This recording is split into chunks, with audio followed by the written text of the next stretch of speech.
Renowned toxin researcher Lin Feng has traversed time and space. He has arrived in a technologically advanced world dominated by beast tamers. In this realm, both humans and extraordinary creatures possess remarkable abilities.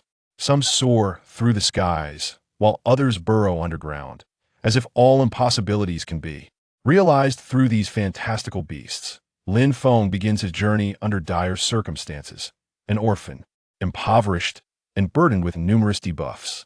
Yet, he remains undeterred, for he is destined to alter his fate. Years later, when people reminisce about the young prodigy who ascended to become the toxic king, their words are not mere accolades, but rather a sardonic remark. Though the beasts are not human, Lin Feng is indeed a dog, idling away his days. Chapter 1. Transmigration. A torrential downpour unleashed its fury, accompanied by the thunderous roar of the heavens. Beneath the cloak of night, everything was ensconced in a shroud of mystery, heavy and silent. Above, the starry sky, obscured by dark clouds, witnessed the quiet extinguishing of a star, while another blazed with resplendent brilliance. In the ancient land of Huaxia, within a towering edifice, a pair of lifeless black eyes flickered with a hint of starlight. In the empire of the sun never sets, a regal queen adorned in opulent attire raised her gaze towards the celestial expanse. Meanwhile, in the Lighthouse Alliance, an elderly man beamed at the radiant star in the night sky. Are you our friend or foe? As the stars dimmed and their luminosity waned, a life departed, while another returned. In a deserted corner, a long-deceased body stirred. Thump! The withered heart resumed its rhythmic beating. A pair of vacant eyes opened, revealing both a guest and a host. What has happened to me? Cold, damp, and shrouded in darkness. This was the first impression the reborn Lin Feng had of his new world. He struggled to move his fingers, a wave of weakness engulfing his entire being. The environment was frigid, yet infused with an underlying warmth. The sound of raindrops pattering against surfaces filled the air, while the chill seeped into his limbs, causing him to tremble uncontrollably. Boom! Thunder erupted suddenly. A fleeting flash of light illuminated his face and the surroundings. Lin Feng's eyes widened in astonishment. Strange streets, buildings reminiscent of modernity, yet distinctly different, and a caterpillar as thick as an adult's arm. Lin Feng gazed in horror, locking eyes with the caterpillar. Thankfully, it showed no interest in him and turned away, disappearing into the greenery. What in the world is happening? Wasn't I on my way home? It seems I was struck by a truck. How did I end up here? He sat up, the overwhelming sensation of weakness causing him to grimace. Observing the unfamiliar architecture and the bizarre caterpillar wriggling through the foliage, Lin Feng found himself in a state of bewilderment. At this moment, the night sky was drenched in heavy rain, obscuring reality in a haze of darkness. He lay soaked under the eaves of a shop, clad in short sleeves and shorts. No wonder he felt cold. Amidst such a tempest, it was unrealistic to expect comfort in such attire. Is this still Earth? Ouch, my head hurts. Dazed, Lin Feng crouched down, cradling his head. A wave of excruciating pain surged from the depths of his mind as fragmented memories abruptly surfaced. When the agony subsided, Lin Feng sat on the ground, gasping for breath. After a considerable time, he finally regained his composure and began to grasp his current predicament. Though surreal, it was undeniable. He was Lin Feng, a highly educated talent of the 21st century, now having transmigrated at the age of 30.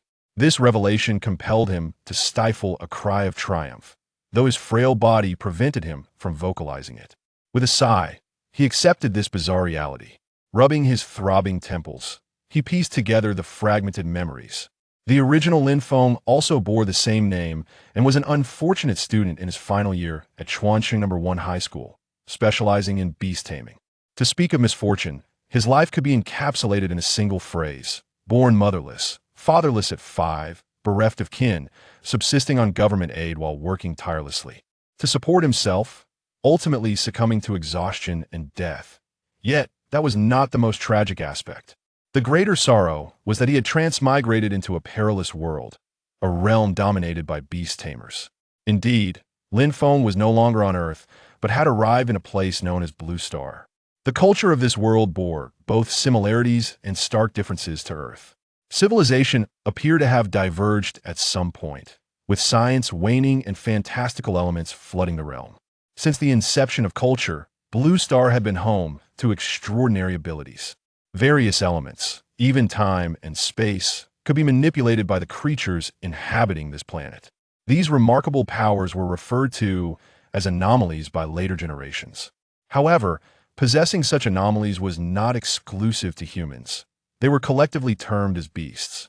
In this world, humans also possessed anomalies, though they differed significantly from those of the beasts. The anomalies of humans varied widely, with truly useful ones being exceedingly rare.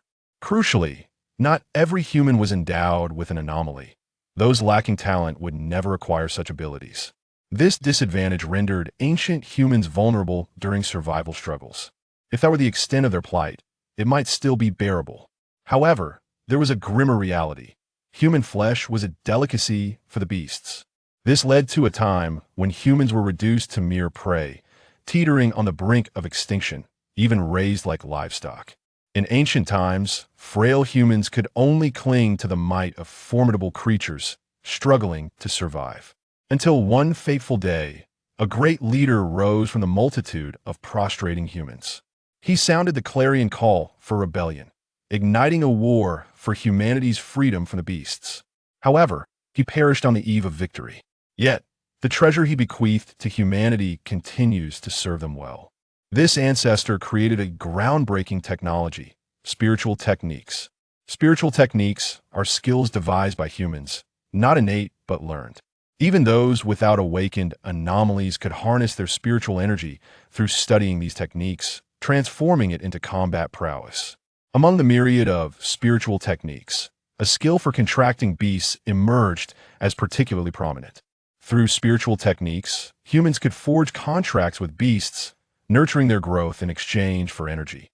Thus began a virtuous cycle between beasts and humans. Initially, this skill seemed inconspicuous until it was discovered that, under a contract, the shared spiritual energy could exponentially accelerate the growth of beasts with even a minuscule contribution from humans. Beasts, naturally strong in combat, grew slowly, while humans adeptly compensated for this shortcoming. After a century of lurking and gathering strength, humanity was finally prepared. Thus, the clarion call for counterattack was sounded, heralding the commencement of war. Over the course of thousands of years, Huaxiao witnessed the rise and fall of numerous dynasties. Countless nations were obliterated, and humanity teetered on the edge of defeat. Until 2 centuries ago, the father of machinery from the Lighthouse Alliance crafted a cataclysmic weapon reminiscent of nuclear arms from Lin Feng's former life, the Son of Ruin. Generously, he shared this technology, ensuring humanity would never again lack advanced weaponry. With the launch of each decaying sun, the leader of the Beast dynasty, known as the Son of Heaven, stepped forth to turn the tide. Yet, humanity possessed its own elite combatants, rendering both sides at an impasse. Ultimately, a truce was unanimously agreed upon, allowing both factions to recuperate. Humanity had finally brought an end to a war that had persisted for millennia. They constructed a resplendent civilization and thrived in relatively prosperous territories. Presently, humanity comprises 7 great nations along with various smaller vassal states. The leading force among the beasts is a dynasty, presided over by its sovereign, referred to as the Son of Heaven. Numerous subordinate beast kingdoms fall under its dominion. In a bid to resist the Beast dynasty, the 7 great nations forged alliances and appointed 5 equally formidable leaders. The nation where Lin Feng resides is still known as Huaxia, one of the 7 great nations and the homeland of one of the 5 leaders. Unlike the historical trajectory of the past, Huaxia has steadfastly remained at the pinnacle of the world, never faltering or succumbing to ruin. In the present day, after enduring the tribulations of war for thousands of years, its people revere the strong and yearn for power.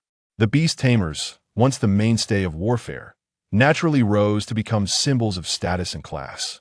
Every profession is intricately linked to beast tamers, and only by becoming a beast tamer can one ascend to greatness in any field. The core power resides firmly in the hands of the beast tamers. Yet, despite the current state of peace, numerous ferocious beasts roam the land, obedient to the beast dynasty, frequently launching waves of attacks against human cities, causing calamities. This is why many cities are fervently seeking to recruit powerful beast tamers to safeguard their domains. Lin Feng was left speechless at his predicament. Crossing into another world could have been more bearable as a pampered heir. At the very least, having both parents would suffice. Taking a deep breath, he couldn't help but curse under his breath. The wretched fate that had befallen him. Why couldn't he have been transported while enduring the trials of high school? Why must it be after he had traversed the arduous path of education, only to finally emerge from obscurity and then be thrust into this new existence? Was this not sheer torment? In a fit of anger, Lin Feng vented his frustration. Rubbing his throbbing temples, he sighed in resignation. There was no recourse. He couldn't simply return and confront the driver. As the ancient saying in Huaxia goes, since I am here, I might as well live and see how it unfolds. If all else fails, then so be it. Typically, those who have experienced death cherish life dearly. However, for Lin Feng, existence seemed less appealing. After laboring for most of his life, to find himself stripped of everything. His savings of over $1 million, intended for retirement, vanished before he could enjoy them. Just like that, gone. His house, his newly acquired car, a collection of figurines, and various memorabilia. And most crucially, his phone remained unformatted. The 10 gigabytes of study materials on his computer had yet to be cleared. His dignity. He had managed to maintain his composure without resorting to drastic measures. Death itself was not daunting. But the thought of departing this world with unfinished business and unspent wealth was truly terrifying. Had he known he would become a member of the Moonlight Clan, he would have never hoarded his possessions. These thoughts were merely his musings. Despite his anger, who truly wishes for death while alive? Ignoring his weakened state, Lin Feng mustered the strength to rise and walk toward the direction of his home, guided by memory. The original occupant had encountered a downpour while returning from work late at night. He had run through the rain, and his body, weakened by 2 months of inadequate sleep and nutrition, succumbed to a fatal heart attack. Lin Feng wrung out the water from his clothes, taking a few breaths in between. After resting for a moment, he felt a slight resurgence of energy and slowly dragged his weary body along the familiar path. The night enveloped the road, rendering visibility nearly non-existent, as if darkness had devoured the entire world. The surroundings were eerily silent, devoid of any light. His home was situated in a remote area near the outskirts, where the streetlights had long deteriorated. Among the greenery lining the path, a few caterpillars and other insects meandered. These creatures, classified as lesser beasts, lacked combat prowess and formed part of the ecological system designed to enhance the environment. They were deemed harmless, akin to ordinary caterpillars, so Lin Feng felt little fear. As he walked alone along the darkened road, stopping intermittently, his progress remained relatively smooth. Turning into a small alley, he soon caught sight of his home's outline in the distance. However, just then he felt an unexpected obstruction beneath his feet. Caught off guard, his foot slipped, and he lost his balance, crashing heavily to the ground. A sharp pain radiated from his knee, causing him to gasp. Cradling his bleeding knee, he grimaced as he stood up. Dizziness clouded his vision, and he thought he saw a kind old woman holding a bowl of green soup. Shaking his head vigorously to dispel the illusion, he rubbed his temples, feeling utterly exasperated. His recent streak of misfortune had truly been relentless. Once he regained his composure, Lin Feng focused on the object that had caused his fall.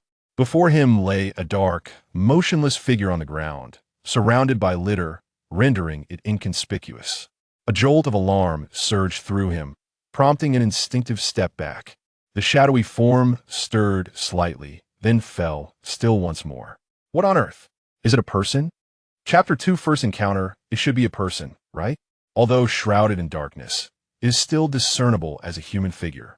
Lin Feng cautiously retrieved his worn-out mobile phone, illuminating the scene with its flashlight. The individual on the ground appeared to be a handsome man, lying quietly amidst the debris of his tattered clothing, as if he had endured a fierce battle. His body was riddled with scars, wounds scabbed over, and beneath him lay a pool of congealed blood. Yet, what captivated the attention the most was his strikingly handsome face. Despite being smeared with blood, his deep-set features and alluring contours remained unmistakable. His brows were slightly furrowed, seemingly enduring immense pain.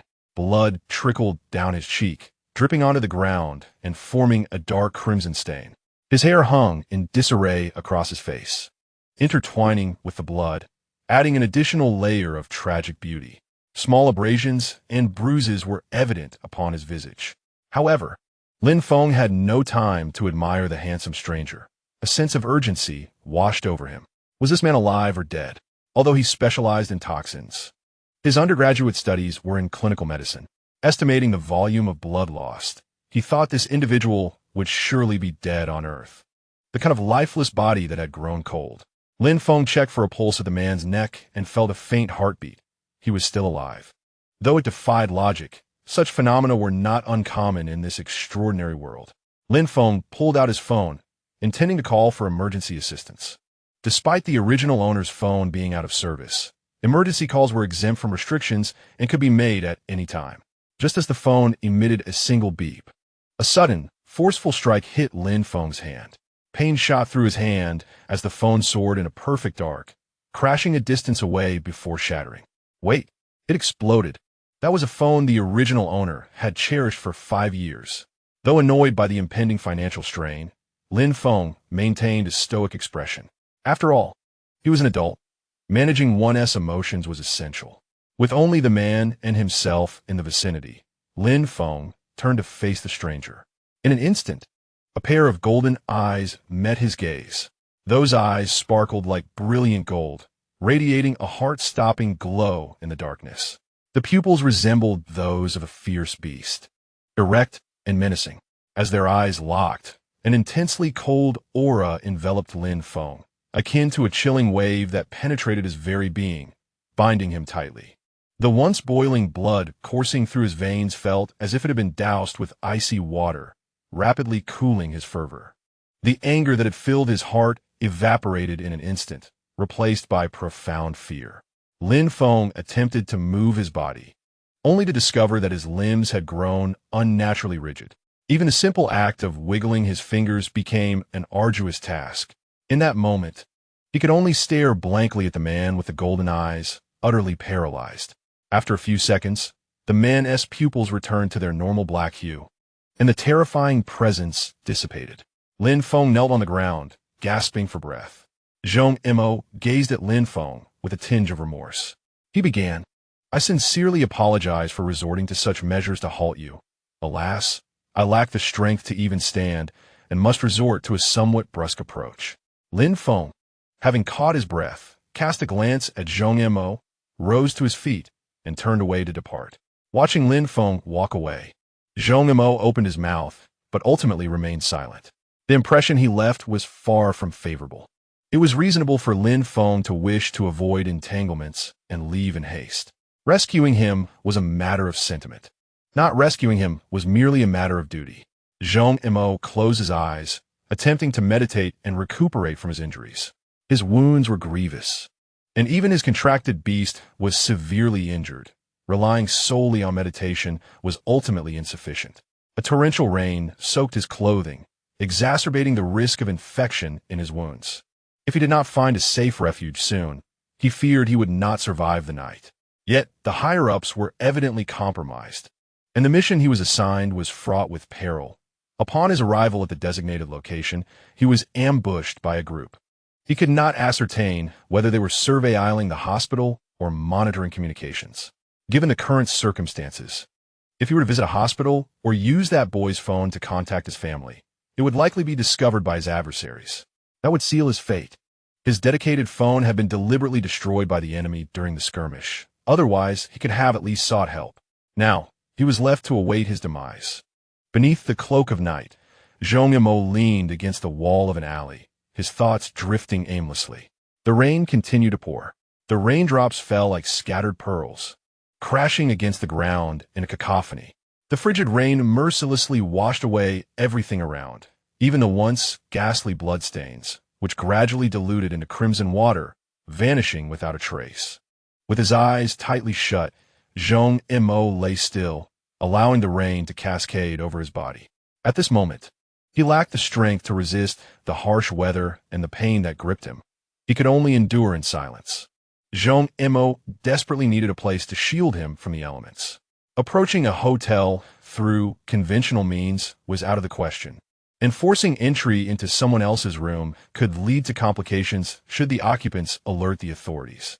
A shelter, even without professional treatment, would at least allow him to stabilize his condition temporarily, but for now, he could only allow his injuries to worsen. He feared he would not survive the night. Hoping that Yu Fei might successfully unearth the traitors and come to rescue his unfortunate elder brother. Though the likelihood of that seemed slim, his chaotic thoughts gradually subsided. At the brink of life and death, countless images began to flicker in Zhong Mo's mind. Was this the moment of his demise? It felt as if his life was flashing before his eyes. Up until now, his existence had been relatively stable, studying, growing, and engaging in battle, earning commendable accolades, and exhibiting considerable talent. He had never experienced romance, nor accomplished any earth-shattering deeds. Apart from combat, he possessed no remarkable talents. The only aspiration he could claim as a dream was to reach the pinnacle, to protect his homeland. There were still many things he had yet to accomplish. Was it truly to end here? Is this how it concludes? Amidst the chaos of consciousness, countless images flashed back, and Lin Feng's figure abruptly materialized in his mind. At that moment, Zhong Mo's spirit jolted as if the very essence of his being had been stirred by the emergence of this individual. A phrase echoed in his mind, initially faint but gradually crescendoing in volume. Survive, endure until we meet again. Why did this thought arise? Had they crossed paths before? The darkness bore no weight on Zhong Mo, allowing him to vividly imprint the figure in his memory. The blue and white school uniform, dampened, subtly outlined his slender waist. His overly gaunt face did not detract from his handsome features. Rather, it added an air of fragility. There was a composure that belied his age, tinged with a hint of anxiety, and a serene expression that remained unshaken even after the explosion of his phone. A sense of maturity, incongruent with youth, enveloped him. Simultaneously, an intense feeling of disconnection surged forth. He appeared steady and mature, detached from the world, as if merely a transient soul, leaving no trace behind. In his profoundly deep eyes, akin to a tranquil pond, ripples emerged at the first sight of him. Subsequently, those indifferent eyes reflected no panic, only a placid calmness, as if he had weathered tumultuous highs and lows. Zhong Mo was astonished at how many details he could recall. It felt as if they were reuniting after a long separation, despite this being their first encounter. Concurrently, his heart began to race, unfamiliar emotions surged within, and a shadowy thought took root. Just as Zhong Mo was lost in contemplation, the cold rain abruptly ceased. The rain had stopped.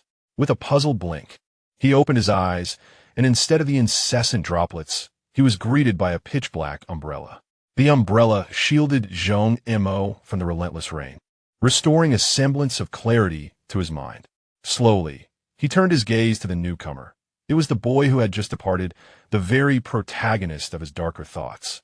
The sound of raindrops striking the earth and the umbrella, along with his disordered thoughts and the sharp pain coursing through him, seemed to momentarily fade away. Lin Feng lowered his gaze to the man on the ground and softly inquired, "Can you stand?" Zhong Mo laboriously shook his head. Even the strength to speak was nearly depleted. His lips were pale as parchment, his face devoid of color, rendering him extraordinarily frail. Lin Feng maintained eye contact with Zhong Mo, and time seemed to freeze in that instant. After a considerable pause, Lin Feng spoke again. "Let me be clear. Saving you is not a free service. I have no interest in your identity or the circumstances that led to your grievous injuries. Yet I am acutely aware that you are undoubtedly a significant burden. 200,000 for a temporary safe haven.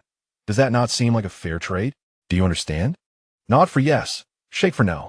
After delivering this statement, Lin Feng patiently awaited Zhong Mo's response. The umbrella remained steadfast above them, shielding them from the incessant rain. After hearing Lin Feng's calm words, Zhong Mo nodded in quiet acknowledgement. 200,000 was a trifling sum for him. He found Lin Feng, who only asked for 200,000, somewhat endearing, unaware of how audacious such a request truly was. Upon seeing his nod, Lin Feng carefully maneuvered around the injury, lifting Zhong Mo into a princess carry and gently placing him onto the small cart behind him. He sighed in relief, grateful that the original owner of this body had considerable strength. Their home was not far, merely a 10-minute walk away. He had just returned after a quick bite of bread, which had barely restored some of his energy. He retrieved the cart that had once been used for transporting large items. Otherwise, carrying a 190-centimeter-tall, muscular man home would have proven quite arduous. This individual unmistakably resembled a beast master, one of significant standing. It was rare to hear of an ordinary beast master capable of transforming their eyes into golden orbs. Moreover, the fact that he had survived such grievous injuries indicated formidable power. It is well known that in Blue Star, the strong often possess notable identities, and most importantly, they tend to be financially secure. Otherwise, Lin Feng would not have rushed back to save Zhong Mo and request compensation. He was not the type to display unsolicited kindness. Though a healer at heart, he had abandoned his medical studies before completing his qualifications, rendering him no more than a former medical student. Lin Feng, a solitary orphan, had only a few $100s to his name and was in dire need of funds. Although he might encounter trouble as a result of this choice, the potential return was worth the risk. Being a beast master is particularly costly, and the period between high school and university is crucial. If one nurtures their exotic beast properly, they stand a chance of gaining admission to a prestigious university. Graduates from such institutions are highly sought after in various fields. It is important to note that beast masters in Huaxia comprise only 30% of the total population, with even fewer hailing from elite schools. Gaining entry into a prestigious university would make one a highly desirable entity. However, for Lin Feng at this juncture, gaining admission to a top university seemed nearly impossible. Lacking initial capital, he not only needed to work to sustain himself, but also had to balance his studies and the cultivation of his beast, likely resulting in an inability to excel in any of these areas, thereby jeopardizing his university aspirations. Without a degree from a prestigious institution, he could end up toiling away as a laborer, leading a mundane life, and potentially facing death in combat with ferocious beasts. Before him lay an opportunity to capitalize on, one that must not be squandered. In the world outside, one must create opportunities where none exist. As he lifted Zhong Mo, Lin Feng felt a flush of embarrassment. After all, during his time on Earth, he had never demanded money from anyone, let alone such a substantial sum. Yet, necessity outweighed pride. What good is dignity if one cannot fill their stomach? Furthermore, this individual had damaged his phone. If he were to perish, who would compensate him for it? The night was dark, and without any training, Lin Feng failed to notice the faint blush on Zhong Mo's face. Zhong Mo endeavored to suppress his feelings, striving to disregard the warmth emanating from Lin Feng's body and the breath that caressed his neck and shoulders. He yearned to embrace, to kiss, to merge their beings into one, never to part. A peculiar emotion had surged from the moment he laid eyes on Lin Feng. An unamiable flutter has begun to resurface, both foreign yet familiar, intense yet subtle, concealed as if to maintain a guise of tranquility. A thought suddenly flashes in my mind. It has been ages since they have faced each other with such calmness. Zhong Mo is suddenly startled. Have they not met before? What gives rise to such musings? And these shameless thoughts? Is this some form of mental manipulation? Zhong Mo is perplexed. Who but a pervert would harbor such feelings for someone they are meeting for the first time? Yet his instincts tell him this is normal, entirely stemming from his own heart without any external influence. Zhong Mo wonders, am I truly a pervert? Lin Feng? Is this person unwell? What is this? Is it love at first sight? Zhong Mo feels an urge to cover his face.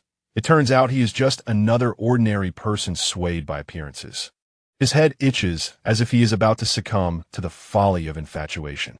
Lin Feng struggles to lift Zhong Mo into a small cart, carefully pushing him back and gently placing him on the couch. He rummages through his belongings and retrieves a heater meant for winter. Although it is summer, the temperature remains uncomfortably low due to the torrential rain.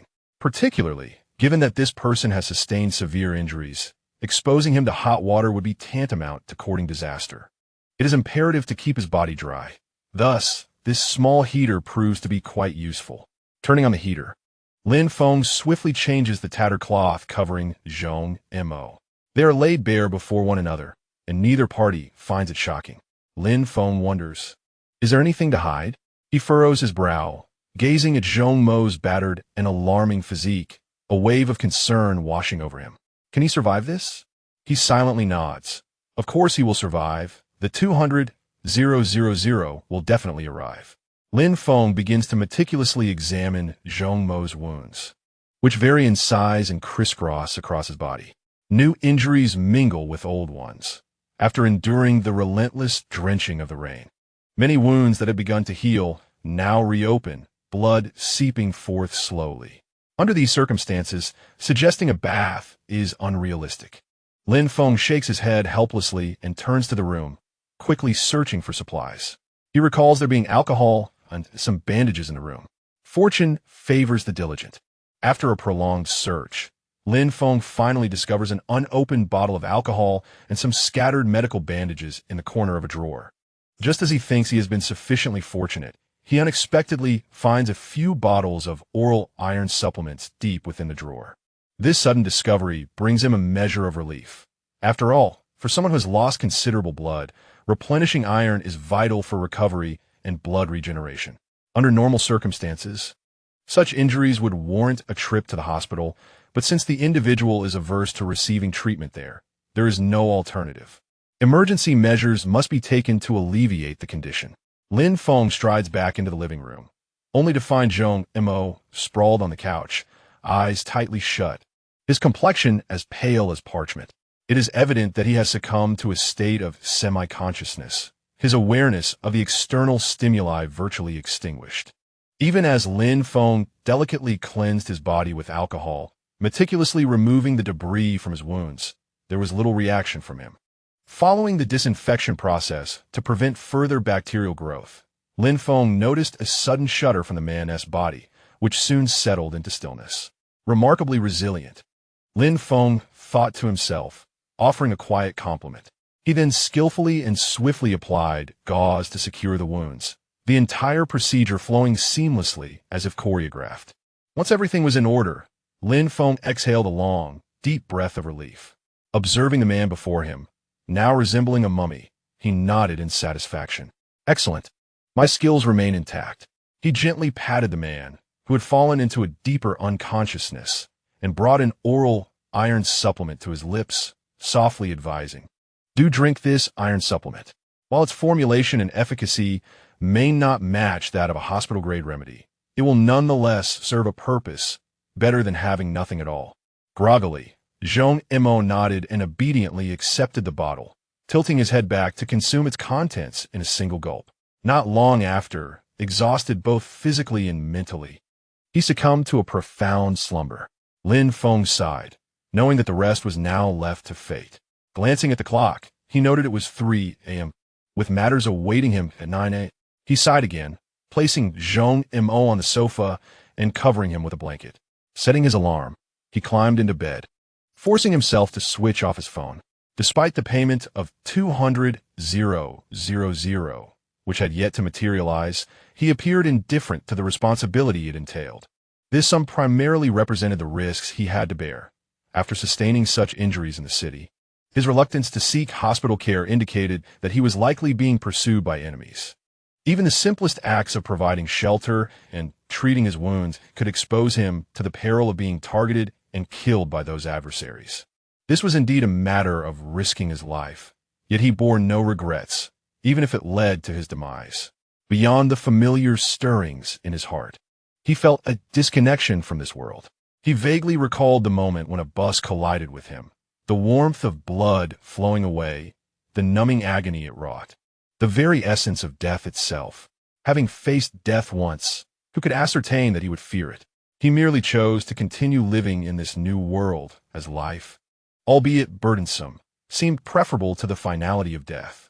If the existence he faced was a relentless grind, enduring the mechanical drudgery of work, he would rather embrace the tranquility of death. In any realm, the absence of one vital element money is utterly intolerable. The original occupant of this body had chosen to pursue the beast mastery program. Yet in this world, the path to social mobility is fraught with challenges. Cultivating a mythical beast is no trivial task, especially one that possesses combat prowess and ranks among the millions of candidates. With the onset of chaos, how would the future unfold? Lost in a whirlwind of thoughts, Lin Feng gradually succumbed to slumber. Chapter 3. Awakening of Talent Time slipped away with a persistent ticking sound. As the minutes passed, the clock's hands gradually pointed to 7, the gears turning in their designated rhythm. The clamor of the alarm shattered the silence within the room. Lin Feng furrowed his brow, having cocooned himself beneath the blankets for what felt like an eternity. Summoning considerable effort, he finally broke free from the confines of his bedding. With bleary eyes, he rose, yawning as he silenced the alarm, enveloped in a pervasive sense of lethargy. A glance at the clock revealed it was 7 in the morning. Having only slept for a mere 4 hours, he lamented, "Heavens, this is no way to live." After a brief and rudimentary wash, Lin Feng found himself staring blankly at the mirror, gazing at a visage identical to that of his past life. This face, though slightly more gaunt and shadowed, bore striking resemblance to his 18-year-old self. Yet, it seemed that with his arrival, the gloom had dissipated, replaced by a radiant countenance, his lips curving into a subtle smile, adorned with naturally formed smile lines and a delightful cat-like mouth. His lips, thin and rosy, were said to be aesthetically pleasing yet uninviting for intimacy. However, as he was not in pursuit of romance, beauty sufficed. His features epitomized classic handsomeness, sharp and striking, imbued with an appealing edge. Lin Feng caressed his chin, studying his reflection for an extended moment before concluding that he remained undeniably handsome, even if malnourished. After indulging in a moment of self-admiration, he prepared himself for the day ahead. Upon exiting the bathroom, he noticed Zhong Imo asleep on the sofa. The small couch appeared ill-equipped to accommodate the tall and lanky figure. The small heater had been turned off, likely due to the heat. Zhong Imo must have done so upon awakening. After all, it was summer, and had it not been for Zhong Imo's injuries and soaked attire from the previous day, Lin Feng would not have resorted to dragging out the seldom-used heater. Lin Feng unwrapped the bandages to examine Zhong Mo's wounds, astonished to find them nearly healed. How long had it been? Almost fully recovered. A medical miracle. Family. After the initial shock, Lin Feng's attention shifted to the man's impressive physique. With broad shoulders tapering to a narrow waist, an enviable V-shape, and defined abdominal muscles, he was undeniably well-built. As his gaze wandered lower, Lin Feng couldn't resist letting out a low whistle. Quite the specimen indeed. Unable to restrain himself, he playfully touched Zhong Mo's muscles, relishing in a moment before reapplying the bandages. Clearing his throat, he dismissed any inappropriate thoughts. After all, Lin Feng was far too innocent for such behavior. With that, the earnest Lin Feng stepped outside, entirely oblivious to the crimson-tinged ears and unsteady breaths of the man on the sofa. Zhong Imo opened his eyes, feeling a rush of shyness as he curled into himself on the couch. He touched me. He desires my form. This is my chance. But no. Zhong Imo sat up, forcibly suppressing the tumult of emotions within him. This was not the time for such thoughts. Dismissing these strange feelings, he recognized the urgency of tending to his injuries and contacting his family. Otherwise, both he and this young classmate would be in peril. With determined focus, Zhong Imo crossed his legs, palms upward, and began to meditate in an effort to recuperate. His injury, while significant, could also be deemed not overly severe. It had indeed brought him perilously close to the gates of death, affecting his foundation, yet it was not grievously deep. This wound could be set aside for the moment, allowing him to focus on healing the remaining afflictions. The external injuries had largely healed, but the internal wounds persisted, leaving him uncertain whether a day's time would suffice to recover a third of his strength. The damage to his foundation could potentially be remedied by returning to his family to procure the sacred medicine for healing. Regardless of the outcome, departure was imperative by the morrow. Although he remained uncertain whether he had fallen victim to mental manipulation, He was at least aware that his junior classmate had yet to form a contract with a beast. Furthermore, his mental prowess was only at level 1, rendering him incapable of being influenced. Thus, returning home for further contemplation was essential. The opposing faction's influence in Province C was extensive. Finding him was merely a matter of time, and lingering too long was unwise. Lin Feng stepped out, spending a few coins to purchase steamed buns and soy milk. He hastily consumed his meal while making his way back, his hand clutching a smartphone, which he had purchased for 100 yuan. As he logged onto a messaging app to check group messages. In the class group chat of Class 2, Beastmasters at Chuanqing No. 1 High School, Teacher Liu, the homeroom teacher, announced, "Today, Monday, marks the day for Talent Awakening. Students, remember to report by 9 o'clock. Those who cannot make it on time may awaken privately at the Awakening Sanctuary, but do not forget to seek my approval for your senior certification." Zhu Xiaodong responded, "Lu Renjia, Talent Awakening? Oh, right. This refers to the extraordinary abilities controlled by humanity. In ancient times, individuals typically awakened around the age of 18, but it was perilous with a high mortality rate. It was not until modern times that safe methods for talent awakening were developed, confining the awakening period to between 17 and 18 years of age. Not everyone possesses the potential to awaken a talent. Many exhibit no signs of extraordinary ability. Students choosing between the arts and sciences may transfer to the Beastmaster program if they awaken a talent.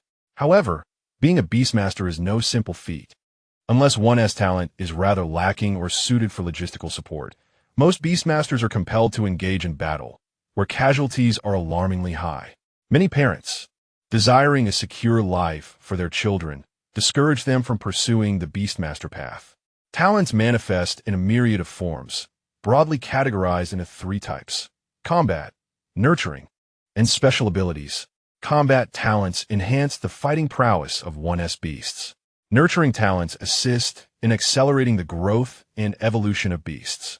Special talents are unique and cannot be easily classified into the former 2 categories. Talent abilities? The mere thought intrigued Lin Feng. What might his talent be? He would soon find out. Although the steamed buns and soy milk from the shop he frequented were of an old brand, their taste left much to be desired. Nonetheless, having consumed them since childhood, he wondered if his body's transformation affected his perception. For him, it was a first-time experience, and surprisingly, he found it quite acceptable. Even if his taste buds had grown somewhat numb, he felt extraordinarily powerful as he glanced at the extra steam buns he had purchased. A glimmer of mischief danced in Lin Feng's eyes. He was curious to see what expression that fellow would make upon tasting the buns. Lin Feng soon returned home.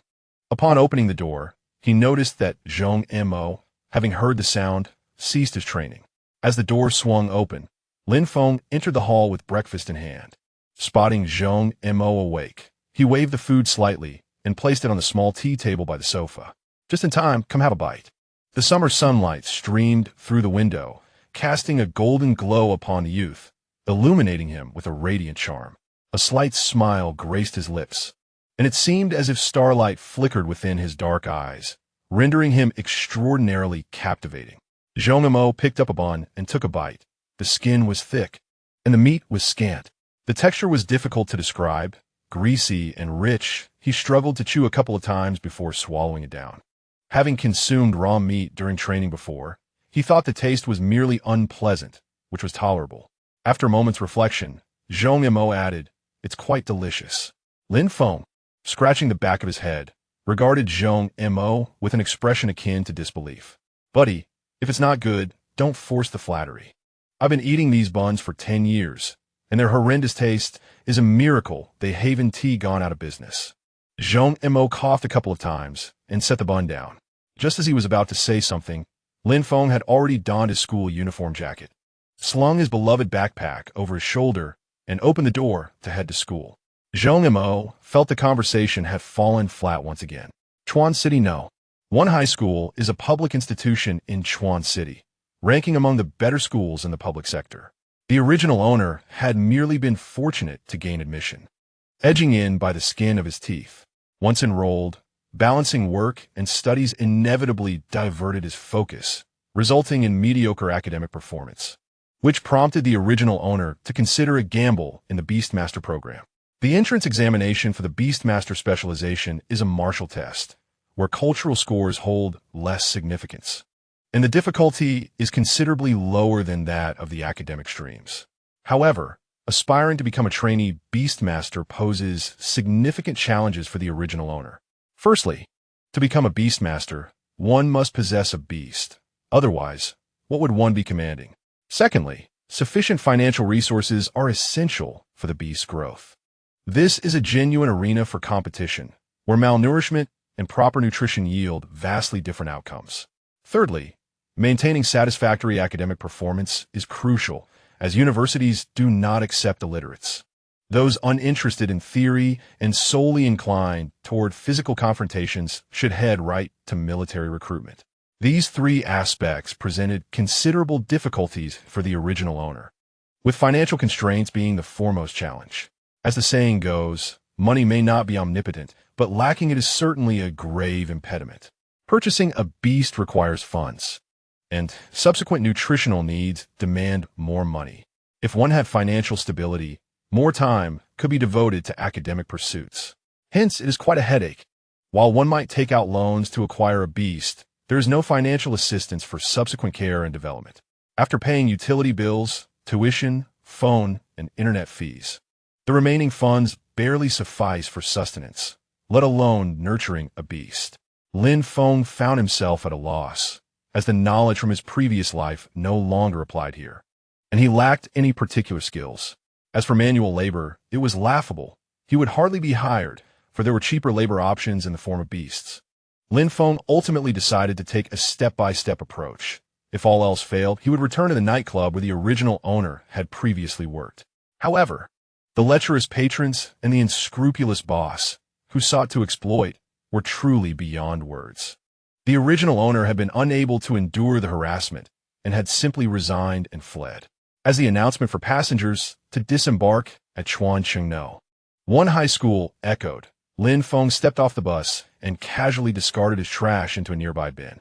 Just as he was about to turn back towards the school, a plump hand grasped his shoulder. Simultaneously, a somewhat lascivious voice whispered in his ear, "Hey, Fengzi, long time no see. It seems you Haven Tea had a good summer. You look considerably thinner than the last time we met. How about joining me for dinner at my place today?" Lin Feng paused momentarily, quickly retrieving memories of this individual from his mind. Lu Xiaodong, the original owner's sole friend at this school, was also a childhood companion. Throughout elementary, middle, and high school, Lu Xiaodong had consistently been in the same class as him, and their bond was quite strong. Even the original owner, known for his introverted and aloof demeanor, acknowledged Lu Xiaodong as a friend and opened up to him. Consequently, the original owner's personality in front of Lu Xiaodong bore little difference from Lin Feng's, allowing him to forego any pretense. Coming to this realization, Lin Feng irritably swatted Lu Xiaodong's hand away. "You know, it's not that I'm criticizing you, but stop calling me Fengzi all the time. It makes me sound like a lunatic. As for dinner, it's unnecessary. Your place is too far, and I find it bothersome." "Ah, what a pity. My mom prepared a grand feast today," Lu Xiaodong lamented, shaking his head. "But if you want to go, then let us head to the classroom." He then took Lin Feng's hand and led him toward classroom 2 of the 3rd year. Lin Feng followed behind, grateful for Lu Xiaodong's guidance, as he was not particularly familiar with the surroundings. Their seats were in the 2nd row by the window, where Lin Feng had originally sat, and Lu Xiaodong was his deskmate. After settling down, Lin Feng quietly listened to Lu Xiaodong excitedly discuss his first exotic beast. "Fengzi, did you know? My dad said that if I awaken a good talent, he'll buy me a contract for a cub of the royal lineage of exotic beasts." The royal lineage. That is something you can only see on television, Lu Xiaodong exclaimed. The royal lineage denotes a species that reaches at least the royal level, which can be understood through species value in a game from Lin Feng's previous life. In Blue Star, exotic beasts are categorized into 9 stages: novice, entry, extraordinary, elite, royal, sovereign, dominator, demigod, and divine. Exotic beasts possess 2 classifications: potential and strength. A royal cub signifies that it will mature to at least the royal level. To date, the divine realm remains a mere figment of imagination, with no living being having yet attained it. Among the 7 great nations that currently exist, each is guarded by a demigod, while the smaller affiliated nations lack such formidable power. The emperor of the Beast dynasty is said to be a supreme demigod, exceedingly close to the divine, commanding numerous demigods under his reign, far surpassing humanity. Were it not for humanity's development of the god-slaying level Desolation's son, it is likely that mankind would still be embroiled in warfare. As for the kingly rank, it already positions itself among the upper echelons of all classes, not to mention the possibility of advancing further to the monarch level, entering the higher strata. Although it is highly probable that this potential for evolution into a kingly species is merely characteristic of its juvenile stage. While there are naturally occurring kingly species, such offspring are of immense value, and acquiring them is not merely a matter of wealth. Without a certain degree of power, they remain unattainable. Lu Xiaodong's excitement is thus understandable. Lin Feng nodded in acknowledgement. The rotund fellow merely spoke out of exuberance, and Lin Feng discerned that he was not boasting. Indeed, noticing Lin Feng's silence, the chubby man quickly realized his misstep and promptly fell silent, cautiously inquiring, "Xiao Feng, have you secured your initial beast?" Lin Feng chuckled without responding. The matter of the initial beast indeed posed a dilemma. The expensive ones were beyond his means, while the affordable options seemed inadequate, presenting a troublesome situation. As for foregoing loans to capture one in the wild, setting aside the generally lower potential of wild beasts, they are notoriously difficult to tame. Even wild beasts residing in urban areas may harbor malicious intents towards humans, posing challenges in control. According to incomplete statistics, the rate of devouring masters post-contract has reached a staggering 87. Therefore, it is generally advised against for novices to contract wild beasts. However, should one insist, no one would prevent them, and the consequences would be their own to bear. Lin Feng's contemplative demeanor, coupled with his undernourished physique, easily invited speculation. Lu Xiaodong completely misconstrued the situation, believing his earlier remarks had offended Lin Feng. "I truly am a fool." Thus, the two remained on different wavelengths. Yet they shared a tacit understanding of silence until the class bell rang. The sound of high heels clicking against the floor echoed from outside the classroom. Moments later, the classroom door creaked open, revealing a tall woman with cascading golden waves, adorned with black-framed glasses and towering 9 centimeters heels, entering while clutching lesson plans. Following her was a creature resembling a fusion of paper and brush typically used for calligraphy, fluttering around her in a whimsical manner. The female teacher adjusted her glasses and inscribed the name Lu Jiamin on the blackboard, commencing her self-introduction. "My name is Lu Jiamin, but you may call me Teacher Lu. I will be your homeroom teacher for the coming year. I primarily instruct courses in beast cultivation, and I hope to foster a harmonious coexistence with all of you over the next year."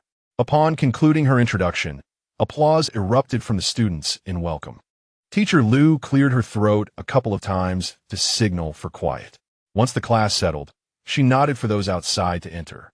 2 stern-looking middle-aged individuals cautiously walked in, carefully carrying a piece of jet-black stone, resembling crystal, and placed it upon the podium. "This is the Awakening Stone, a remarkable artifact that facilitates the safe awakening of your latent abilities. These 2 individuals accompanying me are staff members who will assist in identifying the nature of your awakened powers and will meticulously document the proceedings. All right, everyone, please remain calm. From this moment forth, as I call your names, step forward. This will also allow me to become acquainted with you." The first participant is Lu Xiaodong. To Lu Xiaodong's surprise, he was the first called. He stood up somewhat awkwardly and approached the podium. Noticing his nervousness, Teacher Lu offered reassuring words. "Do not be anxious. Place your hands upon the Awakening Stone, close your eyes, and listen to my guidance as we begin." "All right," Lu Xiaodong responded, placing his hands upon the stone and shutting his eyes. "You should feel a surge of warmth entering your body. Immerse your consciousness and locate the essence of your innate talent within the sea of your spirit. Then, gently guide a breath of that essence into the Awakening Stone." Before long, Lu Xiaodong found his focus. The awakening stone began to radiate a brilliant red light, growing ever more intense, as if the very air around them was ablaze. A crimson bird emerged from stone. "You may open your eyes now," Teacher Lu announced. As Lu Xiaodong opened his eyes, the extraordinary phenomenon dissipated. While the recorders busily documented the event, Teacher Lu informed him of the ability he had awakened. The Flame of Rebirth is a rather rare special ability. It possesses both offensive and healing properties. It is said to be derived from the phoenix, categorized as a special ability. "Congratulations, Lu Xiaodong." "Huh? Really?" Lu Xiaodong stood there for a moment, then returned to his seat, his mouth agape in disbelief. Lin Feng waved his hand in front of Lu Xiaodong's face to snap him back to reality, observing his dazed expression. Lin Feng playfully inquired, "What is the matter? Aren't you pleased to awaken such a rare ability?" Lu Xiaodong quickly shook his head. "Of course I am happy. I just never expected to actually awaken a rare ability." His expression resembled that of someone who had just won the lottery, grinning like a fool. Lin Feng shook his head in exasperation. "Well, luck often favors the foolish. Individuals like Lu Xiaodong are few and far between. The majority of students possess common elemental enhancement abilities, which, while somewhat commonplace, are nonetheless practical. Awakening such a talent cannot be regarded as a loss." Even more astonishing was the revelation of a classmate who awakened a transformation ability. When Lin Feng heard the teacher announce the name of this ability, he was momentarily rendered speechless. In this day and age, transformation has become a talent? He glanced at the female student with a newfound sense of awe, vowing never to provoke her. He feared that if she were displeased, she might bestow upon him the same transformation, leading to his demise. Terrifying, utterly terrifying. Lu Xiaodong wore a similarly apprehensive expression, for he had inadvertently angered that girl last semester, and now genuinely feared her retribution. Next, Lin Feng. Chapter 4. Natural Affinity. Upon hearing his name, Lin Feng rose to his feet under the gaze of his peers. He stepped forward, traversing the corridor, and approached the podium directly. A girl, upon catching sight of Lin Feng's appearance, excitedly nudged her desk mate. Look, there's a frail, handsome guy." Another girl shot her a quizzical glance. "Which eye did you see frailty with? This is clearly malnutrition. Isn't it? In this day and age, who would still suffer from malnutrition? Isn't it all about excess now?" The girl rolled her eyes. "Lin Feng, you are utterly oblivious to the world outside your window." Lin Feng, an orphan who had to work to pay for his education, was indeed a victim of malnutrition, which was hardly surprising. "And you haven't even heard of him?"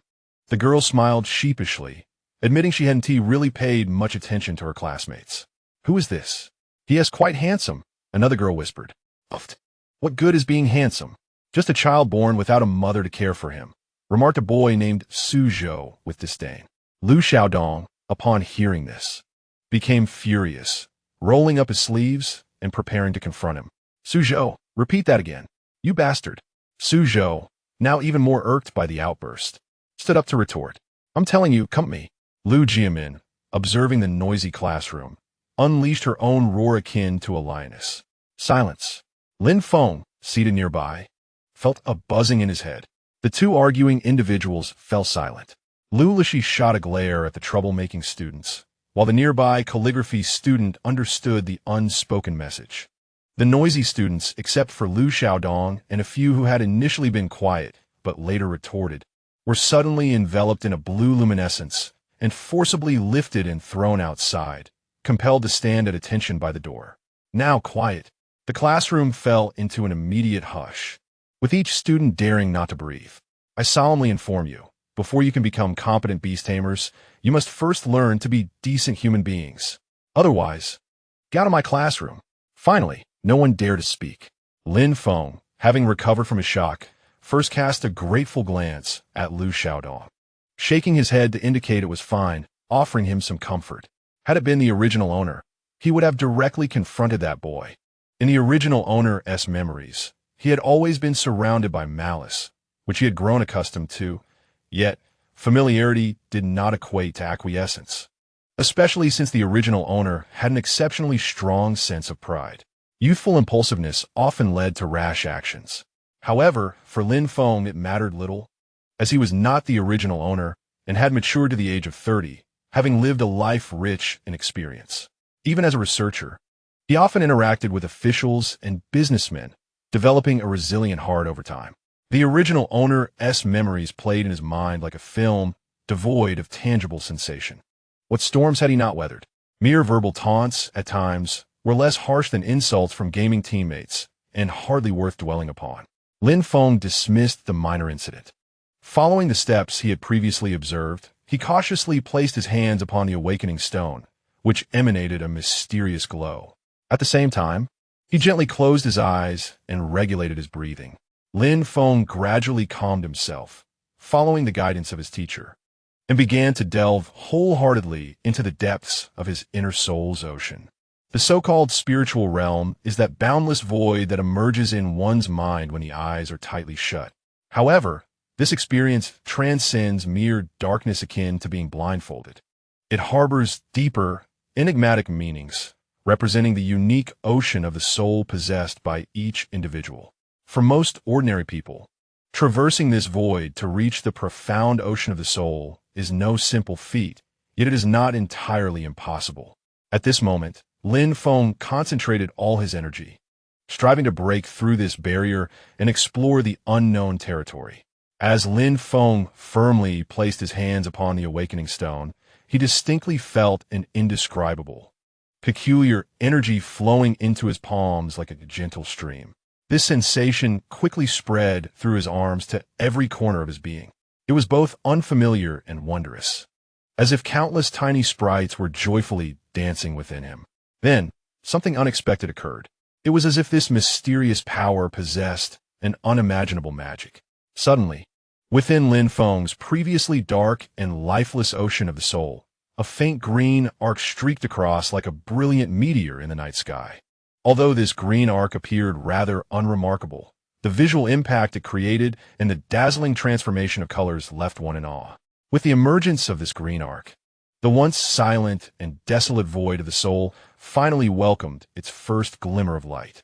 Lin Feng focused intently and suddenly discovered a tiny sphere of light within his ocean of the soul.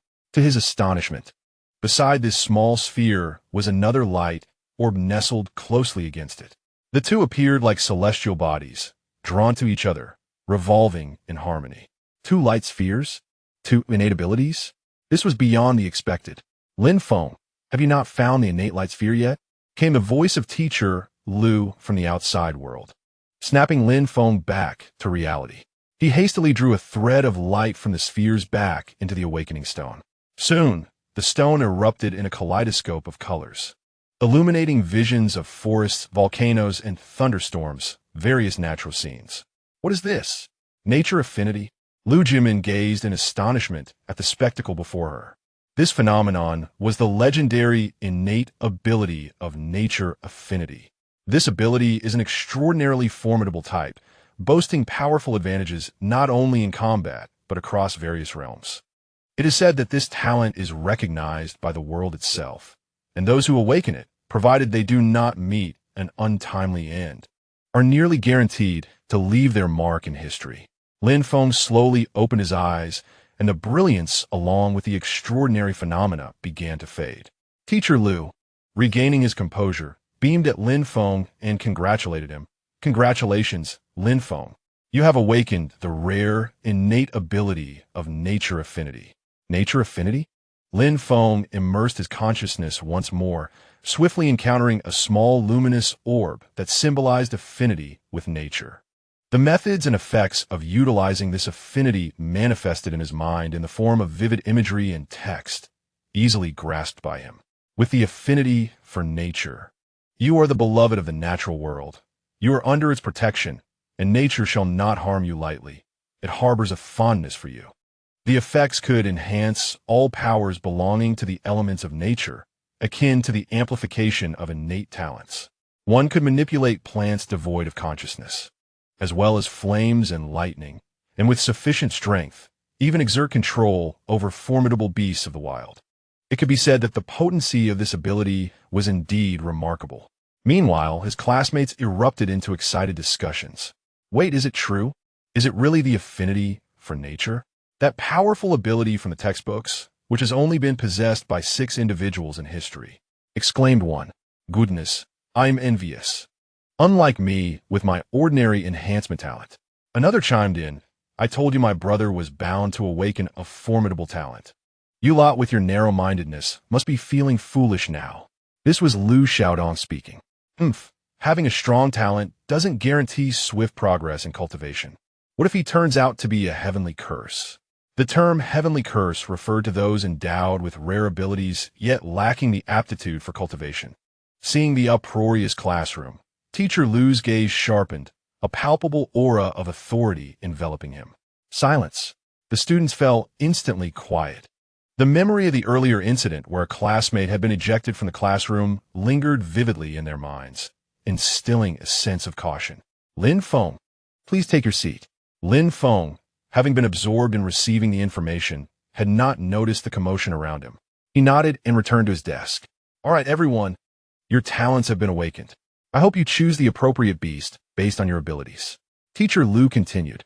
Please send me your selected beasts via private message before 8 p.m. tonight. I need to compile the statistics. After discussing the school's requirements for a while, he announced the end of the school day. The day had merely been for the awakening of talents, and the remaining hours were for students to head to the breeding bays to select their beast cubs or prepare contracts for the beast cubs from their parents. As the students poured out of the school in lively chatter, no one noticed the fleeting glimpse of an inorganic data stream composed of countless zeros and ones that flashed within the crystal ball during Lin Feng's assessment. Lu Xiaodong, with a hint of concern, inquired of Lin Feng, Fengzi, what exactly are your plans? If necessary, I can ask my dad to lend you some money. Let us just get through this hurdle first, and you can repay whenever. Lin Feng shook his head, firmly declining. It's all right, I have my own plans. There's no need for you to worry. Just focus on going home. Lu Xiaodong refrained from pressing further, knowing his childhood friend was always resolute in his decisions. And thus he took his father's car home. Lin Feng watched him depart, the artificially cultivated smile on his face gradually fading. He found it difficult to regard someone he had only known for a day or two as a friend. In his eyes, the individual was merely another person. As for why he refrained from seeking assistance, it was not due to a lack of courage or pride, but rather because such actions would starkly contradict the impression that the original owner of this identity had left upon others. Although the truth would not be immediately revealed, the seeds of suspicion had already been sown, and any subsequent behavior that deviated from the original's character would inevitably attract undue attention. This realm was unlike Earth. Here, the concept of soul possession akin to a cultivation world was a reality. Being judged as a usurper would result in a swift death sentence. Yet, since he had arrived, he resolved to live through this borrowed body, to live beautifully and splendidly. Thus, in the presence of those familiar with the original owner, he would masquerade as the original. As for feelings of guilt towards the original owner, Lin Feng could only assert that his desire to survive was paramount, nothing more. If the original sought retribution, he would not object, for this existence was merely an unexpected extension of life. Guilt was an emotion he refused to entertain. Lin Feng stifled a yawn, feeling a wave of fatigue wash over him. He had only managed 2 to 3 hours of sleep the previous night, compounded by the rain he had endured, leaving him with a slight fever. Initially, he had mustered the strength to engage with Lu Xiaodong, but with the latter's departure, relaxation swept over him, and fatigue enveloped his mind. His head felt heavy and clouded. After a moment, he slapped his face, deciding to first investigate the effects of his natural affinity. He left the school and wandered to a secluded grove in an old park not far from the beast cultivation center. This area was devoid of buildings, distant from the road, and surrounded by dense trees, ensuring that few would notice him there, making it a safe haven. Once assured of his privacy, Lin Feng closed his eyes, focusing his mind on the innate source of his talents within the sea of his soul. Humans possessed a fundamental difference from beasts. The most significant distinction lay in the fact that human strength was derived from mental power rather than elemental force from nature. The activation of extraordinary abilities depended on the drive of mental energy. As Lin Feng's consciousness descended into the sea of his soul, he discovered 2 small, innate sources. two luminous orbs. One was emerald green, the other a soft blue, slowly revolving around one another, casting light in the dark expanse of his soul. Within a human body resided both mental and spiritual energy. Innate capabilities existed within the soul's ocean, and utilizing these abilities would deplete mental energy. Spiritual energy, on the other hand, fueled various unique spiritual techniques and was the primary energy source for beasts, also serving to nurture and accelerate their growth. In the dim sea of his soul, Lin Feng's consciousness gradually merged with the emerald orb representing his natural affinity. When he opened his eyes once more, his pupils were tinged with that same vibrant green, and as he gazed at the towering trees surrounding him, he instinctively felt as though he could command them. He selected a grand tree, channeling his mental energy into tendrils that wrapped around its trunk. Upon contact, Lin Feng sensed a connection forming with the tree, granting him control over its form and allowing him to perceive its thoughts and consciousness. The sun radiates an intense heat, and the consciousness of the great tree is rather feeble, expressing only simplistic thoughts such as thirst and warmth. Its physical form bears no remarkable traits. Lin Feng can merely influence the growth of its leaves or the positioning of its roots, lacking the ability to make the tree sprout legs or fan someone with its branches. Such notions defy the laws of nature. While somewhat disheartened, Lin Feng recognizes that the tree's immobility is due to its inherent nature, which does not belong to the realm of the extraordinary. Moreover, its abilities will enhance as its mental strength increases, a gradual process that is entirely natural. Upon this realization, Lin Feng retracted most of his mental energy, leaving behind a slender thread of connection. He surveyed his surroundings, contemplating that the term natural affinity encompasses more than merely trees. Anything belonging to nature could potentially be linked and controlled. Lin Feng endeavored to transform his mental energy into a gust of wind that spread outward, establishing connections with the air, the earth, and the trees. His mental reach extended to a radius of 20 meters before it ceased to expand, which he surmised was his current limit. This phenomenon resembled the concept of a domain he had encountered in novels, albeit lacking in potency. At best, Lin Feng could coax plants to move slightly, while he remained unable to manipulate the earth or the air. In a different sense, it was akin to the spiritual awareness of a cultivator, yet distinct in that he did not need to perceive, receive, or relay information himself. Instead, within a defined area, the animals, plants, and even the environment connected to his mind could act as his eyes, ears, nose, and throat, like a central brain with multiple processors or a tree with many branches. The entities linked to his spirit would process information and relay the desired intelligence back to him. However, it appeared to be of little practical use. Scratching his head, Lin Feng pondered another question. What about animals with intelligence surpassing that of plants? His gaze fell upon a caterpillar in the greenery. This creature was known as a silkworm, a low-tier, extraordinary beast with an astonishingly feeble prowess and a notably low IQ. Lin Feng gazed deeply into the silkworm's innocent eyes, and a peculiar sensation surged within him. He felt he could assume control of the silkworm's body, but it felt akin to having a new arm, strange and unfamiliar. Lin Feng's abilities presented numerous applications, but he was merely at the nascent stage of exploration. To add a note of context, practitioners of natural affinity rarely left behind manuals, and the scant few that existed had mostly been lost. Most had to navigate their paths through trial and error. Although this ability in his narrative harbored certain enigmas, its potency would not render him invincible in the early stages of development. Chapter 5. Universal understanding. The sun blazed brightly, scorching the earth beneath its relentless glare. A silkworm danced exuberantly under the sun, although its plump body twisting and turning made it difficult to discern any semblance of dance. Lin Feng paid no heed to the frolicking silkworm as he diligently took notes. His innate affinity with nature enabled a telepathic encryption of commands over flora and fauna within a radius of 20 meters, executing his will with commanding precision. Upon closing his notebook, Lin Feng withdrew his mental influence over the silkworm.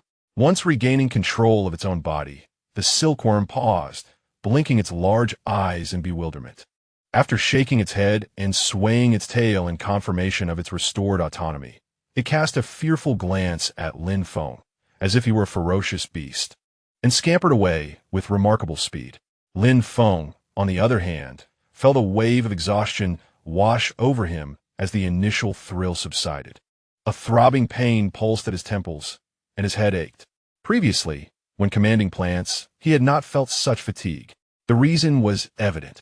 Despite the silkworm's seemingly frail nature, it was still a remarkable creature, far superior to ordinary plants, exhibiting a more vigorous resistance. Consequently, the mental energy expended was substantially greater.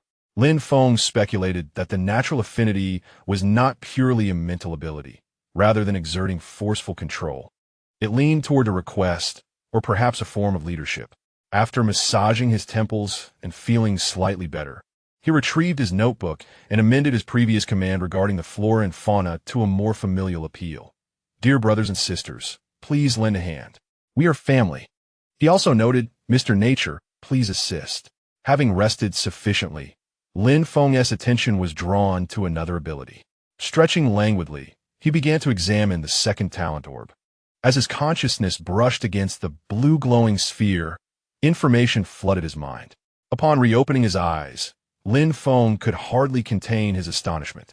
The reason was clear. This ability was extraordinarily formidable. The skill, termed universal cognition, allowed him to scan the growth conditions and developmental stages of exotic beasts and devise plans for their cultivation, necessitating a vast database of information and algorithms. Mental energy or other sources could provide computational power with an innovative capacity that knew no bounds. The limits of this computational ability were contingent solely upon his own level. With no upper threshold, he could deduce skills, evolution schemes, cultivation plans, and more, provided there was sufficient energy to fuel the computations.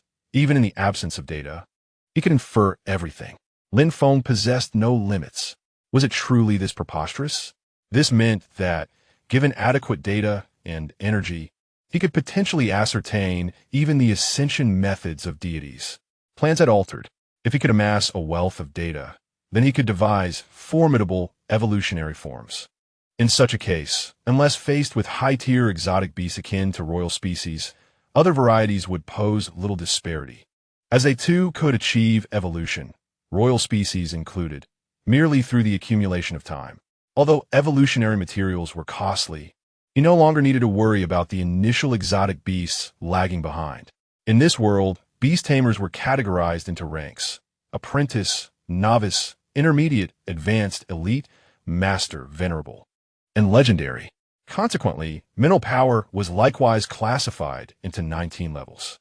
Lin Feng, who had not even formed a bond with an initial beast, was hardly considered an apprentice and belonged to the lower echelons of the realm.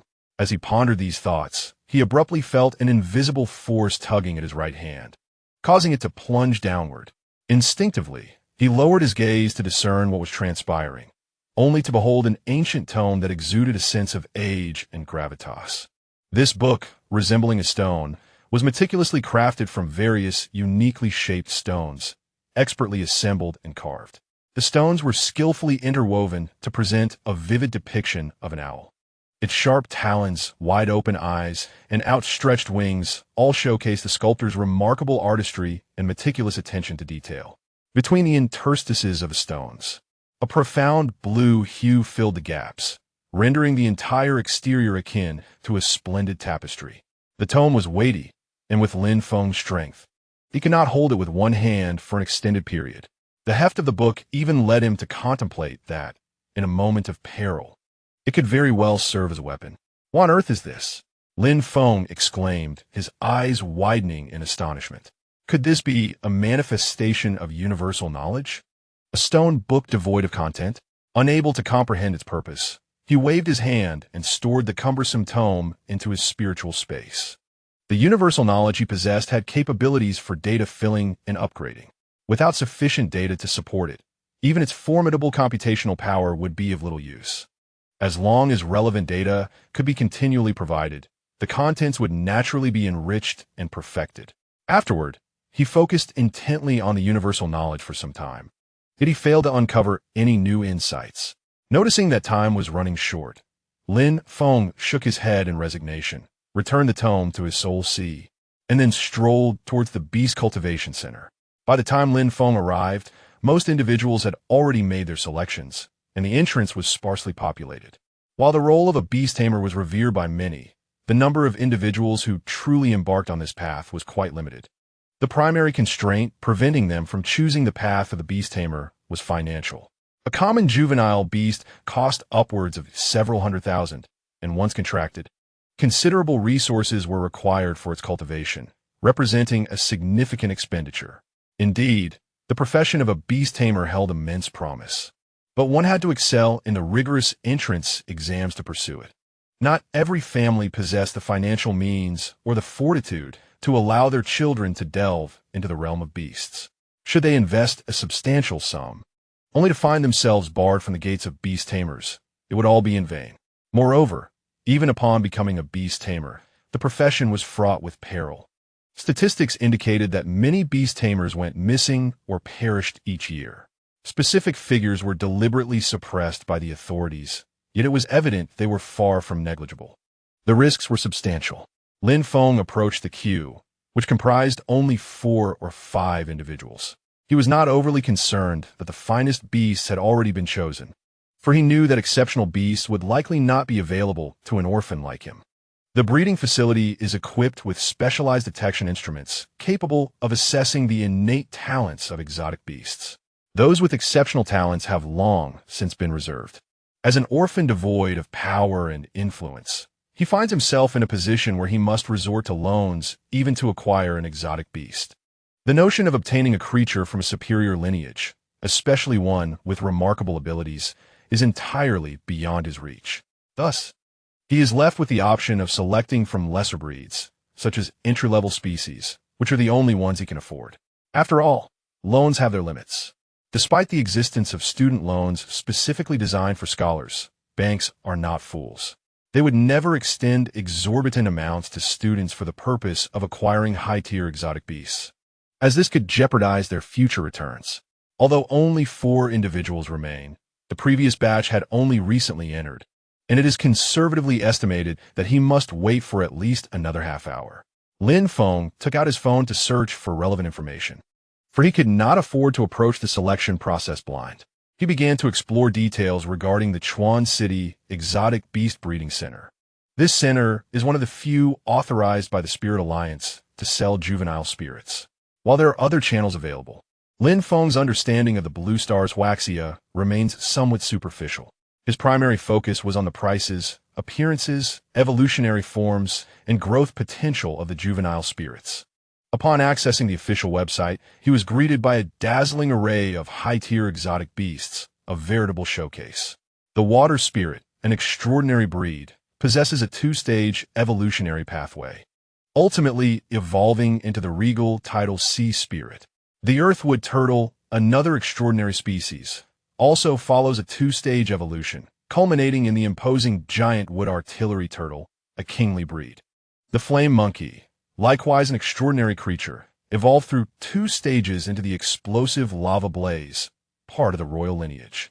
Apart from the initial trio that resembles the esteemed 3 families, the quality of the other exotic beasts noticeably declines, with their final forms rarely exceeding the elite tier. However, it is important to note that the final forms indicated are not the end of their evolutionary journey. Rather, they represent the most potent and definitive paths currently known. Should one possess the capability, alternative evolutionary pathways could be developed. Nevertheless, forging a new path is significantly more arduous than nurturing a beast with superior innate talents. As Lin Feng scrolled through the information, his finger abruptly halted. In his mind's eye, a pale blue owl-shaped brick appeared, splitting open to reveal an inscription on its cover. Data source detected. Would you like to absorb it? Data source? Lin Feng glanced at his phone, perplexed. If it were indeed the phone, he would have received a prompt upon first acquiring it. Why would the suggestion to absorb data arise only while he was using the device? The book seemed to sense Lin Feng's confusion, radiating light as it conveyed information. The data source requires two conditions to be met. The first condition mandates that the contact time with the target object or medium must exceed a full 5 minutes. Only through such prolonged intimacy can the embedded data energy be fully activated and extracted. The second condition mandates that the entity must possess an extensive capacity for data storage. After all, if only a meager amount of data is available, even if successfully acquired, the resulting value would be negligible. However, what is most remarkable and astonishing is that the master themselves can serve as a source of data, unlike other external data sources. The knowledge residing in a master's mind is unfettered by the aforementioned conditions, allowing for swift and efficient transmission. Lin Feng sighed, his mental energy transforming into tendrils that clicked to confirm whether to absorb the data below. Upon agreement, the spirit breeding guide emitted a faint azure glow, which swiftly surged from the ocean of souls into his phone. In a brief moment, the azure light returned, and Lin Feng was informed of the data he had absorbed. The network connected to his phone boasted vast amounts of data, yet many precious pieces of information were encrypted, and the spirit breeding guide had not yet attained the strength to breach these barriers. Thus, it only absorbed surface-level data, sufficient for Lin Feng to select extraordinary beasts. Moreover, due to the excessive data absorption, it seemed to have leveled up, revealing a new functionality. Chapter 6. Selecting Extraordinary Beasts. The imposing and dignified gates of the Extraordinary Beast Breeding Center loomed before Lin Feng, flanked by formidable stone pillars. Standing at the entrance, Lin Feng curiously surveyed his surroundings. Deep within the depths of his eyes, faint azure digits, 01, flickered intermittently, emanating a subtle glow. Should any onlooker gaze solely into his eyes at this moment, disregarding his face, they would undoubtedly be struck by an inexplicable sense of dread emanating from them. His gaze, cold and mechanical, betrayed no emotional fluctuations, evoking thoughts of lifeless machine parts. Such an expression instilled profound fear and unease in others, as if it transcended the realm of human experience. Fortunately, in this moment, no one present directed their attention towards Lin Feng's eyes. The youths were wholly engrossed in the excitement of embarking on their journey of breeding extraordinary beasts, cheering and dancing with delight. Meanwhile, their parents watched anxiously, silently praying for their children's promising futures. As for Lin Feng, the orphan standing alone in the corner, he drew no attention whatsoever. To Lin Feng's surprise, after successfully absorbing the vast data stored in his phone, the universal knowledge returned to him with a new ability, the Eye of Insight. This Eye of Insight enabled Lin Feng to transform all the information he wished to know about his surroundings into precise, data-driven representations. It swiftly consolidated this information into a clear and comprehensible panel, although the data within the phone could not support highly detailed insights. This limitation stemmed only from the scarcity of data available. In the future, as Lin Feng expands his data sources, this ability will prove immensely powerful. Just imagine the attributes and potential abilities of extraordinary beasts, as well as the subtle changes in the environment.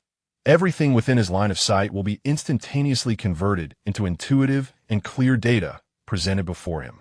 Whether in combat or nurturing, everything is exceedingly convenient, though at this stage, he certainly has not reached such a level. At most, he can obtain some basic information. For instance, the floor that Lin Feng is currently gazing at is imperceptible to the naked eye in terms of its composition and proportions. However, within his vision, a pale blue panel manifests itself. Name, floor, material, level 1 marble, hardness, low. Such rudimentary information is accessible, but beyond that, he knows little more. As for the scanning of exotic beasts, he remains in the dark. There are no exotic beasts at the entrance of the nurturing center for Lin Feng to scan. Nonetheless, he will soon discover the effects of scanning exotic beasts. "Sir, please follow me," said a staff member clad in a white and green uniform, smiling at Lin Feng. The last customer. Name, unknown. Race, human. Ability, unknown. Contract beast, unknown.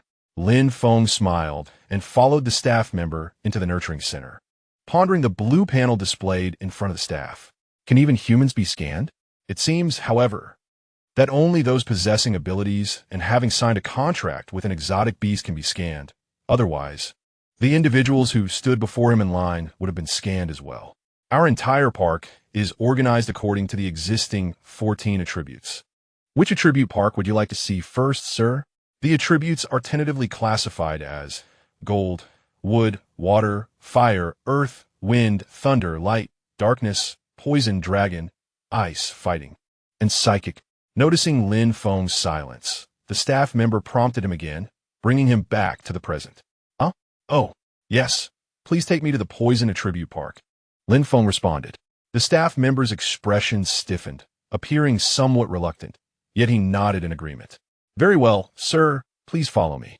The two exchanged no further words. The remainder of their journey marked by a shared silence. Lin Feng quietly observed the environment along the way, noting the corridor constructed of metal shells, with glass on either side, allowing a clear view of the surrounding scenery.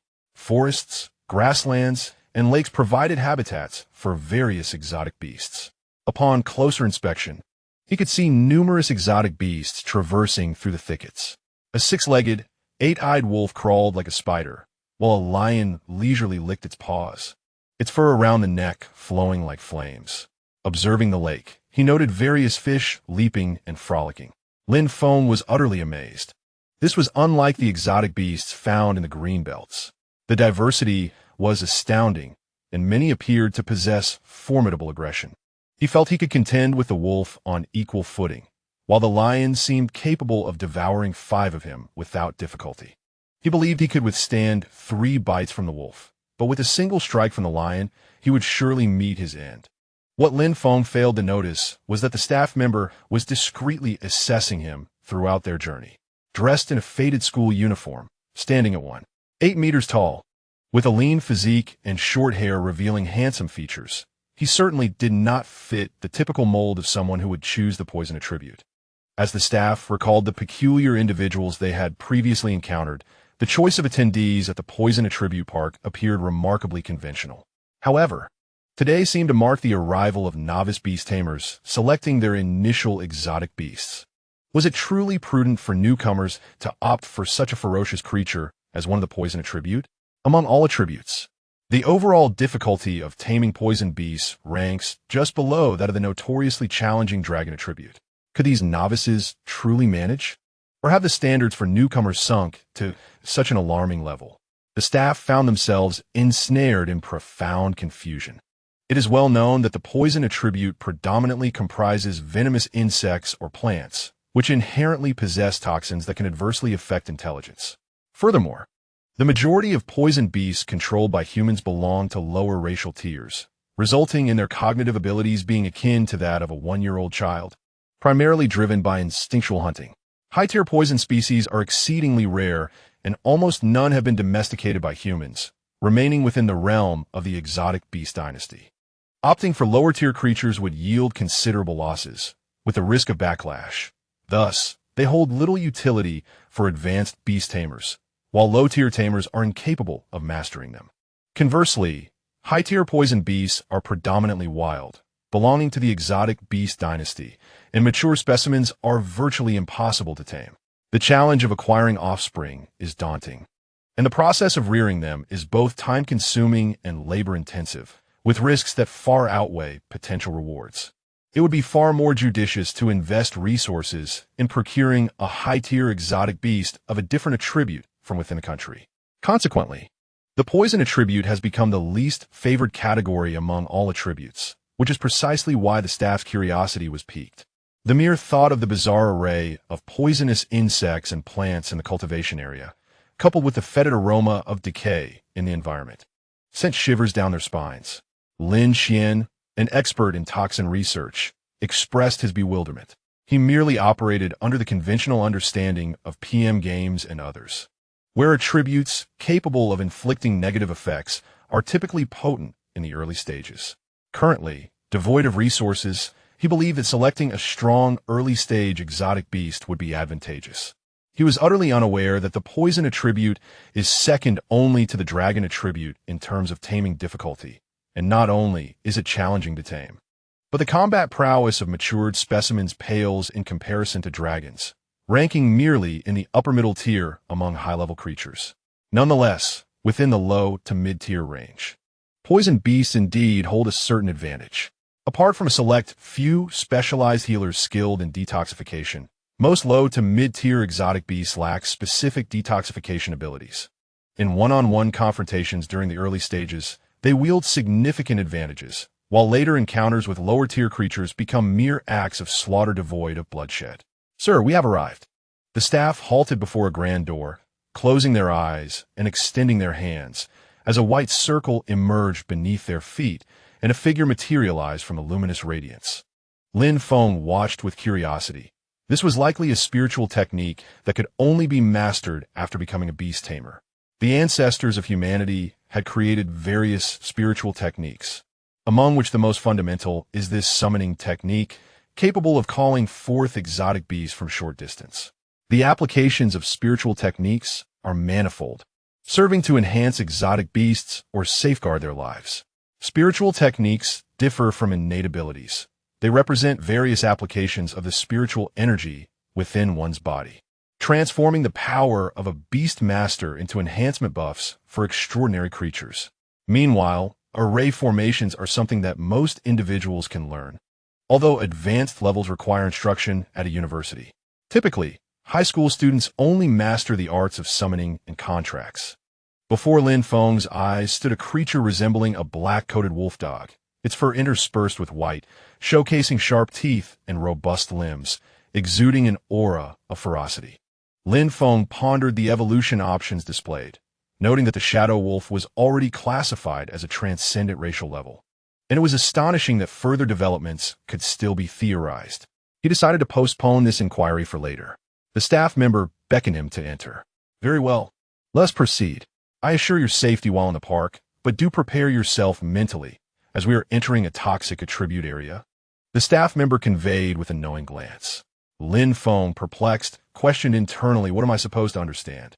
Nevertheless, he followed the staff member with a smile and a nod, despite his confusion, adhering to the notion that smiling and nodding was the appropriate response.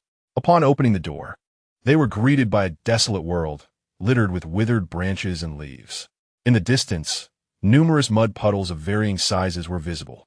Instantly, countless eyes fixated on the trio, evoking a profound sense of being observed. A howl erupted from the dark wolf dog, causing the prying gazes to vanish as if stunned. "Sir, the toxic attribute area is rather perilous. Please refrain from straying too far from me unless absolutely necessary," the staff member cautioned. "Understood," Lin Feng replied, nodding slowly as he rubbed the goosebumps on his arms. This was indeed his first experience of feeling like prey, and he sincerely hoped to avoid a repeat of such an encounter. The toxic attribute area consists of a forest region and a marshland region. We currently inhabit the latter. Most of this area is characterized by dual toxic soil. Please wait a moment while I summon them." The staff member retrieved a pouch of powder from his bag and gently scattered it over the ground within a 10-meter radius. In no time, hundreds of toxic insects and strains congregated in the clearing before them. The staff member shut his eyes, bracing for a bout of entomophobia, pondering who could possibly find these creatures appealing. What could be the allure of their many legs and compound eyes? Conversely, Lin Feng's eyes sparkled with wonder as he observed the myriad forms before him, many of which had previously been familiar, yet displayed remarkable variations. Although the unsettling sensation of being watched prevented him from viewing them as the adorable beings they once were, he retained an appreciation for the beauty they possessed. A flash of blue light flickered in Lin Feng's eyes, and soon he had completed an assessment of the extraordinary creatures before him. Well, how should I put it? Most are at the introductory level, and their evolutionary forms predominantly reach a transcendent peak, along with an inexplicably mysterious status bar. Emotional negativity and aggressive tendencies render the prospect of a contract inadvisable. This state implies a formidable level of hostility towards him, suggesting a potential for backlash. A glance reveals that the majority exude malevolence. Lin Feng finds himself questioning the essence of his existence. He was once adored by charming creatures, yet in this new world, he experiences a starkly different reception. Nonetheless, he would not consider forging bonds with these hostile beasts. It would be folly to believe he could subdue a venomous creature capable of retaliating. Although he recalls from his meager knowledge that entering into a contract would confer resistance to the attributes of the contracted creature, and that the damage inflicted by such a beast would be significantly mitigated, he is not inclined to gamble with his life. In his previous life, capturing venomous entities involved pairing them with appropriate anti-venoms, donning protective gear, and being accompanied by professionals. Such conditions are no longer at his disposal. Without staff, he would be left helpless should the beast turn against him. Chapter 7. Contracting the Purple Scorpion Beast Cultivation Center Toxicity, Sector Lin Feng walked in tandem with the staff member, who continuously scattered white powder to gather the creatures within a designated area, while Lin Feng diligently surveyed and explored. With a borrowed notebook and pen in hand, he meticulously recorded the names of various beasts, contemplating those he wished to contract. His criteria for selecting a beast are not overly stringent. Firstly, he prefers creatures with entry-level racial potential. Though such potential may be commonplace, with adequate training, Lin Feng could aspire to attend prestigious institutions in the future. Secondly, he seeks creatures with evolutionary forms. While every beast possesses limitless potential and myriad evolutionary paths, the distinction lies in human discovery. Lin Feng aims to facilitate a degree of evolution before his college entrance examination, ideally obtaining a creature with extraordinary potential and entry-level strength. Although it seems that universal knowledge might allow for the derivation of new evolutionary schemes, the specifics remain uncertain. Hence, he should opt for creatures with well-documented evolutionary pathways. Thirdly, loyalty is imperative. Without it, the question arises, who truly governs whom? While demanding loyalty upon first meeting may be unrealistic, at the very least, he hopes for the absence of hostility. Gazing at the screen filled with emotional negativity, Lin Feng feels utterly despondent. The staff presents him with juvenile beasts in their initial forms, recently birthed and ideally suited for novice contracts. Lin Feng has grown indifferent, initially focused on racial rankings. He now notes any creature devoid of malevolence in his notebook. Nonetheless, he has recorded several with considerable potential, even if their emotional dispositions are all negative, as they meet the first two criteria remarkably well. The staff member, meanwhile, feels exasperated. They have nearly examined hundreds of venomous insects and plants, traversing the entirety of the toxicity sector, while Lin Feng remains undecided. Oh, the heavens! His legs feel as though they might give way. After nearly 2 hours of wandering, darkness looms on the horizon. The individuals he had previously hosted had also experienced moments of hesitation, but at most for half an hour.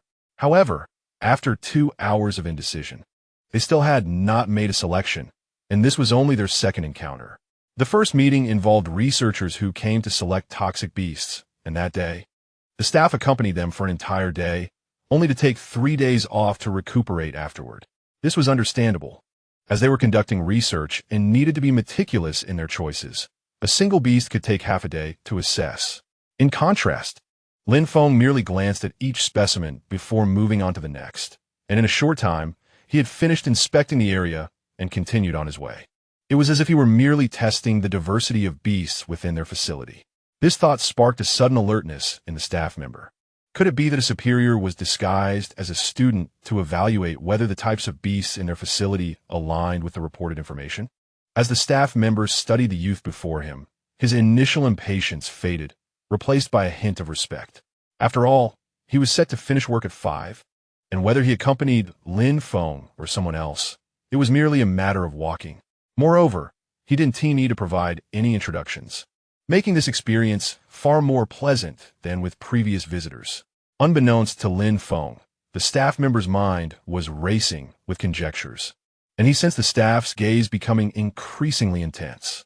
Although he felt somewhat guilty for putting the staff in a difficult position, his own security in this world was at stake, leaving no room for carelessness. Furthermore, he was the last to be attended to, and even if others were to arrive, they would not be numerous. Plus, the facility was not dependent on a single staff member. He could only silently apologize to the staff. After nearly 2 hours of walking, Lin Feng had almost completed his tour of the toxic attribute zone, with his notebook densely filled with notes. Sir, we have nearly finished the toxic attribute zone, and these are the only toxic beasts we have. Have you made your selection, or would you like to visit another attribute zone? The staff member's expression revealed his concern. Having spent 2 hours in one zone, it was nearly 4 in the afternoon, and with a 5 o'clock closing time, any further exploration might require him to work overtime. No need. I appreciate your assistance. However, I may need to take a moment to review my notes and make my selection, which won't take long. Thank you for your patience along the way. The staff member waved his hand dismissively, indicating it was no trouble at all, as walking was simply part of the job. He then found a spot to sit down. After nearly 2 hours of walking, even his physical endurance as a beast master was beginning to wane. Lin Feng, on the other hand, was faring well. His previous labor-intensive work had bolstered his stamina, and although he appeared somewhat malnourished, he still possessed considerable strength. The staff member had only contracted a single apprentice beastmaster, and his physical condition was only slightly better than Lin Feng's, who had been consistently training. Lin Feng's primary reason for not visiting other zones was the lack of time. Otherwise, he would have liked to explore further. However, having already committed to the toxic attribute as his first beast, and with time running short, there was no need to trouble the staff member to guide him elsewhere. After much deliberation, Lin Feng ultimately selected 3 extraordinary creatures. The first, named the moonlight jellyfish, possesses attributes of poison and water, with a unique trait of purification. It is categorized at the novice level and can evolve into the moonlight jellyfish. This creature is emotionally neutral, exhibiting neither aggression nor affection. It was discovered in a serene lake within a forest, and its purification trait enables it to generate purified water imbued with healing properties against toxins. Thus, once contracted, it offers a continuous yield, allowing for profitable ventures through the sale of this purified water. Additionally, its potent toxins can rapidly disseminate throughout an adversary, inducing a state of confusion and lethargy. The second creature is the fire rose, characterized by the dual attributes of fire and poison, with the elemental trait of elementalization. Also at the novice level, it has an evolution path leading to the fire rose of radiance, which remains unreleased. This rare dual attribute creature, despite its low species rank and limited evolution options, would certainly be coveted in the outside world. Elemental creatures are exceedingly rare yet formidable, especially those with fire attributes that excel in direct combat, making this a commendable choice. The third creature is the purple scorpion, endowed with the poison attribute and the trait of toxic bloom, which allows it to absorb external toxins to restore vitality and enhance its abilities. It is also categorized at the novice level, boasting 3 possible evolution paths. 1. Purple scorpion to purple golden scorpion to purple golden mad scorpion. 2. Purple scorpion to purple golden scorpion to purple golden toxic scorpion. And 3.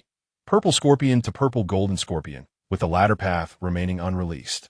This creature's emotional disposition is malevolent.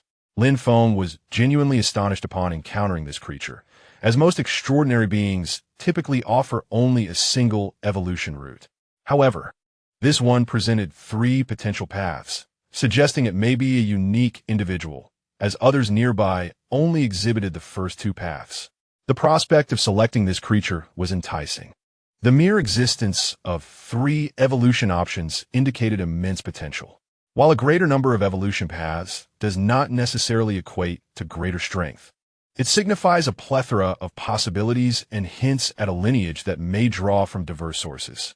Moreover, the third evolution path, not documented in available information, suggests it could be concealed or yet to be researched, representing a tantalizing possibility of rarity. The other 2 evolution types, while potentially reaching an extraordinary status near elite, would likely not surpass the third. Yet, one must wonder, what if? It could hardly fall short of expectations, could it? Despite the creature's malevolent nature causing Lin Feng some trepidation, its potential was undeniably alluring. Thus, the question arose, should he take a gamble? Lin Feng retrieved his phone and began to search for information on the evolution paths of the purple scorpion. It was noted that the intelligence of the purple scorpion is comparable to that of a 4-year-old child, distinguishing it within the realm of poison attribute creatures as one of the most intelligent. Furthermore, while they possess various evolution potentials, the specifics of each purple golden scorpion's adaptation to its respective evolution path remain an enigma yet to be unraveled. 2 possibilities. Lin Feng nodded, realizing that the third pathway was either undiscovered or deliberately concealed. Concealment implies intrinsic value, while the lack of research suggests a groundbreaking scientific discovery. Both possibilities were tantalizing to Lin Feng. The data on the purple scorpion indicated only the evolutionary paths of the golden-scaled scorpion and the golden-scaled mad scorpion, with no mention of a third form. After much contemplation, Lin Feng ultimately chose to contract the purple scorpion, a wholly new evolutionary pathway. Even if it belonged to a toxic beast, held considerable scientific merit. Once released, it could yield substantial profits. If it were indeed hidden, it could either be exceedingly perilous or overwhelmingly powerful, unfit for public knowledge. Both scenarios were appealing in their own right, especially when compared to other options that lacked such surprises. The allure of this small surprise captivated him, although emotional challenges posed a significant concern, indicating a potentially prolonged adjustment period. The sheer possibility of discovery was sufficient to offset this drawback. Furthermore, the cost of the purple scorpion was relatively modest, merely around 100,000, especially considering it was financed through a loan. The risk was far outweighed by the potential reward, rendering it a sound investment. Lin Feng rose, addressing the staff. I have made my decision. Please lead me to the area where the purple scorpion resides. Certainly. Please follow me, the staff member replied, momentarily taken aback before rising to guide Lin Feng. In no time, they arrived at the section housing the purple scorpion. The staff, as customary, scattered a white powder, and soon a multitude of exotic beasts filled the area. Lin Feng scanned the surroundings, ultimately locating the purple scorpion he had previously observed, which possessed 3 evolutionary pathways. The purple scorpion was currently indulging in the aroma of the white powder, which contained energy akin to catnip for toxic creatures, providing immense comfort. Lin Feng pointed at it and informed the staff this one. Very well. The staff member signaled to the dark wolfhound, which swiftly restrained the purple scorpion with a paw, emitting a terrifying roar that sent the surrounding beasts retreating in fear. The purple scorpion, bewildered, found itself pinned beneath the dark wolfhound's paw. Upon regaining its senses, it began to tremble, recalling past experiences of being taken by humans for experimentation. Blood draws and injections, which were merely routine health checks for exotic beasts, had been traumatic for the purple scorpion due to its scarce blood supply, leading to numerous needles piercing its body. This history fostered a deep-seated aversion to humans. The blue and white school uniform worn by Lin Feng reminded the scorpion of a doctor's white coat, causing it to mistake Lin Feng for a physician. Hence its intense dislike. Is it time for another injection? Wasn't it just recently? The scorpion thought, resolutely rejecting such an idea. Before long, only Lin Feng, the staff member, the purple scorpion, and the dark wolfhound remained in the arena. The staff member turned to Lin Feng. Shall we proceed? Lin Feng replied, slightly anxious, his gaze fixed on the trembling purple scorpion that had been released from the wolfhound's grasp. The affinity with nature quietly awakened, as a verdant radiance emanated from Lin Feng's being, conveying his emotions to the purple scorpion and continually soothing it. Do not fear, no one shall harm you. The purple scorpion timidly raised its gaze to him, and under the influence of this natural affinity, Lin Feng appeared significantly more agreeable. At that moment, he also noticed that his attire was a blend of blue and white, not merely pure white, unlike the previous group of medical personnel, suggesting that he would not face needles this time, correct? Before long, the purple scorpion's mental state began to stabilize, and, through the connection, it transmitted positive emotions to Lin Feng, its venomous tail lightly swaying. Lin Feng was momentarily taken aback by the sudden display of goodwill. Was this truly resolved?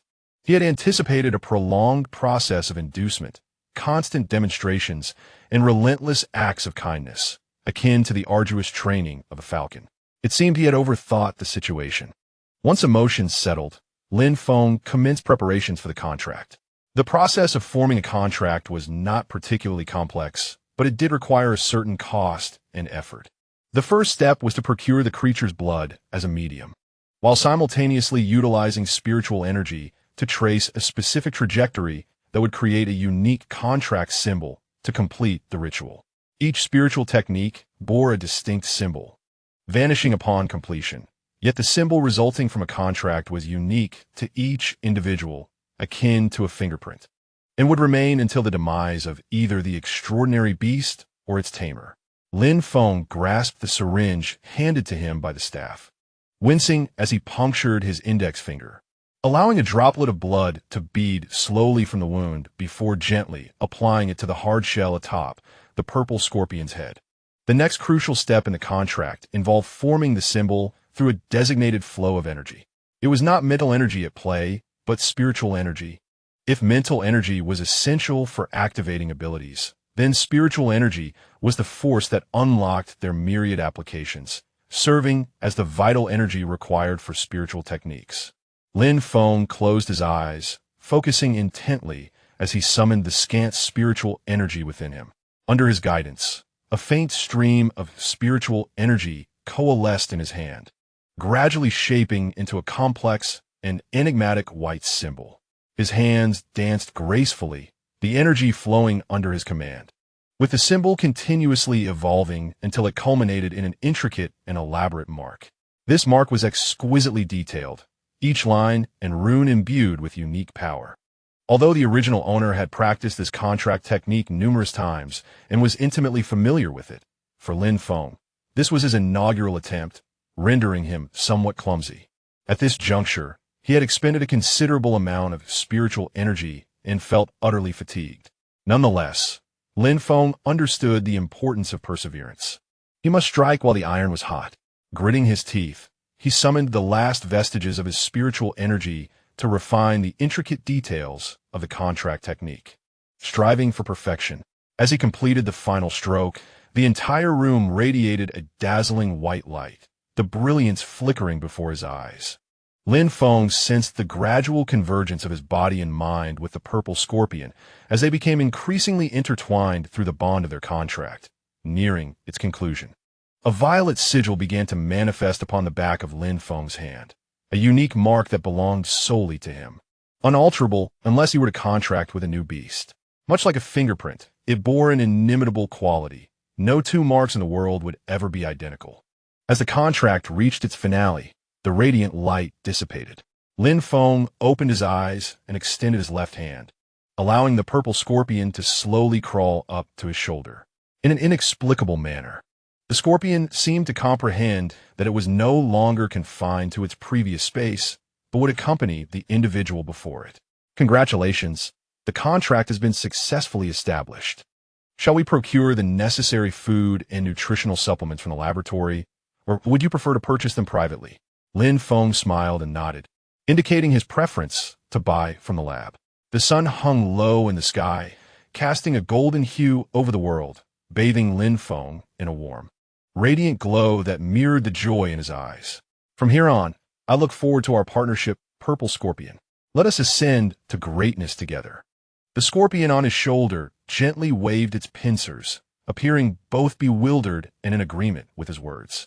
As the sun dipped below the horizon, darkness enveloped the land, only to be followed by the promise of dawn. Little did anyone anticipate that from such a humble town, a person of ordinary origins would ultimately rise to become the sun that illuminated a new era. Chapter 8. Separation as the sun set and twilight descended. Lin Feng sent the details of his contracted beast to Teacher Lu.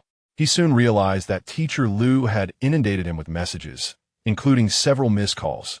However, due to his phone's power-saving mode and do not disturb setting, he had not received any notifications. Just after transmitting the information regarding the contracted beast, a call came through. Hello, Teacher Lu. Have you already contracted with a beast? Yes, I have. There was a moment of silence on the other end before Teacher Lu continued. The school intends to invest in you based on your talent.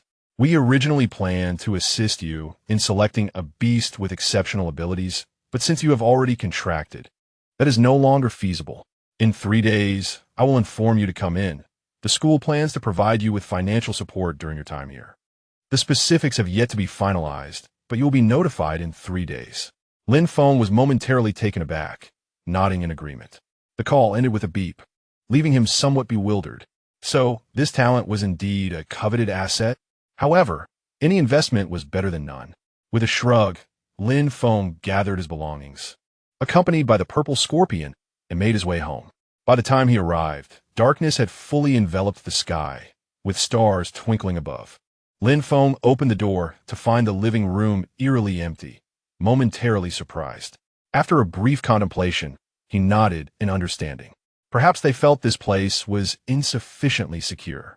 Yet, he wondered if they could still afford the final payment. No, they hadn't even settled the initial amount. Where would the final payment come from? Let it be. Apart from money, there is little worth concerning. After all, it was merely a fleeting encounter with a stranger. Lin Feng set down his belongings and reclined on the sofa. In his impoverished state, the room felt desolate, permeated by an eerie solitude, as if it were haunted. The solitude of being alone inevitably breeds a sense of fear or loneliness. However, he was no longer entirely alone. Lin Feng glanced at the curious purple scorpion perched on his shoulder, observing its surroundings. Bound by a contractual connection, they could communicate and share emotions. Go ahead and play, but don't wander off. Stay within the confines of this house. If you get lost, I want to be able to find you. At this, the purple scorpion joyfully waved its pincers, nodding its little head in agreement. Lacking vocal cords, it communicated solely through body language, much like scorpions of a past life. Nevertheless, their bond allowed them to understand each other as feelings, so communication posed no significant challenge. Upon receiving permission, the purple scorpion scuttled down from Lin Feng's shoulder, eagerly exploring its new home, darting this way and that, dancing with delight, like a little fool. Lin Feng chuckled softly, then rose to prepare a meal. His gaze was suddenly drawn to a note on the table. He recalled that there hadn't been a note there when he left that morning. Picking it up, he examined the pristine paper, which bore the bold characters, "Gone, do not dwell. If alive, the money will be transferred to your bank account." The brevity of the message evoked an image of that person's indifferent demeanor. Indeed, they did not seem to be one for verbosity. Yet, despite its succinctness, the note conveyed its intended meaning. Lin Feng set the note down with a sense of relief. Providing shelter for a night had earned him 200,000, a remarkable profit, assuming he remained alive. However, the losses were minimal, only some in used medical bandages and alcohol. As for the risks involved, with the individual absent, who could truly know? Perhaps a fleeting suspicion, but nothing severe. With a cheerful hum, Lin Feng rummaged through the refrigerator for ingredients. One could truly commend the original owner for their frugality, apart from the wild vegetables that could be foraged in the park and various insects. The fridge contained hardly any food. Yet, that was of little concern. In the past, he often ventured deep into the mountains in search of toxins, which led to the frequent shortage of provisions and loss of phone signal. During those times, he learned numerous survival skills from the accompanying bodyguards, such as which insects were edible and how to source water. Although the taste was often questionable, the nutritional value was undeniably rich. Moreover, with the availability of seasonings now, even the most unpalatable meals could be salvaged. Having selected the ingredients, Lin Feng began to cook while contemplating his future. The liquid assets left by the original owner amounted to merely 6,000 yuan, with a monthly government subsidy of 2,000 and a low-income allowance of 1,500. This sum of money suffices for basic sustenance, yet it pales in comparison when it comes to nurturing extraordinary creatures. Furthermore, there are various expenses, such as water and electricity, to consider. Henceforth, meticulous budgeting is imperative, alongside devising ways to earn additional income. It's essential to invest in foundational resources during the early stages. Otherwise, no amount of later investment will suffice. Alas, what a burden this all is. After dedicating 2 hours to preparing a meal, Lin Feng emerged from the kitchen, carrying a fragrant medley of insects. He beautifully arranged the dish on the dining table, and upon gazing at the insect feast, he began to eat with satisfaction. Observing Lin Feng indulge in his meal, the purple scorpion ceased its play and approached, eagerly watching him. After an afternoon filled with contracts and familiarizing itself with a new environment, it too was quite famished. Sensing the emotions emanating from the contract, Lin Feng turned his gaze to the scorpion. He opened the shopping bag and extracted the food specifically prepared for poison-type extraordinary beasts, unwrapping a portion and presenting it before the scorpion. Upon catching a whiff of the aroma, the scorpion joyfully began to eat. Watching it devour the food ravenously, Lin Feng felt a twinge of embarrassment. How long had the nurturing center kept it hungry? Was it 3 days with 9 missed meals? Otherwise, how could it exhibit such an appetite? After some contemplation, he decided to unwrap 2 more portions for it. Although the staff had indicated that 1 box per meal sufficed, he reasoned that this purple scorpion was unlike ordinary ones. A greater appetite signified a higher energy requirement, which in turn reflected superior talent. Thus, it was plausible that the nurturing center had indeed kept it underfed, considering its consumption might be several times that of its peers. Go ahead, indulge. You are a treasure, and no one should suffer while you thrive, he mused, though he lamented the diminishing of his little treasury. Ah, a hearty appetite is indeed a blessing. Lin Feng picked up his chopsticks and began to eat. In his previous life, he typically consumed insects raw in the jungle. This was his first attempt to prepare them cooked, and the result was quite delightful. The fried grasshoppers were quite palatable. Ding dong, his phone vibrated. Lin Feng curiously pulled out his phone and discovered that his classmates had begun to showcase their extraordinary beasts in the group chat, with Lu Xiaodong being the most vocal. Look, Lu Xiaodong, my father truly prepared a cub from a kingly lineage for me. Lu Xiaodong's image. JPG Lu Renjia. Wow, it really is a cub from a kingly lineage. Jiang Tian, Brother Dong, don't forget us little brothers when you achieve greatness. Zhang Tianhao, Brother Dong. Wang Dai, Brother Dong. Hihua, Tian. Lin Feng, 99. Why are you joining in the excitement too? Lin Feng. Fengzi? Iwa. Haha. Lin Feng chuckled at the chaotic group chat and curiously clicked on the image. The picture showcased a creature resembling a lizard, frolicking joyfully in a backyard. Goodness, it truly was a cub from a kingly lineage. The earth-fire lizard, while only classified as a transcendent species, possesses a stable path to evolve into a kingly species, thus justifying its classification as a cub of such lineage.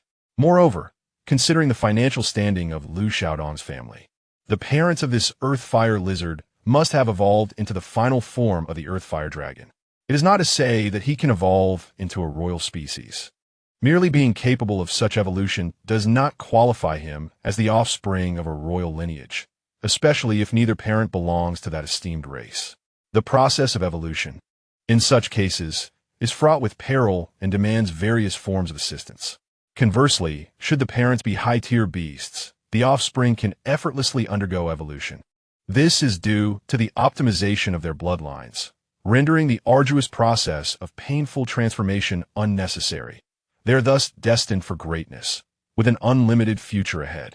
However, it must be said that the appearance is rather unappealing. An eyesore indeed. The little scorpion, on the other hand, is quite delightful. Observe its graceful contours, its robust exoskeleton, and the imposing elegance of its tail. Truly, it is aesthetically pleasing in every regard. Yet, this is merely Lin Feng's perspective, as he shares photos in the group, seeking admiration.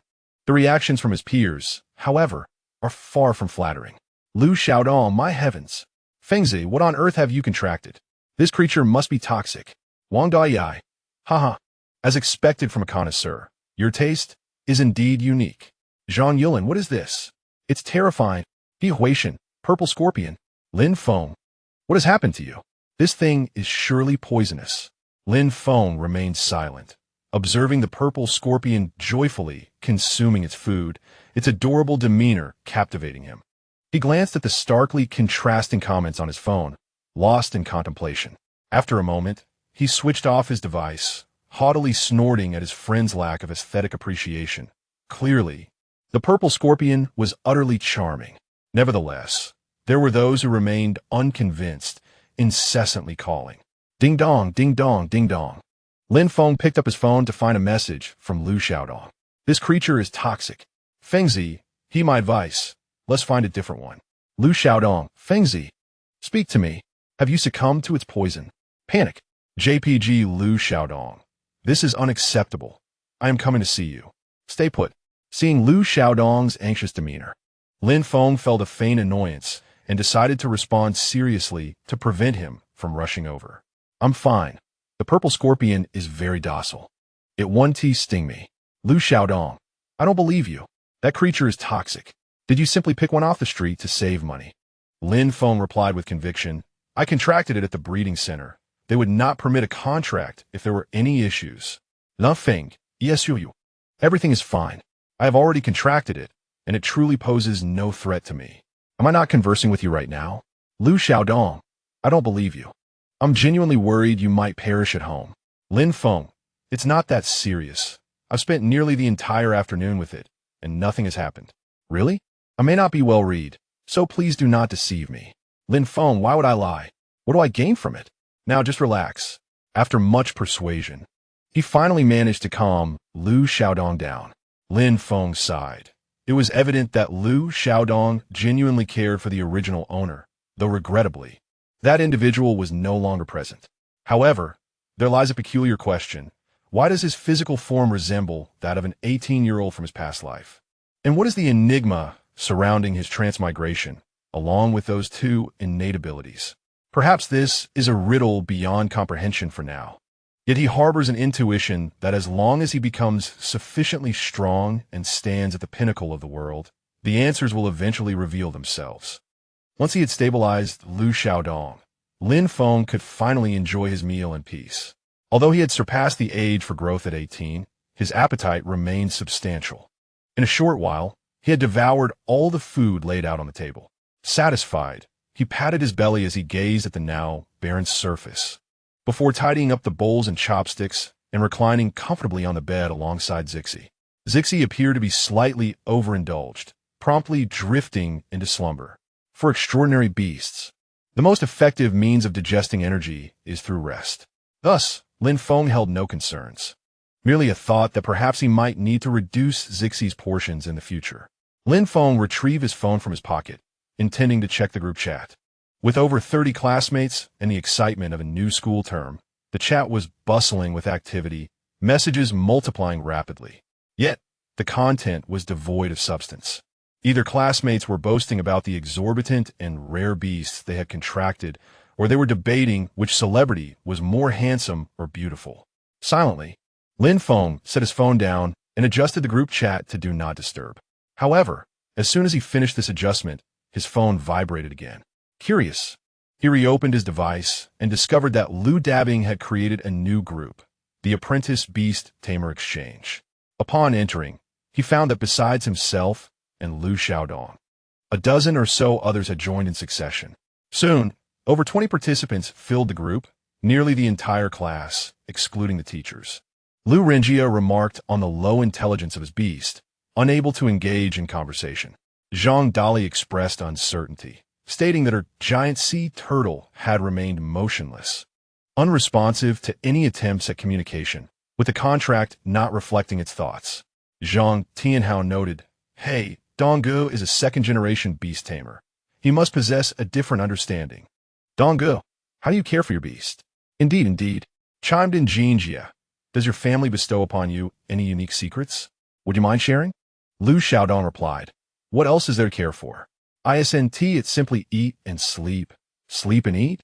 The others responded with confusion. Lin Feng, observing their bewilderment, extended a benevolent hand. It was well known that Donggu was a second-generation beast tamer.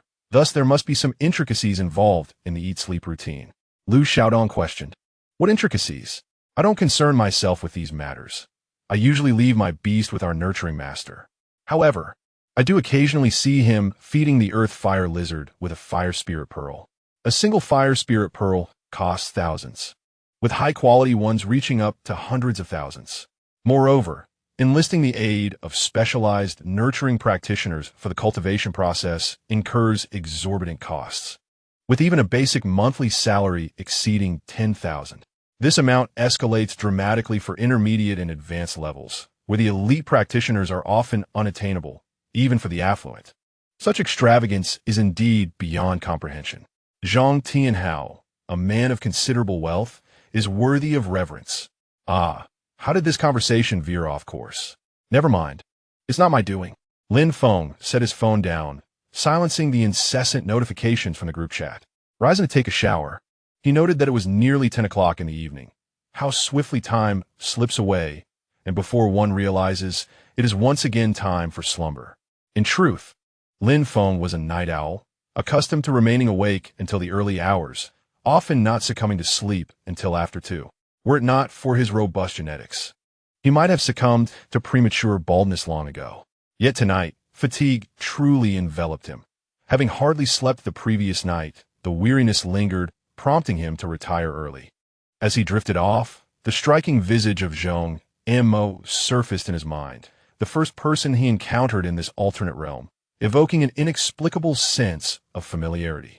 Though his injuries appeared to have healed, the reality was far more complex than it seemed. One could only hope he would thrive, especially since payment had yet to be rendered. Lost in such thoughts, Lin Feng succumbed to a profound slumber. The night was deep, adorned with twinkling stars, and the full moon hung high in the sky, casting its luminous glow, illuminating the path for those wandering in the darkness.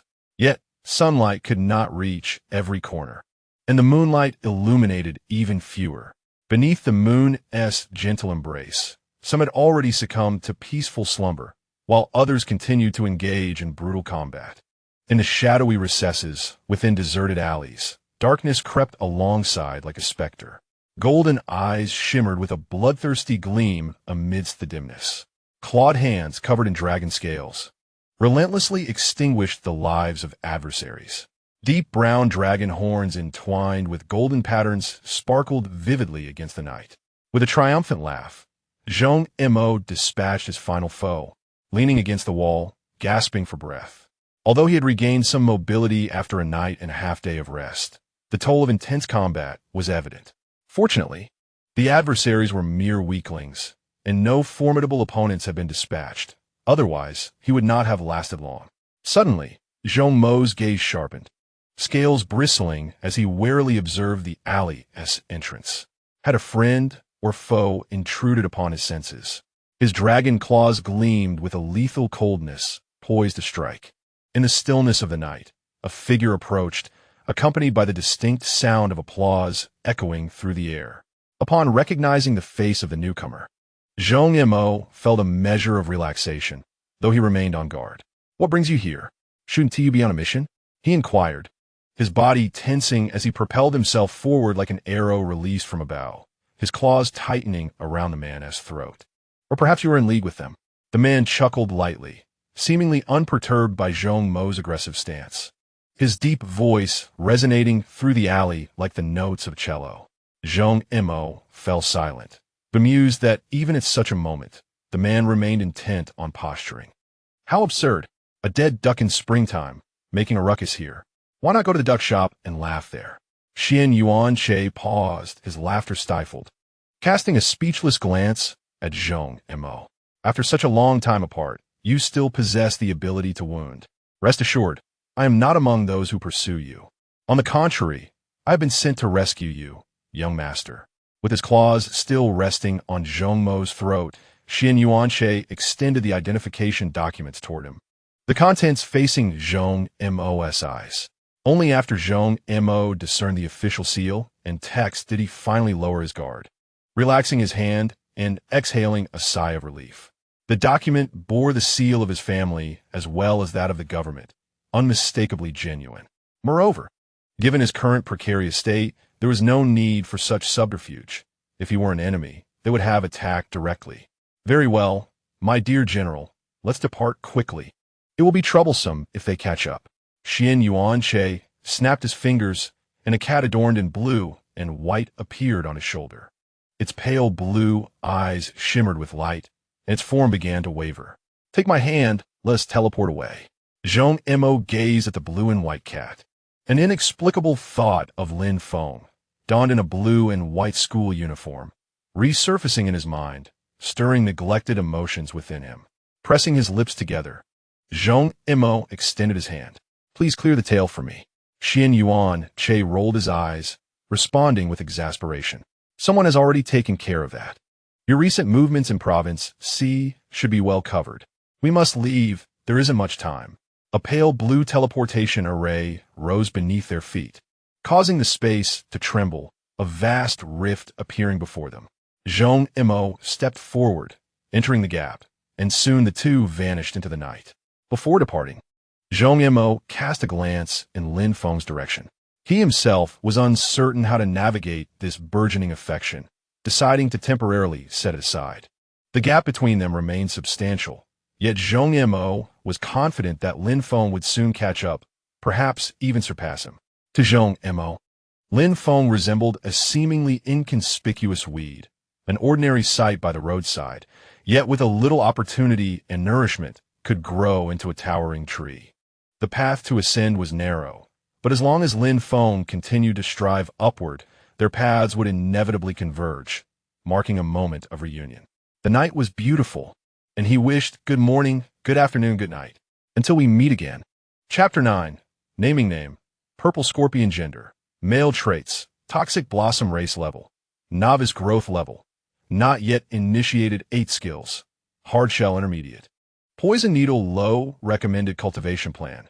Basic cultivation unlocked evolution plans. 1. Purple Scorpion. Purple Gold Scorpion. Purple Gold Matte Scorpion. Unlocked 2. Purple Scorpion. Purple Gold Scorpion. Purple Gold Poison Scorpion. Unlocked 3. Purple Scorpion. Purple Gold Scorpion. Unlocked. This panel was discovered by Lin Feng while he intended to delve into the tome of universal knowledge, the stone book, in a space that had previously held nothing between 2 stone slabs. A sheet of translucent light blue paper unexpectedly materialized before him. It contained information about the purple scorpion, along with an option to unlock a basic cultivation plan. However, the evolutionary path displayed on the panel indicated it was inaccessible. Lin Feng surmised that the inaccessibility was due to the current computational power being insufficient or its strength lacking the capacity for calculation. After all, he was merely an unremarkable beast master, with his mental prowess still at a rudimentary level. Gazing at the unlockable basic cultivation option, Lin Feng felt a surge of excitement. Yet, recalling the scene when he nearly overexerted himself while using nature affinity, he tempered his enthusiasm.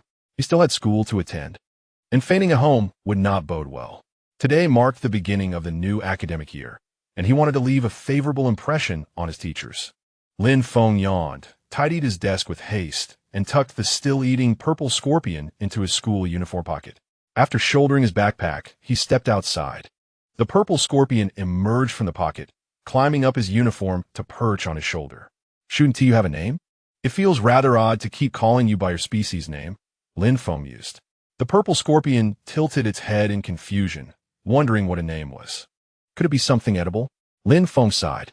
A name is simply my way of referring to you, a testament to your existence as an individual, a name that is uniquely yours. After all, I wouldn't want to call out Purple Scorpion only to have several others appear. That would make it difficult to recognize you. The purple scorpion flicked its tail, seemingly perplexed yet somewhat understanding. So it's just a few words that refer to me, right? That interpretation wasn't entirely wrong. Lin Feng decided to name it directly. Let us see. How about Little Purple or Little Scorpion? The purple scorpion vigorously shook its head, expressing strong disapproval of both names. I'm terrible at naming. Why did I suddenly think of giving you a name? How about Xiao Xiao or Yi? The purple scorpion remained silent, continuously waving its pincers in protest. Thus, the duo walked amicably toward the bus station, engaged in a discussion that lasted a full 10 minutes before settling on a name.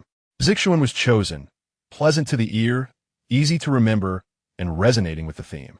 Although it bore a somewhat feminine connotation, it was not a significant issue, as there was also a nickname, Leaf. Little Leaf sounded even stranger. Nevertheless, Lin Feng had invested considerable thought into this decision, exhausting 10 minutes of his mental faculties, and he decided to let fate take its course. After all, time would reveal all. Having come to terms with this, Lin Feng paid no further mind, leaving Zixuan to relish its lovely name. Years later, Zixuan would finally distinguish the differences between genders and express strong discontent regarding the name bestowed upon him by his beast master, which was clearly feminine. But that was a matter for another time. Yesterday marked the awakening of his innate talent, and today was the true start of his academic journey. The thought of his hard-earned doctoral degree from his past life stirred emotions within him, and he couldn't help but feel a swell of tears. He hoped for his mother's good health. Refraining from expletives, Lin Feng lamented with a touch of melancholy, feeling as though he had returned to a time of liberation. After 30 years of striving, he found himself once again in the throes of his final year of high school. Indeed, this world resembled an immense senior year of high school. Collecting his emotions, Lin Feng trod along the muddy path. Following a torrential downpour 2 days prior, and a day cloaked in overcast skies, today the sun emerged from behind the layers of clouds. Yet, the heat of August was undeniably oppressive. After a brief walk, beads of sweat began to form on Lin Feng's brow, while Xiao Yi, sun-kissed and fatigued, lay listlessly. Upon boarding a bus that offered the respite of air conditioning, Lin Feng felt his spirits lift slightly. Along the journey, he observed numerous establishments dedicated to the study and training of extraordinary beasts. It was astonishing how prevalent these shops were. It seemed that for every 2 stores, one was devoted to these mystical creatures. Nutritional supplements, fitness equipment, and various training courses adorned the shelves, presenting a dazzling array of options. The advertisements displayed on large screens were similarly focused on the art of beast mastery. Lin Feng was once again struck by the sheer reverence that the inhabitants of this world held for extraordinary beasts and martial prowess. Nutritional supplements, you say? Lin Feng stroked his chin thoughtfully, considering the potential benefits. The cultivation methods for Xiao Yi necessitated an array of supplements, which he could also utilize. These were no ordinary supplements. They were specialized products derived from the beasts themselves.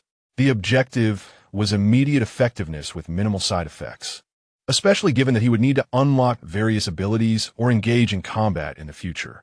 It was prudent to prepare in advance.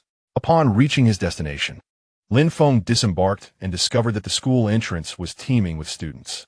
The onset of a new academic year was indeed a familiar sight. With a calm nod, he stepped into the campus. As he made his way toward the classroom, he sensed several pairs of eyes lingering on him, a sensation that heightened his already acute awareness since forming a bond with Xiao Yi. Moreover, could they lower their voices? He was not deaf. Look at that.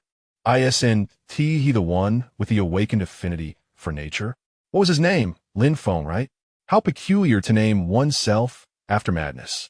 A girl beside her cast a disapproving glance. Fool, it's the maple in his name, but his nature affinity is indeed quite extraordinary, truly a stroke of luck. Look at that boy. He seems frail, yet he is quite handsome, and the scorpion on his shoulder exudes an air of authority. Are you truly hungry? With such a slight frame, a mere touch would likely send him crumbling. And that scorpion is hardly impressive, it's rather repulsive. Amidst the hungry gazes of his peers, Lin Feng entered the classroom with an expression devoid of emotion, embodying the persona of the aloof, stoic newcomer, a figure who could deftly evade all forms of unnecessary social interaction. Observing a few classmates approaching him, their courage faltered as they caught sight of him, retreating in fear. What a profoundly astute persona to cultivate, allowing him to isolate himself from the entire class with mere presence. In the classroom, upon seeing his arrival, Lu Xiaodong promptly beckoned him to take a seat. At his feet lay a fire lizard, adorned with reddish-brown scales reminiscent of a lizard from a previous life. Known as the fire lizard, it possessed the attribute of fire and the trait of heat absorption, enabling it to store thermal energy within its body, thereby enhancing the potency of its fire-based techniques. Its racial classification was that of an extraordinary monarch. Lin Feng cast his gaze towards the racial classification section, noting the term monarch in parentheses. It was evident that this fire lizard was capable of evolving directly into a monarch-level fire dragon, indicating that one of its progenitors belonged to the royal lineage of fire dragons. To say it was a youngling of the monarch race would not be an exaggeration. even though its current racial level was merely extraordinary. In truth, there existed races of innate rulers or born monarchs, albeit exceedingly rare. As such beings belonged to the upper echelons of their respective racial stages. Typically, those who evolved to reach such racial levels were of lower status within that classification, hence not considered formidable. The rare exotic beasts were beyond the means of those dwelling in remote areas like theirs. Here, the most affluent and powerful could only afford the low-level offspring of monarch races that had undergone postnatal evolution, and even then, demand outstripped supply, as higher racial levels were increasingly difficult to produce. Returning his thoughts to the present, Lin Feng settled into his seat. The classroom was spacious, with ample space surrounding each desk to accommodate classmates of larger physiques. Although the juvenile exotic beasts comprehended nothing, they were still required to attend classes alongside the students to foster mutual understanding and intimacy. Moreover, some of the more intelligent creatures were capable of grasping the lessons, and upon forming contracts with humans, they would come to understand human language. Attending classes together might yield unexpectedly positive results, albeit the effectiveness was minimal. Hurry up, Fengzi. Why are you still so nonchalant? The inspection is imminent, Lu Xiaodong exclaimed. My Aunt Teacher Lu is about to arrive. When she gets serious, even familial ties are no barrier. Lin Feng, seated, regarded the incessantly chattering Lu Xiaodong with exasperation. So you're quite the connected one, huh? Brother Bing will need your guidance moving forward. Lu Xiaodong rolled his eyes. What guidance? If I can just keep myself safe, that would be splendid. That she-devil was specifically summoned by my father to deal with me. Goodness, brother, take care, Lin Feng replied. Hey, you heartless wretch. Before Lu Xiaodong could finish, the sound of high heels clicking against the floor echoed ominously, compelling him to silence himself. The school bell rang.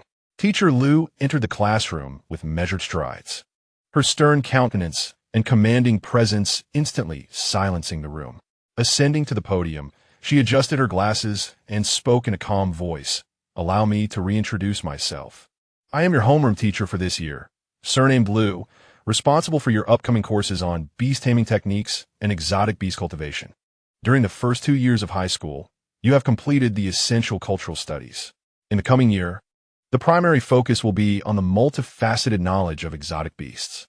Some may mistakenly believe that combat is solely the domain of these creatures, but that notion is profoundly erroneous. A beast tamer is far from a mere commander seated comfortably in the rear, in the throes of battle. You and your beast are one. On the battlefield, no adversary will engage you in a fair contest.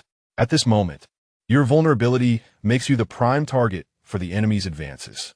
In the upcoming year, your studies will encompass not only nurturing these beasts, but also mastering the art of survival.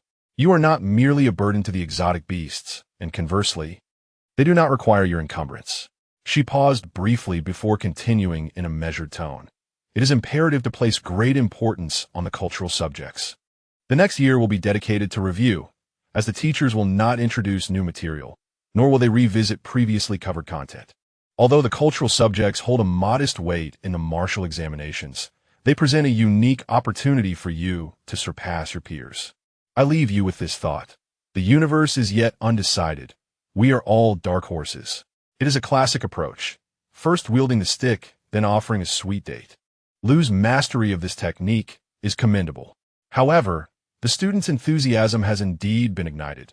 Though it remains uncertain how long it will last, at least it is present for now. Lin Feng gazed nostalgically at the bustling classroom, reflecting on how long it had been since he had attended class in such an environment. Of course, he would prefer not to attend at all. The latter part of the phrase, the universe is yet undecided, we are all dark horses, concludes with the notion that upon returning, one is still a beast of burden. Although the life of a beast of burden is arduous, the life of a senior is even more intolerable. Nevertheless, he finds himself among those who bear a lighter load, which does not represent the plight of all beasts of burden. If any offense is taken, please forgive him. With insincere condolences for the beasts of burden in his heart, Lin Feng continued to observe the podium. After Lu concluded his speech with a light clap, he proclaimed, "All right, everyone, let us rally together. The knowledge of beast taming is not difficult. As long as you pay attention in class, passing the exam should not pose a challenge. The remaining focus will be on combat assessments. With diligent training, achieving a second-tier score should be within reach. He then directed the boys to collect their textbooks while the girls were tasked with cleaning the classroom. Following the customary commencement procedures, distributing textbooks, handing out materials, and tidying the classroom, the formal lessons commenced. Today's curriculum consisted solely of cultural subjects, while tomorrow would feature combat classes. Each week comprises 6 days, evenly split between the two disciplines, with Sundays reserved for rest. Lin Feng scrutinized the timetable, his brow furrowing in dismay. The schedule was exceedingly tight, leaving him no opportunity to seek employment. It seemed nearly impossible to support the living expenses of both himself and an exotic beast on his current funds, not to mention the substantial costs associated with nurturing a young beast. The expenses for utilities and sustenance only added to his burdens. Observing Lin Feng's troubled expression, Lu Xiaodong felt an urge to speak, but found himself at a loss for words. Their family intended to offer Lin Feng some financial assistance, not merely out of pity, but also as a strategic investment. His natural affinity and talent indicated that he possessed significant potential. Although the specifics of his cultivation speed remain unknown, historically, those endowed with exceptional talent have invariably reached at least the master level. The standard for master-level individuals is the ability to command a powerful monarch, a caliber of strength sufficient to safeguard a city, thus positioning them within the upper echelons of combat capability. The potency of one's talent is indeed correlated with innate aptitude. While there are rare instances of prodigies whose cultivation progresses at a glacial pace, such occurrences are anomalies and lack representativeness. The Liu family, despite their wealth, boasts only a monarch-level powerhouse, one from the lineage of his great-grandfather, who has since retreated into seclusion. It raises the question, if the elders of the Liu family possess a monarch-level entity, why cannot they produce progeny of the monarch race in abundance? Given that they already have a monarch, would not its offspring also belong to the same race? One might presume that monarchs are as common as cabbages. However, this is not the case for the elite. Even upon transcending the monarch level, the racial classification remains unchanged and within the same tier. Higher-tier beasts can easily overpower those of lower tiers. It can merely be stated that the offspring of transcended beasts possess a greater likelihood of breaking through to the monarch level compared to their kin. Furthermore, as one ascends the ranks, the probability of producing descendants diminishes. Take, for instance, the revered entity in their family. It has only sired 4 offspring over the span of 2 centuries. Each descendant is meticulously chosen from among the family members who exhibit the most compatible talents and exhibit rapid cultivation speeds. Generally, such offspring manifest in their primordial forms. There are naturally born monarch offspring, yet such beings are not purchasable with mere currency. Only a select few among the elite and ancient families might possess them. The Liu family, while affluent, wields little power. Even the progeny of an ordinary monarch is beyond their reach for acquisition, were it not for his exceedingly rare talent. This youngling would not even be within his grasp. Long ago, the Liu family contemplated investing in Lin Feng, not on behalf of the family, but as individuals. But their overture was met with a stern refusal. Observing Lin Feng's resistance, Lu Xiaodong's parents refrained from broaching the subject again. However, a powerful figure within their family, having acquired intelligence regarding Lin Feng's awakening of nature affinity talent, hoped to leverage their connection to draw him into their fold, ideally assimilating him into their lineage. Lu Xiaodong's father found it difficult to decline, ultimately passing this contentious matter on to him. Reflecting on the time when he had pitifully implored his parents to offer Lin Feng some monetary assistance, nearly resulting in a severed friendship, he felt a pang of regret. He hesitated, caught in a cycle of wanting to speak yet holding back, ultimately resolving that silence was preferable. After all, the family's wealth largely hinges on his father, who has long distanced himself from familial ties. It would be unwise to jeopardize his bond with his closest friend over trivial familial matters. He would simply inform them that the other party had declined. Lu Xiaodong silently awarded himself a compliment, remarking, on his cleverness. Chapter 10.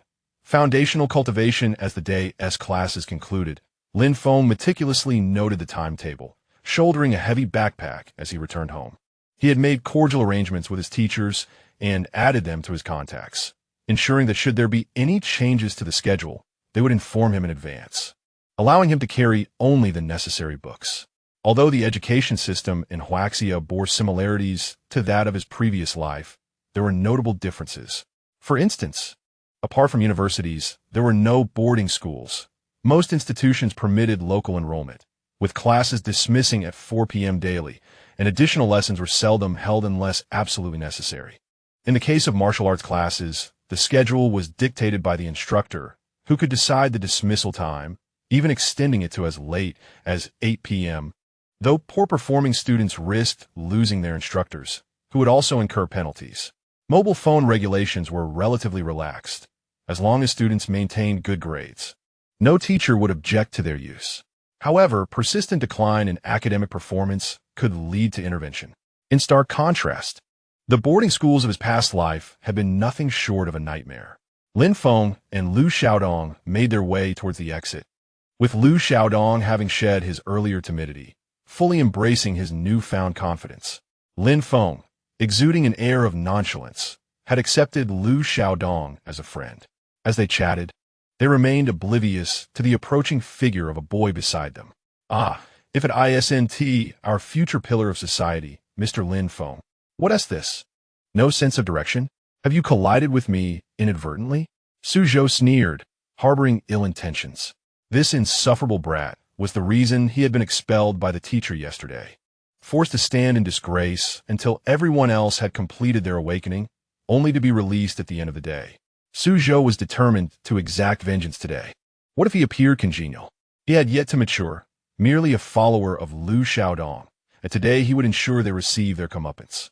Upon recognizing Suzhou, Lu Xiaodong erupted in anger, disregarding the awkward atmosphere, and began to hurl insults. "What's the matter? Didn't you stand long enough yesterday? Here you are again, seeking trouble. Who doesn't know that our Fengzi is amicable, with ears attuned to all directions and eyes observing everything? If it weren't for your lack of awareness, how could you have collided with anyone?" Suzhou and Lu Xiaodong as parents were affluent in Chuan City, renowned not only there but throughout Province C. Their businesses often clashed, competing for market share, which led to friction between the younger generation. Suzhou held a disdain for Lu Xiaodong, and consequently, he also resented Lin Feng, which was why he had chosen to insult them on the very first day of school. Suzhou chuckled, refraining from engaging in a verbal spar with Lu Xiaodong, knowing he could never outmatch him in wit. Instead, he subtly signaled to his companions. Before long, 5 individuals had encircled them. "Indeed, I lack awareness, and now my fists, unheeded, shall descend upon you." Lu Xiaodong faltered, his gaze fixed on the 5 imposing figures eyeing them with malice, his anger boiling over. "Ah, you shameless Suzhou, what? Ready for a brawl again? Well, bring it on. After all, we've had our fair share of fights since childhood. It's just a matter of whether you'll face any consequences tomorrow." Suzhou scoffed. "And what are the consequences? If I face them, so shall you. This foolish school won't expel me. Fighting is not a one-sided affair. Everyone involved will face repercussions." Lu Xiaodong's neck turned red with anger at Suzhou's audacity. Lin Feng surveyed the surroundings. The area was sparsely populated, and there were no visible cameras, likely a blind spot, and the confined space was ideal for a group brawl. He watched as the muscular men around him rolled up their sleeves. Suzhou and Lu Xiaodong continued their verbal sparring. It was their customary prelude to physical confrontation, as if they couldn't feel satisfied without first exchanging insults. Lin Feng turned to the somewhat anxious Xiao, easy on his shoulder, and resolutely whispered, "Zi Xian, unleash the venomous needles upon that group of rascals." The toxin of the purple scorpion was paralyzing in nature, not particularly potent, merely capable of hindering their movements without causing fatal cardiac arrest. Yet, that was precisely what Lin Feng required. After all, taking a life was against the law. He merely needed an opportunity to escape. Xiao Easy hesitated for a moment, her tail flicking uncertainly. "Is that permissible? Aren't we forbidden from harming humans?" Note: Zi Xian does not vocalize, but for the sake of clarity for readers, her thoughts are presented in single quotes. Indeed, under normal circumstances, harming humans was prohibited, but these were villains. Villains could be harmed. If you hesitate any longer, your beast master will be beaten. Can you bear that? Reluctantly, Xiaoyi's swiftly and accurately launched 6 venomous needles, each striking the foreheads of 6 men. What the hell is this? What on earth? Chaos ensued as the swift movements exacerbated the toxin's effects. Before long, they collapsed in pairs, completely paralyzed, unable to even move their lips. What's going on, Fengzi? Why did they fall? Lin Feng sighed, opting not to explain, and pulled Lu Xiaodong towards the exit. Upon reaching the vehicle of Lu Xiaodong's family driver, Lin Feng finally exhaled in relief. The toxin, though not strong, would incapacitate them for about half an hour. However, their enmity levels would likely rise even further. Nevertheless, it hardly mattered, considering they were already quite high. What exactly happened? Did you do this? Lin Feng sighed again, pushing Lu Xiaodong into the car, while explaining, I had Zixin use her needles to temporarily paralyze them. A bunch of fools, all beast masters. And they resorted to mere brawling instead of utilizing their beasts. They should be thankful they didn't think to unleash their extraordinary creatures. Otherwise, we wouldn't have escaped. Realization dawned on Lu Xiaodong, who sheepishly scratched the back of his head. I see now. It's just that I had no experience after recently forming a contract. In such a tense moment, it completely slipped my mind. Had I known, I would have unleashed the fire lizard to bite them. Lin Feng bid farewell to Lu Xiaodong and leisurely made his way home. The children of today seem to harbor an excess of hostility, perhaps due to the diminished emphasis on cultural subjects, which has rendered them exceedingly energetic and prone to wandering thoughts. Suzhou, after all, is merely a young lad, his family's wealth not yet translating into power. While they may engage in brawls, they are likely hesitant to cross the line into illegal activities. Thus, there is little cause for concern. The worst-case scenario would merely entail some bruises. Lin Feng leisurely surveyed the scenery around him, contemplating that he would be residing here for the next year and thus should familiarize himself with the environment. He decided to walk home today. Meanwhile, Zixin cheerfully fidgeted on Lin Feng's shoulder, exclaiming, I protected Ah Feng. I am quite formidable, am I not? Lin Feng chuckled and nodded in agreement. Indeed, our Zixin is the strongest, and you did wonderfully today. Little Leaf shyly shrank back, modestly replying, I'm not that impressive, but I will certainly protect Ah Feng. Yes, it's a promise. You will protect me henceforth. Zixin enthusiastically wagged her tail, with such vigor that Lin Feng almost believed he had contracted not a scorpion, but a Siberian husky. Nevertheless, he smiled and placed Little Leaf atop his head, stretching languidly. Such days are rather pleasant. On the way home, Lin Feng took special note of certain specialty department stores affiliated with the Beastmaster Association, which exclusively sell products related to extraordinary beasts. The sum of 200,000 had already been credited to his account. He was now financially secure, yet there were more pressing matters to attend to today. Upon returning home, he gently placed the already drowsy Little Leaf on the dining table and opened 2 boxes of low-grade toxic feed for him. To save some money, he resolved to forego dinner and instead eat a hearty lunch at the school cafeteria. Lin Feng retrieved the Universal Compendium and began to examine Little Leaf's attributes. The option for basic nurturing was marked as locked, indicating that Lin Feng would need to exert effort to unlock it. He was curious about the amount of energy required for this calculation, and given his unfamiliarity with rearing extraordinary beasts, having a reference plan would be quite beneficial. Lin Feng intended to unlock basic nurturing, yet he pondered how to do so. He raised his hand to touch the locked inscription on the panel.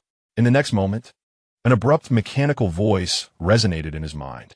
Requires extraction of 50 mental energy and 60 spiritual energy. Success rate 99. Would you like to unlock basic nurturing? The suddenness of the voice startled Lin Feng, nearly causing him to tumble from his chair. After a moment of composure, he discerned it was akin to a notification sound. After studying it for a while, he felt assured that there was no inherent danger. He indeed required a nurturing plan, and it was important to understand the magnitude of the energy extraction involved. Thus, Lin Feng nodded in affirmation to unlock it. Beep! Authorization confirmed. Commencing calculation for basic nurturing. In the next instant, the stone book in Lin Feng's hands vanished, and a progress bar materialized in his mind. He could distinctly sense his spiritual and mental energy being drawn forth, continuously flowing into the glowing orb of knowledge within his consciousness. As the progress bar surpassed the halfway mark, an overwhelming wave of fatigue washed over him. He felt utterly exhausted, exceedingly so. The once frail body could not withstand the strain of extraction, leaving Lin Feng feeling dizzy and fatigued. Moments later, he slumped into his chair like a lifeless creature. Although the process was exhausting, the outcome proved satisfactory. On the pale blue screen, a model of a purple scorpion materialized in the interface, accompanied by a flood of information into his mind. The dietary proportions for the purple scorpion included low-tier, medium-tier, and high-tier training methods and daily nutritional supplements. After a brief pause, Lin Feng exhaled deeply. Fundamentally, basic cultivation refers to comprehensive training and nurturing of extraordinary beasts, aimed at unlocking their latent potential. Different attributes necessitate distinct cultivation methods, and predecessors have compiled numerous cultivation schemes. However, individual variations among extraordinary beasts must be acknowledged. Much like conventional cultivation plans, which are commonly distributed, the widespread nature of these plans renders them somewhat generic. In contrast, the foundational cultivation provided by the universal knowledge unlocking system tailors training regimens to specific extraordinary beasts, meticulously combining nutritional supplements to maximize their potential. The training methodology offered by universal knowledge is akin to the difference between attending a large classroom versus receiving personalized one-on-one tutoring. Practicing without guidance can lead to missteps. And most apprentice beast tamers hesitate to train their creatures haphazardly, relying instead on their instructors. Nonetheless, the universal knowledge scheme evidently surpasses traditional mentorship, even exceeding plans devised by spirit cultivators. The panel allows for continuous, detailed monitoring of the extraordinary beast condition, enabling Lin Feng to adjust training intensity accordingly. Much like having a dedicated research team on standby 24/7, constantly overseeing the employer's well-being and making necessary adjustments. Since forming a contract with the extraordinary beast, Lin Feng had pondered why the universal knowledge generated a page that differed from the ordinary scanned interface. It seemed more like a bespoke panel created exclusively for the contract. Now, this foundational cultivation affirmed his suspicions. For the extraordinary beast he had contracted, universal knowledge would generate a dedicated page, ensuring that all generated cultivation or evolution plans were ideally suited to the creature detailed on that exclusive page. This revelation was promising. Upon understanding this, Lin Feng resumed his study of the basic cultivation schemes. Universal knowledge provided not a singular method, but rather categorized them into 3 distinct types, each featuring unique nutritional supplements and training techniques, requiring Lin Feng to deliberate carefully. Shortly, he sighed in resignation. His financial circumstances left him with little choice. He could afford only the most economical option, beyond which he could scarcely survive. The monthly costs of cultivation were daunting, leading Lin Feng to wonder if there existed any legitimate, swiftly profitable professions. Alas, it seemed that most quick money opportunities were, regrettably, illegal. However, 2 pressing issues remained: the need for a training venue and the commitment of his companion, Xiaoyi. Training necessitated a suitable location. Practicing at home, especially given their current financial constraints, would only exacerbate their plight. The level of effort was of utmost importance as well. Plans are ultimately mere plans. Without action, they are but idle talk. And who among us does not enjoy play? Particularly now, as young Xiao's mind remains immature, she is at the age of delightful mischief. Disobedience can indeed lead to troublesome consequences. Lin Feng recalls the numerous rambunctious children encountered during family visits, and it gives him a headache. When children are well behaved, they can be quite charming. However, when they act up, it can be quite overwhelming. As for a training ground, a nearby copse of trees could serve well. With plenty of trees, they can be utilized as targets for skill enhancement or as obstacles for agility training. In short, the benefits abound. Glancing at little Xiao joyfully enjoying her meal, Lin Feng lets out a sigh. After all, she is still a child. One cannot expect a baby to transition into a state of focus as swiftly as an adult. There is no need to rush today. Training can commence tomorrow. There are still various supplies to procure, and he is uncertain if the remaining funds will suffice. If not, they may have to endure a meager existence. Having exhausted himself unlocking a plan, Lin Feng musters the strength to rise. After devouring the remaining insects with fervor, he finally feels somewhat revived. Would it be too much to ask for a leisurely golden finger to assist him? With a satisfied belly, he reclines, embodying the spirit of a motivated youth in the 21st century. How could he part with his phone? Yet, after a brief indulgence, he sets it aside, suddenly aware of his scant knowledge of the cultural lessons pertinent to this world. With a click of his tongue, Lin Feng acknowledges a minor predicament. The original owner's memories are merely fragmented, providing a cursory understanding of this world, but lacking the intricate knowledge required for detailed examinations. It is akin to watching a film. One does not inherently grasp the specific knowledge utilized by the protagonist. The answer is a resounding no. Lin Feng abruptly sits up, shaking off his lethargy. He turns on the desk lamp, retrieves his books, and begins to study. Alas, even in this new world, the inevitability of learning cannot be escaped. Indeed, life is a vast expanse of education. One learns until the end. Chapter 11. Martial arts class. As dawn breaks, the sky gradually lightens to a pale hue. The distant mountains are shrouded in a delicate mist, resembling an ink-wash painting. The eastern sky is tinged with a blush, heralding the imminent rise of the sun. On the playground, students gather in small groups, forming orderly lines by class, awaiting the arrival of their martial arts instructor.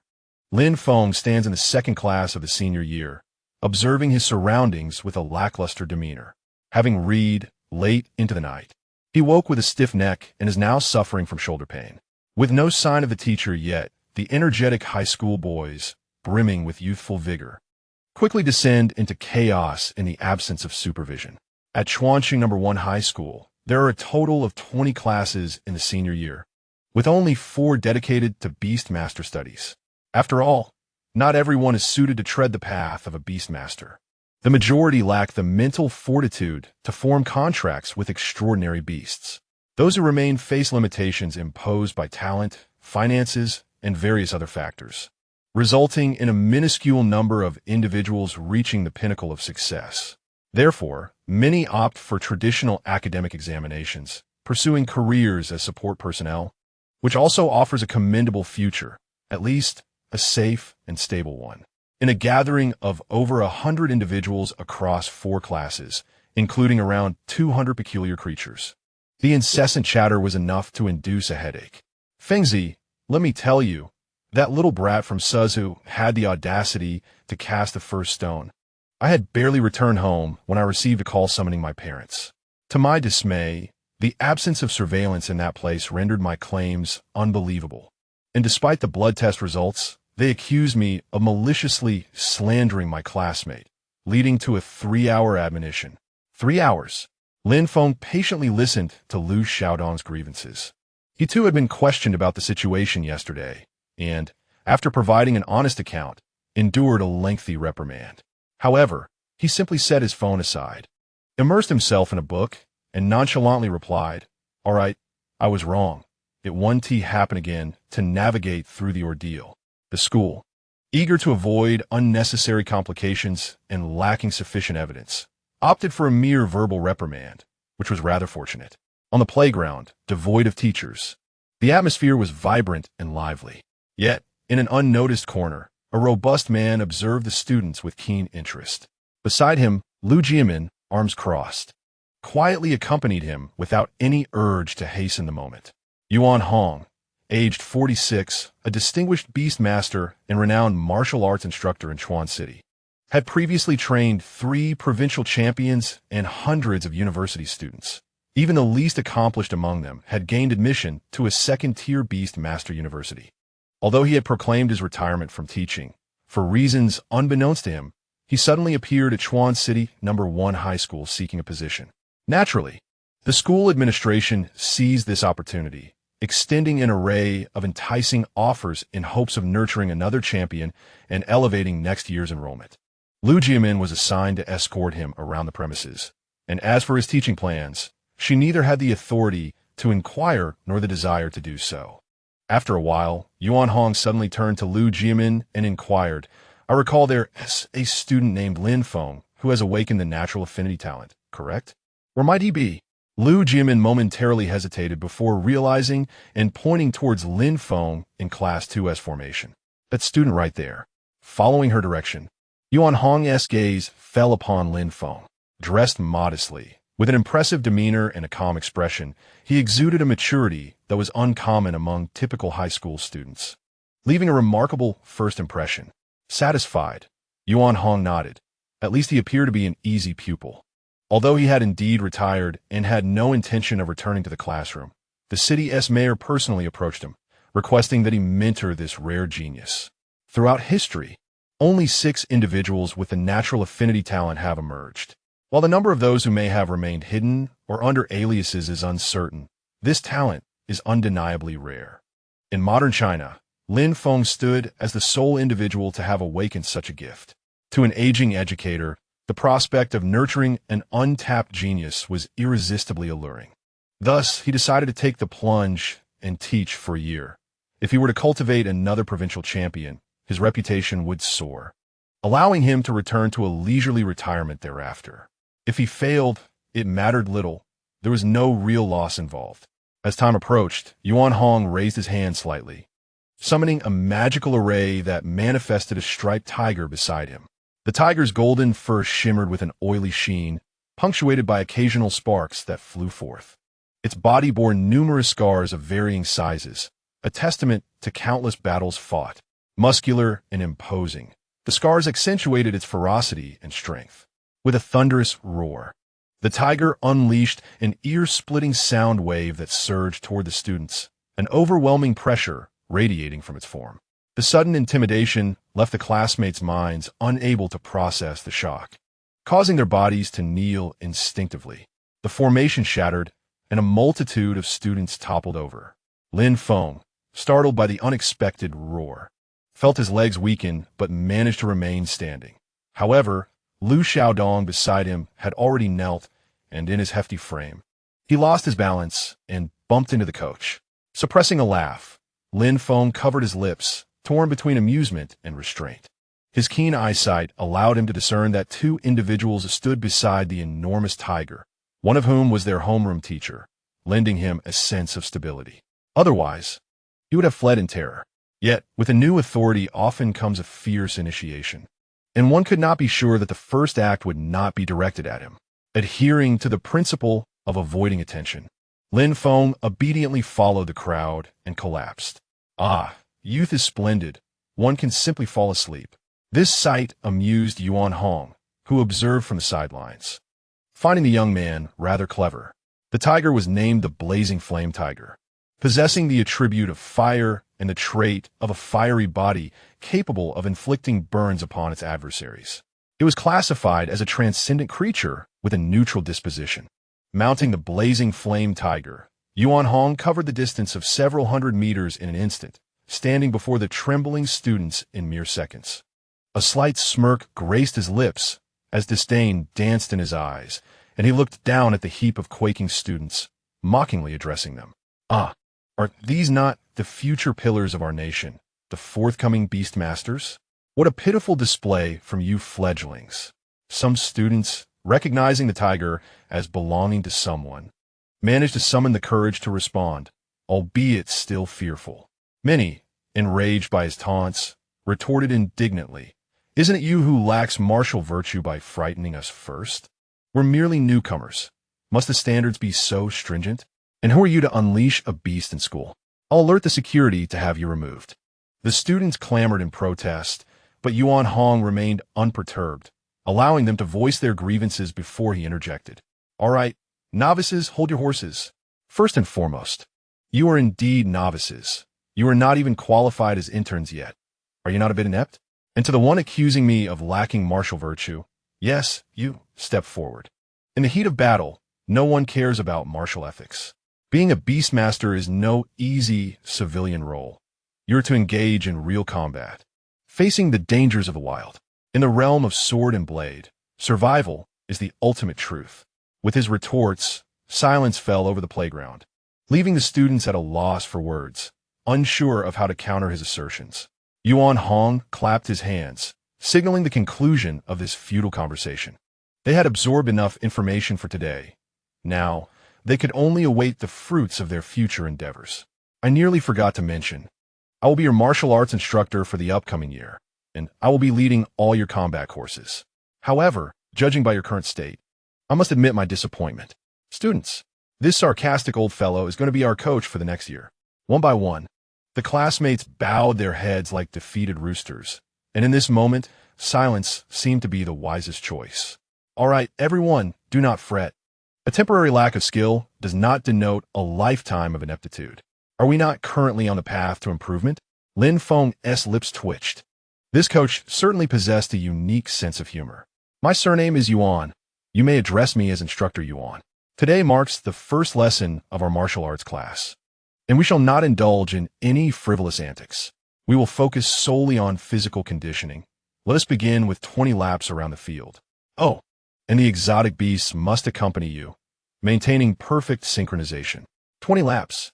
This is madness. Despite their earlier banter with the coach, no one dared to voice dissent now, and they dutifully prepared to run. For a group of students whose physical capabilities have been enhanced through their contracts with exotic beasts, the challenge of 20 laps was not insurmountable. The true difficulty lay not just in the students running, but in ensuring their beasts followed suit. Zixuan was relatively obedient. When called down to run alongside, he complied without hesitation. In stark contrast, the other beasts were utterly unmanageable, disregarding their master's commands and behaving as they pleased. Some students were so exasperated they nearly resorted to force. Observing this chaos, Yuan Hong snorted in disdain. Look at you all. If you cannot even control your own beasts, how can you aspire to be exceptional beastmasters? He commanded the flame tiger to stride towards the disobedient exotic beasts, exuding an aura of formidable authority. Those once unruly creatures sensed their natural adversary and promptly complied, following their masters in the laps. Lin Feng found himself progressing smoothly, with Zixuan closely mirroring his pace. However, Lu Xiaodong faced a different plight. His beast was both large and mischievous. Despite Lu Xiaodong's vocal efforts to command it, the creature persisted in its own whims. Seeing Lu Xiaodong's distress, Lin Feng, now considering them friends, approached to lend a hand. He employed a natural charm to soothe the beast, simultaneously forging a connection between the two of them, enhancing their emotional bond. The fire lizard sensed the beastmaster's sentiments and finally quieted down, obediently keeping pace. Lu Xiaodong exhaled in relief and expressed his gratitude to Lin Feng. Thank you, Fengzi. Yuan Hong observed Lin Feng's actions, nodding approvingly to himself. As the laps continued, the students gradually became exhausted, and the exotic beasts were panting heavily. At last, they completed 20 laps, with many collapsing onto the ground. Yuan Hong surveyed the group and declared loudly, "Today your performance was lacking, but this is merely the beginning. Remember, to become an exceptional beastmaster, one must possess not only a robust physique, but also the ability to command exotic beasts. I hope to see a different version of you all tomorrow." Having spoken, he departed the playground to stride the fiery tiger steed, leaving behind a throng of students, some lost in contemplation, others grumbling. Completing 20 laps took a full 3 hours, as the coach's lack of intervention in the beginning caused many to struggle to complete even a single lap in the first hour. The students now lay sprawled upon the ground, each panting heavily. Lin Feng had finished his laps within the first 2 hours, affording him nearly an hour's rest compared to his peers. Glancing at the time, he noted it was already noon. Silently closing the volume of History of Huaxia he had been reading, he slung his small backpack over his shoulder and helped the prostrate Lu Xiaodong to his feet. "Are you all right, Xiaodong? Can you stand?" Lu Xiaodong shakily rose, bolstered by Lin Feng's support. A man must never admit defeat. Lin Feng shrugged, guiding Lu Xiaodong toward the school gate. The day was dedicated to martial arts class, and the coach had declared that the remaining time was to be at the students' discretion, allowing them to leave campus. Do you have any plans for tonight, Fengzi? Surely, you can come to my house for dinner this time. My mother is quite eager to see you. Lin Feng shook his head. Perhaps another time. I wish to explore the street of the exotic beast market to find suitable resources for Xiao. What kind of expression is that? Lu Xiaodong gazed at him with a woeful countenance, as if Lin Feng were a nefarious villain. Your expression suggests I am doomed. Last time you didn't come. My mother scolded me thoroughly. If you fail to show this time, I fear for my life when I return home. You must come next time, or else my mother will have more to say.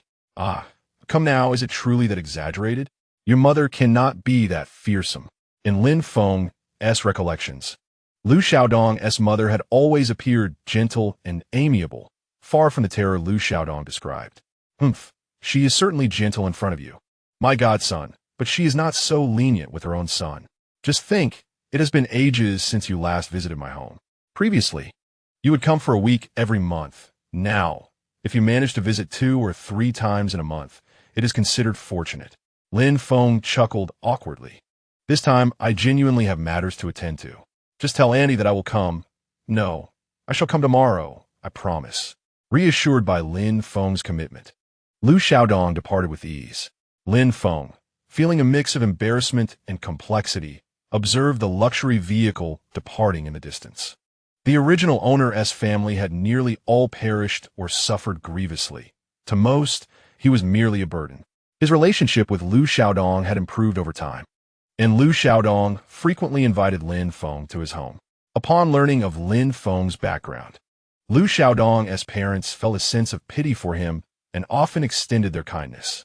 However, they were also wary of inadvertently hurting the sensitive pride of the young man, thus refraining from overtly offering financial assistance. At most, they would invite him to meals. Lin Feng sighed, rising to make his way toward the exotic beast market. Lu Xiaodong was misguided, regardless of circumstances. Parents would never forsake their own flesh and blood, whom they had raised since childhood. Lin Feng felt gratitude toward Lu Xiaodong's family. Yet his overly sensitive disposition and stubborn nature had led him down a tragic path. Ultimately, he was not the original owner. The counterfeit could never replace the genuine, which fueled his desire to delay the passage of time. Nevertheless, this act of kindness, akin to a timely gift in the midst of snow, is owed to both the original owner and his current self, and he will repay it to the best of his ability. Afon, what troubles you? You seem quite sorrowful, inquired Xiao Yizi. Her curiosity piqued through their contract. This is one of the marvels of the contract, enabling seamless communication and awareness of each other's whereabouts. Lin Feng gently caressed Xiao Yi's shell and replied, It's nothing. Let's be on our way. I merely feel a touch of homesickness.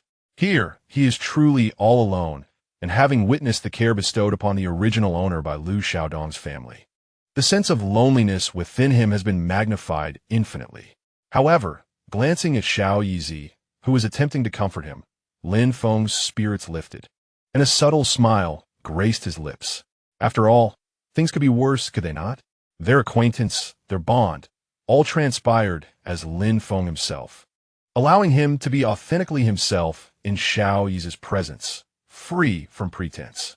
Upon exiting the school, Lin Feng scanned the vicinity and found a share bicycle.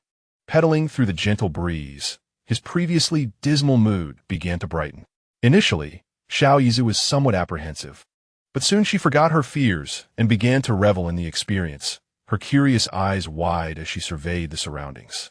Perched upon Lin Feng's shoulder, she firmly grasped his collar with her pincers, maintaining her balance quite well.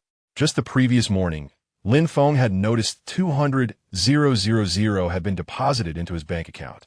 It appeared that the fellow had survived the vendetta against him. Coincidentally, he was in need of funds to procure certain items at the exotic beast market. Before long, they arrived at the exotic beast market, and Lin Feng dismounted, though Xiao Yizi seemed somewhat reluctant to leave. The market is a comprehensive plaza themed around exotic beasts, featuring an exotic beast medical center, battle clubs, training facilities, and many other buildings. Numerous goods related to exotic beasts can only be found here. While online shopping does exist, all resources pertaining to exotic beasts are regulated. Unless one becomes a certified beast tamer, accessing the website for online purchases is impossible. There exists a corresponding black market, but the prices there are exorbitant. Items that cost a mere 1,000 in the regular market can fetch 10,000 there. This regulation is akin to the control of firearms in the past, all for the sake of public safety. Lin Feng secured the bicycle at a nearby parking point and curiously surveyed his surroundings. In Chuan City, one rarely encounters exotic beasts or beast tamers on the streets. Yet near the exotic beast market, they are ubiquitous, with many beast tamers accompanied by their exotic creatures. While observing, a person and their exotic beast approached the battle area for beast tamers. The expansive indoor space was divided into arenas the size of basketball courts, with spectator stands on either side. The front rows were already occupied by numerous onlookers, including ordinary people and several aspiring beast tamers like himself. Though it was unlikely any certified beast tamers were present. At that moment, a public battle was underway, pitting Mao Yunbei against Duo Mei. The creatures are in their initial forms, yet they have evidently been nurtured for some time. Mo Yunbei moves with remarkable speed, traversing over 20 meters in merely 2 seconds to stand before Duo Mei. Unfazed, Duo Mei begins to spin in place, releasing countless leaves from its body. Mo Yunbei transforms into a cloud and disperses. Both parties are evenly matched, albeit neither is particularly strong. Yet Lin Feng cannot help but feel a tingle of excitement. Xiao Yizi, equally exhilarated, flails its pincers, eager to join the fray. Before long, Mo Yunbei seizes an opportunity, launching a splash of water that successfully drags Duo Mei into the depths. The second match soon commences, pitting the strawberry tortoise against the mole.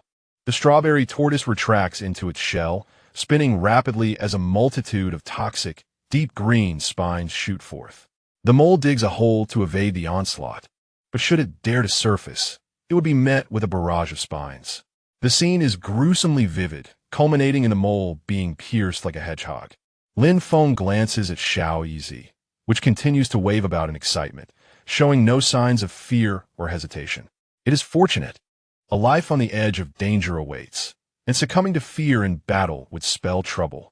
After observing several matches, most of which featured novice combatants ineffectively clashing, Lin Feng notes that sometimes the Beastmasters issue commands that the creatures fail to heed, rendering the battles almost unbearable to watch. However, these encounters have sparked some insights for Lin Feng.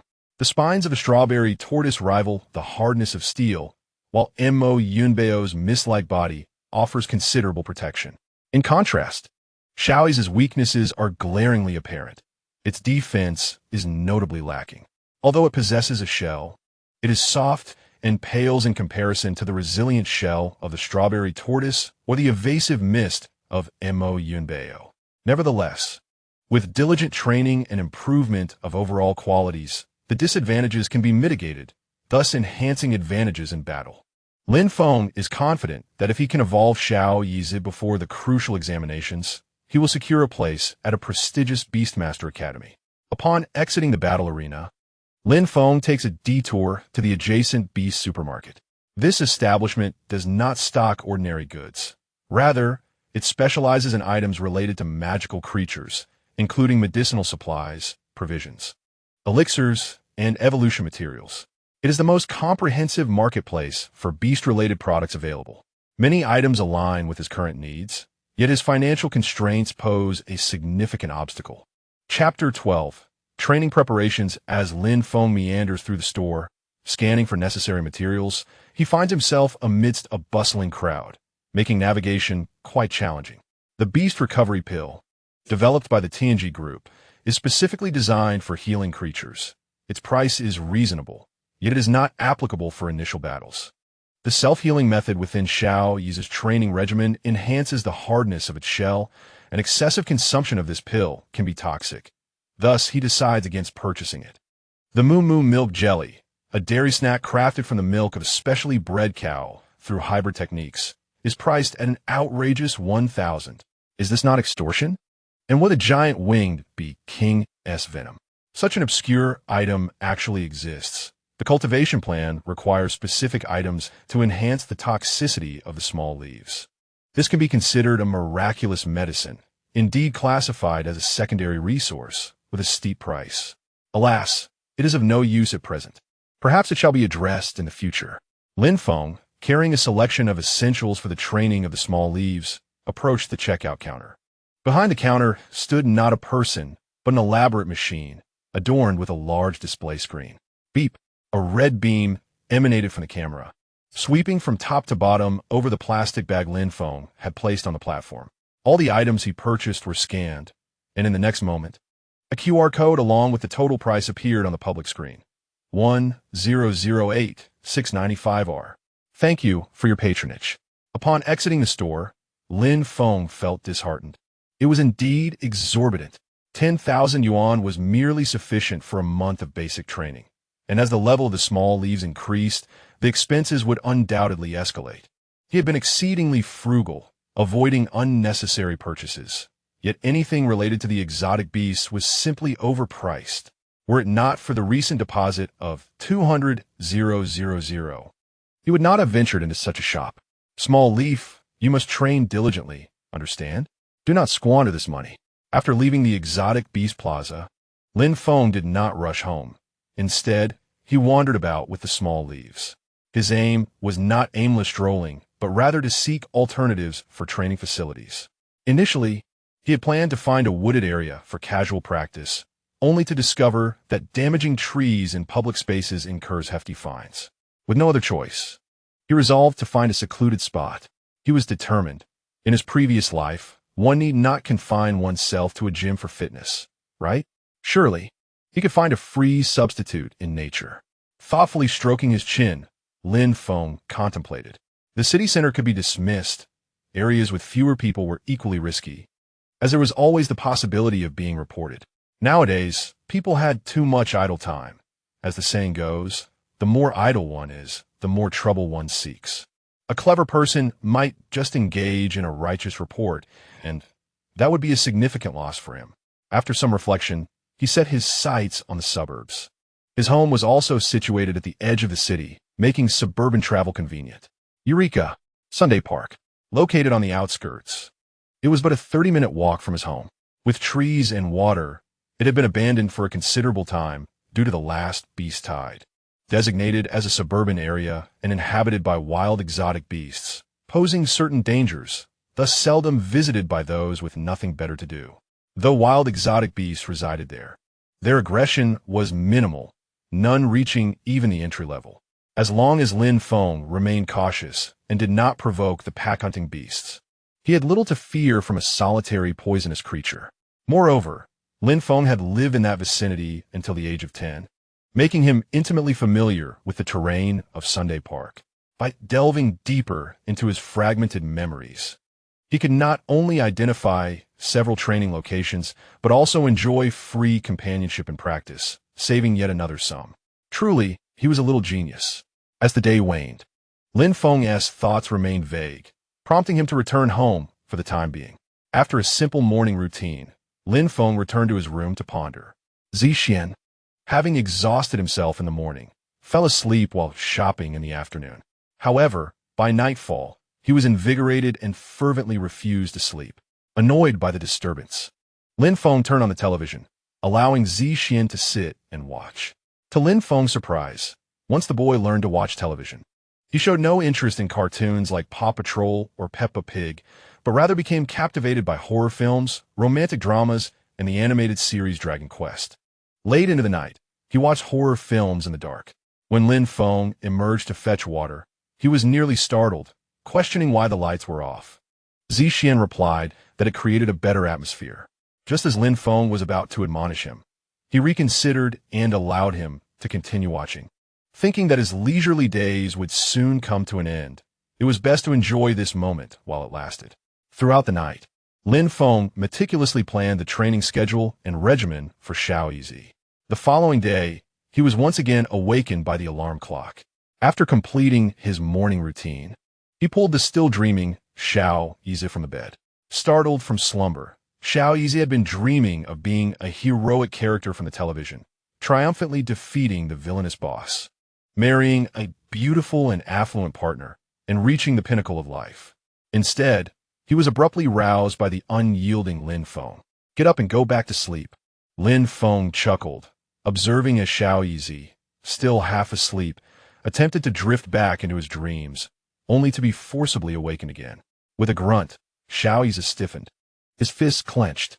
Lin Feng found amusement in the sight of Xiao Yizi presenting his back to him. Clearing his throat, Lin Feng announced, "All right, let us get moving. We have school today, and after classes, we'll begin training in the small grove." Noticing that Xiao Yizi was ignoring him, Lin Feng decided to appeal to both emotion and reason. Recalling the foolish cartoons Xiao Yizi had watched the day before, a clear line of thought emerged. With a heartfelt tone, he said, "Zixian, think about it. If you do not train hard, if you do not attend classes to improve yourself, how can you become the protagonist? Look at the heroes in those animated shows. They tirelessly strive to level up, do they not? Only through hard work can one truly become the main character." Xiao Yizi, still new to the human experience, could hardly withstand the lengthy discourse. His eyes swirling as he clutched his head, seemingly pleading, "Master, please stop."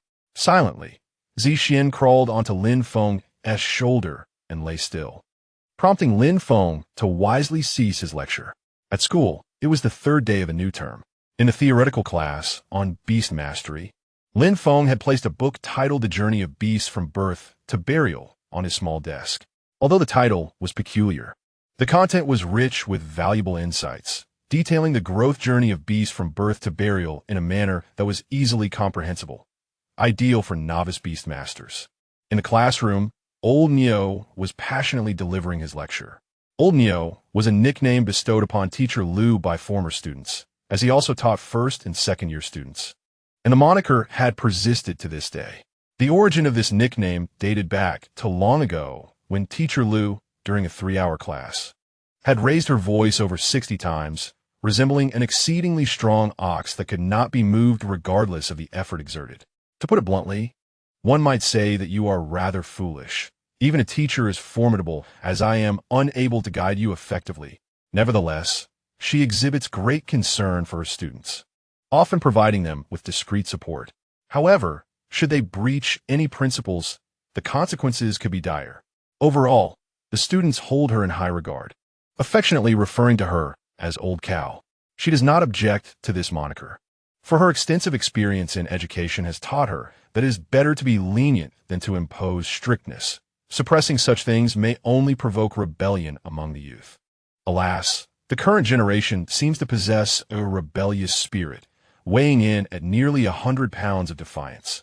The beasts possess a unique spiritual energy that differs from our own, primarily focusing on spiritual power rather than mental strength, a fact well known to all.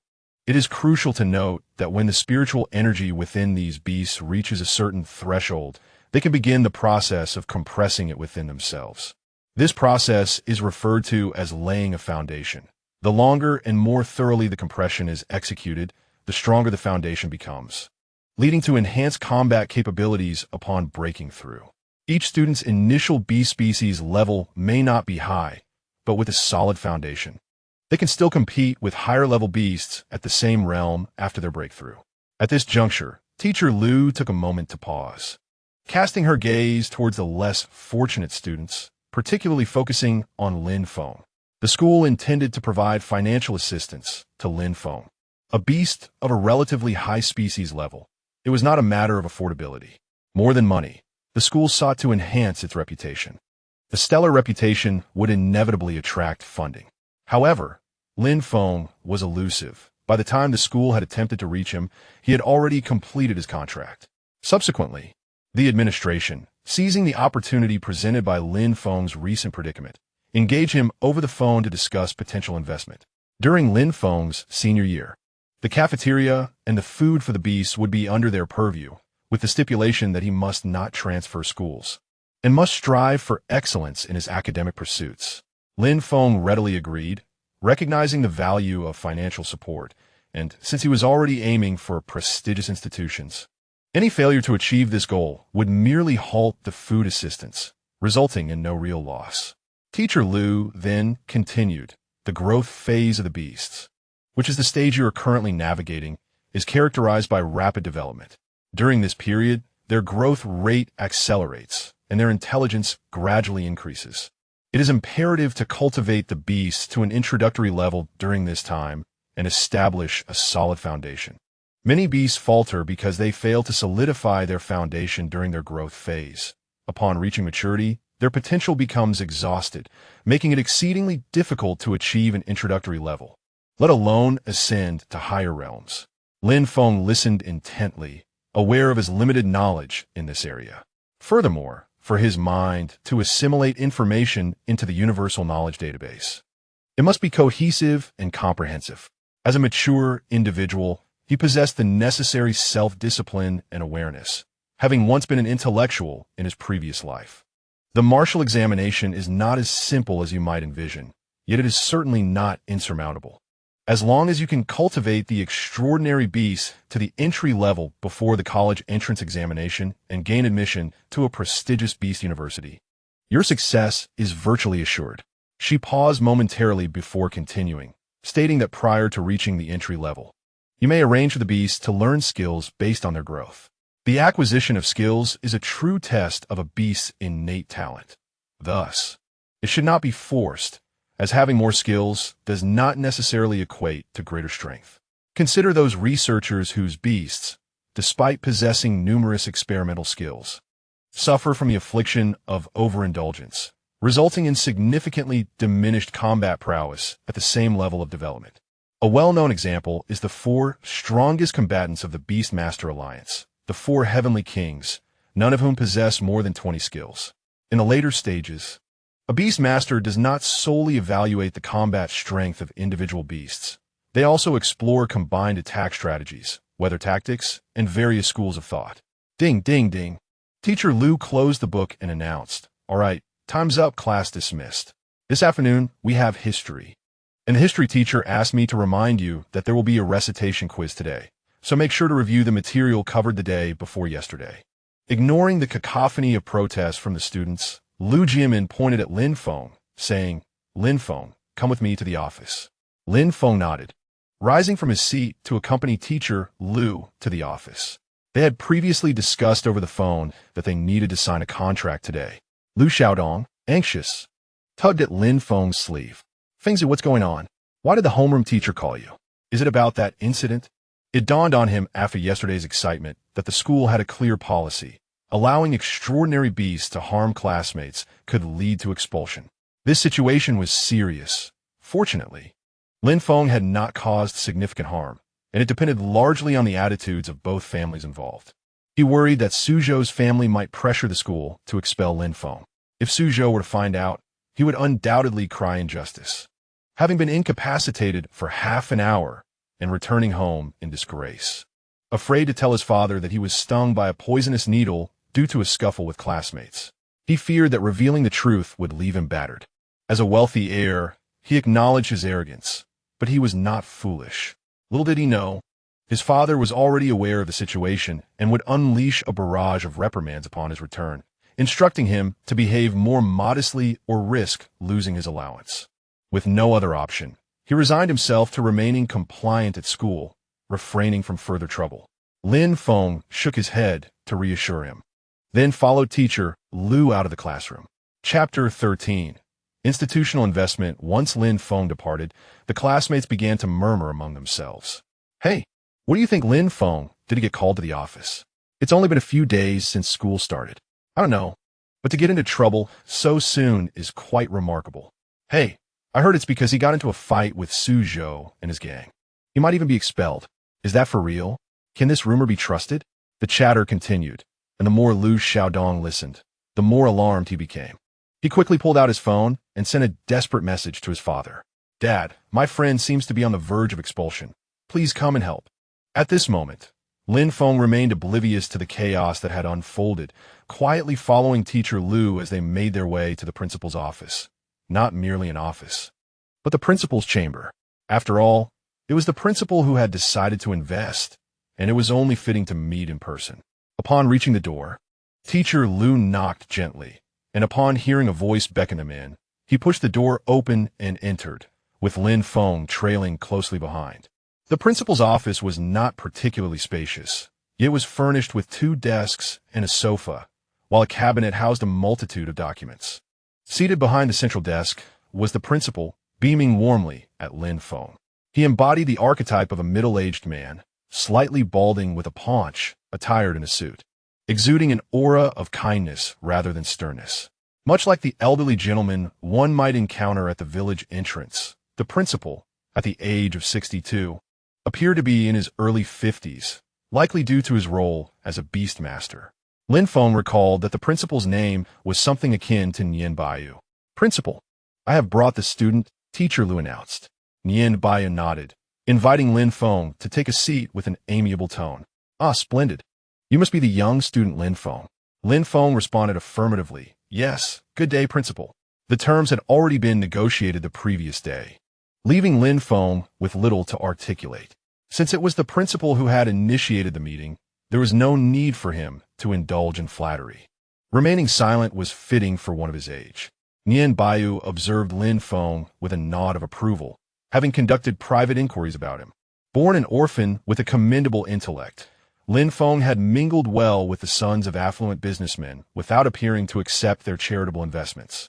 The reason for his refusal was reportedly his belief that he could not provide them with sufficient returns. Conversely, his acceptance of the school's investment stemmed from his understanding that his innate talents might enable him to reach the pinnacle of the top 5 prestigious institutions, thereby yielding ample returns for the school, even if he were to fail in this pursuit. The mere emergence of a student with natural affinity towards beasts would inherently benefit the institution. Indeed, his innate prowess was remarkable, having awakened in just 3 days. The intensity of his spiritual power had already reached the peak of level 1. Human mastery of spiritual power ranges from levels 1 to 9, with the number of beasts one can contract being contingent upon their spiritual strength. Each level permits the bonding of 1 beast, and should one attain level 9, they may command a maximum of 9 beasts. As one's spiritual power ascends, so too does their innate ability, leading to the development of a myriad of new skills. Each individual possesses a unique developmental trajectory. Even those with identical talents will unveil diverse paths as they progress in levels. It can be asserted that in terms of capability diversity, humanity surpasses the beasts significantly.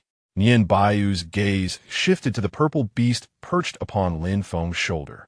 Its presence faint, still in the early stages of maturation and yet to undergo rigorous training. Nevertheless, this seemingly unruly poison-type beast obediently heeded the commands of its master, exhibiting remarkable accuracy with its venomous stingers. The fact that Lin Feng managed to train such a notoriously obstinate creature into compliance in such a short span is indeed a testament to his adeptness. This elucidates that Lin Feng is not merely a fortunate individual awakened to a rare talent, but rather a prodigious genius endowed with remarkable intelligence. He is reclusive, indifferent, proud, and possesses a keen insight into his circumstances, despite his humble origins. The principal mused to himself, having encountered numerous students, that while Lin Feng may not be the most dazzling among them, he is undoubtedly the most mature. His cultivation speed is characteristic of a genius, further complemented by his extraordinarily rare gift, akin to a national treasure. This investment is assuredly lucrative. Indeed, the affinity talent is even scarcer than national treasures. Currently, Lin Feng stands as the sole living example, a veritable living fossil. Had his secret not been suppressed, it is likely that his doorstep would have been besieged long ago. Nian Baiyu's intention in today's meeting was simply to ascertain whether this young man was as documented, while also gauging the true extent of his talent, familiarizing himself for any future engagements. The initial impressions exceeded expectations, indicating that it may be time to implement the second plan. It was evident that Lin Feng preferred minimal conversation. Nian Baiyu reached into his drawer, intentionally bypassing the first draft of the contract, and presented the finalized agreement to Lin Feng. "Here is the contract we discussed yesterday. Take a look, young scholar." Lin Feng picked up the contract and began to scrutinize it meticulously. In his previous life, he had been ensnared by a contract during a job negotiation, prompting him to acquire knowledge in legal matters, ensuring he would never sign a document recklessly again. To his surprise, this contract harbored no traps. In fact, the terms were exceedingly generous. The previously agreed-upon low-grade poisonous sustenance was replaced with a more nutritious Chui bamboo and mid-grade toxic grain, specifically beneficial for the purple scorpion species. Chui bamboo, a first-tier resource, is suitable for beasts with carapace scales, effectively enhancing the hardness of their exoskeletons. Moreover, it is rich in trace toxins, subtly augmenting the potency of poisonous beasts, making it an optimal food source during their developmental stages. The mid-grade toxic grain contains significantly more nutritional components than its low-grade counterpart. While the latter merely prevents starvation, the former ensures robust growth, akin to the difference between simply surviving and thriving with increased vitality. Additionally, the institution has granted Lin Feng the status of a financially disadvantaged student, providing him with a monthly stipend of 3,000 yuan. Normally, such an amount would be unheard of, indicating that the school is covertly subsidizing him considerably. The influx of finances, nutritional supplements, and food effectively resolves his most pressing concerns. While 3,000 yuan may not be an exorbitant sum, it suffices to cover his household utility bills, alleviating the need for him to divide his focus with part-time work. His nutritional needs will be met within the school, allowing him to save the remaining funds for resources essential for nurturing his beasts. Thus, he can concentrate solely on his studies and the cultivation of his beasts, unburdened by the struggles of daily survival. Lin Feng lifted his gaze to meet Nian Baiu's eyes in a confirming glance before returning his attention to the contract. It appeared that an unspoken agreement had been reached between them. Nian Baiu, smiling as he sipped his tea, acknowledged the intelligence of this young lad. Although he had aged and lost much of his ambition, how could he let slip the opportunity to cultivate relationships that had presented themselves? If one is to provide assistance in times of need, why not enhance the stakes? Before long, Lin Feng lifted his head. "Well, my dear student, is there any issue with the contract?" Lin Feng nodded and promptly signed the document, producing 2 copies, one placed on Yin Baiu's desk and the other tucked into his pocket. The contract posed no problems, and, in fact, the terms were considerably more favorable than those discussed the previous day. "It's getting late. I must attend my class now." "Principal." Upon hearing the words principal, Yin Baiu's smile deepened, and he nodded in satisfaction. Go on. Students should prioritize their studies. I look forward to your results in the upcoming monthly exam." Lin Feng. As Lin Feng exited the principal's office, he returned to his classroom. Teacher Liu, observing Lin Feng's departure, also took her leave. The principal waved her off. Just as she was about to exit, Yin Baiu's voice echoed from behind. "We both know his future is boundless. Nurture him well. Do not allow the shadows of the past to confine you forever." Pausing at the door, Lu Jimin said nothing and walked away. Yin Baiu sighed, his fingers brushing over a photograph on his desk. He had taught countless students, each cohort captured in photographs with him. This particular photograph was the sole one displayed on his desk. In it, the youthful faces beamed joyfully, their poses intimate, while Yin Baiu stood among them, stern and serious, framed by a sky full of peach blossoms, just as they were in the prime of their youth. His fingers lingered on the boy's still youthful yet resolute face. Alas, a soft sigh escaped him, tinged with nostalgia and regret. He had managed this school for many years, and to this day, only 2 could be deemed exceptionally gifted. One of the once celebrated twins had perished, while the other willingly embraced darkness, shunning the light.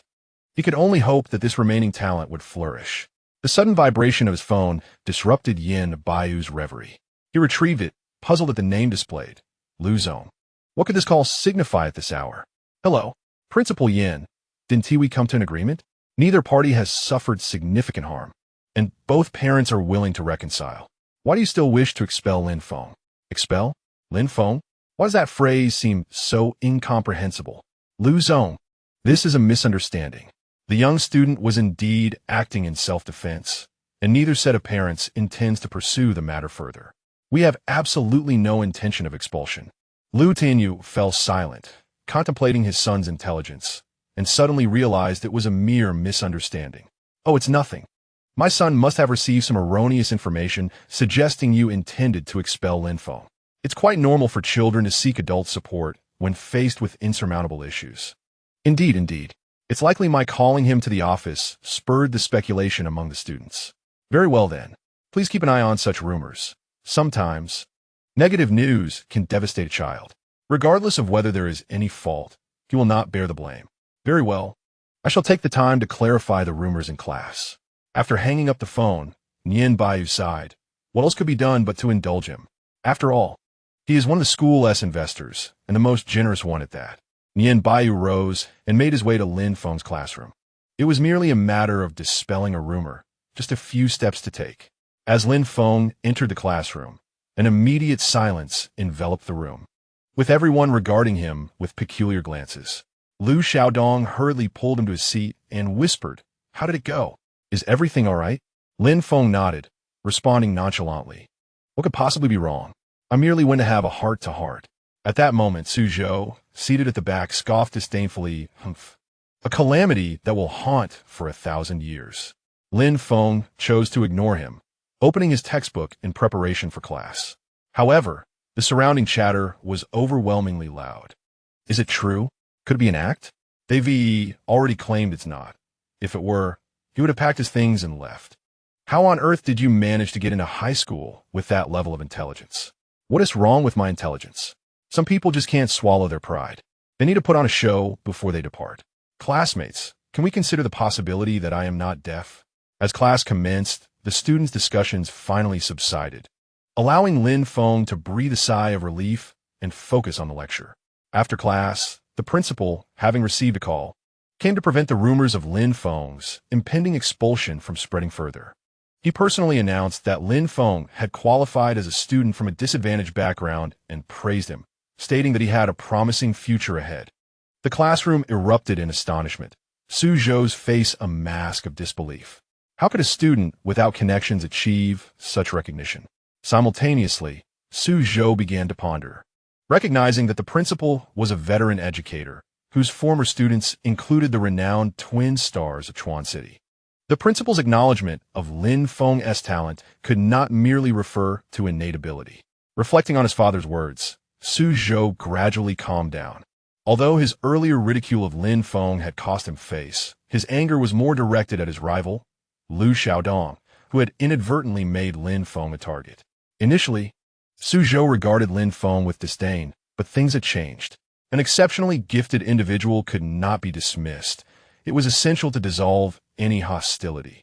After school, Su Zhou deliberately intercepted Lin Feng's path, and for the first time, spoke amicably. "I apologize for my previous remarks. I did not intend to mock you. You know how it is with Lu Xiaodong. Sometimes words slip out without thought." Lin Feng regarded him calmly, replying, "I did not take it to heart. Your apology is owed to someone else. However, I suggest you refrain from constantly opposing him. Perhaps you should focus on the long term. You are here to learn, not to alienate your classmates." With that, he sidestepped Su Zhou and departed. As Lin Feng passed by Su Zhou, he unconsciously exuded an aura of natural affinity. This was a newly discovered ability of his, allowing him to sense the emotions of living beings. Anger, resentment, and a meager semblance of kindness are not for him to forgive. That responsibility lies with Lu Xiaodong and the original owner. We exist in a society governed by law, at least within the realms where the law holds sway, rendering him incapable of resorting to violence. His focus solely on conflict and the exclusion of classmates is, I must say, a manifestation of myopic thinking. As long as he maintains a sufficient distance, he dares not provoke him. Cowardice and regret have assured Lin Feng that he shall refrain from acting impulsively.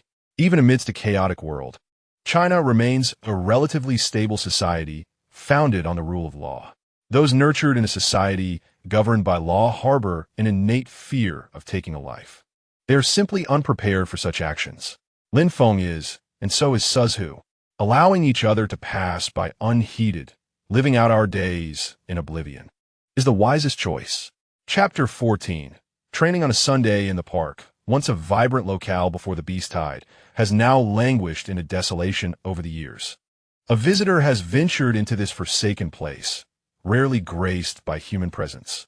With each crunch of leaves beneath his feet, Lin Feng entered the thicket, carrying a large pot upon his back. With the awakening of his natural affinity, trees transformed into his eyes, and the wind became his ears. Within his perception, all living beings within a 30-meter radius were laid bare before him. An excess of information coalesced in his mind, forming a map through the universal knowledge of all things.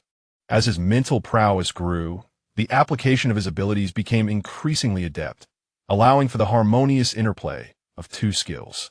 This place seemed fitting. Lin Feng came to a halt, finding several substantial trees and a small stream nearby. The exotic beasts that once frequented this spot to drink were startled by his arrival and fled. In his perception, no creatures at the entry level dared approach him. They instinctively chose to avoid the presence of a human, even one of seemingly minimal strength. This instinct, inherited through their genes, warned them against provoking humanity. First and foremost, there's the practice of skills. Unlike humans, who cultivate their mental strength through meditation, exotic beasts lack such methods of training. To elevate their realm, they must rely on honing their skills and refining their physicality. Skills possess levels of proficiency, categorized from novice to adept, expert, and ultimately, mastery. Through the practice of these skills, one can effectively enhance the potency of their internal spiritual energy and refine its application. Rigorous physical training allows for the accommodation of greater spiritual energy, thereby achieving the purpose of cultivation. Data indicates that once an exotic beast masters an intermediate skill, it can autonomously absorb external spiritual energy, no longer reliant on passive absorption. Currently, the spiritual energy within Zixuan is scant. It is essential for him to master the nuanced manipulation of spiritual energy before he can compress it to augment his reserves. As for skills, he possesses intermediate solidification and low-level poison needle. Presently, Zixuan's proficiency in the poison needle skill improves according to the variety of toxins within him. There exists no effective training method for this. It can only be enhanced through the consumption of various toxic resources. The theme of today is fortification, which will remain a priority in the future. The term poisonous insect inherently suggests a frail physique, as indicated by the character insect within the word itself. Lin Feng has conducted tests, revealing that even a gentle scratch with a knife can pierce through its exoskeleton. The hardness of the exoskeleton and the level of training and fortification must be prioritized. Now, proceed. Utilize fortification and charge fiercely at that tree. We shall conclude this phase of training once you have shattered it. Zixuan gazed at the tree, which was as thick as two bowls, uncertainly pointing to herself with her pincers. Me? A creature no larger than a palm. Zixuan lamented, knowing all too well that running alongside Lin Feng on 6 legs was already a challenge, let alone crashing into a tree many times her size. Why must fate be so cruel? Lin Feng grasped her pincers, gently encouraging her. Indeed, it is you. One must endure hardship to rise above others. No, to rise above scorpions. This is a mission bestowed upon you by the organization. Have you forgotten your dream of becoming the protagonist? Do you not wish to grow stronger, vanquish the great demon, marry a wealthy beauty, and ascend to the pinnacle of scorpion life? Upon hearing this, Zixuan's eyes sparkled with determination as she resolutely approached the imposing tree. Engaging fortification, her head glimmered with violet light, and with all 6 legs coiled, she lunged directly at the tree. Crash! Was that sound pleasing? A delightful sound signifies a promising beginning. With a resounding crack, Zixuan slowly slid down the tree, dazed and disoriented, as though intoxicated. After a moment, observing the tree unscathed, her competitive spirit ignited. She was determined to prove that the tree could indeed be toppled. Turning back, she activated fortification once more, her gaze resolute as if pledging allegiance, and charged vigorously at the tree. Watching Zixuan fall for the ruse, Lin Feng picked up a workbook and began solving problems. Simultaneously, He employed his natural affinity to monitor the surrounding environment, for they were in the wilderness, and their safety depended entirely on his vigilance. The initial manifestation of fortification allows for localized energy coverage. Mastery enables full-body energy coverage. Proficiency permits precise control over the enhancement or reduction of hardness. Achieving the pinnacle allows for the dispersion of energy, accurately distributing it across surfaces targeted by an enemy, while also enabling the energy to exit the body. Assisting allies in defense. It can be said that this is one of the most practical skills available to him thus far. His current mental strength is at its peak level 1, with little cultivation effort. Lin Feng speculated that his mental prowess had been carried over from his previous life. After all, he had also been 30 years old then, and one would expect his mental faculties to be robust. Lin Feng had attempted cultivation, but found that after encountering a barrier, further progress was exceedingly difficult. Thus, he decided to focus on improving his academic performance.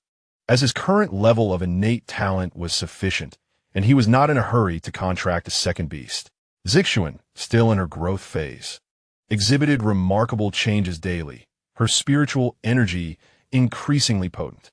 Name: Purple Scorpion Gender, Male Attribute, Poison Trait, Toxic Blossom Race Level, Beginner Growth Level.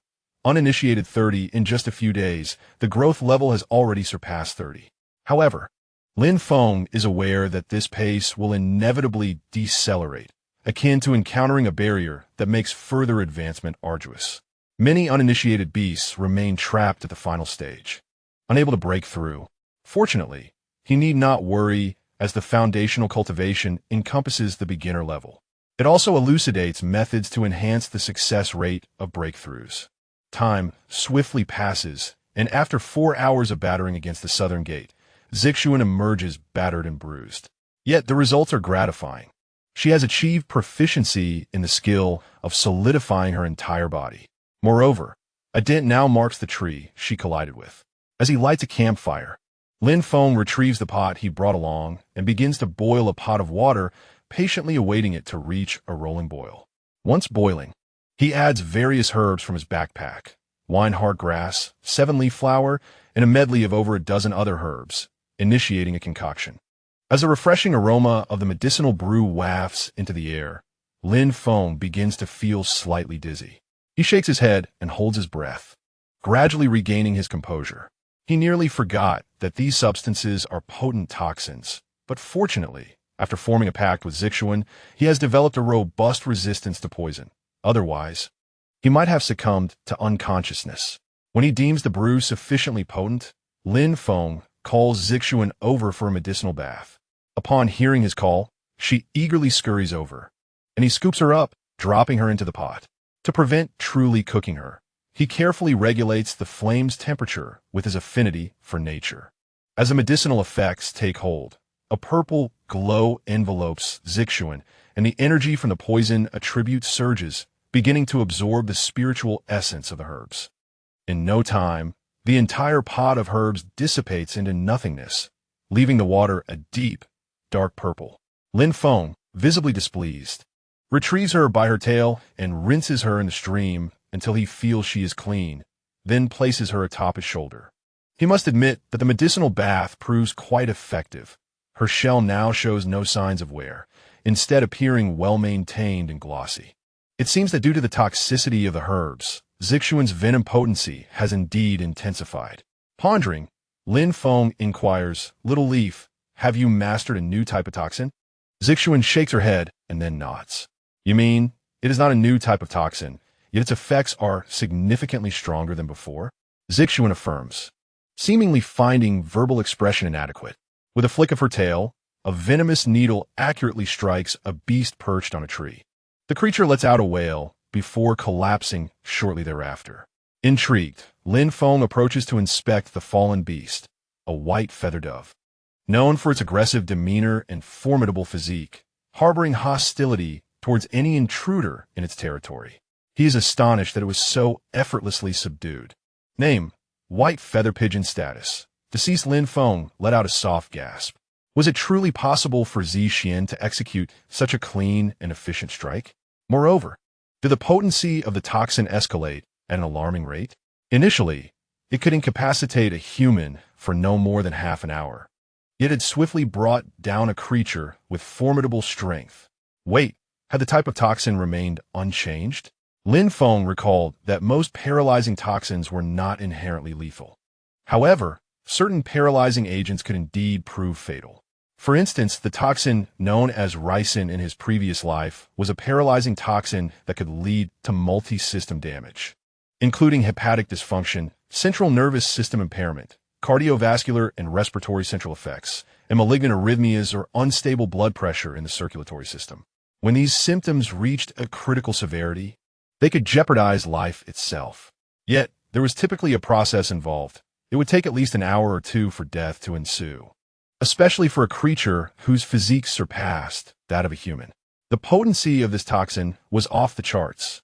One could assert that Xian could now almost instantaneously eliminate creatures of the same growth level and species rank as himself.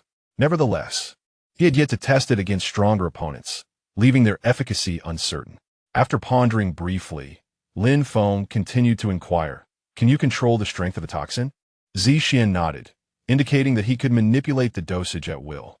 The toxin he had just administered was the maximum dose, which had incapacitated the white feather pigeon in an instant, ultimately leading to its demise. Lin Feng nodded in agreement. If he could not control the potency, it would pose a significant problem. The school would undoubtedly organize sparring sessions among students, and it would be unacceptable to poison a fellow student's creature.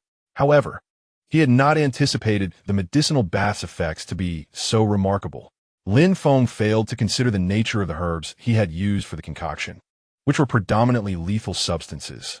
Although none could be deemed exceptionally high-grade resources, most were first-tier toxic materials, with a few being second-tier resources. It was important to note that second-tier resources were typically reserved for the extraordinary. Though he had not included the entirety of the second-tier resources, merely extracting 1/20th of the quantity from a single portion, that concentration was still considerable. Furthermore, this dosage was specifically designed for universal knowledge, ideally suited for Xian. The sheer prowess of this ability was even more formidable than natural affinity. Even with minimal data, as long as one possessed an adequately powerful mental fortitude, all things would appear to him as mere strings of simplified codes and basic data. Yet, Lin Feng remained oblivious to this realization. Meanwhile, tens of thousands of miles away in the capital, the city of Shangjing, within the esteemed Zhong family's residence, a room brimming with intricate instruments, a chamber resembling a rejuvenation pod flickered with red light. As time passed, the red glow transformed with a chiming sound into a green light, and the pod's door gradually opened, revealing Zhong Mo, who had previously sustained grave injuries. Emerging naked from the healing pod, Zhong Mo had returned 3 days prior. Thanks to the most advanced medical technologies and the expertise of top-tier healing professionals, his injuries had nearly healed, and the foundational damage he had incurred had been restored with an 8th-tier life resource. Draped casually in his attire, Zhong Mo stepped out of his bedroom, where an elderly gentleman with silvery hair bowed respectfully before him. "Good evening, young master," he greeted. "Good evening, Hua Lao." Zhong Mo replied with a nod, accepting the documents the elder offered. Among them were a health examination report, a mental acuity assessment, and a personal investigation report concerning Lin Feng. The health report indicated that his various metrics were within normal ranges, revealing an exceptionally robust constitution compared to the average individual. The mental acuity test had been conducted by one of the foremost specialists in psychic attributes from the capital, a renowned beastmaster known as the Frenzied Rose, who was among the 4 kings. As he perused the reports, memories of a previous examination resurfaced, along with his friend's words. After thorough analysis, "I can assure you that you have not been subjected to any form of mental manipulation or suggestion that could alter your thoughts. In the realm of the psyche, there may exist powers beyond my comprehension, yet none that would elude detection." Zhong Mo found himself momentarily lost in thought. Was it truly possible that he had fallen for someone at the tender age of 18? Was he so shallow as to be swayed by mere appearances? Yet, the racing of his heart betrayed him. Even the thought of that person sent his pulse racing, each smile and frown igniting a fervor within him. A voice echoed in his mind, repeating incessantly, "That is your destiny. That is your everything." With a sigh of resignation, Zhong Emo rubbed his forehead, acknowledging his predicament. He recalled the bemused expression on his friend's face when he had asked for assistance in articulating his feelings. "Let me tell you something about love," his friend had said. "It defies reason. Do not seek logic within it. Such matters cannot withstand scrutiny. To fall in love is simply to fall in love. Pursue it boldly. For the object of your affection is not a villain." Reflecting on his friend's advice, Zhong Emo exhaled deeply. It was not that he was unwilling to pursue. Rather, the timing was not yet right. Gazing at the report on Lin Feng, he noted the young man's origins as an orphan, resilient as a wildflower. Having nearly lost generations of natural affinity, Lin Feng had awakened his powers and reached the pinnacle of level 1 within just 3 days, an achievement surpassing Zhong Mo's own. Transfer 200,000 to the individual mentioned in this document, he instructed Hua Lao. The steward cast a puzzled glance at his master, questioning when he had become so frugal. Offering only 200,000, hardly enough for a day's expenditure. Nevertheless, he refrained from voicing his curiosity and simply acknowledged the request before departing to carry it out. As the door closed, Zhong Emo gazed at the document in his hand, his expression a tapestry of complexity. The time for their paths to converge had not yet arrived. It was premature. He had yet to attain full control. As a proponent of the new system and a populist figure, he was acutely aware of the multitude of watchful eyes scrutinizing his every move. For someone lacking power and influence, excessive intimacy could spell disaster for the other party. Lin Feng was still too vulnerable. He needed to grow stronger. 200,000 may seem insignificant to them, yet for a senior high school student, it represents a substantial initial capital. The image of Lin Feng materialized in Zhong Mo's mind, proud, frail, radiant, composed, and indifferent. An orphan devoid of power and influence, yet possessing an unwavering sense of self-respect. It wasn't that he wished to withhold more. Rather, he feared the potential affront to the other's dignity. After all, he was not devoid of affluent acquaintances. The Liu family had long desired to offer assistance, but Lin Feng had resolutely declined their generosity. Thus, it sufficed to provide him with the remuneration he rightfully deserved. Any excess would likely be refused. "Lin Feng, hey buddy, don't be too presumptuous. You got all wrong. I am materialistic, and I do love money. How much is dignity worth? I'll take whatever you offer." Zhong Emo pondered. What if his pride is too formidable? How can I discreetly offer him money? Perhaps once I am in a position of power, I could arrange a meeting and discreetly present him with some funds, claiming it as an investment. Suddenly, Zhong Mo's eyes widened in realization. A flush of crimson creeping over his cheeks and ears, transforming his complexion from pale to pink, and then to deep red. Oh no, did I just entertain some peculiar thoughts? It's far too premature for such seriousness. Shaking his head to dispel the notion, he hastily set aside the documents and picked up another official file to redirect his focus. He needed to regain his composure through work. As the night deepened, he realized that he had nearly completed all the files on his desk. Only the document containing Lin Feng's basic information remained in his hands. Zhong Emo lingered in silence before reluctantly opening the file, gazing at the large photograph. This infatuation had arrived with astonishing suddenness. He endeavored to come to terms with it, granting both Lin Feng and himself the necessary time. After all, they had yet to spend any time together, and he could not ascertain the origins of this budding affection. Zhong Mo's long fingers brushed over Lin Feng's photograph, a subtle smile gracing his lips. At the very least, they should attempt to interact. In the inky darkness of the night, a white dove emerged from the room of Zhong Mo, the current semi-authoritative figure of the Zhong family. It fluttered unsteadily over the heavily guarded family estate, traversing forests, mountains, and seas, reaching Province C with a speed uncharacteristic of a mere pigeon. It finally alighted on a gnarled tree in front of Lin Feng's home. Tilting its head, the dove's golden eyes peered through the gap in the curtains, observing the gently rising and falling quilt within the room. It remained there silently, doing nothing, as if savoring the moment. First encounter, long time no see. Chapter 15. The initial skirmish time slipped away like a fleeting shadow, as if merely blinking could cause a month to vanish. Initially, there had been whispers of an impending examination in half a month's time, yet for reasons unknown, it never materialized, and a full month had passed without any formal announcement. Today marked yet another martial arts lesson. On the playground, students stand in small groups, while the exotic beasts patiently remain beside their respective beast masters. Over the past 2 weeks, these novice beast masters have shed their initial layer of naivete. During this month, Instructor Yuan has refrained from imparting any knowledge, opting instead to have them run incessantly. Each martial arts class begins with 20 laps, escalating to an astonishing 40 laps in the most recent session. Meanwhile, the academic subjects have begun to increase in difficulty, with teachers speaking at an ever-accelerating pace. Were it not for Lin Feng's diligent, nightly preparations for the following day's lessons, he would surely struggle to keep up. Each evening, he toils over his books until the early hours, and even then, he finds it quite challenging. One can only imagine the plight of his classmates. Nonetheless, over the course of the month, most students have made significant progress.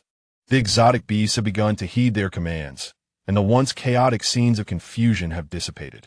The relentless running in martial arts classes has gradually sculpted their physiques, rendering them more robust, except for Liu Xiaodong, who, for reasons unknown, remains impervious to weight loss despite the rigorous exercise. Although his plumpness possesses a certain charm, he is personally quite discontent with it. When Lin Feng first arrived in this world, he was nothing but skin and bones, standing at 1.8 meters and weighing a mere 120 gene, raising reasonable doubts about whether his nutrition was solely allocated to his height. Subsequently, with the benefit of free meals at the school cafeteria, Lin Feng has made it a point to partake in breakfast and lunch daily, often bringing back a packed dinner. His weight has now risen to a healthier 135 gene, and due to his training, he has even developed a set of six-pack abs. In this month, Zixian has also experienced rapid growth. Initially, her size varied dramatically from day to day, but this has since stabilized. When they first met, she was barely the size of Lin Feng's palm, but she now approaches the size of a bowl. Her exoskeleton has transitioned from a light lavender to a deep, almost ominous blackish purple, particularly at the tail spike, which clearly indicates a potent toxicity. The majority of exotic beasts typically maintain a growth phase lasting around 6 months, after which they enter maturity. Following the first month of their growth phase, they cease to expand and retain their juvenile form. As they reach the entry level, exotic beasts acquire the ability to transition into maturity, a state referred to by humans as battle form. They can fluidly switch between these two states. In the wild, exotic beasts, upon reaching the entry level, will no longer maintain their juvenile form unless absolutely necessary. Conversely, human-associated exotic beasts tend to retain their juvenile appearance for convenience and spatial efficiency. Name: Purple Scorpion Attribute, Poison Trait, Toxicity Race Level, Entry Growth Level, Pre-Entry 50 Basic Cultivation, Unlock Skills, Low-Level Poison Needle Proficiency, Intermediate Solidification Mastery, Evolutionary Options. 1. Purple Scorpion, Purple Gold Scorpion, Purple Gold Frenzy Scorpion 2. Purple Scorpion, Purple Gold Scorpion, Purple Gold Poison Scorpion 3. Purple Scorpion, Purple Gold Scorpion. As anticipated, the pace of upgrades would gradually slow down, and at the current rate, Lin Feng estimated that it would take approximately another 4 months for Zixian to officially reach the entry level. It is worth mentioning that Lin Feng finally broke through the final barrier at the end of the month, elevating his mental strength to level 2, while simultaneously enhancing his 2 abilities. The exclusive panel of universal knowledge could now probe the proficiency of exotic beast skills and facilitate skill modifications and auxiliary practice. However, at present, there was little that could be improved upon regarding these 2 skills. Fortification merely required enduring blows to enhance, and the toxic needle, needless to say, could be upgraded by increasing its potency. After a month of medicinal baths, the intensity of Zixian's toxins surged remarkably, propelling the toxic needle directly into mastery. Lin Feng had experimented in the wild through surprise attacks, discovering that even entry-level creatures could not withstand the full intensity of the toxic needle. This revelation prompted Lin Feng to reflect that his initial choice had been astute. Indeed, poison attributes were akin to a game-breaking existence in the early stages. Should Zixin enter the entry level, her combat capabilities would be further amplified, and during the examination, she might very well become a formidable boss. Lin Feng, do you think Coach Yuan is suffering from some serious illness? It's been nearly a month, and he hasn't taught us anything substantial, yet he is frequently late, springing surprise attacks on us. Also, why are you progressing so rapidly? I hardly see you meditating. Yet I've been practicing for 4 hours daily and still can't catch up to you. Lu Xiaodong began to voice his frustrations after tiring from standing. Lin Feng publicly claimed to have reached the pinnacle of level 1 after a month. While one could argue he possessed exceptional talent, he was not excessively extraordinary. Lu Xiaodong still seemed to be stuck in the middle of level 1, far from encountering any barriers. Nevertheless, he was still quite impressive. Most others languished at the bottom of level 1, their cultivation speed lagging immensely compared to Lin Feng. Lin Feng himself had not engaged in extensive cultivation, simply meditating for 2 hours each day, spending the rest of the month fervently reinforcing his theoretical knowledge, fearful that the written examinations might hinder his progress. Upon hearing Lu Xiaodong's words, Lin Feng's lips twitched slightly. Lu Xiaodong did possess some talent, but his claimed 4 hours of meditation consisted merely of half an hour of actual sitting followed by half an hour of play. In reality, he had only meditated for 2 hours, which starkly contrasted with other peers who dedicated 6 hours daily to meditation. Were it not for his family's wealth, providing him with a path of financial investment, he would likely still be meandering at the bottom of level 1.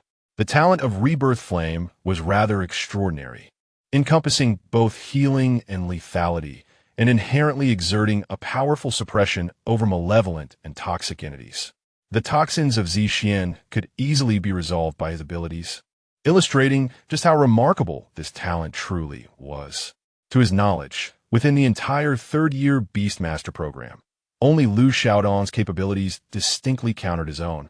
A familiar voice suddenly interrupted the moment, and the students turned to see Coach Yuan, predictably holding a thermos, standing behind them. Dear young bunnies, you have performed admirably today. At least there was no uproar following my departure. Now, I bring forth both good and bad news. Which would you prefer to hear first? With a smile, Coach Yuan gazed at them, awaiting their decision. What is the good news? One of them inquired eagerly. But there is also bad news. It cannot be that we must run 60 laps today, can it? I implore you, after running 40 laps the day before yesterday, I am still sore. Even the slightest movement causes me discomfort. That must be due to your running form. You didn't stretch afterward, did you? Ah, that seems to be the case. The students engaged in discussion while the coach leisurely sipped water from his thermos. Once their chatter subsided, he spoke in a relaxed manner. The good news is that you will not be running today. Instead, we shall commence with combat training. You will pair up for duels, and you may now select your opponents. Without revealing the bad news, he silently observed the students while calmly sipping his tea. After a moment of silence, the students erupted with excitement, discussing their matchups with fervor, eager to demonstrate their skills. It was as if a command from the coach ignited a fire within them, ready to unleash their pent-up energy after a month of running laps. Finally, something different was upon them, and it was a battle, something the students greatly anticipated, hence their exhilaration. However, Lin Feng sensed something amiss. What is the bad news? Fengzi, it's combat. Finally, we are free from that tiresome running. Shall we have a match? After nodding in agreement, Lin Feng gestured for silence, fixating his gaze on the coach, eager to discern the bad news. Unfortunately, the coach did not disclose it as everyone formed their pairs. Moments later, a designated area on the playground was cleared for the battles, with students gathering in pairs around it. As the first group prepared to enter the fray, Coach Yuan added, "Oh, by the way, I forgot to mention, the losing team must run 60 laps around the playground. I will release a mechanical bird to keep track of the count, and you may split it over 2 days, but it must be completed by tomorrow afternoon." The atmosphere fell silent, a hush enveloping the crowd. In unison, they thought, Why did you not mention this sooner, you old rascal? With no other option, the students began their matches as per their previous pairings. Since this was a duel, they sought opponents of similar strength. After all, a battle of equals is the most thrilling. Once the bad news was revealed, the previously amiable expressions of their adversaries transformed into fierce determination, devoid of camaraderie. Today, it would be a contest of survival. Let us settle the score. The first match pitted Hua Tianyu against Su Zhou, who had once been close friends in school, now facing each other as rivals. With the referee's command, Coach Yuan signaled the commencement of the match. The two sides harmoniously inscribed the symbols to summon their spirit beasts, and almost simultaneously, a white magic circle materialized before them. A small creature, the size of a common dog with silver-gray fur and pale blue vertical pupils, gazed blankly across the field, uttering a soft whimper. This was the silver moon wolf, a contract beast from Suzhou, an extraordinary species of beast, possessing the rare dual attributes of ice and darkness. On the opposing side, as the white summoning circle dissipated, a young sapling stood at its center, and soon, a pair of eyes opened within the foliage. Shaking its form, the rustling of leaves seemed to signify its greeting to the adversary. This was the tree spirit, an extraordinary species of beast with standardwood attributes. The two beasts exchanged a glance, and the air thickened with their rising battle intent as they awaited commands from their respective beast masters. Suzhou took the initiative. Silver Moon Wolf, Ice Spike. It howled, summoning 3 ice spikes that rapidly coalesced around it and shot toward the tree spirit. The tree spirit did not evade. Just as the ice spikes were about to strike, a massive cluster of tree roots, mingled with earth, emerged from the ground, forming a formidable barricade. The ice spikes penetrated the roots but could not breach the blockade, shattering into fragments instead. Entangle. The tree spirit extended its branches, and in the next moment, a multitude of limbs surged forth, twisting toward the silver moon wolf. A gasp arose from the crowd, exclaiming it was a mastery-level entanglement. What? Mastery-level intermediate skill? It has only been a month. I can barely master my basic skills. How can there be such a disparity between individuals? Lin Feng was equally astonished, observing the wildly growing branches on the field.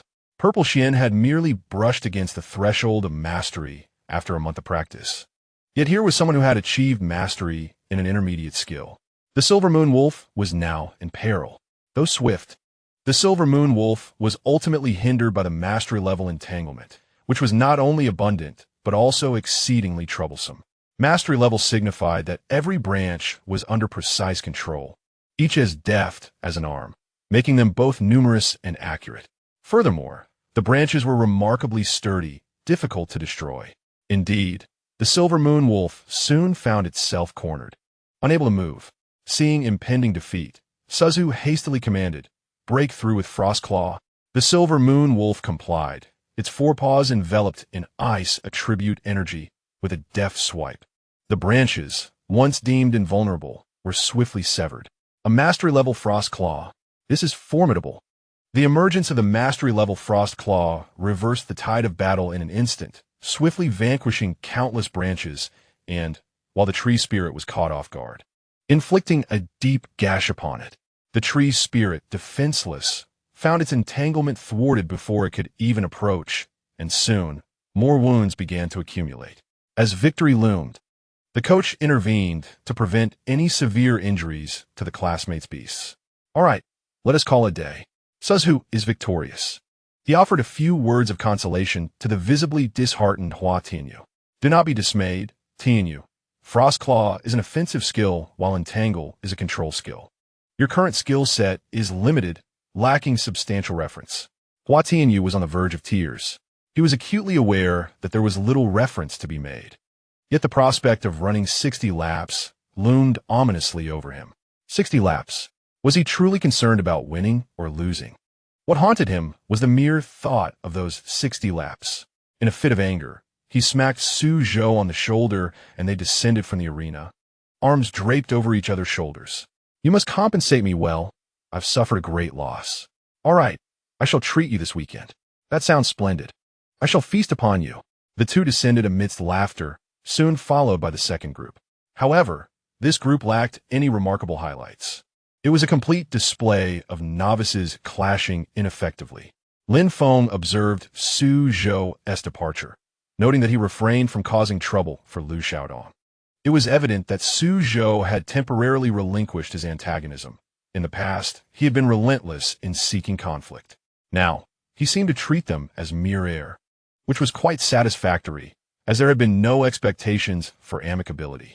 Fengzi, don't you find it strange that Su Zhou has been acting oddly lately? In what sense? He hasn't been bothering you as much, has he? Lin Feng interjected, anticipating Lu Xiaodong's thoughts. Lu Xiaodong nodded in agreement. Indeed, he used to trouble me incessantly, always hovering around whenever he had the chance. Now, even when we cross paths, he merely walks past in silence. Lin Feng jest, isn't that better? Weren't you always annoyed by him? You can't expect two sworn enemies to develop any camaraderie, can you? Lu Xiaodong hastily shook his head. We are indeed sworn enemies. How could there be any feelings between us? Lin Feng chuckled at Lu Xiaodong's flustered expression. Only then did Lu Xiaodong realize that Lin Feng was teasing him. His face flushed as he prepared to retaliate. After a brief period of playful banter, the two ceased their antics. The arena was now devoid of any captivating battles. Some of the beasts appeared as lifeless as wooden puppets, moving only when prodded by their handlers, utterly devoid of independent thought. It is essential to recognize that battles can shift in the blink of an eye, and as the level of combat increases, human reflexes often lag behind. Such lifeless beasts would undoubtedly suffer in future encounters. As expected, once the battles concluded, their coach unleashed a torrent of scolding upon them. Soon, it was Lin Feng and Lu Xiaodong's turn. Lu Xiaodong saw his opportunity for revenge. He initiated the match with a bold proclamation. I apologize, Fengzi, but today I shall triumph over you. We shall see who prevails. The outcome remains uncertain. Yuan Hong watched with keen interest. Though Lin Feng was a prodigy, his contracted beast was countered by Lu Xiaodong's. The fire lizard was not only an extraordinary species, but Lu Xiaodong, being a scion of a wealthy family, had access to superior resources, thus diminishing Lin Feng's chances of victory. The match commenced. At the sound of the command, the summoning arrays appeared, and both Zi Xian and the fire lizard materialized simultaneously. Fire lizard, unleash a fireball. The fire lizard opened its mouth, gathering orange flames before expelling a perfectly round fireball. Zi Xian shook its pincers and nonchalantly flicked its tail, releasing a stream of venom that extinguished the fireball. The crowd gasped. Lu Xiaodong was astounded, his mouth agape as if he could fit a duck egg inside. This toxin can be used in such a manner. Yuan Hong clapped in admiration, astounded by the clever stratagem devised by the young man. Truly, he was cunning. Aside from her poison needles, Zixuan possessed no other offensive skills. In close combat, a fiery lizard the size of a corgi would clearly be at an advantage over Zixuan, who resembled a chihuahua. The range of Zixuan's poisonous needles was too limited, and once fired, they vanished without a trace. Lin Feng pondered, realizing that the only feasible method to extinguish the flames from the opposing side was to utilize the venomous spray. However, Zixuan had a limited supply of venom. With a few more attempts, she risked exhausting her reserves. Observing Lu Xiaodong regaining his composure, Yuan Hong mused silently about his next course of action. Lu Xiaodong's contract mark flickered, and his spiritual energy transferred to the fiery lizard, enveloping it in a blaze of orange-red flames. The innate ability, Flame of Rebirth, was a unique power that could bolster the combat prowess of extraordinary beasts or serve as a means of healing, thus enhancing their logistical capabilities. This would render the fiery lizard impervious to the poisonous needles during close encounters. Can we utilize abilities in this match, coach? Indeed, we had thought it was prohibited. Yuan Hong, visibly distressed, regarded the two of them. Unlike the others, who either lacked suitable abilities or employed them discreetly, these two appeared utterly ineffectual. You are to run 20 laps. You will complete them today as a penance for your foolishness. The two lamented, but ultimately resigned themselves to the task of running. The commotion outside did not disrupt the duel within. The fiery lizard propelled itself toward Zixuan with vigor. Lin Feng's dark eyes gradually transformed into a vibrant green. Along the fiery lizard's path, mounds of earth emerged as obstacles impeding its advance. Zixuan retaliated with her poison needles, yet the moment they met the flames, they were incinerated, rendering her attacks ineffectual. The distance between them swiftly diminished. Lin Feng's emerald gaze deepened, and the ground beneath the fiery lizard cracked open, causing it to sink, desperately clawing at the earth to escape. Zixuan continued to launch her poison needles, but alas, they were consumed by the flames, yielding minimal results. Lin Feng raised his hands, elevating the earth to form a barrier that buried the fiery lizard. Realizing the precariousness of the situation, Lu Xiaodong urgently commanded, "Flame charge." With a piercing cry, the flames enveloping the fiery lizard intensified, fueled not only by the flame of rebirth, but also by its inherent fire. The flames erupted, scorching the damp soil, allowing the fiery lizard to effortlessly break free. Its gaze turned toward Zixuan as it charged at her with ferocity. "Fortify!" Zixuan clasped her pincers, summoning a layer of hard armor from a surge of purple energy. Moments later, the two collided, the orange-red and pale purple energies clashing and nullifying each other. Zixuan was pushed back repeatedly, her purple energy waning. Lin Feng's hands glimmered with a violet symbol, his spiritual energy coursing through the contract into Zixuan's form, preventing her from depleting her energy entirely. This was untenable. Defeat loomed as the moment her spiritual energy was exhausted would signal the end of the battle. Lin Feng observed as the two forces collided in a dance of energy, yet they never truly touched. A sudden inspiration struck him. I hope he comprehends my intentions. It doesn't matter. We're on the verge of defeat anyway. Let's take a gamble. Zixuan unleashed the venomous needle. Zixuan, who was engaged in a struggle with the opponent, felt a twinge of confusion upon hearing the command. She had previously attempted the venomous needle, but it had proven ineffective. Wait, we are now in close quarters. Zixuan recalled Lin Feng's words during their training. If the long-range venomous needle fails to pierce the enemy from a distance, we can consider utilizing your hardened tail in close combat. Enlightened by this realization, Zixuan acknowledged the opportunity presented by their proximity. With determination, she raised her tail, and a surge of purple energy coursed through it. The energy at the tip, meant for defense, began to fade, while the energy near her tail darkened to a deep purple. In a flash, Zixuan's tail lunged directly into the flames of her opponent, the flame lizard, which had dedicated its energy to offense, leaving its defenses vulnerable. The tail penetrated effortlessly into the lizard's forehead, causing its protective energy to diminish drastically. Yet, it mattered little. The victory was at hand. As the venom coursed through its body, the flame lizard let out a wail, its flames flickering weakly before it collapsed, convulsing on the ground. The flame lizard. Lu Xiaodong was taken aback, and he was not alone. Others shared his astonishment. What had once appeared to be an assured victory had dramatically shifted, surpassing even the first match in its intensity. After all, the previous bout had involved a clash of two proficient mid-level skills, where either outcome could be considered reasonable. Yet in this instance, Lin Feng had triumphed solely through the application of two skills. Yuan Hong, momentarily stunned, finally gathered himself to announce the results. The match concluded with Lin Feng emerging victorious. I must admit, you have certainly surprised me. At this, Lin Feng feigned modesty and smiled. He then approached to assess Zixuan's injuries. Her tail bore severe burns, and her pincers exhibited mild singeing. Zixuan, feeling aggrieved, flicked her tail. She had felt little during the battle, but now the pain surged forth. "Alphonse, it hurts," she whimpered. Lin Feng comforted her, saying, It's all right. We won't train today. Let's go home, and you can watch whatever you desire on television." "Hooray! You're the best, Alphonse." Meanwhile, Lu Xiaodong diligently worked to purify the toxins. Zixuan had exerted herself fully.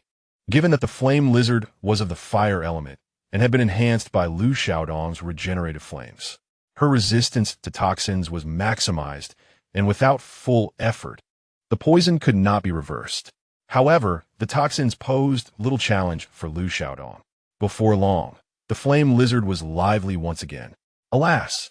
The beast master had endured a grueling 60 laps. He might lose a good 10 pounds from this ordeal. Coach, Zixuan's injuries are somewhat severe. I will take her to the infirmary. All right. Once healed, if you wish not to return, you may leave. Reflect on this battle and consider where your weaknesses lie and how you might improve. Understood. Lin Feng and Liu Xiaodong returned to the group. Liu Xiaodong declined Lin Feng's suggestion to accompany him to the infirmary, as the injury sustained by the fire lizard was not severe, merely a small wound inflicted by Zixuan's tail. He intended to start running immediately, believing that finishing early would allow him to gain an advantage. Lin Feng, filled with compassion, patted him on the shoulder. Good brother, run your heart out. I shall take my leave first. With that, he turned without a backward glance and made his way toward the infirmary. Chapter 16. Reflection in the infirmary. A young lady clad in a white coat was meditating, while the school Dr. S. contracted beast. A humanoid creature adorned in a floral gown attended to the injured. This creature, named Hundred Flower Spirit, possessed the attribute of wood and the trait of pure healing heart. Classified as an extraordinary race, Lin Feng had encountered the Hundred Flower Spirit in a book titled Appreciation of Common Extraordinary Races. It was a pure healer, lacking in combat prowess, but excelling in detoxification, healing, and the removal of negative states. Upon noticing Lin Feng, the Hundred Flowers Spirit gently called for him to wait. However, as she turned, her previously amiable expression swiftly morphed into one of impatience. With a swift motion, she delivered a resounding slap to the beast master who was meditating on a medical bed. Slap! The crisp sound resonated, and Lin Feng could distinctly see the young lady's face swell instantaneously, causing her to levitate, perform a complete 360-degree spin, and then descend. Lin Feng, Zixuan, by the heavens, do you wish to devour your master? Lin Feng was left dumbfounded as the school doctor grumbled while rising from the floor. A green light emanated from her hands, and within moments, the swelling on her face vanished, just as she was about to engage her contracted beast in yet another round of banter. She caught sight of Lin Feng and instantly shifted her demeanor. Well, who is this charming young man? She exclaimed, approaching Lin Feng with an infatuated gaze. Are you here for a checkup? Fear not.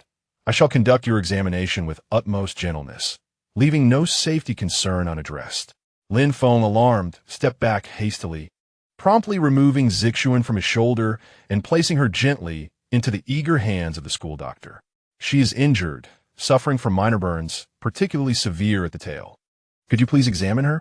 The school doctor paused momentarily, her mind still processing, yet her hands skillfully began to work. You may touch her, but you cannot touch me, she said with a hint of disappointment as she seated herself, her hands never ceasing to explore Zixuan, her eyes occasionally darting toward Lin Feng's face. What a handsome fellow! Alas, I can only admire, not partake. Minor burns on the body, severe burns on the tail. I will assist in healing the tail, while for the rest of the body, a topical burn ointment will suffice. Allowing self-healing is far more beneficial than relying on frequent medical interventions, as it enhances the hardness of the shell and accelerates wound recovery. After explaining why not all injuries could be treated at once, both the school doctor and the Hundred Flower Spirit summoned a green glow from their hands, emitting waves of healing energy. In no time, Zixuan's previously grievous tail was restored to its former condition. Lin Feng silently observed, even though he had grown accustomed to the existence of extraordinary powers in this world. Witnessing so directly the miraculous healing of injuries that would have required months of recuperation in his previous life, all without leaving a scar, was indeed astonishing. What a wondrous world this is. All right, I shall fetch you some burn ointment. I've found it. Apply it once a day, and it should heal in about 3 days, costing a total of 120 yuan. Lin Feng produced his student card and swiped it at the campus hospital's card reader, successfully completing the payment. This card, granted to him by the principal, allowed for reimbursement of expenses related to meals or visits to the hospital, which was quite convenient. Noticing that the school nurse seemed eager to request his WeChat, Lin Feng hastily gathered the ointment and, accompanied by Zi Xian, bid her farewell and hurried off. He had never encountered such an ardently enthusiastic young lady, which left him feeling somewhat apprehensive. He did not reflect upon how handsome he currently appeared. Although his previous physique bore a resemblance to his present features and was also quite attractive, the toll of late nights and the passage of time had dulled his natural allure. He rarely wore makeup, and while he was certainly striking, he was not to the extent of being otherworldly. Now, at the age of 18, having contracted with an otherworldly beast, his physical prowess was continuously enhancing, propelling him towards an ideal form. Regular training of his mental acuity and the spiritual energy within his body also expelled toxins, further refining his already handsome visage, now enhanced as if through a beauty filter, surpassing even that of celebrities. Additionally, with abundant nutrition, his physique was gradually becoming more robust, significantly increasing his allure to the opposite sex compared to his past life. Certainly, such forthright and enthusiastic young ladies were rare, alleviating any concerns of being ambushed on the way. Stretching leisurely, the thought of an early dismissal from school made his lips curl into a smile. Indeed, regardless of age, the allure of having more leisure time is irresistibly captivating for everyone. Returning to the classroom to retrieve his backpack, Lin Feng headed back to the playground, where the students' contests were still in progress. Liu Xiaodong was vigorously exerting himself on the field. Upon seeing Lin Feng, he was overwhelmed with emotion. "I knew you wouldn't abandon me. Fengzi, wait for me to finish this run. I shall take you out for a grand feast." With that, he turned and continued running, while the earth-fire lizard, wearing a pained expression, followed behind. However, thinking of the promised additional fire spirit pearl for dinner, it gritted its teeth and kept pace. Observing these two lively characters, Lin Feng couldn't help but smile as they continued to bicker even while running. Truly, it seems that adversaries are drawn together. Finding a shady spot, Lin Feng settled down and handed Zixian a comic book to peruse. He then took out a notebook, filled with various data, skill learning progress, and cultivation plans for Zixian. This had always been his habit. Whenever he embarked on a project, he would purchase a dedicated notebook to document it. Cultivating otherworldly beasts was not dissimilar to conducting research in the past. He inscribed the date and titled it Reflections. Lin Feng began to contemplate the recent battle and where his shortcomings lay. After some time, he wrote the two characters for skills in his notebook. Zixuan's ability to adapt and her reaction speed are commendable, even to the extent that they could be deemed excellent. The primary limitation she faces, aside from her racial tier, is her sparse skill pool. Lacking a dedicated combination of skills, she finds herself at a loss when confronted with beasts that counter her attributes.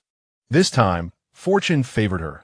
Liu Xiaodong was also a novice, having just embarked on his journey, and by a stroke of inspiration, she secured victory. However, relying on luck cannot be a consistent strategy, especially when the future holds encounters not only with more experienced beast tamers, but also with the ferocious beasts of the battlefield, where a single misstep could lead to death. Underneath her skills, Lin Feng inscribed 4 words: attack mobility. Zixuan is deficient in powerful area of effect attack skills and lacks means of movement. During the previous battle, when the earth-fire lizard charged at her, it was not that she did not wish to evade, but rather that evasion was impossible. The earth-fire lizard, with its considerable size and speed, possesses superior overall attributes compared to Zixuan. Despite her lack of training, the nurturing afforded by monetary investment has rendered her significantly weaker than many beasts. Thus, she had no choice but to endure the assault with her hardened defense. The foremost element of an attack skill is its potency. For instance, today's poison needle was ineffective against the opponent's fiery armor. Only powerful attack skills can compensate for such deficiencies. Furthermore, there is a necessity for wide-reaching attack capabilities. The poison needle dissipated as it was engulfed in flames, and similarly, it could be washed away by a stream of water. She requires skills that can inflict effective damage across various attributes of beasts. As for the selection of skills, that is a matter to be deliberated upon later. With this thought, Lin Feng began a new line, inscribing the word toxin. Zixuan's toxins have now reached a level potent enough to incapacitate fire attribute extraordinary beasts, which not only possess attribute advantages, but are also enhanced by numerous monetary resources. This underscores the strength of Zixuan's toxins, presenting an advantage. Until an effective means to address her weaknesses is found, Lin Feng intends to capitalize on her strengths. Resolute in his decision, he pulled out his textbook and began studying. Over the past month, through relentless day and night study, Lin Feng has substantially bridged the gaps in his knowledge from the first and second years of high school. While he has yet to achieve complete mastery, he has at least transcended the ranks of the academically challenged, which is commendable.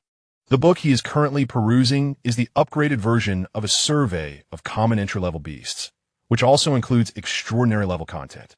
Though it does not pertain to the college entrance examination, it is primarily for those aspiring to become spirit cultivators. He mused whether he should pursue a certification as a spirit cultivator. From what he knows, spirit cultivators are a rare breed. Even a basic certification comes with a monthly government subsidy of 3,000 yuan, alongside opportunities to work in spirit cultivation studios, which offer high pay for light duties. With dedication, earning over 10,000 yuan a month is feasible. Spirit cultivation studios, aside from the beast breeding centers, are small breeding bases tailored for the affluent, where every beast is exceptionally valuable and generally not accessible to the average person. However, given his current academic workload, he is already overwhelmed, let alone preparing for the spirit cultivator assessments. He will reconsider later. Lin Feng continued to read, and through a month of diligent study, he discovered that in order to transfer information from his mind into the vast repository of knowledge, he must achieve a comprehensive understanding of the material. Unfortunately, the mobile phones of this world are not like those of his previous life, which contained a wealth of intricate information. Here, the mobile network merely schemes the surface, offering scant details about the exotic beasts. Most information consists of little more than names and brief mentions of their classifications, leaving much to be desired. It was only later that Lin Feng learned of a specialized communication network for beast tamers, highly encrypted and rich with information concerning these creatures, far beyond what could be superficially accessed by the average person. The general populace could only access information from textbooks encountered during their schooling. Most universities lacked literature on exotic beasts. Focusing instead on modern technology, to gain further insight, one would need to join specialized organizations engaged in research and development. Only the Beast Tamer Academy housed comprehensive texts, knowledge, and diverse permissions related to these creatures. Lin Feng felt a wave of frustration. The higher-ups maintained a strict information blockade regarding exotic beasts, not only to guard against foreign threats, but also to prevent domestic unrest. The situation at home was unstable, rife with numerous antisocial organizations. Should a significant amount of knowledge regarding exotic beasts fall into their hands, the consequences would be dire. Moreover, many of the exotic beasts exclusive to Huaxia had information that was classified, as the very nature of a trump card is to remain concealed from prying eyes. Leisurely perusing his book while occasionally sipping on a cold beverage he had purchased, Lin Feng lost track of time until midday slipped away. Coach Yuan had disappeared for a while, only to return and announce the dispersal of the gathering.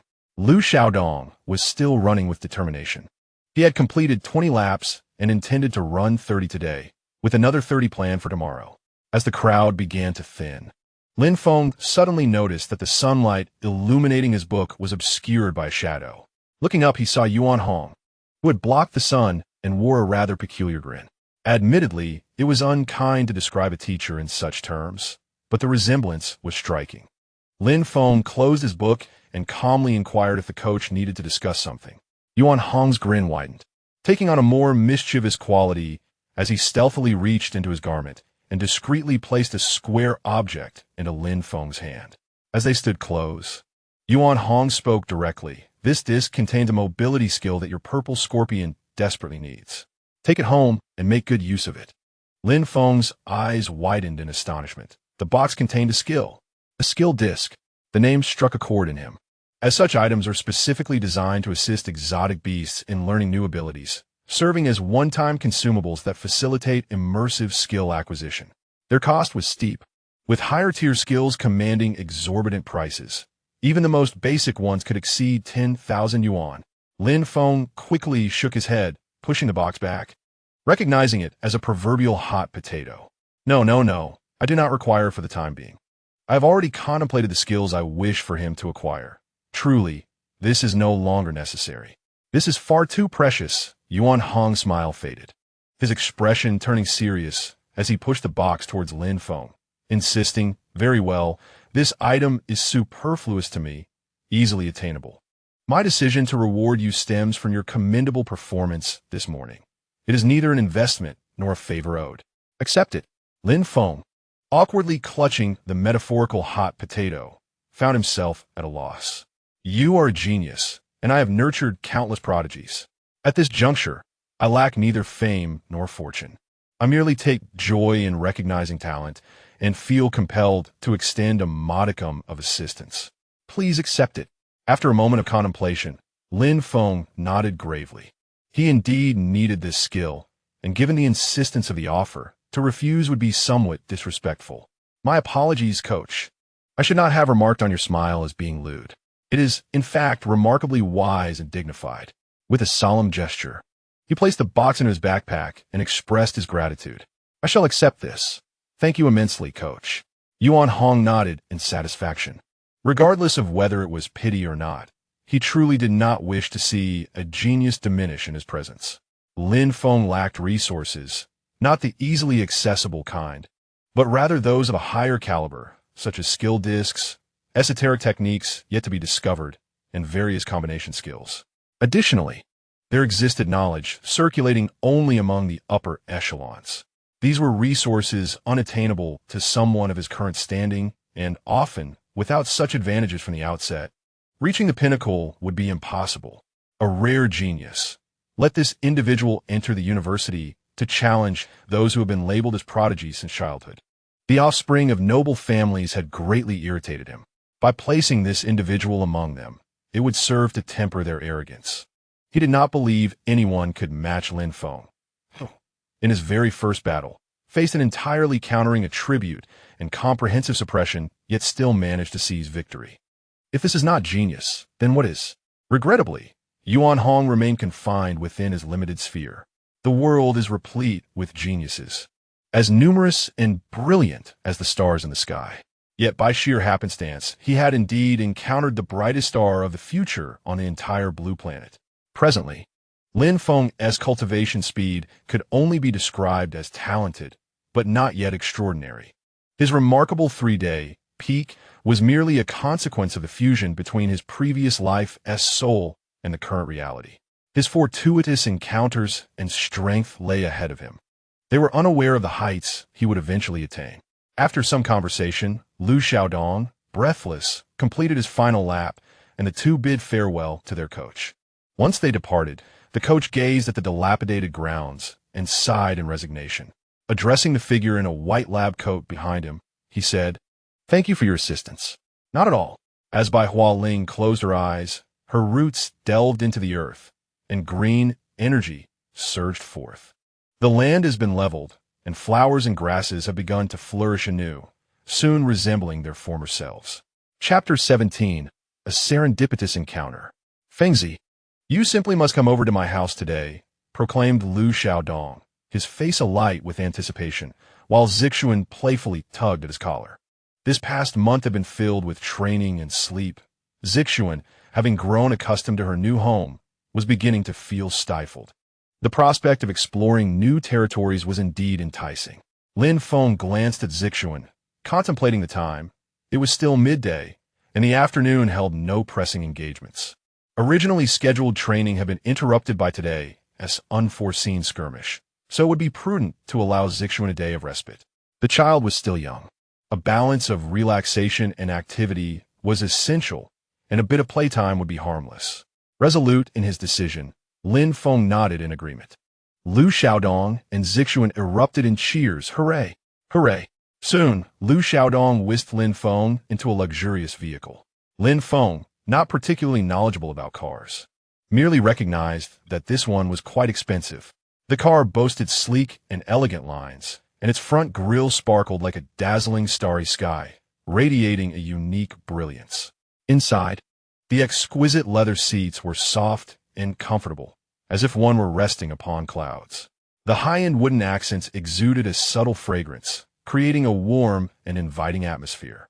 The central control panel was designed with simplicity and elegance, featuring an array of functional buttons that were easy to operate. It was undoubtedly far more comfortable than a shared bicycle. An elderly gentleman with graying hair smiled warmly at them. "Young master and little Lin Feng, please get in." Lin Feng recognized this elder as the housekeeper of Lu Xiaodong's family, who occasionally took on the role of chauffeur. "Hello, Jiang Bo. Thank you for your hard work." Jiang Bo shook his head, indicating that it was no trouble at all. "It is my duty indeed." "All right, Jiang Bo, let's be on our way. I'm quite hungry now." Lu Xiaodong, who had been brimming with energy just moments ago, now appeared quite lethargic. Running had indeed drained his energy, especially after exerting his abilities during their earlier sparring session. Utilizing a level 2 mental force was quite taxing. Jiang Bo smiled indulgently. "Very well, young master." The vehicle started and began to navigate the roads. Lin Feng, seated within the luxury car, kept his eyes darting around, attempting to absorb everything in his surroundings. As they drove through the affluent neighborhood, his gaze was captivated by the opulent villas. Each villa possessed its own distinctive charm. Some were grand and majestic. Others exuded delicate elegance, while a few radiated a modern aesthetic. He observed the blooming flowers in the gardens, the water splashing from the fountains, and the luxury cars parked in front of the villas. Occasionally, he spotted exotic beasts, transformed from flowers, adorning the gardens. The life of the wealthy. In his previous life, his wealth had merely amounted to a small apartment in a first-tier city and a single car, aside from a room full of anime figurines. He had little else. The car came to a halt in the underground garage, and they ascended in the elevator. Although Lin Feng had been prepared for the opulence, he was still nearly blinded by the sheer extravagance surrounding him. Golden adornments were everywhere, standing in stark contrast to the surrounding elegant and understated villas, exuding an unmistakable air of nouveau riche. However, Lu Xiaodong and his companions found it quite pleasing. Lin Feng also shared this sentiment. After all, who could resist the allure of glistening gold? It would be even better if everything were made of gold. Yet, it is unlikely anyone would construct their villa from gold, for that would surely transform it into a haven for thieves. Having visited before, Lin Feng was somewhat familiar with the route, following Lu Xiaodong as they proceeded. The fire lizard returned to its familiar territory, darting into the garden and vanishing from sight. Zixuan gazed in astonishment at the breathtaking scenery before her. The golden expanse was so dazzling it nearly turned her eyes to the color of gold. It was incomparably superior to their humble abode. Having resided in the human world for some time, Zixuan understood the immense value of gold. In this realm, gold is not merely a rare mineral, but also a highly coveted material for weaponry. Many core technologies within the mechanical domain are intertwined with gold, and it is rumored to be the key substance for machines to attain life. With gold, one could procure an abundance of delectable treats. Her beast master would not have to toil incessantly in pursuit of strength, allowing them to indulge in a more leisurely existence. Lin Feng was unaware that a tiny seed had been sown in Zixuan's heart, laying the groundwork for a future little money enthusiast. "Ah, Feng is here," a gentle voice called from behind. Lin Feng turned to see a beautiful woman approaching, clad in a simple white dress and adorned with a flower-embellished straw hat. She appeared innocent and whimsical, hardly resembling a mother of an 18-year-old. "Hua, it has been a long time. Today, Xiaodong invited me to play for a while." Bai Hua, Lu Xiaodong's mother, possessed no extraordinary talents. She was merely a novice beast master, lacking ambition for cultivation and specializing in business. Lu Xiaodong's father and Bai Hua had met through commercial ventures, their conversations blossoming into a partnership that ultimately led to their marriage and the birth of Lu Xiaodong. "Mom, I'll take Lin Feng to play now. We're off." "All right, go ahead. Tianyu has to work overtime today due to company matters and will likely return tomorrow." With that, she resumed her pruning of the plants, scissors in hand. Lu Xiaodong and Lin Feng ventured to the kitchen for a quick bite. It was past mealtime, yet the chef had prepared something fresh. One must admit, the chef's culinary skills were exceptional. After setting Zixuan down and advising her not to harm any beasts or people indiscriminately, they allowed her to frolic in the garden, also mentioning the location of the gaming room, where she could watch television on a large screen if she grew weary. Thus, Lin Feng and Liu Xiaodong proceeded to the gaming room, free to indulge in video games. Although he had not played many of the games in this world, they were largely similar in nature. 5v5 competitive games, single-player games, multiplayer online games, all sharing comparable mechanics, albeit with the prevalent theme of exotic beasts. After an afternoon of gaming, Lin Feng felt a nostalgic rush, reminiscent of the carefree days of his youth spent immersed in games. Whose youth is devoid of reckless abandon? During high school, he was particularly defiant, possibly due to the constraints faced in primary and middle school. In high school, he had indulged in all the mischief he had missed out on previously. After stretching languidly, he found himself in a state of serene tranquility, often described online as being in a state of enlightenment or nonchalance. As he gazed at the myriad of anthropomorphic creatures on the computer screen, he felt as though the long-dormant switch for his affinity towards these fantastical beings was about to be activated once more. Having dined, Lin Feng politely declined an invitation to stay overnight, escorting the now satiated Xian onto the road bathed in the golden hues of the setting sun. The vicinity of the villa was typically devoid of public transport, necessitating a lengthy walk, but he considered it a mere opportunity for digestion. As Lin Feng curiously held the small black box in his hand, pondering the skills contained within, he noticed a girl chasing a dark shadow. Surrounding her were currents of water, and in a state of panic, she shouted toward Lin Feng, urging him to flee. Confused, Lin Feng's body instinctively complied, though he had yet to take a step. Suddenly, a shadowy figure darted past, and the black box in his hand vanished without a trace. His pupils dilated. That was a skill disc worth a fortune. It was the shadow that had taken it. Lin Feng immediately sprinted towards the elusive figure, his speed surpassing that of the girl behind him, which astonished her. He roused the drowsy Xian, forcefully awakening him, intending to let his beast master experience the harsh realities of the world. However, Lin Feng exclaimed that something had stolen their skill disc and had blocked his path with poisonous needles. Xian instantly became alert, realizing the value of the skill disc. How dare a thief attempt to pilfer their prized possession? Infuriated, he furiously lashed his tail, unleashing a flurry of poisonous needles, yet the shadow evaded them effortlessly. Even if a needle were to strike, it would only momentarily halt the shadow. This shadow likely possessed a skill akin to shadow manipulation, rendering it immune to physical attacks. The poisonous needles needed to penetrate flesh to deliver their venom, and with no corporeal form, they stood little chance of inflicting harm. As the shadow eluded them, Lin Feng's pupils transformed to a vibrant green, activating his affinity with nature. Trees, flowers, and earth became his allies. As his mental prowess amplified, he could even command previously immobile flora to act according to his will, reshaping them into his desired forms. The city's green belts were abundant with plants. With his mental energy surging, the trees responded to his command, extending their branches toward him, and Lin Feng seized one, using it as leverage. The branch bent to its limit, propelling him forward with great force. He reached the next tree and repeated the maneuver, moving through the urban landscape with the agility of a monkey traversing a forest. The girl trailing behind was left in awe, wondering if such feats were indeed possible. This dazzling display of skill was beyond her grasp. Had it not been for Lin Feng's rigorous physical training, where he had scarcely allowed himself a moment's respite, and the continuous enhancement of his spiritual energy fortifying his body, granting him a prowess rivaling that of elite athletes from his past life, he would not have dared to engage in such reckless antics. For a misstep could lead to dire consequences. Lin Feng swiftly approached the shadow, a verdant glow emanating from his hand as he deftly captured it.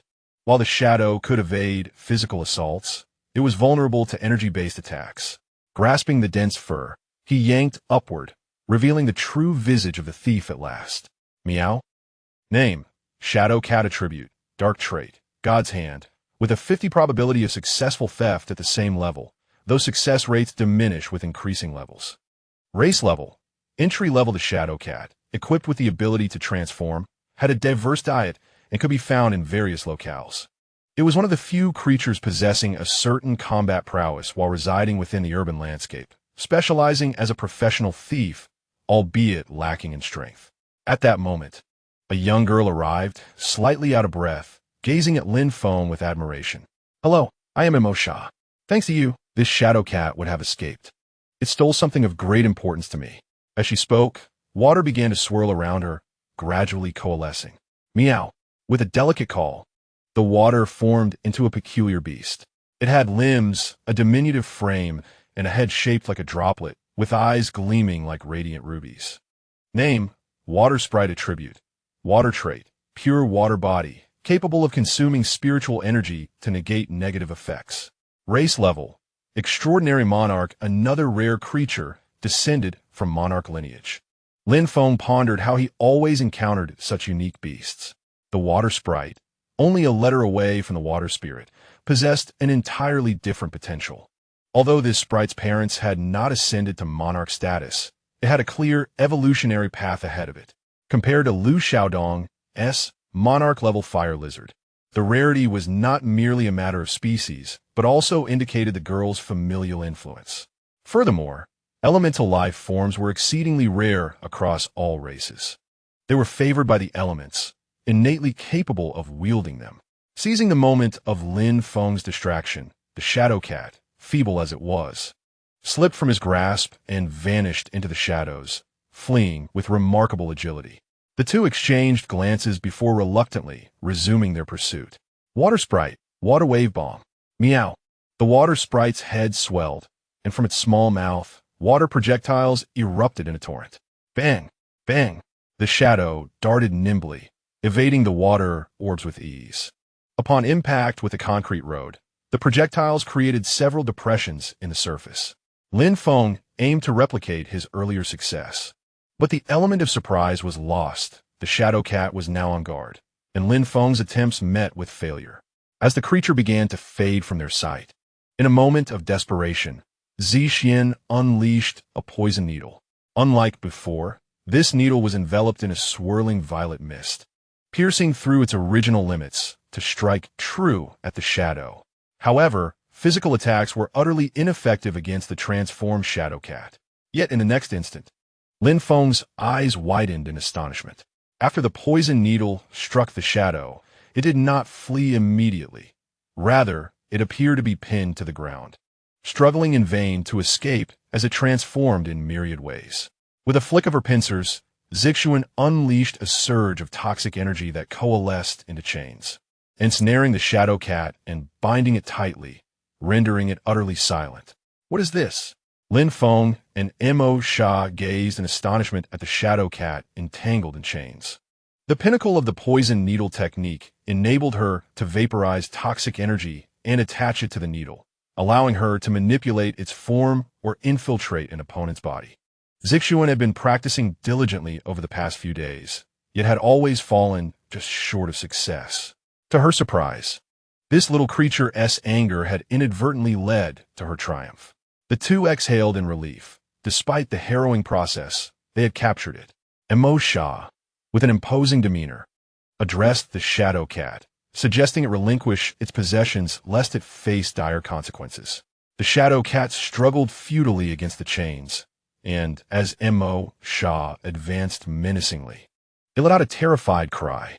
Zixuan waved her hand to release it, but the moment it attempted to transform into a shadow and flee, Zixuan, now adept with the poison needle, was not the same as before. With a flick of her tail, the shadow cat found itself once more ensnared, trapped in despair. Ultimately, under the pressure of the two, it obediently surrendered all its stolen items. Lin Feng was taken aback by the heap of discarded trinkets. Did this creature steal everything? Imo Sha rummaged through the pile in search of her belongings. The shadow cat, by nature a thief, did not discriminate by value. It pilfered indiscriminately, storing its loot in a peculiar alternate space within itself. Not a spatial ability, but merely a unique bodily structure.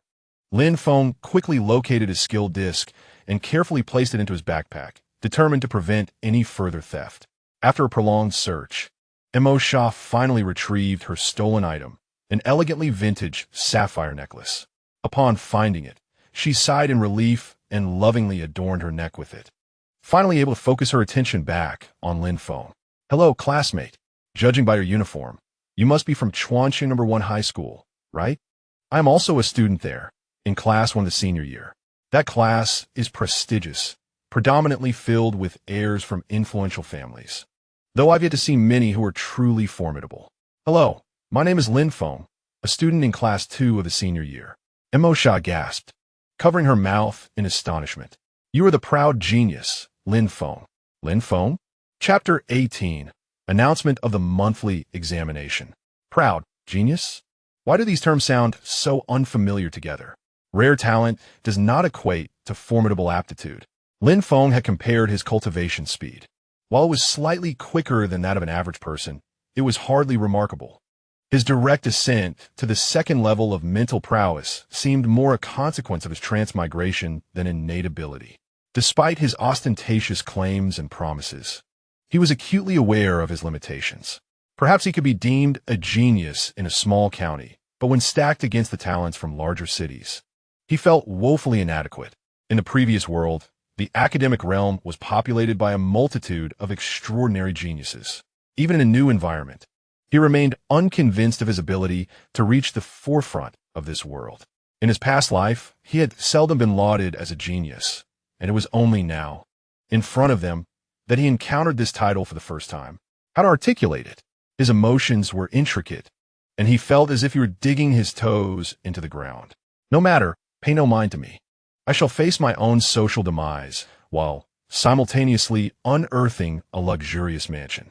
Noticing Lin Feng's disconcerted expression, Emosha promptly distanced herself from matter. "This is not something I initiated. It was relayed to me by someone at school. Typically, I self-study at home with a tutor and do not attend school. This information came from a friend at the institution." Lin Feng, with his eyes resembling that of a dead fish, pondered if this was truly the image he projected at school. Hadn't he merely adopted a stern demeanor at the onset of the term to deter a throng of admirers? Once everyone had regained their composure, he no longer wore that sullen expression. He was, after all, quite amicable in his interactions. By the way, did your purple scorpion just use a needle of utmost proficiency? You are truly impressive. My water sprite is still grappling with basic skills." The transition in conversation felt somewhat forced, yet in an effort to circumvent a more uncomfortable situation, Lin Feng engaged. "Yes, I've been practicing for nearly half a month. I have finally reached a stable level. A rare elemental creature, the water attribute, posed yet another nemesis. The wood attribute beasts excel at healing injuries and restoring vitality, whereas their water attribute counterparts are adept at dispelling various negative effects." Lin Feng had previously asserted that he could almost conquer everyone except Liu Xiaodong. Aside from the large-scale battle on the playground, which had granted him insight into the strength of his peers, he was confident that no water attribute beast specialized in combat.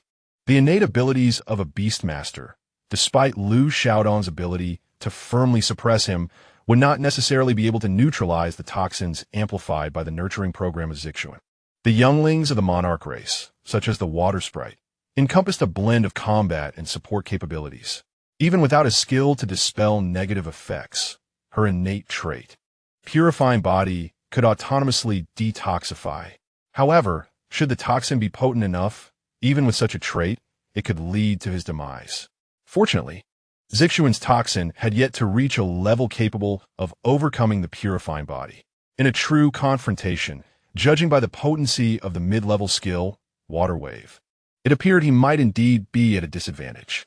After a brief exchange of questions and answers, the atmosphere once again sank into awkwardness. Reluctantly, Lin Feng continued. "Why do you not attend school?" Emosha blinked, internally relieved to escape the uncomfortable ambience. She could hardly endure such tension. With someone steering the conversation, the remainder would flow more smoothly. "As for me, my uncle is a mid-level spirit breeder. He advised that attending school at this stage would be futile, and that it would be more beneficial to receive private tutoring at home. He intends to cultivate my water sprite to an entry level before allowing me to attend school." Goodness, a mid-level spirit breeder? In our humble Chuan city, such a figure is indeed a rarity. Moreover, from her tone, it seems that this achievement, while commendable in the eyes of her family, is not regarded as particularly significant. Your family certainly shows a great deal of concern for you, but given your circumstances, that is quite understandable. The two engaged in a pleasant conversation, feeling a mutual connection, and just as they were about to part ways, they discovered they were headed in the same direction, ultimately deciding to continue their conversation while walking. In truth, I yearn for a more conventional school experience, to forge friendships with peers. My family has some individuals of similar age, but let us not dwell on those distressing matters. I understand that affluent families often have children who are somewhat calculating, which can lead to a certain apprehension in social interactions. By the way, is that necklace of great significance to you? You have been following that shadow cat for several blocks. Mo Sha nodded, her fingers repeatedly tracing the necklace around her neck. The joy of its return is mingled with the fear of its potential loss. This necklace was left to me by my grandmother, who has since passed away. It serves as a cherished memory, something I must never lose. No wonder items bequeathed by elders, especially those who have departed, are often treasured by their descendants. Lin Feng recalled a jade pendant his grandfather had gifted him long ago, which regrettably vanished for reasons unknown, leaving him heartbroken for several days. His young eyes swollen from crying. Indeed, heirlooms from elders hold great importance. By the way, the water wave technique you just used was quite impressive. Have you reached an advanced level of proficiency? Achieving such mastery of an intermediate skill in just a month is remarkable. Mo Sha smiled shyly, diverting the somber atmosphere. As they walked, laughter filled the air, and they exchanged thoughts and worries about nurturing extraordinary beasts. Both felt that the other did not quite fit their preconceived notions. Lin Feng had always assumed that daughters of wealthy families were typically proud and reserved. However, Mo Sha was lively, straightforward, and innocent, embodying the essence of an ordinary 18-year-old girl, unburdened by excessive responsibilities or pressures. As they grew more familiar with one another, Lin Feng realized he had underestimated her. She bore her own share of responsibilities and pressures. Mo Sha's perceptions of Lin Feng were shaped by her friend's opinions, an aloof and arrogant genius, whose ears were calloused from his talents. Yet, in their interactions, he proved to be quite amiable. While he could occasionally come across as somewhat blunt, he was not irritable, and his wealth of knowledge was impressive. They delved into numerous topics based on their current studies. Upon reaching the bus stop, Lin Feng realized he had to take public transport home. He felt that having finally made a friend, losing contact would make rekindling their relationship difficult in the future. Thus, he took the initiative to suggest they add each other as friends. Lin Feng readily agreed. On the path to success, one should not journey alone, and he too needed companions for mutual encouragement. The growth of extraordinary beasts and their human counterparts is interdependent. The rapid progress of the water spirit within such a short time indicates that her potential is indeed remarkable. The other party possesses an esteemed lineage. It is not that Lin Feng is covetous of anything. Rather, forming a friendship with such an individual holds nothing but advantages. Thus, why not embrace the opportunity? The two exchanged friend requests and, soon after, bid each other farewell. Lin Feng turned away without a trace of reluctance. Mo Sha observed him boarding the bus, and without a hint of sentimentality, she returned home. Having been surrounded by handsome men and beautiful women since childhood, she had developed an immunity to physical allure, nearly becoming face-blind. Although Lin Feng was undeniably attractive, even captivating her weary aesthetic senses, she was not one to fall in love merely upon encountering beauty. She found casual friendship and conversation more than adequate. After all, nurturing extraordinary creatures is far more intriguing than romantic pursuits. As they parted ways, a white dove took flight from a branch, gently following the bus on which Lin Feng was seated. In its golden eyes, Lin Feng's figure was perpetually reflected. Having spent a day indulging in leisure, Lin Feng, feeling mentally drained, was disinclined to read. Instead, he retrieved his phone and opened a long-neglected messaging app. Quietly, he entered the group for aspiring beast tamers, embarking on a delightful foray into the depths of the conversation. According to rumors, our monthly examination is scheduled for next Monday. Lei Ting-jun remarked. Ma Chun-mi-ai. Another voice interjected. I thought the school had canceled this month's exam due to their delay in arranging it. Is it merely postponed? Lei Ting-jun was uncertain, speculating that it was indeed postponed. I heard from my brother that the school seems to be placing significant emphasis on the first monthly exam, though the reason remains unclear. Xiatianyu lamented, I haven't focused on cultural subjects much this month since school started. The exams are approaching so quickly. I'm feeling quite overwhelmed. Ma Chun-mi-ai echoed his sentiment. I, too, have been exhausting myself with 20 laps every day. It's utterly draining. By the time I return, I find myself meditating, and afterward, I'm simply not in the mood to study. Lin Feng's gaze became vacant as he pondered the implications of the first monthly exam. At Chuan Chung First High School, the senior class's initial monthly examination was designed to simulate the college entrance examination fully. However, this year was different, as the martial examination for the college entrance had undergone reforms. Previously conducted in a competitive arena format, where teachers engaged in battle with students, scoring was based on students' performance. The final score would then combine with the written examination results to yield the overall score for the college entrance examination. Yet, the arena battles had become overly formulaic and standardized, leading to a high casualty rate among aspiring beast tamers. Consequently, in recent years, reforms were initiated, transitioning from arena-style combat to survival exercises. Given the nature of this change, schools were duly notified. Teachers would select an uncharted area, clear it, and randomly transport examines into it, with the types and levels of extraordinary creatures within remaining unknown. Students were required not only to survive for 7 days, but also to proactively gather resources and hunt extraordinary beasts. Both resources and beasts would contribute to their scores. With a total of 550 points available for the practical examination and 200 points for the written examination, culminating in an overall total of 750 points for the college entrance examination.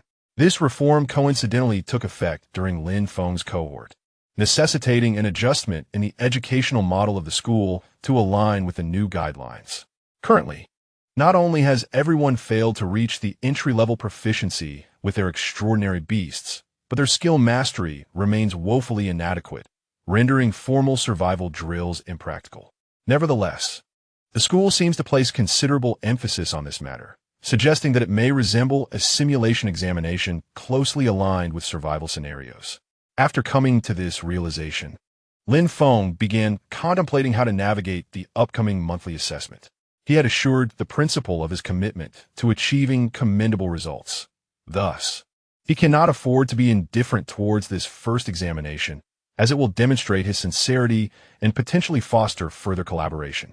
It is essential to recognize that the school's resources extend beyond mere physical assets to include spots in various competitions and leagues.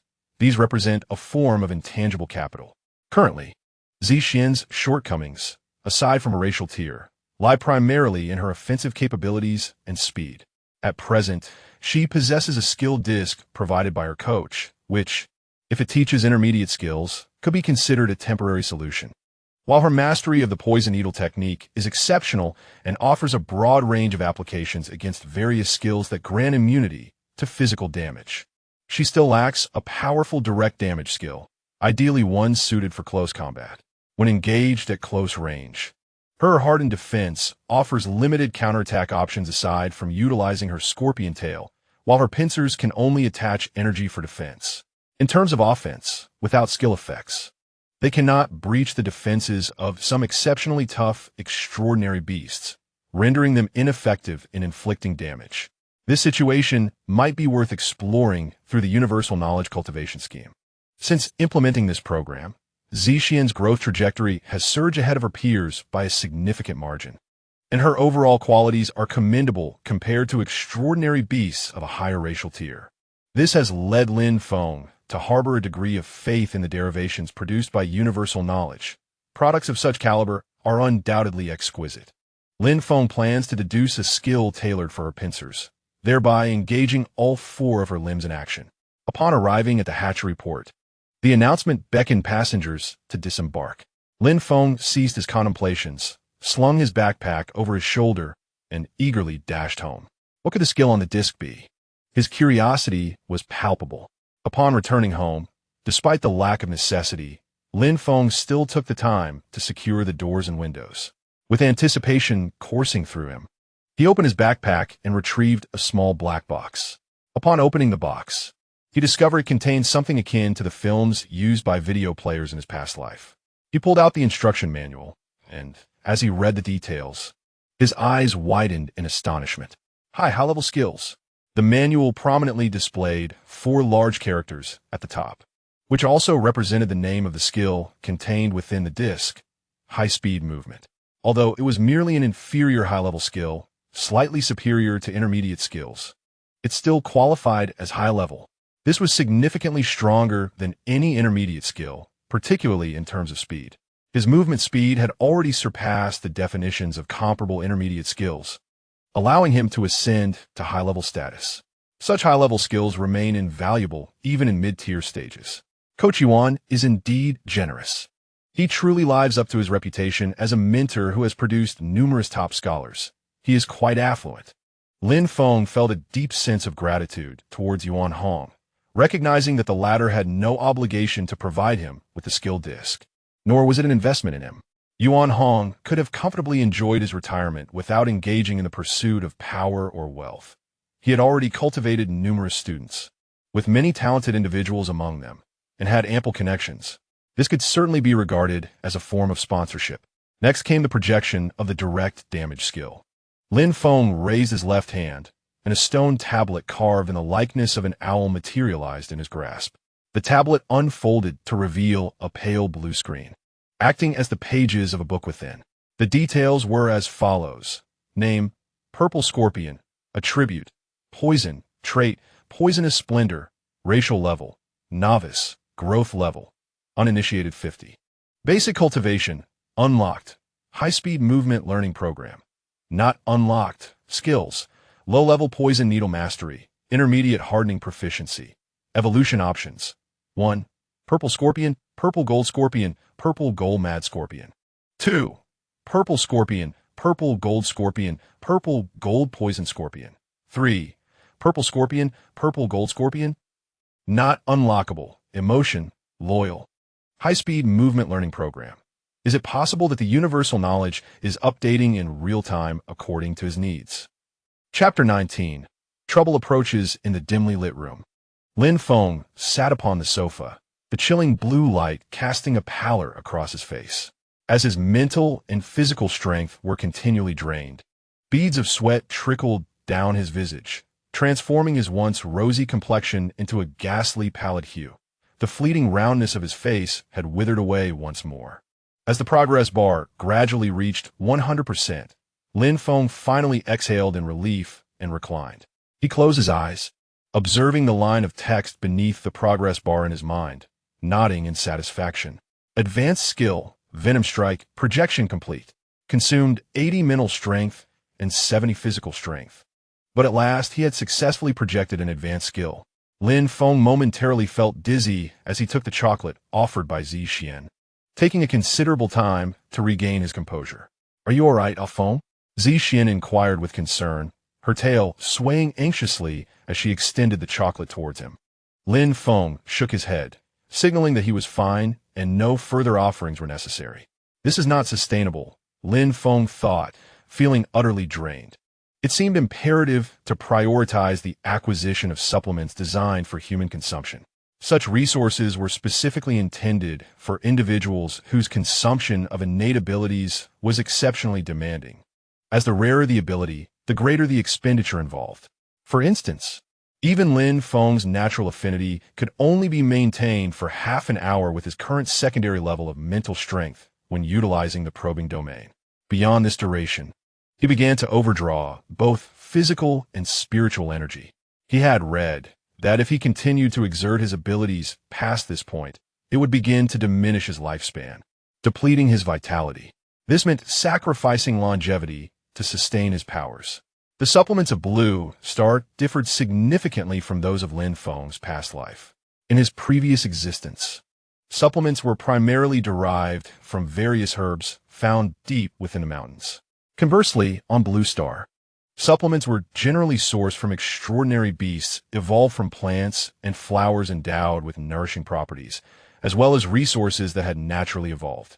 Depending on their variety, supplements can replenish corresponding mental energy, spiritual power, and physical strength for the user, and some exceptional ones can even restore lost vitality. Thus, these supplements are highly sought after by many, particularly among the elite, as the higher the rank, the scarcer the required supplements become. High-grade supplements have always been in great demand among the upper echelons. Lin Feng's dual abilities necessitate a greater intake of supplements than the average individual, as both of his abilities are substantial consumers of energy, one for combat and the other for cultivation, both of which are indispensable to him. The skill Toxic Strike is of advanced level, and its effect allows energy to envelop the targeted area, enhancing hardness and destructive power, with a chance of poisoning the opponent. Lin Feng, observing the high-speed learning assistance program, clicked to unlock it. The unlocking required the expenditure of 50 mental energy and 40 physical strength, which could potentially lead to a state of unconsciousness. Should he proceed with the unlocking? Lin Feng pondered the data presented. The last time he had calculated, it had consumed a significant amount of both mental and physical energy. To expend such a quantity again, based on his previous total, was clearly unfeasible. This indicated that the estimation was based on his current levels of physical and mental energy, expressed as a percentage.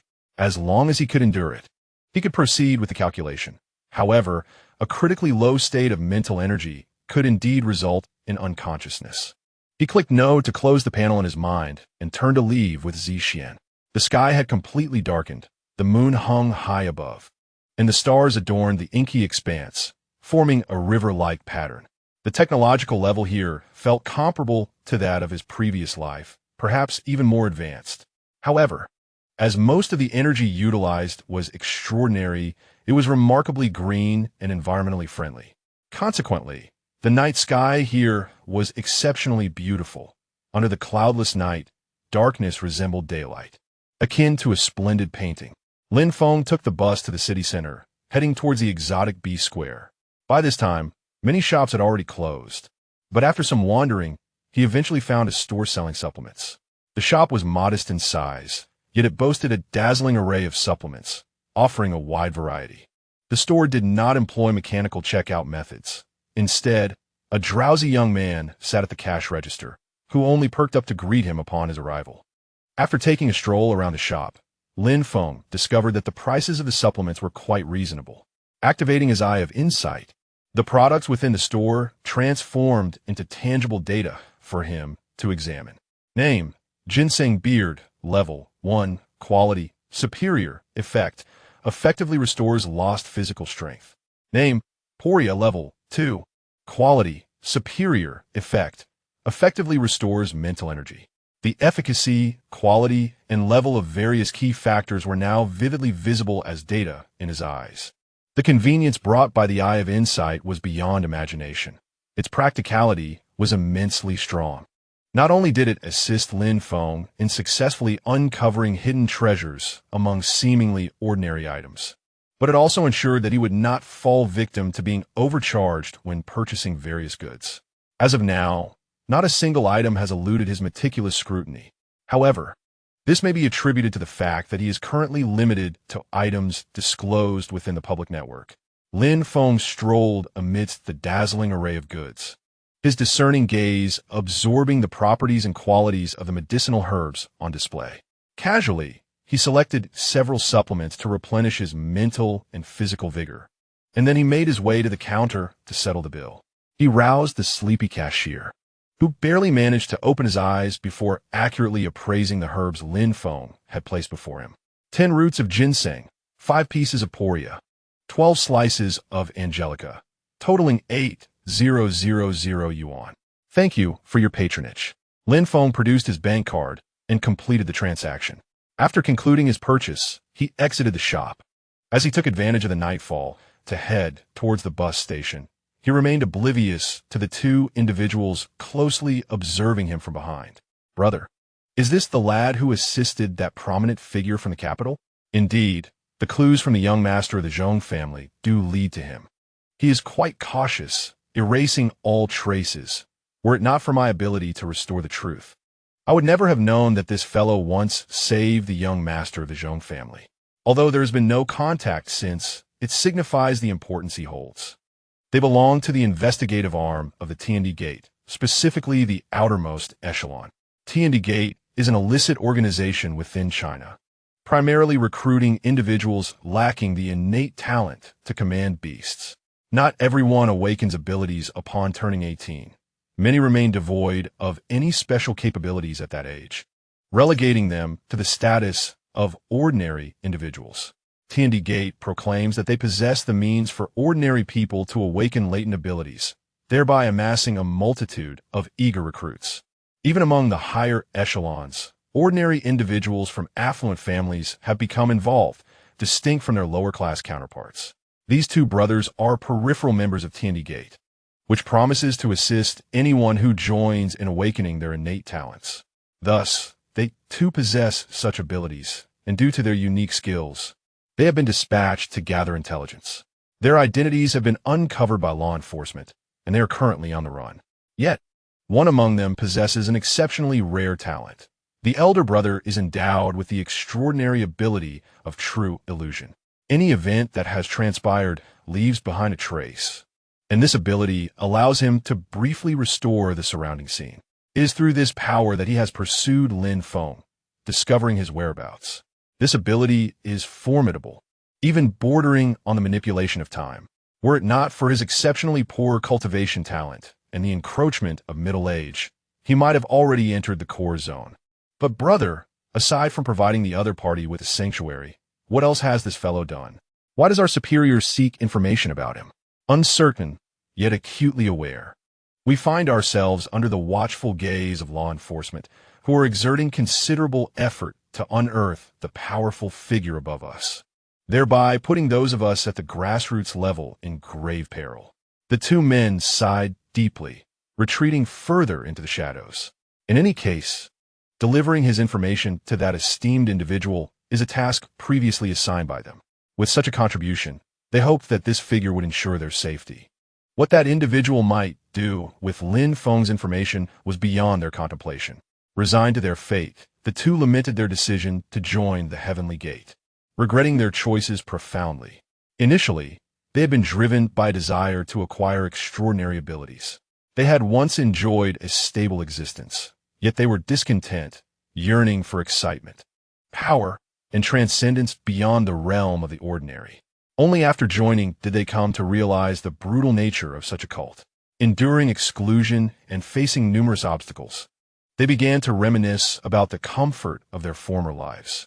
As their conversation dwindled into silence, tranquility enveloped them, hidden beneath the cloak of night, where shadows often conceal the light. Unbeknownst to them, a dove adorned with white feathers emerged from the alley they had just occupied, its golden eyes reflecting anger and remorse. How long could the rat in the gutter survive? Just a little longer. Once they locate their stronghold, they would uproot this insidious group entirely. Lin Feng remained oblivious to the impending turmoil that would disrupt his stable life. He precariously boarded the last bus home. Upon returning, he gently placed the already slumbering Zi Xian onto the bed and collapsed onto the sofa. This day had been exhausting, attending classes in the morning and finally returning home in the afternoon, only to rush out again before he could rest. Once he grew stronger, he vowed to become a sloth, lounging at home. Burying his face into the pillow for a moment of solace, Lin Feng sighed and rose. He retrieved the 3 herbal medicines he had purchased, laying them out meticulously on the table: ginseng whiskers, poria, and angelica. The former was meant to restore physical strength, while the latter two aimed to rejuvenate mental vigor. Tentatively, he decided to test their efficacy. Without hesitation, Lin Feng picked up a piece of poria, its pristine white hue reminiscent of exquisite jade. As he gently bit into it, he anticipated a coarse or bitter flavor. However, to his astonishment, the poria melted instantly in his mouth, transforming into a warm, gentle stream that flowed soothingly down his throat. Almost immediately, this warmth spread throughout his body, surging to his brain with the tide of his bloodstream. At that moment, Lin Feng's mind, having endured prolonged, intense thought and rapid processing, began to feel a slight heat, akin to a high-speed machine lacking lubrication.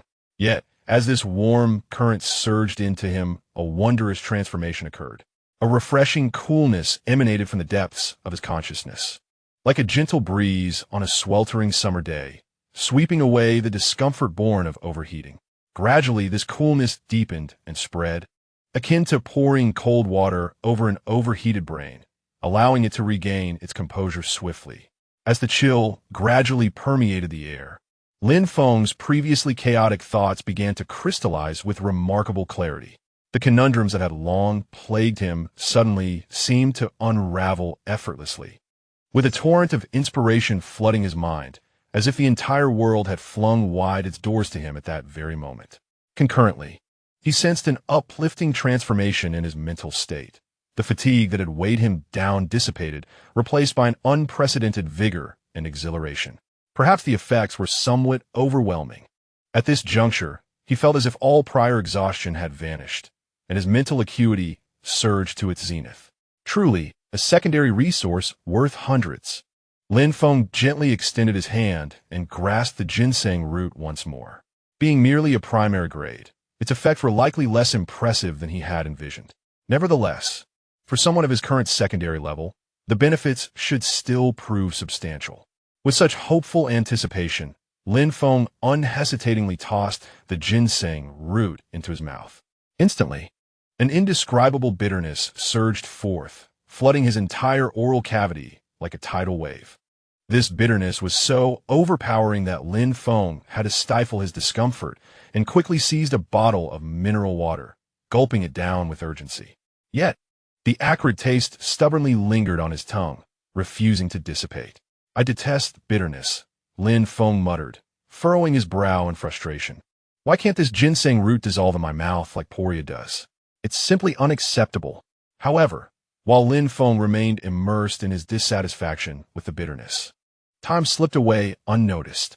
Before long, a wonderfully peculiar sensation began to arise within him, as a gentle warmth flowed languorously through his limbs. This warmth seemed to possess a life of its own, bestowing a delightful comfort wherever it coursed. This soothing sensation persisted for a while, gradually ebbing away. Lin Feng closed his eyes, calming his mind to attune to the internal changes within his body. After a thorough exploration, he was pleasantly surprised to discover that, although the effects were not extraordinarily pronounced, his stamina had indeed been restored by approximately half.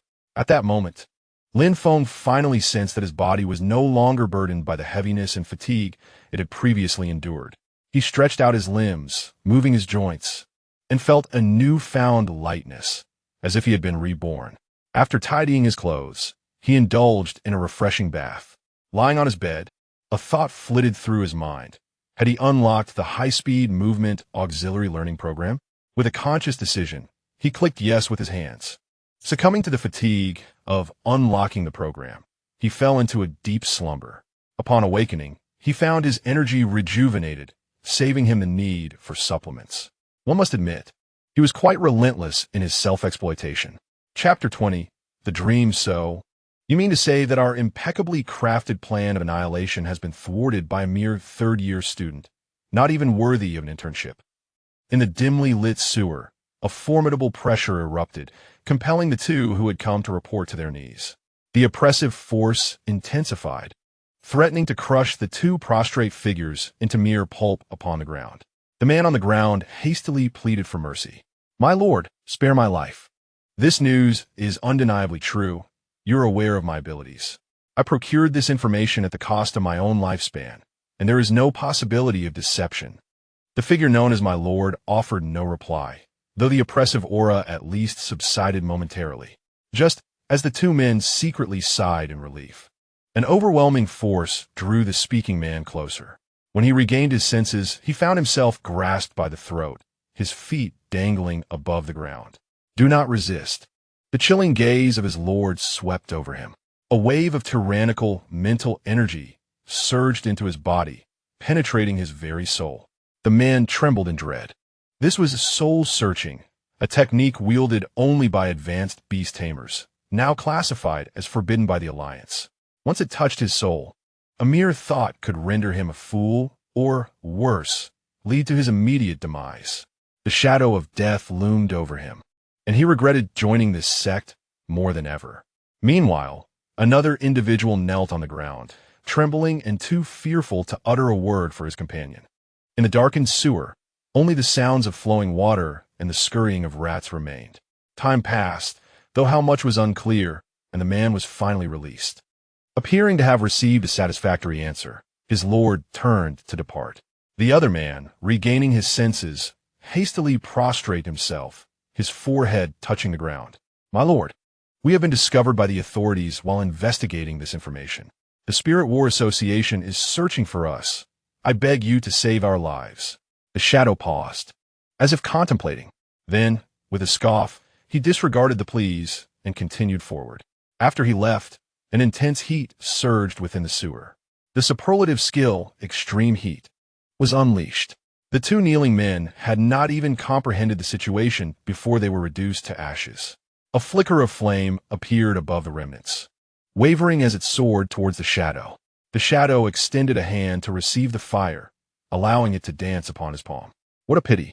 Had you been a bit younger, with higher cultivation aptitude, I might have hesitated to bury you," he mused. With his own circumstances so dire, he saw no reason to protect two useless individuals. The thought of his current plight elicited a cold chuckle.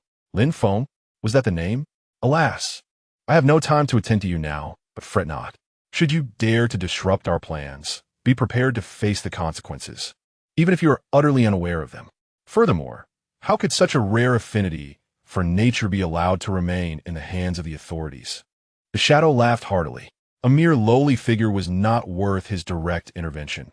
Their disruption of plans was merely a fortuitous accident. Yet, he needed to provide an explanation to his superiors, as the proposal to eliminate them had originated from him. Since one genius had survived, another genius's blood would have to suffice as recompense. The body of nature affinity wielder would surely suffice to temporarily silence those individuals. However, with this hideout compromised, the entirety of Province C would likely face a thorough cleansing, leaving him unable to attend to Lin Feng for the time being. He decided to let that individual linger for a few more days. "If I recall correctly, you seem to be a senior in high school, which makes matters simpler." Licking his parched lips, the adult's gaze turned frigid, his pupils swirling with tempestuous rage. "During university, is it not quite common for beast tamers to encounter perilous situations in the wild?" Before departing, he cast a glance at the murky sewer, muttering fervently about their doctrines. "The world had long since decayed, its order shattered, and we shall overthrow it to usher in a new era. And you, the shadows, cast a final glance at the darkness behind you before turning away. You shall become the cornerstone of this new world, the necessary sacrifices before the dawn. I assure you, the new world will unfold as we so desire. Beneath the shroud of night, no one knew that two souls lay buried within this sewer, nor was it known if others had met a similar fate. Much like this organization, shrouded in mystery and obscurity, a fleeting white shape drifted across the sky. Yet in the next moment, flames erupted from the man's hand and soared into the heavens. The fire illuminated the white streak above, dispelling the darkness to reveal a white dove with golden eyes. At that moment, his pupils were filled with fury, a formidable presence emanating from the small body of the dove. The flames, unyielding, clashed with this formidable force, neither yielding an inch. In the profound night sky, while people slept peacefully in their homes, a fierce battle unfolded above.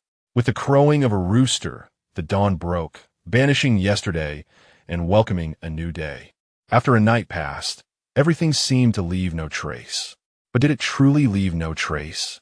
In the early morning, a ray of golden sunlight pierced through the heavy curtains of Lin Feng's home like a sharp arrow, mercilessly illuminating his somewhat pallid face.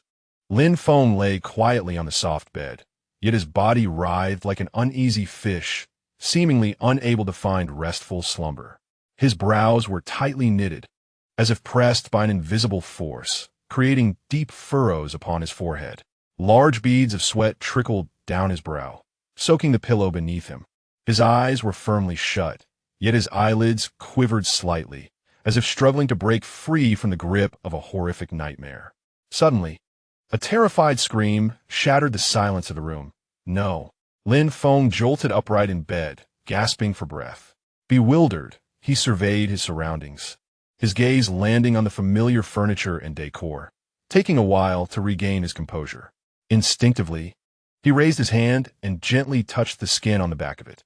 The searing, stinging sensation remained vividly clear, as if he had not merely traversed a phantom dream. Lin Feng's breathing was rapid and erratic, his black pupils filled with uncertainty. What he dreamt? What had he seen? In his dream, he found himself, like a wisp of a ghost, ensconced within a dark, damp sewer, permeated with foul odors. There, he beheld two hunched figures kneeling upon the ground, their heads bowed and bodies trembling, as if engulfed by an unfathomable dread. Before them stood a chilling silhouette, shrouded in darkness, its visage obscured, yet the aura emanating from it exuded a spine-chilling coldness. Suddenly, an intense conflagration surged forth, instantaneously saturating the entire space in a fiery orange hue. Lin Feng felt as though his skin might melt from the searing heat, an excruciating pain coursing through his entire being. Just as he was about to be engulfed by the roaring flames, he jolted awake. In the hazy remnants of consciousness, he seemed to hear the man's deep, raspy voice, though the words eluded him. Lin Feng parted his lips, slowly murmuring the phrase, "The world has long decayed. Order has crumbled, and we shall overthrow the world to usher in a new order." What could this signify? Was it merely a trivial dream? Lin Feng furrowed his brow, his heart brimming with confusion and unease. Even the most composed individuals would find it challenging to remain calm in the face of such an experience. It was a terror of the unknown. What did this dream truly represent? Why had it emerged so vividly within his mind? A torrent of questions surged through him, leaving Lin Feng feeling dizzy. Could this truly be nothing more than a dream? Such doubts plagued him. Typically, dreams are ephemeral, elusive as the clouds drifting across the sky. Yet this dream felt so palpable, as if he had lived it himself. Overwhelmed by fear and confusion, he pressed his hands tightly against his eyes and collapsed weakly onto the soft bed. Lin Feng's body trembled slightly, the shadow of death looming over him once more. Most individuals, upon awakening from slumber, find their memories of dreams fading into obscurity or perhaps entirely forgotten. However, Lin Feng's dream was strikingly vivid. Every detail was indelibly etched in his mind. He could distinctly smell the nauseating stench emanating from the sewers. His skin seemed to genuinely feel the lethal heat that scorched him. The man's chilling, icy words echoed in his ears, causing his nerves to involuntarily shudder. Lin Feng abruptly sat up in bed, swiftly reaching for the notebook resting on his bedside table. Without hesitation, he opened a fresh page and began to diligently record this bizarre dream. His pen danced across the paper, as if fearing the omission of any crucial clue. Lin Feng was resolute that this occurrence was no mere coincidence, let alone an ordinary dream. The enigma bound him like thread, and this mysterious dream might very well hold the key to unraveling the mystery. Peeling back the layers, Lin Feng inscribed two bold characters in his notebook: enemy. Then the question arises, how could an orphan like him have provoked such formidable enemies? Lowering his gaze, Lin Feng pondered briefly before grasping the crux of the issue. The assassination plot, the students, the disruption. An image of a handsome face flashed in his mind, and the hints had been glaringly apparent. Anyone with a modicum of intelligence would make the connection. That individual was truly a significant figure, and one affiliated with the establishment. It was evident that the fallout from his actions had not been thoroughly contained, leading to Lin Feng's exposure. The opposition sought not merely to vent their frustrations, but also to harness his abilities. Alas, the plight of this small fry was to navigate the treacherous waters amidst the confrontation of titans. His act of saving lives was the catalyst, and now, the consequences had arrived.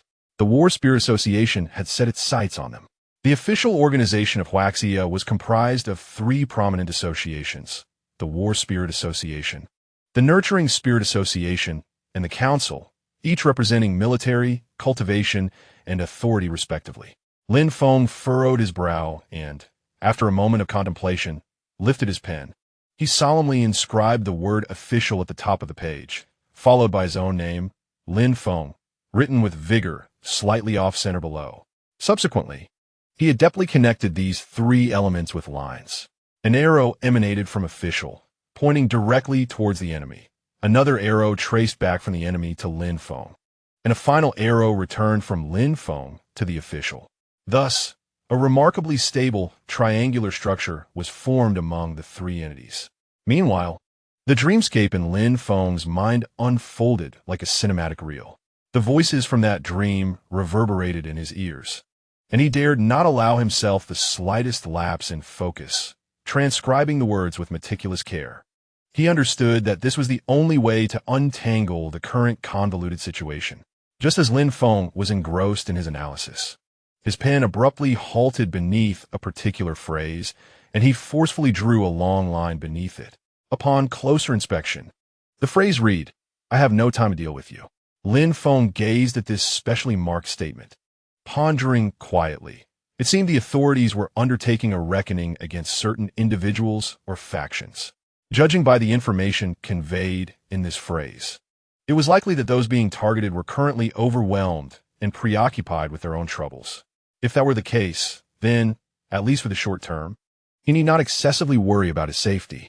However, he could not afford to be complacent. With this thought, Lin Feng's gaze deepened. He could not rely solely on an ephemeral dream to solicit assistance from the authorities. The adversary's power could not be uprooted overnight. A centipede with 100 legs does not easily perish. If the eradication of a long-entrenched malevolent force were as simple as a day's work, there would be far fewer criminal organizations in existence. How long this period of safety might last remained uncertain. In the current triangle, official enemy, Lin Feng, he found himself weak, pitiful, and helpless. Sometimes being small is a considerable disadvantage, yet at other times it can turn the tide. He could exploit the information gap. In this intricate and multifaceted world, seemingly elusive and intangible information can, at times, become the pivotal weapon for triumph over adversaries. Lin Feng pondered the strength he currently exhibited. Zixuan, a novice-level race, had yet to step into the formal ranks. Even with a record of defeating formidable foes, these victories were merely trivial skirmishes, often achieved through cunning. His affinity for nature was presently confined to a modest control over flora and soil. He would undoubtedly grow, as Zixuan possessed unknown evolutionary forms and a comprehensive nurturing scheme. The potential for profound development of his natural affinity lay ahead. With the aid of universal knowledge, Zixuan's future combat prowess was bound to be formidable. The opponent's understanding of Lin Feng remained rooted in his relatively weaker aspects. His deeply concealed secondary talent served as his trump card, unbeknownst to them. Was he to play the role of an unsuspecting lamb? To avoid becoming an actual fool, he had to meticulously refine this strategy. Lin Feng could cleverly disguise his strength, albeit with considerable difficulty, as he needed to showcase his potential to the academy while simultaneously concealing a portion of his prowess. As long as he delved deep enough to convince his foes of his frailty, they would be unlikely to dispatch excessively powerful figures to trouble him. Thus, when the critical moment arose, a sudden outburst could decisively turn the tide and lead to a remarkable comeback. However, as the saying goes, even a lion must exert itself fully when hunting a rabbit. This seemingly flawless plan still harbored numerous aspects requiring further exploration and enhancement. Any minor oversight could jeopardize the entire scheme. Therefore, Lin Feng had to remain exceedingly vigilant, meticulously refining every detail to ensure absolute success. Whether one deems him a worrywart or not, it is always better to be prepared than to be caught unawares. One splendid day was disrupted by a perplexing dream. Lin Feng sighed, shouldered his backpack, and set off for school. Regardless of the trials and tribulations or the machinations at play, as a beleaguered high school student, he had to attend morning classes. The remainder could only be met with fortitude, facing challenges as they came. He would do his utmost and leave the rest to fate. If all else failed, they could perish together, resolving matters once and for all. Chapter 21. Skill Acquisition Perhaps by Coincidence. Today's lessons revolved entirely around the acquisition of skills. In the spacious and well-lit classroom, Teacher Lu stood at the podium, articulately expounding on the key points and techniques of skill learning. Her words were clear and structured, allowing every student to comprehend. Meanwhile, an array of fantastical beasts, each diverse in form and vibrant in color, quietly settled beside their respective beast masters. With closed eyes, they entered a state of deep meditation. Occasionally, subtle yet discernible energy fluctuations emanated from these creatures, akin to ripples breaking the surface of a tranquil lake. A spectrum of energy radiance flickered and intertwined throughout the classroom, creating a stunningly vibrant and exquisite tableau. The crimson flames dance energetically, the azure currents of water flow gracefully, and the verdant energy of wood stretches like tendrils. Each hue embodies a distinct attribute of power, collectively crafting a scene imbued with fantastical colors.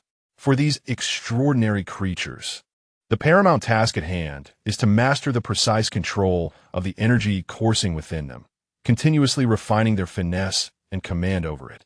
Once their internal energy is nearly depleted, its replenishment will further enhance their cultivation. However, the augmentation is minimal, often imperceptible. Not far above the podium, the ink brush floats serenely in the air. It glides effortlessly, keenly observing each creature's practice. The brush acts as a stringent overseer, ensuring the creatures remain diligent and focused on their energy control training. Initially, the creatures exhibited a rebellious spirit until they were reprimanded by the brush's telekinetic force, after which they complied and began to practice earnestly under its guidance. In the early stages, psychic skills function almost like a cheat. Over 20 creatures fall easily before a united front. The acquisition of extraordinary skills among these beings is divided into two paths: inheritance and learning. As the term suggests, inheritance refers to skills passed down from both parents' bloodlines, which gradually awaken as their levels rise, revealing latent abilities. She raises her hand, and the brush emanates a blue glow, materializing its psychic energy as it effortlessly levitates various items within the classroom: books, chalk boxes, and erasers. As Teacher Lu presses her hand downwards, the items return to their original places, showcasing an astonishing level of precision and control. Telekinesis, the brush's initial skill, has been mastered to an extraordinary degree since birth. A noteworthy insight is that inherited skills tend to increase in proficiency more readily than those that are taught. At the same level, the enhancement of inherited skills occurs swiftly, and when comparing skills of the same type, the strength of inherited skills is invariably superior. Inherited skills not only awaken as levels increase, but can also evolve into new skills through learning. The optimal time for evolution is after the current physical potential has been nearly fully realized. Under extreme pressure, the evolved body will possess greater potential. She flips the pages of the book, prompting the students to follow suit. Now let's discuss learned skills. The proficiency of learned skills is challenging to elevate. Generally, it is advised not to pursue mastery, but rather to attain a level of proficiency that suffices. Moreover, because learned skills do not touch upon the essence of the extraordinary creatures, their enhancement does not significantly contribute to the creature's overall level. Nevertheless, learned skills can enrich their combat capabilities, broaden their offensive range, and fill in gaps. It is unnecessary to learn an excessive number of skills. Mastering a few that address weaknesses is typically sufficient, as everyone understands the principle of depth over breadth. When extraordinary beasts acquire skills, they either do so through real-time transmission via skill discs or through the tutelage of other extraordinary beasts. The real-time transmission through skill discs grants the beasts immediate proficiency at the introductory level. However, it incurs significant costs that are unaffordable for ordinary beast tamers. Skill acquisition through mentorship entails one extraordinary beast teaching another, often with the assistance of specialized trainers for a modest fee. Nonetheless, The pace of learning is contingent upon the intelligence of the extraordinary beast, making the process laborious and time-consuming. One should reflect on the shortcomings of their own extraordinary beast and accordingly learn several relevant skills. As the pages of the textbook turn, the instructor begins to elucidate the essential points to consider during skill practice. For extraordinary beasts, honing their skills fundamentally revolves around enhancing their precision and energy control. Only when an extraordinary beast adeptly harnesses the energy within can it manifest a dazzling array of techniques and moves. In particular, ranged skills emphasize three critical elements. First, cohesion, meaning the beast must consolidate dispersed energy into a powerful and concentrated force. Second, impact, which refers to the strength needed to breach an opponent's defenses or inflict substantial damage. And third, accuracy, as even the mightiest skill loses its efficacy if it fails to strike its intended target. Conversely, melee skills prioritize the beast's physical attributes, especially its strength. In the heat of close combat, extraordinary beasts must withstand various assaults and pressures from their adversaries. Without sufficient physical robustness, it becomes arduous to fend off the onslaught. Moreover, energy cohesion remains pivotal in this context. Should the energy fail to coalesce tightly, the beast risks sustaining severe internal injuries during the melee, injuries that are often insidious, gradually undermining the beast's health and ultimately posing a threat to its growth and development. Therefore, it is imperative for all students to regard this matter with utmost seriousness and not to take it lightly. Teacher Liu continues her explanation, while Lin Feng diligently takes notes. As many insights shared by Teacher Liu are not found in the textbook, representing her own synthesized methods and perspectives. This is precisely what he requires at this moment. Initially, he had a rather relaxed approach, contemplating a steady and gradual strengthening. However, an inexplicable force now looms over him. Although it is merely a dream, he cannot dismiss it as an ordinary one. The sense of urgency intensifies, and he finds it increasingly difficult to maintain his composure and steadiness. He must rapidly elevate his abilities to confront the impending changes. The unknown is often the most daunting. His fear stems from his complete ignorance of the other party. Certain insights can only be gleaned upon reaching a certain altitude. Despite the urgency, there is little that can be done other than to steadily enhance his power. Striving to compress time to the utmost, Lin Feng gazed at the advanced cultivation plan displayed on the panel. Even the most rudimentary schemes yielded astonishing results. The prowess promised by this elevated plan was undoubtedly formidable, yet the price caused a wry twitch at the corners of Lin Feng's mouth. A monthly expenditure approaching 200,000 was no trivial matter. It felt almost like a jest. Shifting his gaze downward, he ultimately resolved to upgrade to the intermediate cultivation plan, which would approximately cost around 60,000 per month. His current finances could sustain this for about 3 months. By economizing a bit, he could potentially stretch it to an additional month or two. The 200,000 in his account had hardly been touched, and the school generously contributed 3,000 each month. Residing in the old district, his utility expenses were modest, and living alone significantly reduced his consumption of water and electricity. Aside from purchasing various supplements, he could save quite a bit. This meant that the funds allocated for nurturing Zixian could be supplemented by his daily expenses, allowing for the possibility of setting aside an extra 10 to 20,000. Yet, he needed to explore additional sources of income. Relying solely on savings was not a viable strategy, especially since, as a student, he had yet to cultivate a beast and earn any income. According to the law, one must reach the novice level to officially become a beastmaster and join the association to undertake various tasks, albeit only the simpler and less demanding ones. The association itself comprised numerous departments, each functioning as an independent entity while remaining interconnected. Newly minted novice beastmasters had yet to affiliate with any department, effectively acting as freelancers and handling the menial tasks that required manpower but posed little danger. The class bell rang, signaling the conclusion of the morning sessions. Liu Jimin observed Lin Feng, who had diligently taken notes throughout the lecture, and nodded approvingly to herself. Coming from a humble background, he was studious, intelligent, and possessed a rare talent. These attributes combined to render him a true genius. Lu Jimin surveyed the familiar classroom, filled with lively, carefree classmates, and momentarily felt transported back to her own student days. Her gaze lingered on Lin Feng, for he reminded her of someone with a similar humble origin, remarkable intellect, and extraordinary talent. Deep within her mind, the image of an ordinary, unremarkable face slowly surfaced. It belonged to her first love, the very person who had saved her life. Yet, he was also the haunting specter she could never escape. His ordinariness seemed a fair trade-off for the brilliance he possessed. Even after many years, she could vividly recall every detail associated with him. She remembered the moment a blow that could have claimed her life approached. Her frail form was enveloped by slender arms, her body shielded by a not-so-broad chest. She could never forget that moment. The warmth exchange between their closely pressed skins, the overwhelming scent of blood that lingered in the air, the gentle smile he offered her in an attempt to soothe her sheer terror. At that moment, his silhouette loomed like a majestic mountain, steadfastly standing before her, shielding her from all potential harm.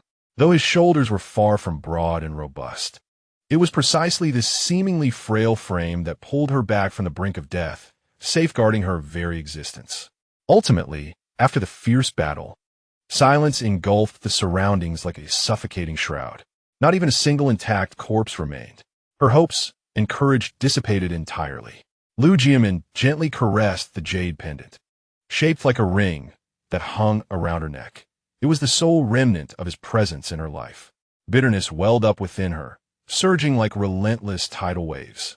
Memories flashed before her eyes like scenes from a film. She thought to herself that it should have been her who perished.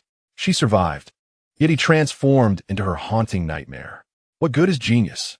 A talent that never matures can only ever be labeled as genius, rendered utterly powerless in the face of true strength. With a self-deprecating smile, Lu Jimin picked up her lesson plan and turned to leave. After narrowly escaping death, she resigned from her position and fled back to her hometown, seeking solace in her family's guidance, where she became a teacher. As if to facilitate her own forgetting, she devoted herself wholeheartedly to the realm of education. Immersed in her work, she seemed to forget the bloody battlefield she had once known. She poured her energy into becoming an exemplary educator. Time gradually washed away her past wounds. Over time, she came to believe that her battlefield was not the one fraught with cannon fire and smoke, but rather this small classroom, amid the workings of the entire educational system. Yet, as a remarkably powerful individual and an expert at the pinnacle of the intelligence field, how could she remain oblivious to the fact that her impact on the battlefield far outweighed that of a mere teacher? Even so, she chose to evade her past. She could no longer soar into that once familiar sky, a sky that had belonged to the young and naive versions of themselves. But those days were gone. Due to psychological burdens, she could no longer fulfill her previous role. Genius? Merely a self-comfort for the mediocre. After Lu Jimin departed, the air in the classroom began to flow once more. It was unavoidable. With a teacher present, the students could hardly be lively, especially in front of a stern instructor. While they might share harmless jokes during class, it was best not to be overly exuberant once the bell rang, lest they find themselves suspended by their heels at the door. In Huaxia, there were no policies against corporal punishment. Students today lacked discipline, and on the battlefield, they would find themselves without a grave. Lu Xiaodong yawned, finally awakening from his slumber. Lu Jimin had attempted to rouse him multiple times with gentle nudges from her chalk, but to little effect. He pondered how his mind functioned. He could handle a scuffle, yet when faced with academic knowledge, it was as if he encountered a formidable enemy. Succumbing to drowsiness within minutes of class, as if the teacher were reciting a lullaby. As soon as the bell rang, he promptly rose from his seat, eager to partake in the meal. Fengzi, you seem rather different lately. Your fervor for studying has escalated beyond what it once was. Lu Xiaodong surveyed Lin Feng's densely packed notes with a sense of unease. Since the commencement of the academic term, Lin Feng appeared to be inseparable from his books, even jotting down solutions while engaging in games with him. During their free time, He was excessively engrossed in his reading. When called upon by the teacher, Lin Feng responded with remarkable fluency, hardly needing a moment to ponder his answers. He swiftly became the teacher's favorite student, and Lu Xiaodong, seated beside him, found himself similarly favored, often used as a control in the teacher's assessments. Initially, they were both underachievers, yet one of them had inexplicably transformed into an academic prodigy. Lin Feng barely acknowledged Lu Xiaodong, continuing to take notes while responding to him. I used to enjoy studying too, but due to financial constraints, I devoted most of my time to work. Now that I have the opportunity to learn, I intend to make the most of it. Over the course of the past month, Lin Feng and Lu Xiaodong had grown quite familiar with one another. Lin Feng was astonished at how, despite being socially anxious, he could engage in conversation without difficulty as he matured. However, forming friendships remained a challenge. Few could truly be regarded as friends. Yet after just a few days with Lu Xiaodong, he considered him a companion. The swift transformation in his mindset was almost surreal. Their dialogues were casual, both aware that neither would take offense at the other's words or actions. Friends gradually allow each other the freedom to express themselves and engage in intimate gestures that may diverge from societal norms. Romantic partners merely share a deeper connection. I suggest you focus on your studies as well. Although I am unaware of the specific details, to prevent you from scoring poorly in your cultural subjects, I shall lend you my notes for the time being. Be sure to review them thoroughly. Lin Feng handed over his notes, and Lu Xiaodong expressed his gratitude with an enthusiastic thumbs up as he accepted the notebook. For someone struggling academically, the notes of a top student were akin to a lifesaver. This was crucial for determining whether he would face culinary repercussions at home. A good performance would spare him the ordeal, while a poor one would allow him to present the notes as evidence of his earnest efforts, albeit with a lack of inherent talent. Regardless of their actual utility, they could at least temper the other's frustration. The two then proceeded to the cafeteria to have a simple lunch before embarking on the afternoon classes. The afternoon lesson was history, taught by an elderly instructor who adhered strictly to the textbook. Given the nature of the content, Lin Feng found it sufficient to refer to the textbook, as there was little merit in taking notes. Thus, he retrieved exercise sheets from other subjects and began to write. The written assessments in cultural subjects were notoriously rigorous. Without practice, one would surely falter. The afternoon unfolded amidst the rhythmic sound of Lin Feng's pen gliding across the pages of his exercise book. As one immerses oneself in a task with earnest dedication, time seems to slip away unnoticed, and before long, the school day concludes. After exchanging a brief farewell with Lu Xiaodong, Lin Feng made his way to Sunday Park. Zixuan, having descended from Lin Feng's shoulder, wagged his tail excitedly, fully aware that today marked the occasion for acquiring new skills. Lin Feng retrieved a skill disc, intending to first teach him the art of rapid movement. Meanwhile, a white dove remained perched unwaveringly on a branch, observing them. However, unlike before, its feathers were charred as if it had just emerged from the flames, and the flesh between its singed feathers bore traces of blood, yet it seemed unfazed. Silently and solemnly, it watched Lin Feng, its golden eyes reflecting concern. It had failed to intercept that individual who had now set their sights on Lin Feng. Just an avatar, it might not be able to fend them off. The true form could not emerge. Another protector would need to be sought. Chapter 22.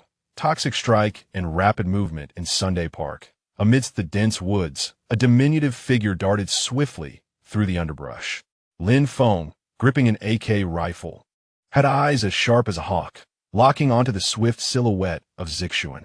As his finger gently squeezed the trigger, the tranquility of the forest shattered with a series of resounding gunshots. Rubber bullets erupted from the chamber like a rainstorm, hurtling towards Zixuan, who was weaving through the trees with astonishing speed. Zixuan moved with the agility of a sleek leopard, deftly evading the oncoming rubber projectiles. However, despite his dizzying velocity, a few bullets grazed his body, leaving shallow marks. Observant eyes would note his struggle to fully control his speed, occasionally crashing into the trunks of towering trees. As moments ticked by, Lin Feng continued to fire his AK, while Zixuan dashed and dodged through the woods. At last, with the final gunshot echoing through the air, Lin Feng's magazine ran dry.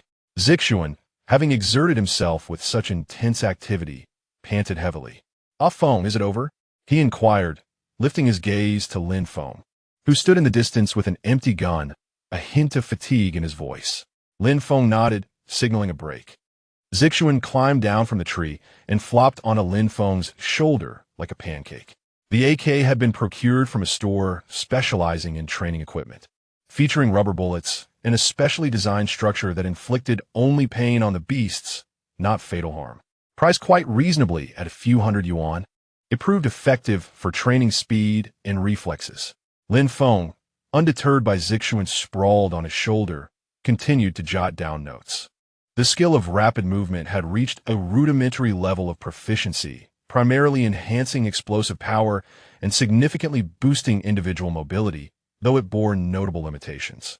Although it enables its user to unleash astonishing speed in an instant, such bursts are challenging to sustain over time. It is not that prolonged use is impossible. Rather, it demands an extensive expenditure of spiritual energy. Typically, users rely on swift movements for rapid short-distance travel. Unless one possesses a significantly high level, maintaining high-speed movement for several hours is unfeasible. Once a higher level is attained, long-distance travel no longer necessitates high-speed movement. Initially, it may be regarded as a remarkable skill. It remains somewhat useful in the intermediate stages, but becomes entirely ineffective in the later phases. Presently, with her current level of spiritual energy, Zixuan finds herself utterly fatigued after approximately 10 minutes of sprinting at full capacity, unable to sustain her high-speed state. Furthermore, if she attempts to divert her focus to employ other skills simultaneously while using high-speed movement, the duration for which she can maintain this speed will diminish even further. Zixuan, already lacking in endurance, would likely succumb to exhaustion within 5 minutes should she deploy additional skills during this period. Additionally, her reaction speed is equally concerning. When confronted with bullets fired by Lin Feng, despite his lack of proficiency with firearms, Zixuan failed to completely evade the attack. Out of a full magazine containing 30 rounds, she was struck by a staggering 15 bullets. The essence of the high-speed movement skill lies in the adept utilization of one's spiritual energy to activate the muscle vitality within. By unlocking the potential of these muscles, one can effectively accelerate their body. Lin Feng recalled the times when Zixuan inadvertently collided with trees, pondering the dissonance between her increased speed and her lagging cognitive response. His gaze continuously scanned the surrounding terrain, contemplating how to optimize its utilization. As he pondered, a rudimentary map began to form in his mind. Before long, the intermission concluded. Lin Feng produced an ointment and meticulously applied it over Zixuan's entire body. This salve was formulated in accordance with the high-speed movement auxiliary training regimen. It aids in keeping the mind of the otherworldly beast alert, allowing for a quicker adaptation to the sudden surge in speed.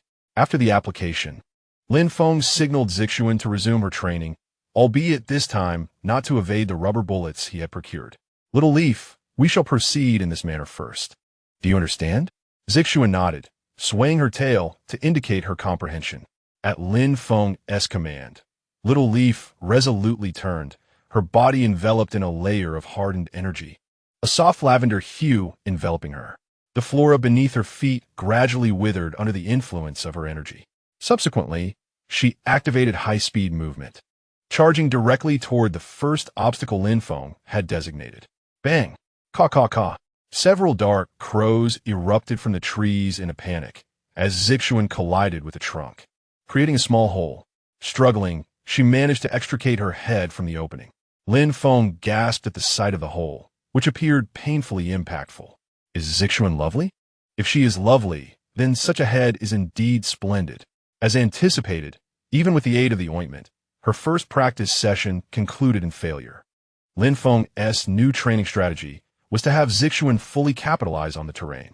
Using the towering trees as obstacles, one maneuvers at high speeds, executing abrupt stops, turns, and drifts. Under the protective enhancement, one can ensure that the body remains largely unscathed. Suddenly, a cacophony erupted in the previously tranquil woods. The creatures within the forest were exasperated. The fearsome being had returned. Earlier, a few of the beasts had ventured forth to engage in battle, only to be returned battered and nearly lifeless. The sight of their grim state deterred others from challenging the authority of their rival. Quietly retreating from the epicenter of the noise, the creatures finally found solace in silence. Zixuan, after much effort, finally dashed past the first tree stump, only to halt at the second. Upon failing, he returned to the starting point to begin anew. Thus commenced the lengthy endeavor of colliding with trees. Lin Feng observed Zixuan's diligent efforts with satisfaction, noting not only the effective utilization of the terrain, but also the enhancement of his protective skills. Even a capitalist would be moved to tears by such industriousness. Keep it up, dear Beast Master. Your promising future depends on you. Watching Zixuan recklessly crash into trees caused Lin Feng's eyes to ache. Reluctantly, he shifted his gaze, settled cross-legged, and took out a book to peruse, occasionally engaging with a set of practice exercises. While flipping through his practice book, he caught sight of the AK and suddenly remembered that this firearm did not need to be purchased. The current training was ample for honing speed and reflexes, rendering other equipment unnecessary. Cursed luck, he lamented. However, having already made the purchase, what could be done? Coming to terms with this, he let it go. Ignoring the surrounding noise and the frustration of spending, it was indeed a beautiful day. As time languidly flowed, evening approached, and soon it was 6 o'clock. Lin Feng prepared a medicinal bath, carefully placing the battered Zixuan into the warm liquid. This concoction was formulated from information within the intermediate cultivation plan, though its efficacy compared to the lower-grade version remained uncertain. Despite Zixuan's severe injuries, the results were promising. He had already mastered abrupt stops and turns with commendable precision. Though he occasionally collided with trees, his progress was significantly improved from the initial attempts. Zixuan cautiously curled into a small ball, gently immersing himself in the soothing medicinal bath. With eyes tightly shut, he felt the liquid tenderly enveloping his body, reminiscent of a mother's gentle embrace. As each second passed, the medicinal bath gradually permeated his shell. The areas damaged from training began to heal at a visibly rapid pace. Before long, all of Zixuan's wounds vanished, his shell regaining its smoothness and hardness as if he had never been injured. Such astonishing recovery speed caused Lin Feng, who observed quietly, to widen his eyes in disbelief. Could it be this fast? While the intermediate cultivation plan mirrored the basic method and overall process, the nutritional supplements and precious herbs required for the medicinal bath were significantly different. These advanced materials, meticulously blended, yield such extraordinary effects.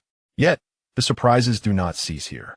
Once the medicinal properties were fully absorbed by Zixuan's body, a dazzling purple radiance suddenly enveloped him. This brilliance, akin to the twinkling stars in the night sky, illuminated the entire dim thicket in an instant.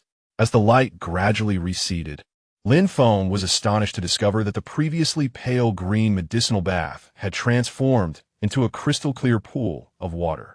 Clearly, all the medicinal potency had been entirely absorbed by Zixuan. At this moment, Zixuan appeared invigorated, radiating vitality as he joyfully swayed his long tail. Simultaneously, a rich purple energy enveloped him like a delicate veil. Lin Feng leaned in for a closer inspection and quickly noted that this purple energy was unevenly distributed.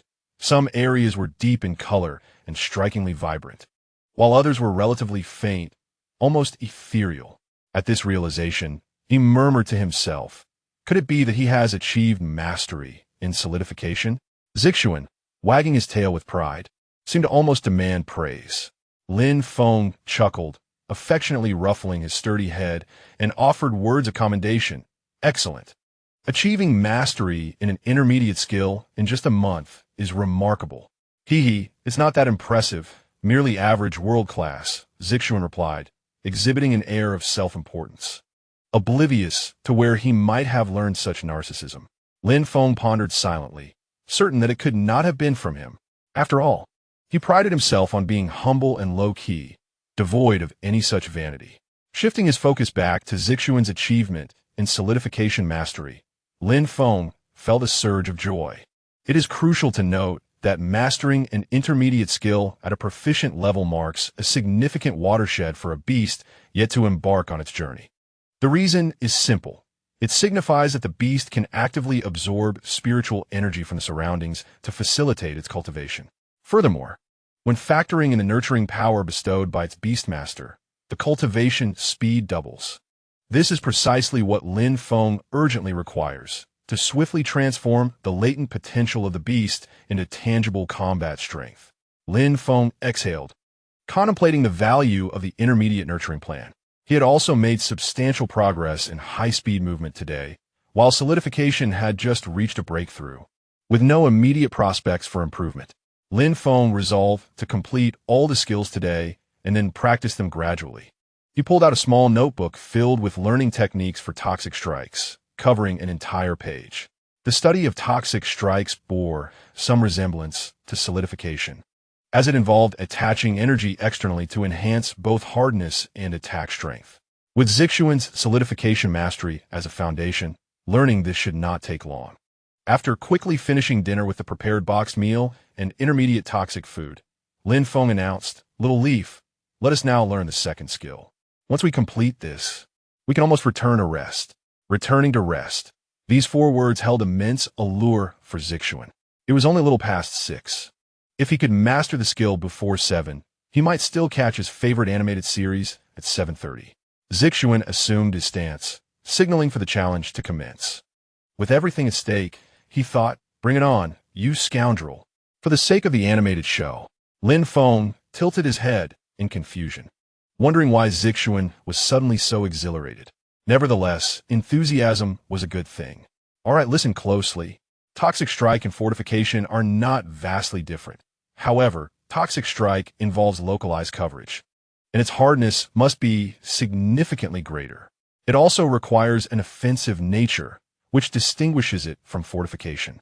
Nonetheless, the energy of the poison possesses a formidable aggressiveness. You merely need to eliminate the defensive aspect of Fortification, allowing the energy to become more violent, and you will be nearly there. Zixuan nodded thoughtfully. They then commenced their initial practice. Zixuan's pincers gathered a purple energy, unremarkable and devoid of any ripples. Lin Feng frowned. As I mentioned before, Toxic Strike and Fortification are entirely different skills, producing distinctly varied energy fluctuations. The energy released by Toxic Strike is considerably more intense than that of Fortification. Furthermore, your physical strength is not extraordinary if you choose to engage in close combat. The essence of Toxic Strike lies in skillfully utilizing your own energy to deliver a heavy blow to your opponent. Zixuan swayed his tail, seemingly pondering Lin Feng's words. After a moment, he exhaled gently, the energy he had previously gathered gradually dissipating. He then refocused his concentration, attempting to reapply the energy. This time, there was a perceptible improvement. The energy no longer appeared as bland as before. Although the energy remained primarily defensive, its increased hardness was now evident.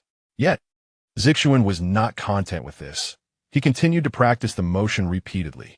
With each successive attempt, 3rd, 4th, he felt his control over the energy gradually strengthen. As the frequency of his practice increased, Zixuan grew more adept at employing this technique, operating it with greater ease. Time passed steadily, and before he knew it, the hour hand was nearing 7 o'clock. At this moment, the energy swirling around Zixuan's pincers had become exceedingly ferocious. The surging energy resembled flames, flickering and dancing wildly. These energies intertwined and fused, ultimately forming a layer akin to an outer garment, gradually solidifying into a shell identical to the pincers he held.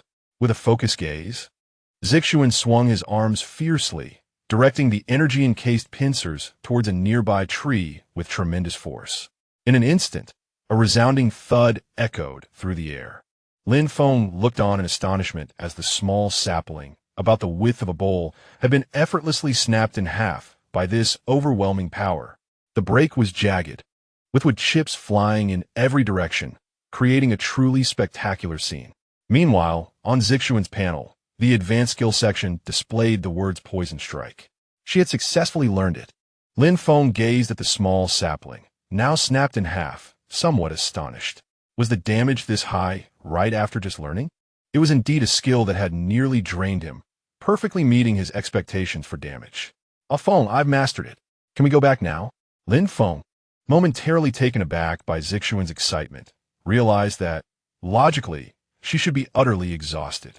Nonetheless, she had indeed completed the task flawlessly, so rewarding her was reasonable. All right then, let's return. Lin Feng leisurely escorted Zixuan back, while in an unnoticed corner of the dense woods, a pair of golden eyes silently observed them. It was a dove that perpetually kept watch over Lin Feng. Chapter 23. Monthly Exam Review. Classmates, our monthly exam is scheduled for next Monday. The school will fully adopt a college entrance examination model, consisting of both written and martial assessments. In the bright classroom, Teacher Lu stepped onto the stage to announce this disheartening news. The moment the announcement was made, it resonated like thunder in the ears of the students. Instantly, even those who had been dozing off were startled awake. Why so sudden? Shouldn't we have been notified 2 weeks in advance? Indeed, at this point, there's nothing we can do. I haven't even unwrapped my books yet. Perhaps it's designed for a surprise attack.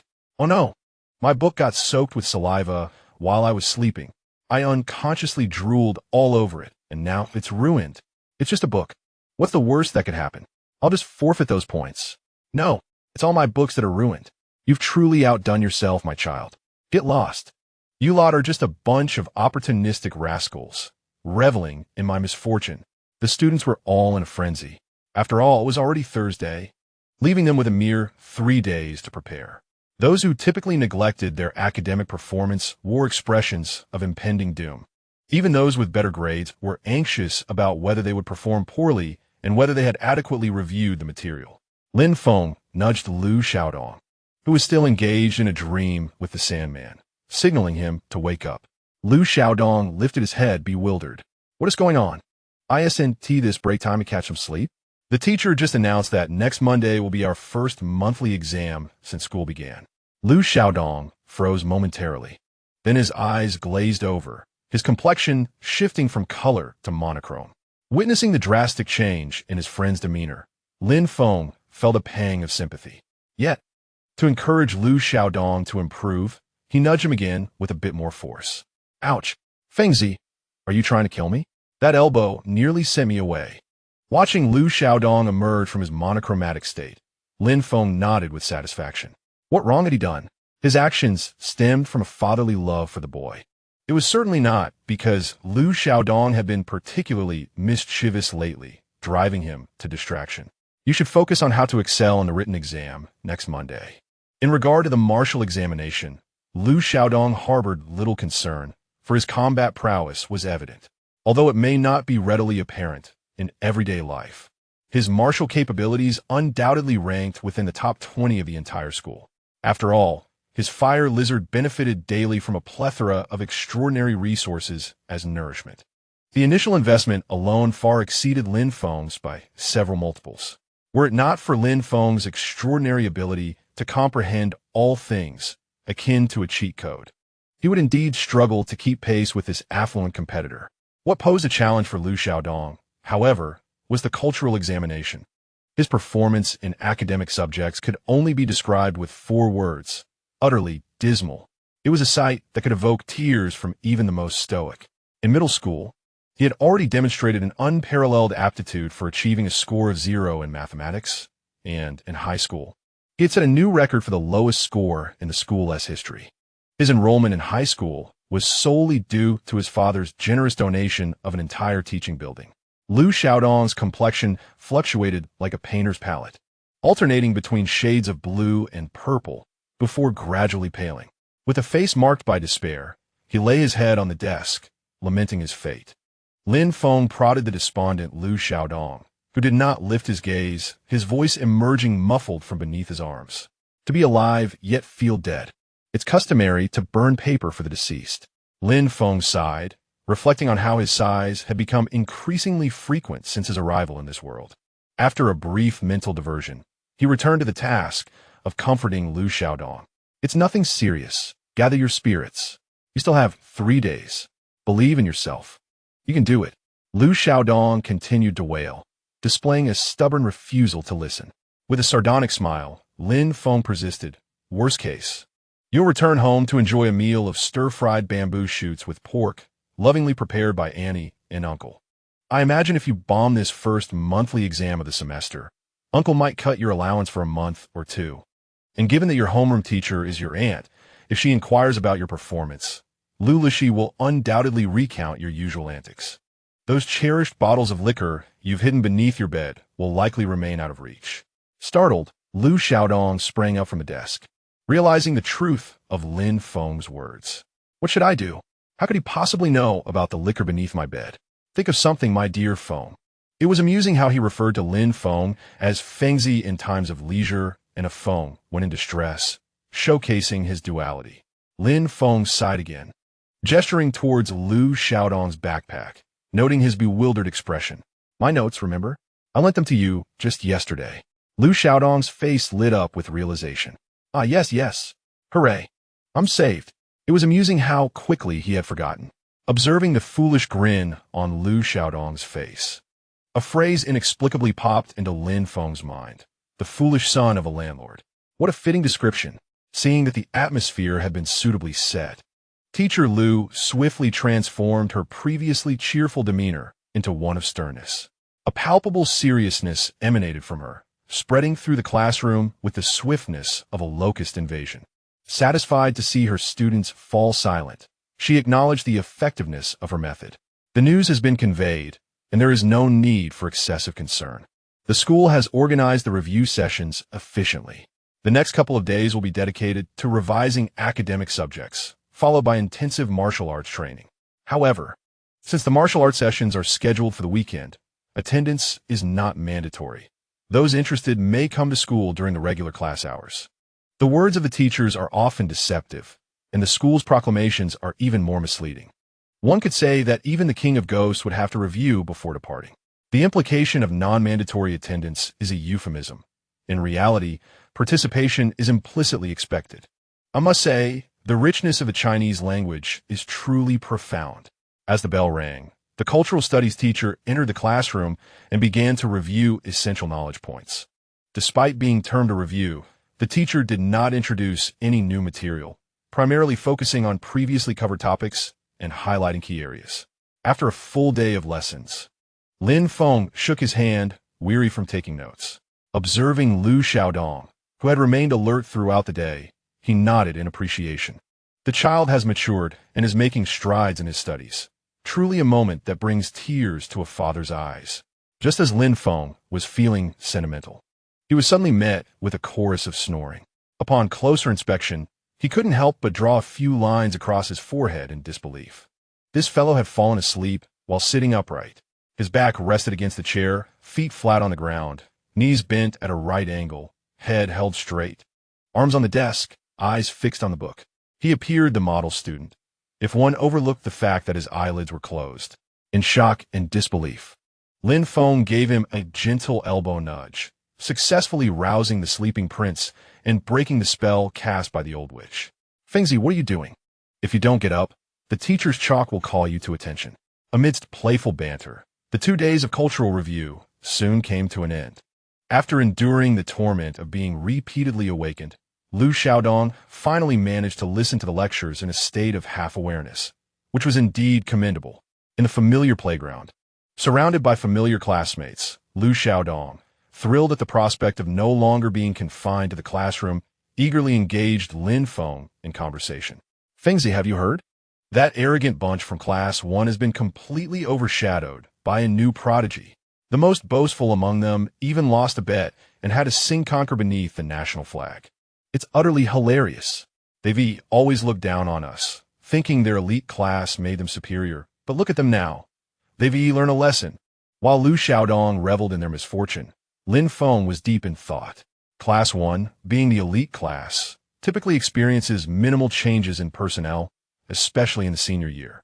Since the beginning of the term, they had not shown their faces, yet they possessed the prowess to overshadow a group of privileged students. A vision of a young girl appeared in Lin Feng's mind.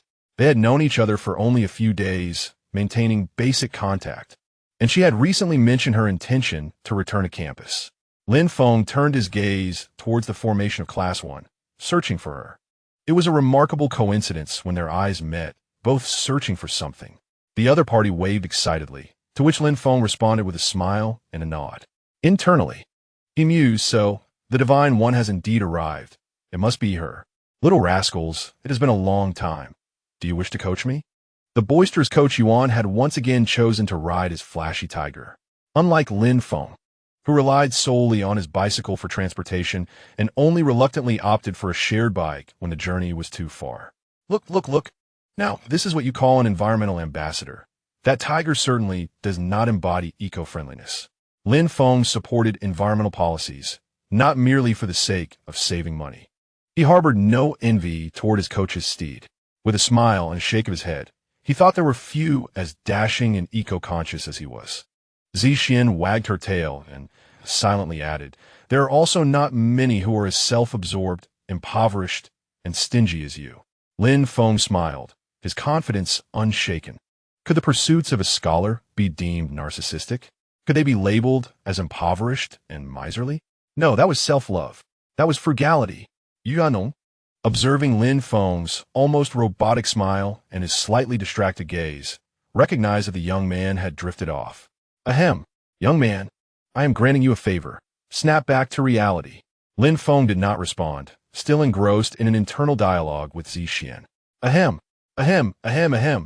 Yuan Hong initially intended to clear his throat once more, but inadvertently choked on his saliva, thus finding himself in a fit of relentless coughing. This finally captured Lin Feng's attention, as he looked on in bewilderment at his coach, who seemed on the verge of tumbling from his tiger. What was happening? Had he missed something? After a brief moment, Yuan Hong managed to compose himself, his face flushed, as he dismounted from the tiger. With utmost seriousness, he declared, "Class is in session. Good day, teacher." They bowed, their ingrained habit refusing to fade.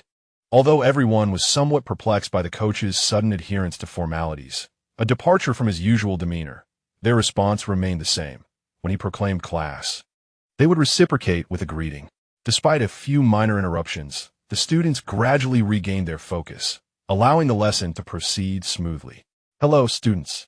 After the response, the coach began to circle the formation of students, amplifying his voice with his spiritual energy to ensure everyone could hear.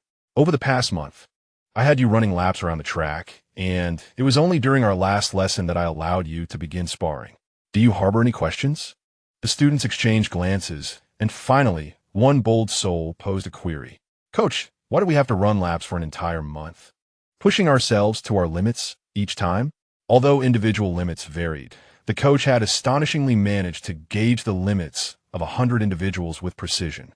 He was undeterred by the inconvenience of notifying each of them how many laps to run, addressing them one by one, each time pushing them to their utmost limits. It was truly a grueling experience, starkly contrasting with their preconceived notions of life in their final year of high school. The coach's expression turned serious as he began to respond. You are the youth, and you should be more aware than I am that upon your graduation, you will confront ferocious beasts far more brutal than the harmless creatures we encounter in our daily lives. The human body is as fragile as tofu in their presence. However, this does not imply that we should neglect the cultivation of our physical forms. His gaze swept across the students before him, their faces etched in his memory. The beasts will not always protect you during battle. You must possess a certain level of combat prowess. Innate abilities serve as excellent weapons, and nearly everyone will develop some offensive skills as they progress. Before that, you need to cultivate a robust physique and exceptional speed. Only then will you increase your chances of survival on the ruthless battlefield. Noticing the somber expressions on their faces, Yuan Hong softened his tone and continued.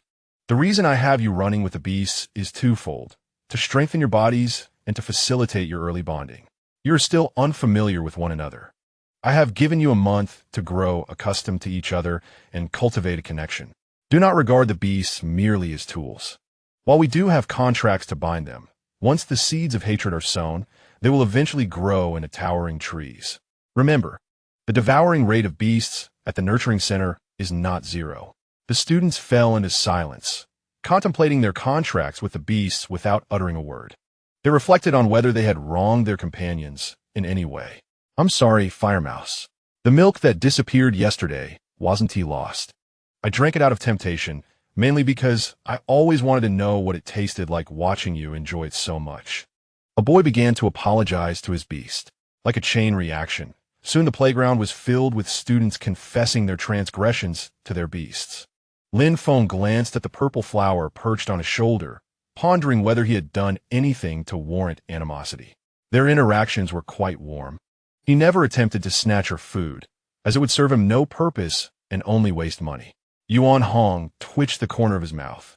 Such trivial matters were hardly significant. However, reflecting on the earlier silence, he deemed it better to maintain the current atmosphere. Clearing his throat, Yuan Hong announced the agenda for the day. All right, students, today we will not engage in paired mock battles. In preparation for the impending monthly examination, we will instead participate in a chaotic battle mode. From this moment on, every student present will be your enemy, and you must spare no effort in defeating one another. The crowd murmured in confusion. Before they could voice their concerns about the challenges posed by such a limited space, Yuan Hong anticipated their doubts and continued, of course.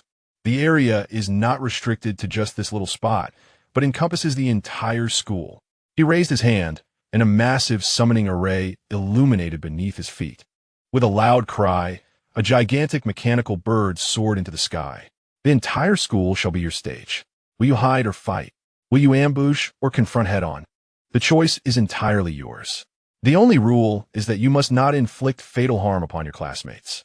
During this period, my extraordinary beasts will act as overseers, monitoring the proceedings. A mechanical bird screeches, and its form shatters into countless fragments, swiftly reassembling as a more delicate mechanical bird perched upon each student's shoulder. For the initial 10 minutes, combat is prohibited. Once the mechanical bird emits a loud cry, the event shall commence. Now, let the tumultuous collective activity of the senior class at Chuan Chung Yizhong begin. Chapter 24.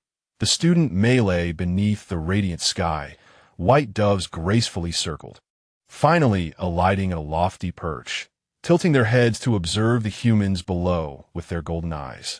The melee mode has begun. At the coach's command, a sense of confusion enveloped the participants. While many remained perplexed, Lin Feng swiftly grabbed Lu Xiaodong, urging him to flee the group at a rapid pace. Where are we heading, Fengzi? Why are we running? Lu Xiaodong inquired breathlessly as they sprinted, to which Lin Feng could only gesture for him to look around. Upon turning, Lu Xiaodong noticed that students from nearly every class had already dashed out, frantically searching for cover. Behind them, those who had failed to escape in time were thrown into disarray. It is commonplace for small factions to emerge within a class, yet in this chaotic melee, it devolved into scenarios where 4 or 5 individuals would gang up on one, or where several groups would collide in combat. Truly, it lived up to its name as a melee. Lu Xiaodong, witnessing an attack narrowly miss him, instinctively grasped Lin Feng's hand, propelling them forward with remarkable speed and smoothness. Lin Feng was momentarily taken aback, but quickly regained composure and kept pace. In the initial phase of the melee mode, the foremost priority is to conceal oneself and avoid being targeted by groups. It is preferable to create situations conducive to one-on-one encounters or to single out individuals.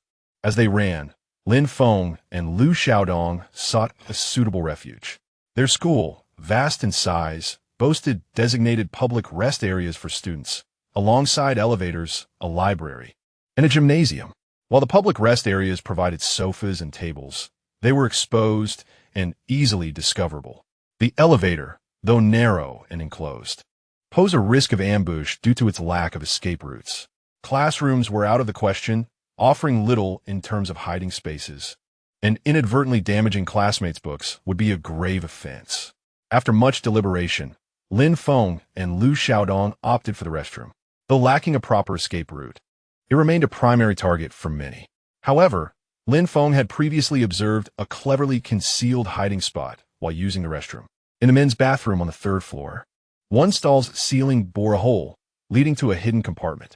Though it could not accommodate 2 robust men, it would certainly suffice for 2 extraordinary beasts.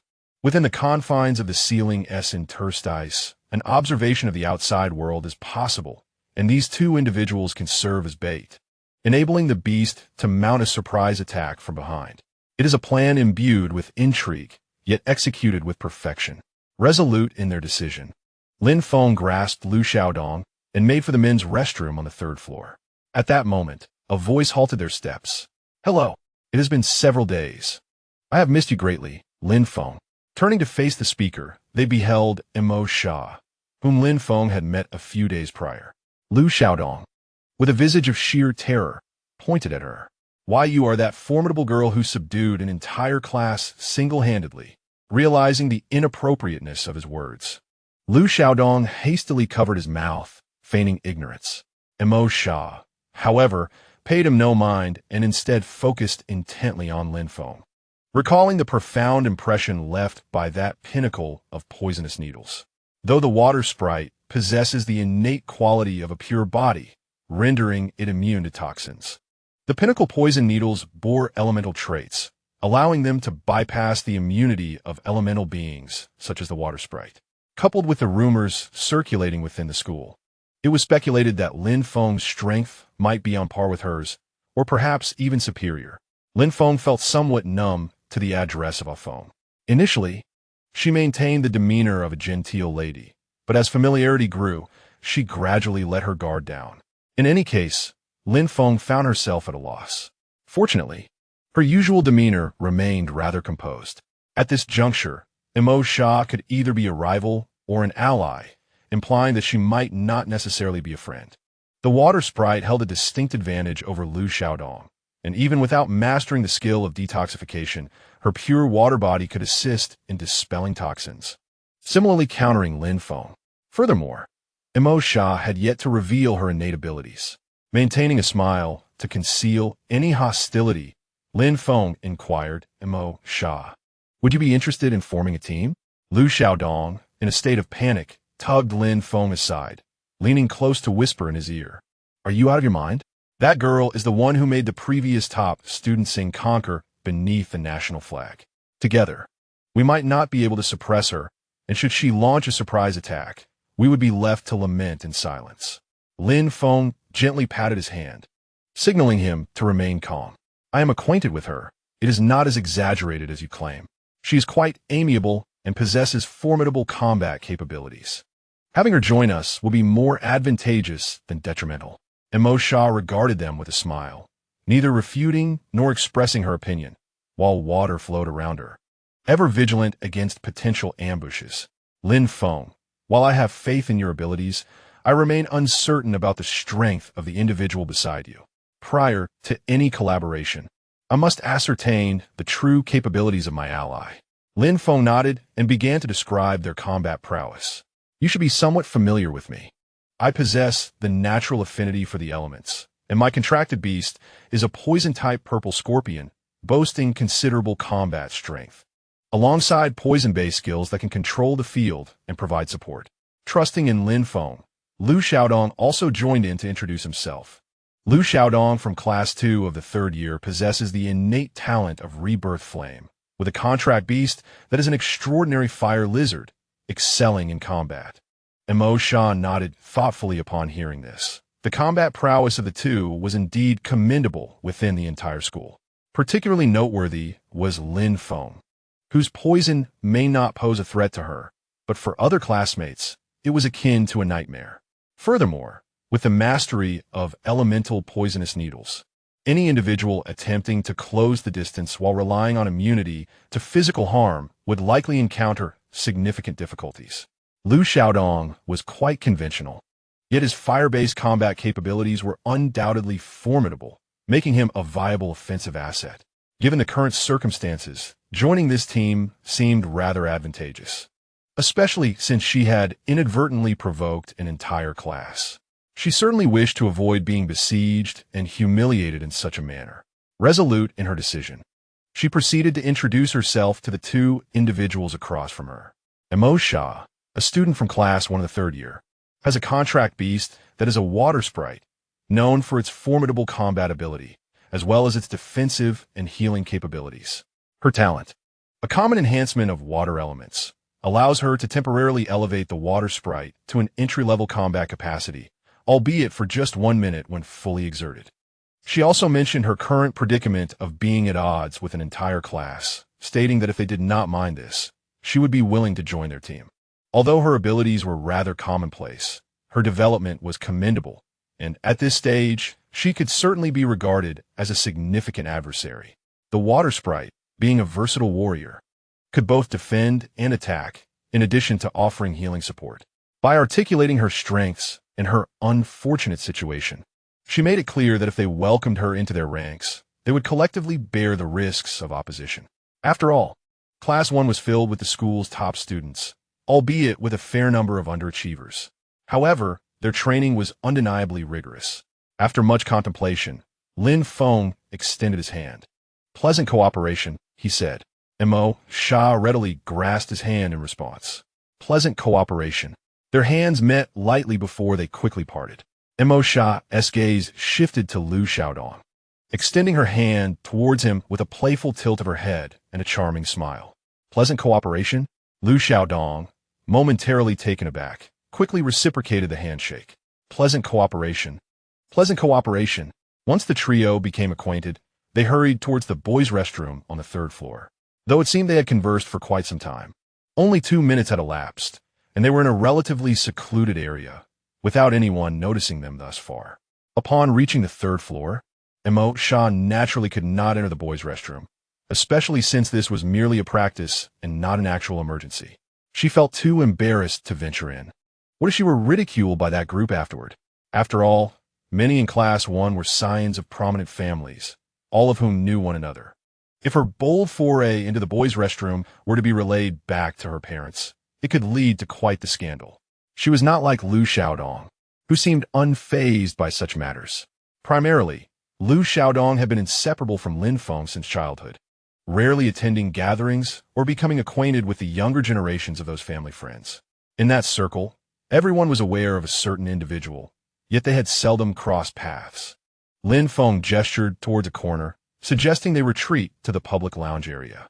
Although it was indeed a shared space, it was situated in a shadowy alcove, furnished with sofas and bookshelves.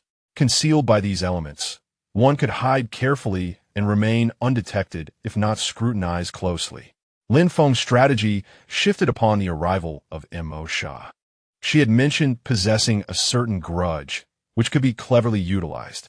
The plan was to have her and the water spirit attract hostility, luring it to this secluded area, where they could then strike from the shadows and deal with their adversaries. The water spirit, a versatile warrior, could endure concentrated fire for a time. With their combined strength, the 3 of them were formidable, bolstered further by 2 stealthy attackers. Indeed, it was a flawless strategy, even devoid of flavor. The trio hastily found refuge behind the sofa and within the crevices of the bookshelves, ample hiding spots available. Following this, silence enveloped them. They resolved to remain still, biding their time until the chaos on the playground subsided. Meanwhile, on the playground, Yuan Hong, with eyes closed, could observe the perspective of each mechanical bird at will through their contract. The fleeing students uniformly sought concealment. Some opted for the same hiding spots, resulting in fierce confrontations. Others encountered each other on narrow paths, leading to either collaboration or hostility, or simply choosing to ignore one another.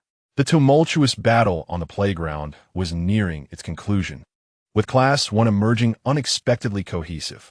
United, they eliminated the remaining students from other classes who had yet to escape.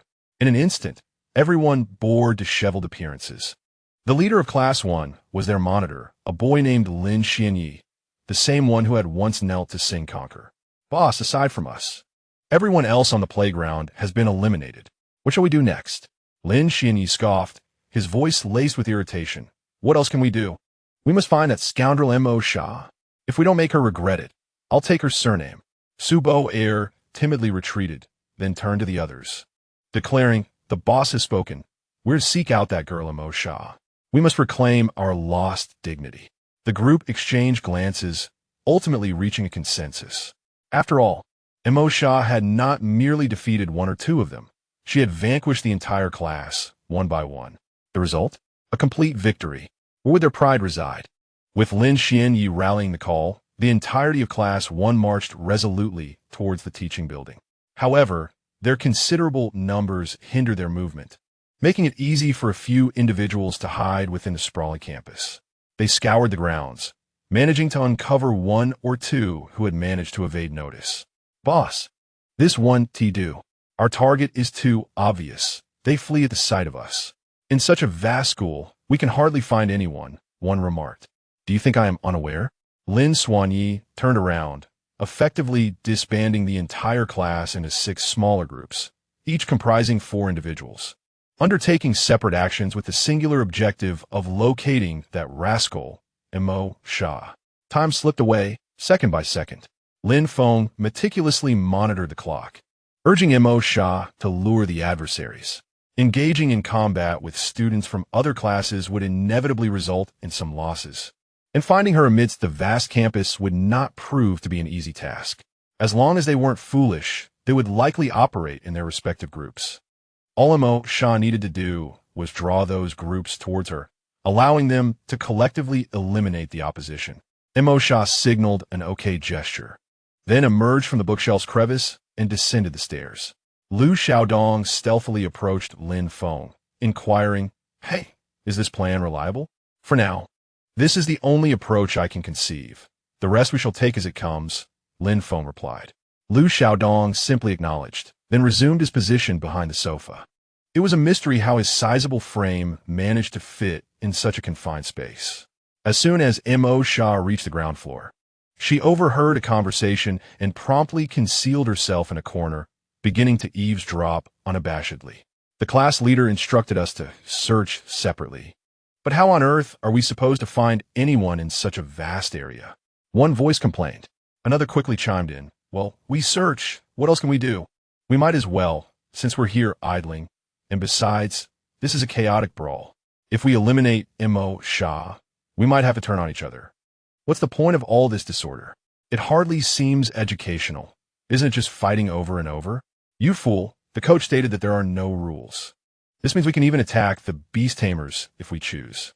The majority of the opposing class have been dealt with, leaving only this remaining group to face them. Ultimately, only one victor would emerge among them. Listening intently, Mo Sha began to grasp the situation. The opposing group had split into 6 teams of 4. The original class of over 30 had suffered losses due to the melee. It appeared that the boy had indeed guessed correctly. Now, it was time to lure the enemy deeper. Water sprite, water pulse. A massive water sphere erupted from her, striking and eliminating one of the boys with a resounding crash. There she is over there. Chapter 25. 3 Make a Tiger Ga. The mechanical bird perched on the shoulder of the boy struck by the water pulse squawked loudly. A light blue shield materialized, absorbing the impact of the water attack, signifying the boy's elimination. After successfully ambushing one opponent, Mo Sha quickly made her escape, while the remaining individuals reacted and hurriedly launched their attacks. Smoke Mantis, Wild Strike. Little Cloud, Elephant, Charge. With its grayish-blue exoskeleton, a mantis as tall as a person swung its scythes, unleashing a barrage of white energy attacks. Meanwhile, a small flying elephant, about the size of a dog, curled into a ball and rolled towards the direction where Mo Sha was fleeing.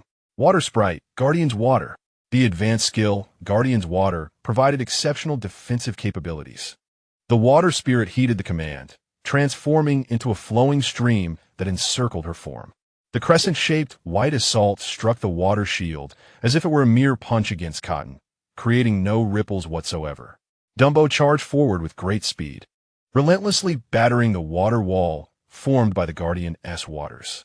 Alas, his attacks lacked the power to breach high-level skills, and he was repeatedly flung backward. Wave of water. The shield's currents began to quiver, ripples cascading in undulating waves. With each collision, the ripples became increasingly dense. As Dumbo struck once more, the water wall visibly caved in, and the ripples trembled violently, unleashing a formidable recoil that sent him hurtling away, crashing directly against the stairwell wall. Dumbo, now trembling, rose unsteadily, bearing evident wounds, rendered temporarily immobile. Taking advantage of the moment, Mo Sha made her escape. TCH, Yu Qi, act swiftly and prevent her from fleeing. Yu Qi was the only one present who had yet to engage. His expression remained calm, a faint blue hue glimmering in his eyes. Fear not, she shall not elude us. Upon his shoulder, a firefly, glowing with emerald light, fluttered its wings slowly. She has been marked. We merely need to summon the main force. Even if she attempts deception, she shall be eliminated. Go, my little darling, deliver the message to everyone. The firefly emitted a brilliant green light, illuminating others in pursuit. As one of its kind glowed and wobbled toward its origin, Yu Qi's beastly doppelganger reacted. A team had encountered her. Hooray, let's deal with that one. This time, she must face humiliation. How dare she make me lose face before the entire school? I must retaliate. The split marking insect can divide itself into numerous fragments, silently marking foes and transmitting information. It serves as an exceptionally useful auxiliary battle pet in team combat, though few choose to contract such a creature as their first, given its nearly non-existent combat prowess. At the library, by the stream, and at the teaching building, beams of light surge from all directions, ultimately converging back into the body of the split marking insect. A smirk crept upon Yu Qi's lips, as if everything lay well within his grasp, a sense of dominance emanating from his being. Behind him stood the entire class, a familial unit. Now, their escape was virtually impossible. Ha, ha, ha. As the true leader, Lin Xianyi observed Yu Qi, who was grinning maniacally like a villain, and felt somewhat speechless. What a fine young man. Yet he insists on acting like an eccentric fool, and quite the melodramatic one at that. From time to time, he emitted unhealthy laughter, necessitating a reminder from his superior.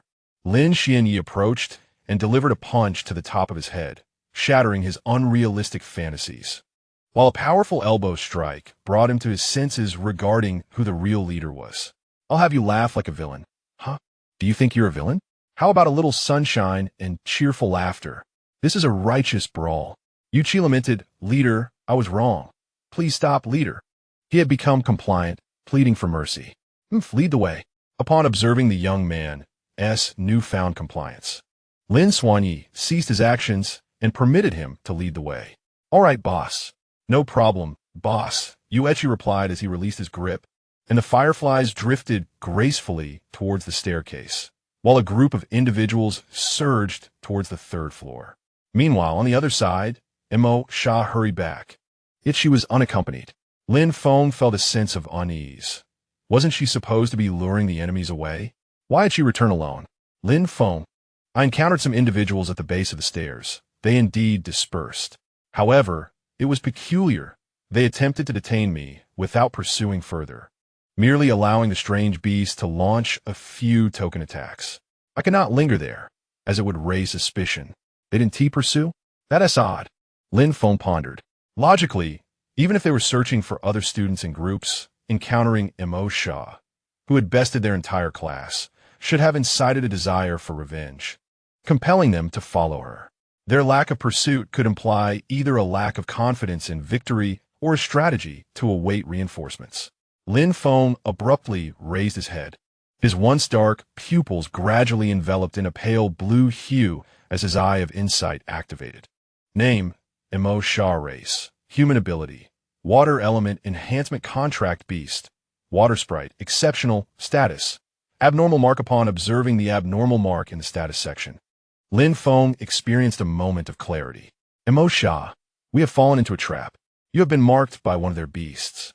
They will soon gather a multitude of individuals to capture us.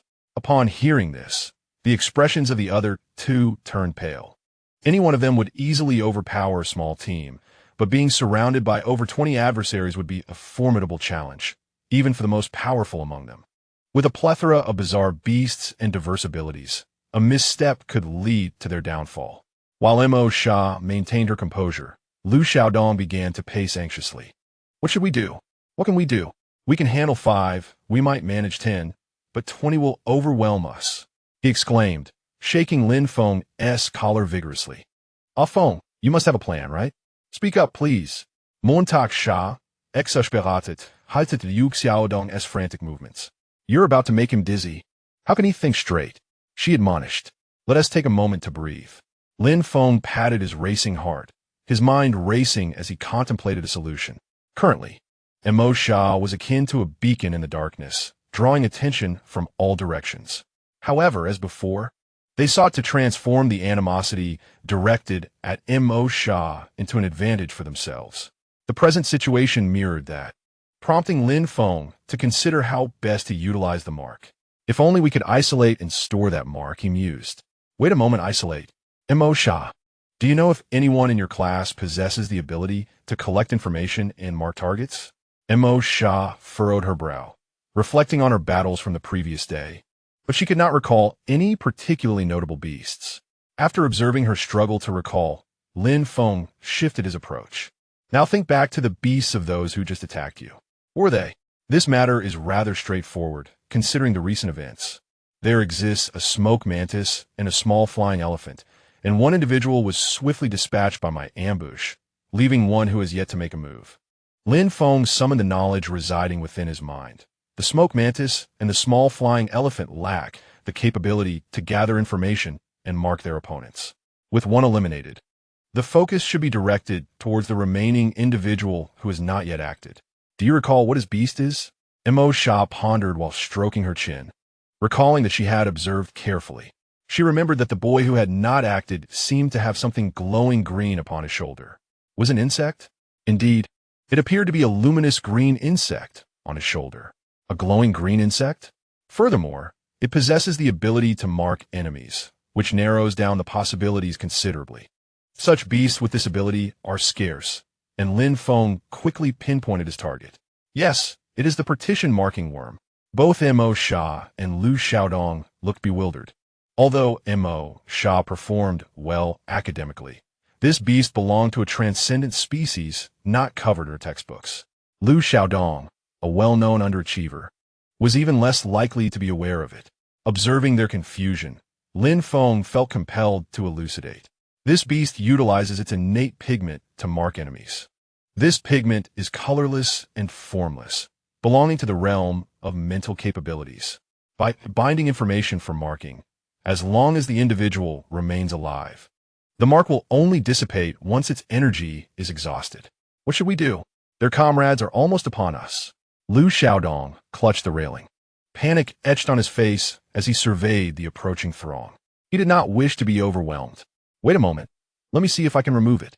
In Lin Feng's mind, a sphere of universal knowledge transformed into a stone tome. The cover inscribed with the words, "Please enter your request." This was the computational framework he utilized during his deductions. By inputting a request, he could calculate the mental and spiritual energy required based on his original data. Lin Feng entered the method to transfer the mark of the partition marking worm onto another object. Would it require a consumption of 30 mental energy and 20 physical energy to compute? Upon seeing the energy expenditure, Lin Feng sighed in relief. Such a minimal cost was insignificant to him. Yes, confirming permissions, commencing computation. With the depletion of mental and physical energy, within 2 minutes, the plan had been fully deduced. Lin Feng retrieved a ginseng root from his bag, crushed it in his mouth, and swallowed. He massaged his temples as he absorbed the information derived from the calculations. The physical energy lost was promptly replenished, and his mental energy experienced a slight recovery. I have a method to remove the mark. I shall first extract your mark. Then we can conceal ourselves and set a trap. Mo Sha and Lu Xiaodong exchanged astonished glances. Was the removal of a mark left by a beast not somewhat beyond the scope of a student's capabilities? Is this truly something achievable by a student? Nevertheless, adhering to the principle of trusting friends, Mo Sha gestured for him to proceed. At that moment, a white dove descended from the sky, perching upon the railing of their floor, silently observing them. Lin Feng cast a curious glance at the dove. Such creatures were not typically unafraid of humans. And this was merely an ordinary white dove, not a mythical beast. Name, white dove status. Detached from divinity. Lin Feng found the detached from divinity status rather peculiar. What could it signify? Cuckoo. The dove tilted its head, seemingly perplexed by the human's gaze. Lu Xiaodong also noticed the unusual dove and attempted to shoo it away, but to no avail. Eventually, he disregarded the dove. focusing instead on the present moment. Lin Feng redirected his attention, turning his head as the blue hue in his pupils gradually transformed into green. The affinity with nature activated, and his mental energy surged forth, intertwining with Mo Sha's essence. "What is this?" Mo Sha exclaimed, as her perspective suddenly aligned with Lin Feng's, not through his eyes, but rather a kind of consciousness akin to divine insight bestowed by the affinity with nature. Within a radius of over 30 meters, everything was subjected to this extraordinary scanning vision. How wondrous! Lin Feng paid no heed to Mo Sha's astonishment. The strands of his mental energy gradually delved into the marked entity.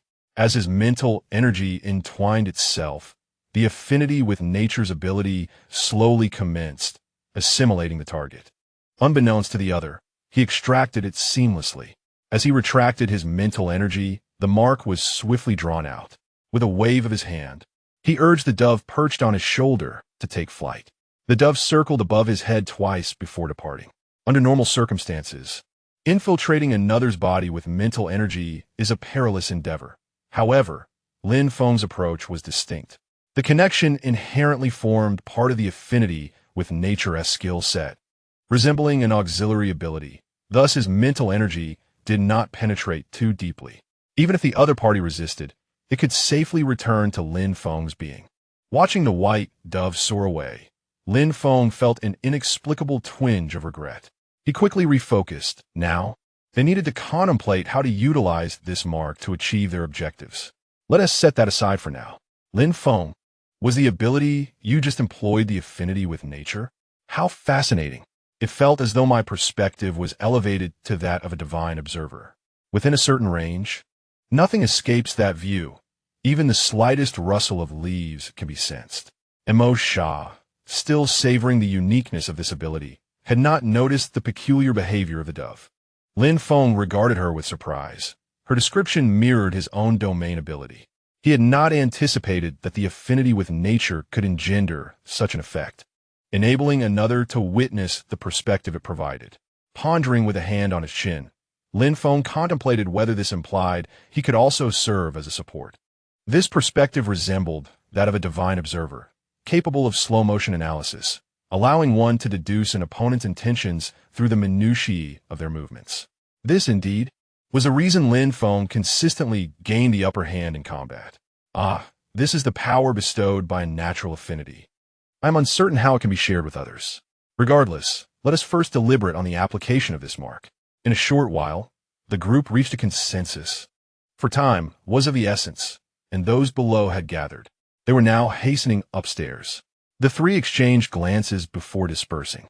Lin Xuanyi, along with his comrades, was scaling the staircase, the crowd rendering it somewhat congested.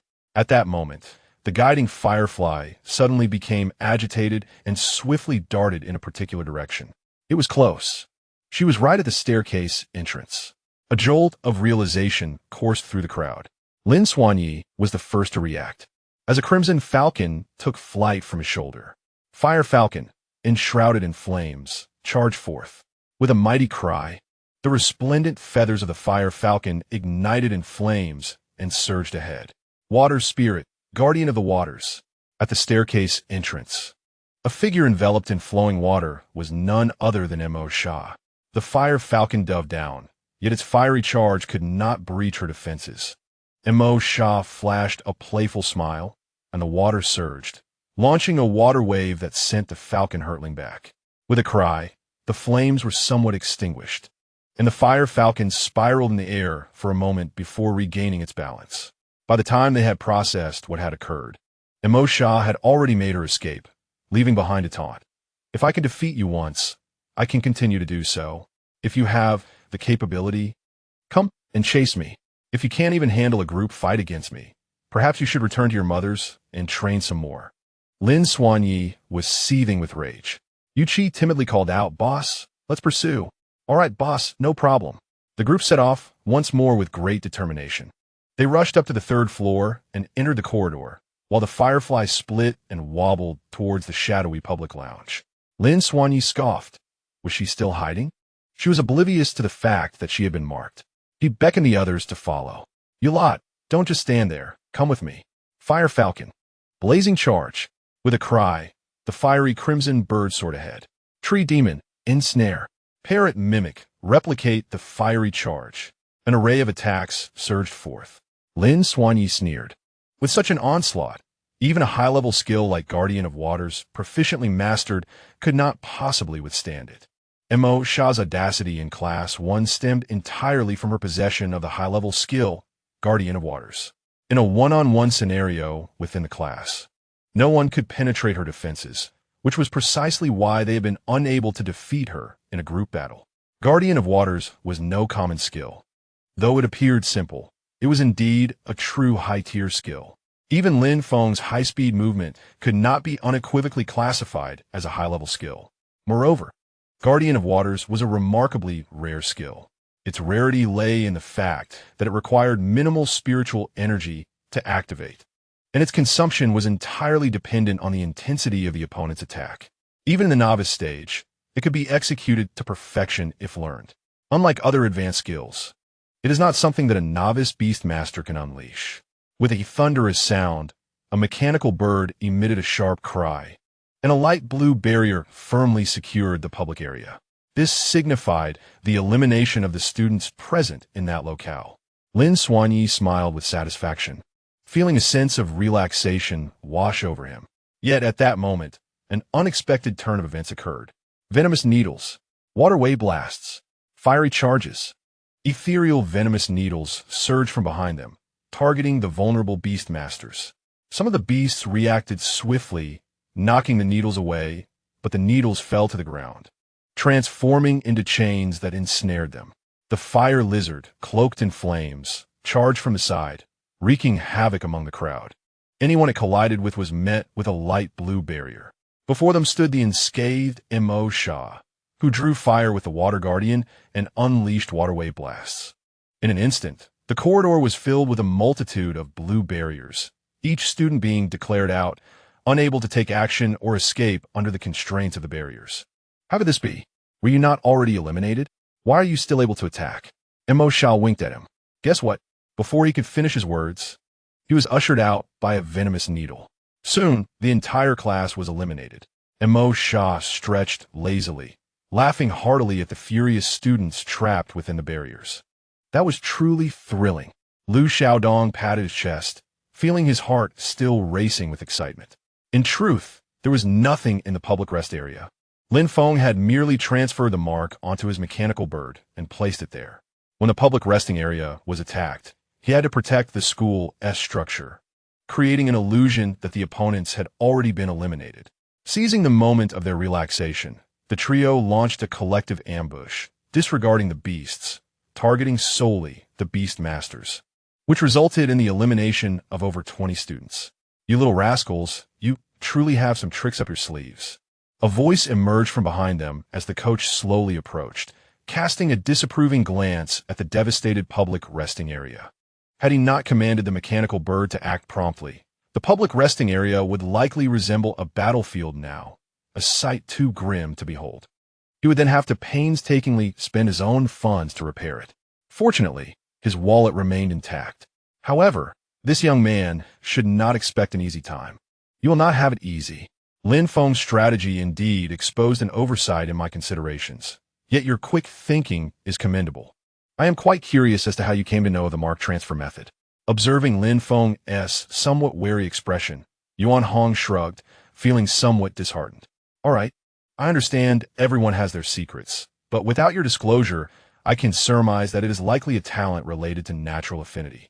This talent has long remained dormant, and to this day, its specific effects remain unknown, making peculiar abilities entirely normal. Maple Boy, consider yourself fortunate this time.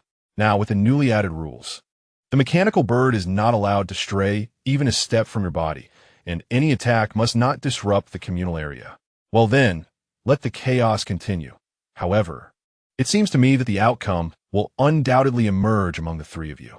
With a wave of his hand, the mechanical bird returned to Lin Feng's shoulder, its sharp claws gripping his garment tightly, making it impossible to shake off.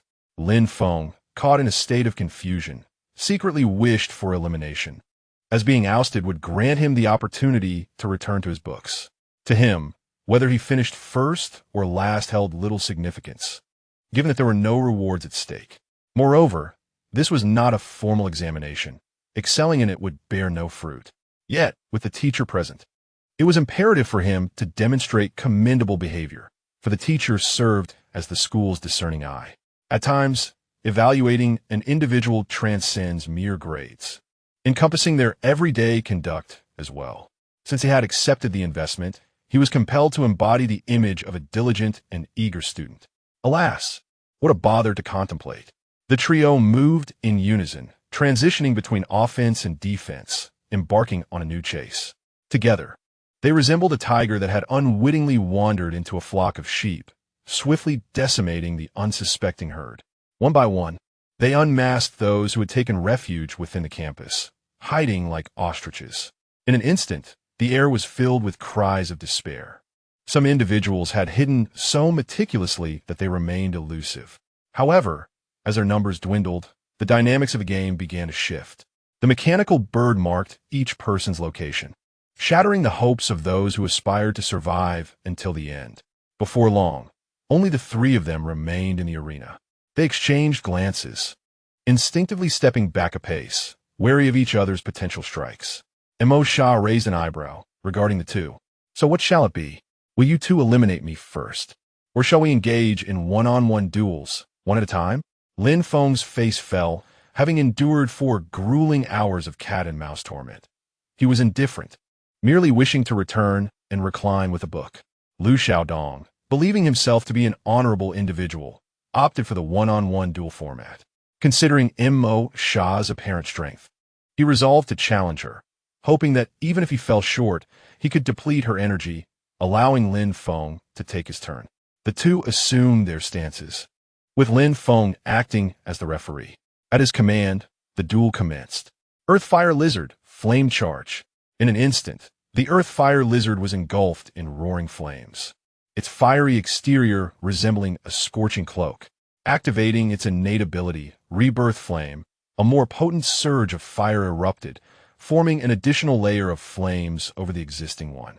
The 2 layers of fire intertwined, merging as if they were one, releasing a staggering wave of energy. With a powerful push from its 4 limbs, the Earth-Fire Lizard launched itself into the air like an arrow released from a bow, descending with thunderous might. Simultaneously, the water spirit was equally resolute, instantly casting the shielding waters. In the blink of an eye, the water sprite transformed into a flowing stream, swiftly coalescing into a formidable wall of water that stood resolutely before them. The Earth-Fire Lizard, fueled by the force of dual flames, collided violently with the water barrier. In that instant, fire met water, unleashing a deafening roar. Flames and water clashed fiercely, sending sparks flying and torrents surging. The 2 elements surged against one another, with the flames exhibiting a subtle dominance over the water. Sensing the peril, Emo Shah summoned the azure glow of the water element around her, activating a reinforcement of its power. The tide shifted as the water began to push back against the flames. Their continuous struggle culminated in a colossal cloud of steam that obscured the battlefield, rendering the ongoing conflict nearly invisible. Before long, the steam dissipated, revealing the astonishing sight of the water wall standing unscathed against the onslaught of dual flames. At that moment, a nascent aura emanated from the water sprite, signifying a beginner-level power that could be sustained for a minute under full reinforcement. Water Wave Blast. The water projectile surged forth, propelling the Earth-Fire Lizard away. It collapsed to the ground, rendered incapable of further movement. Lu Xiaodong hurried over to administer healing with the flames of regeneration. Is this what beginner-level combat prowess entails? The well-cultivated fire lizard proved to be no match at all. Lin Feng was slightly taken aback, pondering how to navigate the situation he now faced. Emo Shah beckoned Lin Feng forward, indicating he should join the fray. Lu Xiaodong, filled with righteous indignation, urged, Feng, go forth and avenge me. Lin Feng sighed. The opponent's current state was akin to that of a beginner-level beast, and the disparity in their levels made victory seem elusive. He was weary and had little desire to engage in battle. However, given the charged atmosphere, not fighting seemed untenable. Moreover, he was quite curious about how he would fare against a beginner-level adversary. As their gazes locked, the spirit of combat ignited between them. Just then, a white dove descended from the heavens, perching upon Lin Feng's shoulder and observing the scene. Recognizing it as the same foolish dove from earlier, Lin Feng curiously stroked its feathers. A wave of warmth washed over him as he thought, "Ah, how soft." The dove, sensing Lin Feng's touch, gradually leaned in, brushing its feathers against his cheek before tilting its head in an unassuming manner. Lin Feng was momentarily captivated by the dove's adorable tilt, feeling his heart flutter. Truly, it was irresistibly charming. Shaking off those whimsical thoughts, Lin Feng chose not to shoo the dove away, but instead focused intently on impoverished. After all, who wouldn't find it remarkable to have a wild, silly dove perched upon one's shoulder? Unbeknownst to him, the dove's golden eyes sparkled with mirth. Its previous lamentation entirely vanished. Chapter 26. The Great Chaos concludes Water Sprite, Water Wave Blast. With a resounding cry, a massive water sphere surged forth, hurtling directly towards Zixian. This fellow is currently in a state of enhancement. The magma lizard has just been defeated by him in a single strike and now lies motionless on the ground. This water orb cannot be met head-on. They find themselves on an open expanse, where the solid concrete offers no advantage, and there are no plants in sight. However, the affinity for nature extends beyond mere control of the obvious. Lin Feng swiftly raised his hand, and the water orb seemed to encounter an unseen obstruction, its speed abruptly diminishing as if striving to breach some form of defense. What could it be? The green hue in Lin Feng's pupils deepened, and before the water orb could reach its target, it was entirely neutralized. Simultaneously, he felt a slight fatigue, yet he could still endure it. After all, his mental strength was at the second tier, comparable to the intra-level beasts. Although his combat prowess was lacking, at least his realm was equivalent. Impoverished ceased her assault, pondering the nature of the force that had impeded the water orb. However, her pause did not imply that Lin Feng would wait idly. The disparity in their combat capabilities was significant. As long as the opponent's mental strength did not wane, the enhancement state could persist indefinitely. Although it was said to last only a minute, one could extend it to 3 minutes through overexertion. During this enhancement period, even a basic attack from the opponent equated to a formidable strike. It was imperative to narrow the gap in their combat strength, or victory would be unattainable. What could bridge this gap that the spiritual techniques could not resolve? Spiritual techniques are the treasures crafted by ancient humanity, still holding a leading position in the field today. They come in various forms, each with distinct effects. The most prominent aspect in battle is the ability to overcome the strong with the weak. The talent orb in Lin Feng's mind began to spin slowly, as both his mental and spiritual energies were fully summoned. A magical formation gradually took shape beneath Zixian's feet. Is this enhancement? Yuan Hong, watching from the sidelines, exclaimed in astonishment. Today, this young man had truly overwhelmed him with surprises. The spiritual energy within a beast tamer, aside from being shared with the contracted beasts to enhance their energy reserves, can also be combined with mental strength to inscribe various spiritual techniques. The contract spiritual technique is one such example, and it is among the most fundamental. There exists a vast array of spiritual techniques, yet those we, as students, currently engage with should be limited to that one mentioned in the compulsory course of Beast Tamer Spiritual Techniques, specifically the enhancement technique. While nearly every student employs this technique during the entrance examination, witnessing a student who has only studied for a month and has not yet practiced under a teacher's guidance successfully execute, it is truly astonishing. The level of surprise is akin to having learned only the theoretical knowledge of engines, yet managing to construct one during the first practical application. Lin Feng's hands gracefully traced the air, continuously forming intricate gestures, with the esoteric symbols becoming increasingly distinct. At this moment, impoverished had no time to ponder further. The enhancement technique could at least double the combat strength of beasts that had yet to enter the realm. Given Zixian's current training progress, she was nearing the threshold of entry. At that point, a single blow would not suffice to defeat her.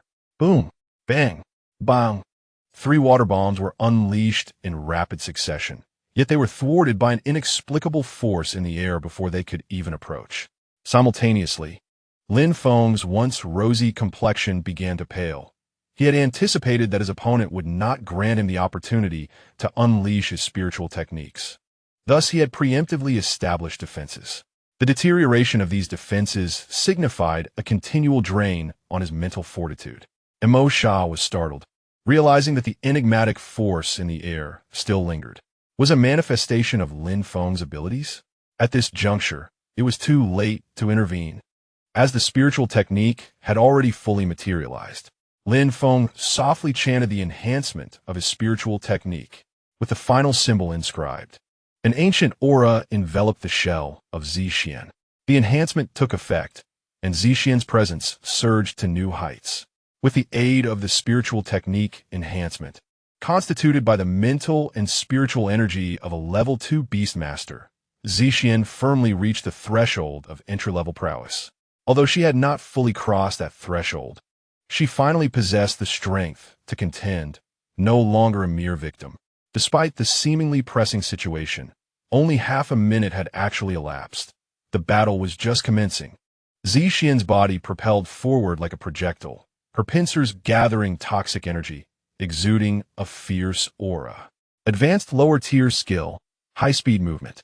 Advanced mid-tier skill, poison strike. These 2 advanced skills melded into a rudimentary combination technique. Zixian's velocity was extraordinary, leaving Emo Sha with no time to issue commands. However, the water sprite sensed danger and instinctively reacted by conjuring a water wall, employing its protective water. With a resounding crash, the toxins entwined with the water elements, the toxic energy relentlessly infiltrating the barrier. Yet, as the water drew solely from the sprite's own essence, it bore the innate quality of purification. The toxic energy, deemed an impurity, was swiftly cleansed, unable to breach the barrier. Only then did Emo Sha regain her composure and urgently command a wave of water. The water rippled violently, and as the intensity of their attacks escalated, it suddenly caved in, forcefully rebounding Zixian away. Zixian skidded across the ground for several meters before finally coming to a halt. The arena fell into silence once more, both parties contemplating how to exploit each other's vulnerabilities. They were still neophytes, their skills woefully scarce, unable to sustain a prolonged engagement. It would be challenging to determine a victor through mere attrition. Yuan Hong, momentarily stunned, took a sip of water to steady his nerves, internally cursing what kind of monstrosities they were. If he had not been mistaken, they had executed an unrefined secret technique. Secret techniques transcended ordinary skills, formed through the intricate combination of various abilities. Additionally, there existed a similar esoteric technique, a skill born from transcending the energy control and physical structure of exotic beasts. Yuan Hong was not surprised by Emo Sha's ability to execute combination techniques, as he was well aware of her family's wealth and influence. They undoubtedly had specialized spirit trainers to assist her. What astonished him was Lin Feng's ability to create a combination technique entirely on his own, without any guidance. Remarkably, he had crafted a rudimentary combination technique solely through his own efforts. At this stage, the exotic beasts are still in their juvenile phase. The combination techniques not only demand a high level of creativity from the beast tamers, but also require considerable intelligence from the exotic beasts themselves. The intricacies of skill combinations are quite complex. The beasts must not only multitask, but also master energy control and become thoroughly familiar with their skills. True combination techniques necessitate a mastery of the individual skills involved to be effectively executed. This is why their current combination techniques can only be deemed rudimentary and incomplete. Nonetheless, even this simplicity is astonishing. To put it in another perspective, it is akin to a 7- or 8-year-old achieving full marks in a middle school mathematics exam. It can be said that not only is the beast tamer a prodigy, but but the exotic beast is exceptionally intelligent as well. Are intelligent beings, even the exotic beasts, all part of the same elite circle? Reflecting on his own experiences during his final year of high school, he recalls that mastering intermediate skills was an arduous task, let alone combination techniques. He struggled to even pass his exams, and it took 10 expensive skill discs for his family to finally see him learn a high-level skill, which is a tale of woe. Yuan Hong mistakenly believed that Lin Feng had taught the combination techniques to Zixian. However, Lin Feng was completely unaware of Zixian's ability to utilize combination techniques until she displayed them. When she executed the combination technique, Lin Feng was momentarily taken aback. In his current plans, combination techniques were not an option. Lin Feng understood how challenging they were to learn, especially without specialized guidance. Thus, he intended to address it later. Yet, Zixian had effortlessly employed them. Lin Feng's expression was complex. Was Little Isa truly a once-in-a-century genius? Reflecting on the times Zixian spent engrossed in animated series at home, it was difficult for him to associate her with genius. Nevertheless, having such talent could only be beneficial. The immediate priority was to secure victory in this battle. The exotic beasts faced each other, while the two beast tamers sought opportunities to prevail. Mo Sha closely observed the air surrounding Zixian's body, pondering how this seemingly ordinary air obstructed the water wave projectile.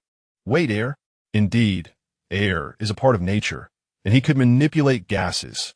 Mo Sha suddenly realized that this was a gifted ability. Using it would deplete mental energy.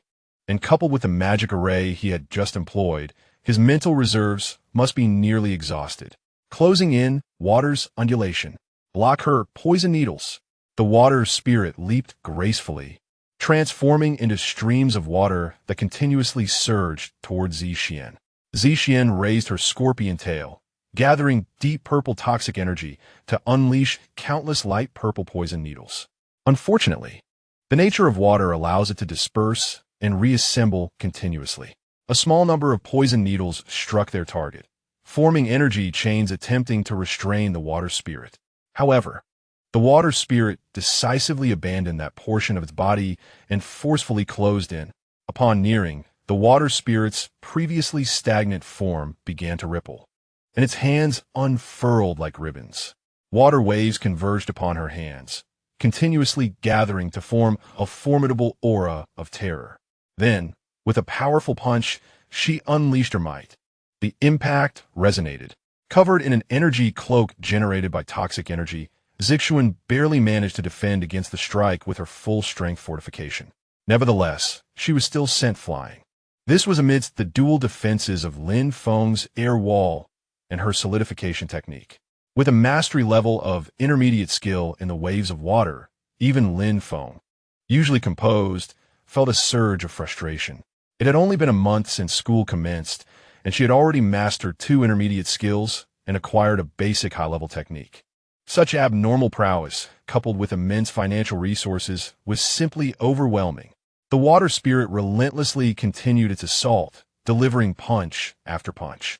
Zixian, left with no alternative, could only feebly counter with her toxic strikes. Their energies clashed repeatedly until the more powerful water spirit ultimately knocked Zixian back. The waves of water, while not inherently strong, possessed the technique of leveraging power against power. With the water spirit as cultivation surpassing Zixian's, she found herself at a disadvantage in their energy exchanges. As the water spirit unleashed a relentless barrage of punches, Zixian was forced to defend herself, only to be caught off guard by a toxic strike aimed at her head, resulting in a painful blow that left her on the ground, her pincers weakly waving in a desperate attempt to push her adversary back. What ensued was a brutal exchange of unarmed combat. Lin Feng observed the unfolding situation with concern. Zixian was outmatched in cultivation, equivalently skilled, and her attributes were countered. Zixian was beginning to falter, and if this continued, she would not last much longer. As Lin Feng pondered, a plan began to take shape in his mind. First, he needed to create some distance. With that, he launched the toxic needles. At such close range, many struck the water spirit, but the poisonous energy was swiftly neutralized by the water element. The purifying body was indeed troublesome. Although this trait had a certain limit based on its master-esque strength, it was evident that Zixuan's toxin had yet to reach its peak intensity. However, her poison was still formidable. Compared to other beasts of the same rank, it was notably potent. To purify this toxin, the water spirit would also expend significant spiritual energy. Zixuan could not hold on much longer, nor could the water spirit. Thus, it would surely seek to conserve its energy. Indeed, as the toxic needles continued to be launched, the water spirit hastily retreated, erecting a barrier of protective water against the excess needles. This was the moment. With swift movement, Zixuan distanced herself, her toxic energy surging as her leg muscles activated. She rapidly vacated her position, successfully creating space. If close combat was futile and spiritual energy was insufficient, she would resort to long-range tactics, fighting with her back against the wall. With maximum output, she summoned the toxic needles. Zixuan wielded her scorpion tail, channeling all her spiritual energy. In an instant, countless toxic needles were unleashed, raining down upon the water spirit. Water spirit, be cautious. Maximum output of the protective water. The toxic needles collided with the water wall, shattering upon impact and dissipating into energy, only to be dissolved and purified by the water within the wall. What remained unnoticed was that Lin Feng's emerald green pupils had gradually shifted to a deeper shade of green. A few poisonous needles stealthily departed from the main group, silently embedding themselves around the water barrier, unexpectedly forming a circle. The clash of energies ensued. Within Zixuan, there was no surplus spiritual power left. Yet the water spirit retained a trace of it. Mo Sha displayed a triumphant smile. I apologize, Feng, but this victory belongs to me. Waves of water. The water spirit dismantled the water barrier, clenching its fist as ripples of energy radiated outward, advancing towards Zixuan. However, Lin Feng exhibited no signs of defeat. Instead, a relaxed smile graced his face. Mo Sha sensed an impending misfortune. No, water spirit, retreat immediately. Lin Feng's smile expanded, his eyes glimmering with cunning, akin to a fox that had successfully executed a scheme. This victory is mine. Zixuan. Poison needles. Zixuan flicked her tail, revealing the poisonous energy concealed within the crevices of the ground. It swiftly enveloped the water spirit, transforming into chains that bound it tightly. The water spirit attempted to struggle, but it had purified too many toxins, leaving its spiritual power insufficient to cleanse the energy binding its body. Ultimately, it could only lie there helplessly. At that moment, Yuan Hong emerged to announce the results. All right, in this student melee, the ultimate victor is Lin Feng. Applause erupted from all directions, and the foolish pigeon seemed startled, hurriedly taking flight. Lin Feng then noticed that a large crowd of classmates had gathered around them at some point. These were the students who had converged here later, having witnessed the entire match and readily acknowledged the strength of both contestants. I told you that handsome guy was a dark horse. Look how powerful he is, strong and dashing. He wasn't like this when school started. Lin Feng. It was unclear who initiated it, but the crowd inexplicably began to cheer his name. Lin Feng maintained an outwardly calm demeanor, yet the tips of his ears turned crimson. He was truly not adept at handling such situations. But since everyone was cheering for him, he refrained from dampening the mood. All right, everyone, this chaotic battle concludes splendidly. You may all return and rest well. Our upcoming exam will be quite similar, albeit with some variations. I hope each of you can identify your shortcomings and work towards improvement through this melee. Look forward to Wednesday's martial arts test. What improvement and examination. All thoughts of that were cast aside. What everyone focused on was the teacher's announcement of the end of classes. Hooray! School's out. We of you woe. I can't stand this school for another minute. Home, food. Feng, what are you staring at? Lu Xiaodong inquired, noticing Lin Feng's distracted gaze. Oh, nothing much. Just a bit curious about that pigeon that was perched on my shoulder earlier. That pigeon clearly seems a bit foolish. You can't shoo it away. Just ignore it. Who knows? It might come looking for you one day. Lin Feng turned and smiled. Well, let's see what fate has in store. Chapter 27. We are family at the coach's command. The students dispersed like startled birds, vanishing from Yuan Hong's sight within mere seconds. The classmates of Class 1 gazed at Mo Sha, their words caught in their throats, ultimately choosing silence as they turned away. The opposing team had effortlessly eliminated over 20 members of their class with a mere 2 individuals employing a slight ruse, leaving them with no choice but to concede. Mo Sha opted not to take the driver-esque car home, instead deciding to walk with Lin Feng and Lu Xiaodong, engaging in conversation. Their beasts, having been thoroughly treated by the school physician, were now lively and frolicking together, with a faint presence of Zi Xian leading the group. Among the trio, Lin Feng naturally assumed the role of leader. Lin Feng, was your ability to block my water wave attack a result of your innate talent? Mo Sha inquired, having already deduced the truth, while Lin Feng felt no need to conceal it. Indeed, my affinity for nature extends beyond merely controlling plants. I possess the power to influence all things related to nature, transforming them into allies.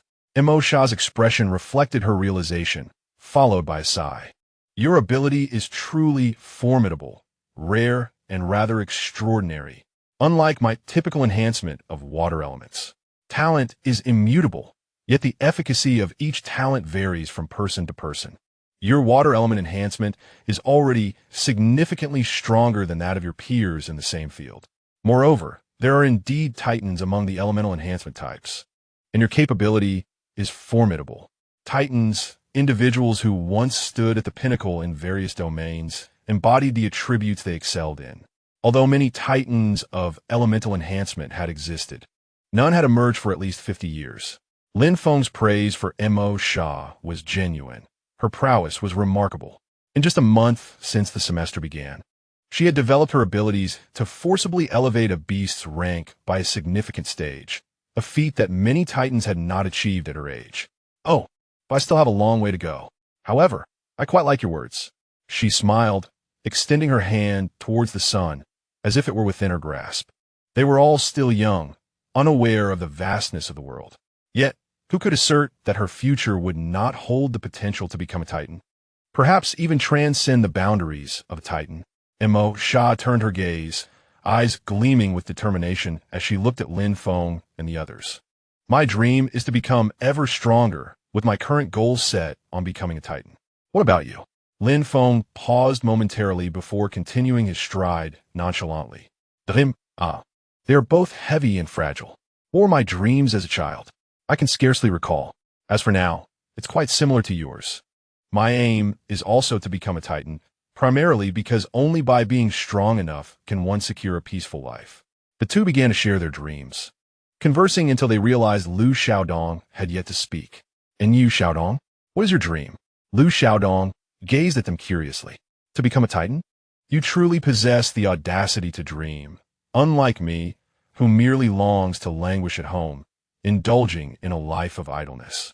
In stark contrast to the ambitious aspirations of the other two, Lu Xiaodong emerges as the most unambitious among the trio. His desires are modest and straightforward: to gain admission to a prestigious institution, graduate, and secure a stable clerical position in logistics, free from the perils of danger. He does not even entertain thoughts of becoming a master, let alone a king. Lin Feng and Mo Sha exchanged glances and then shook their heads in unison. However, each individual harbors their own thoughts, and they chose not to voice their opinions.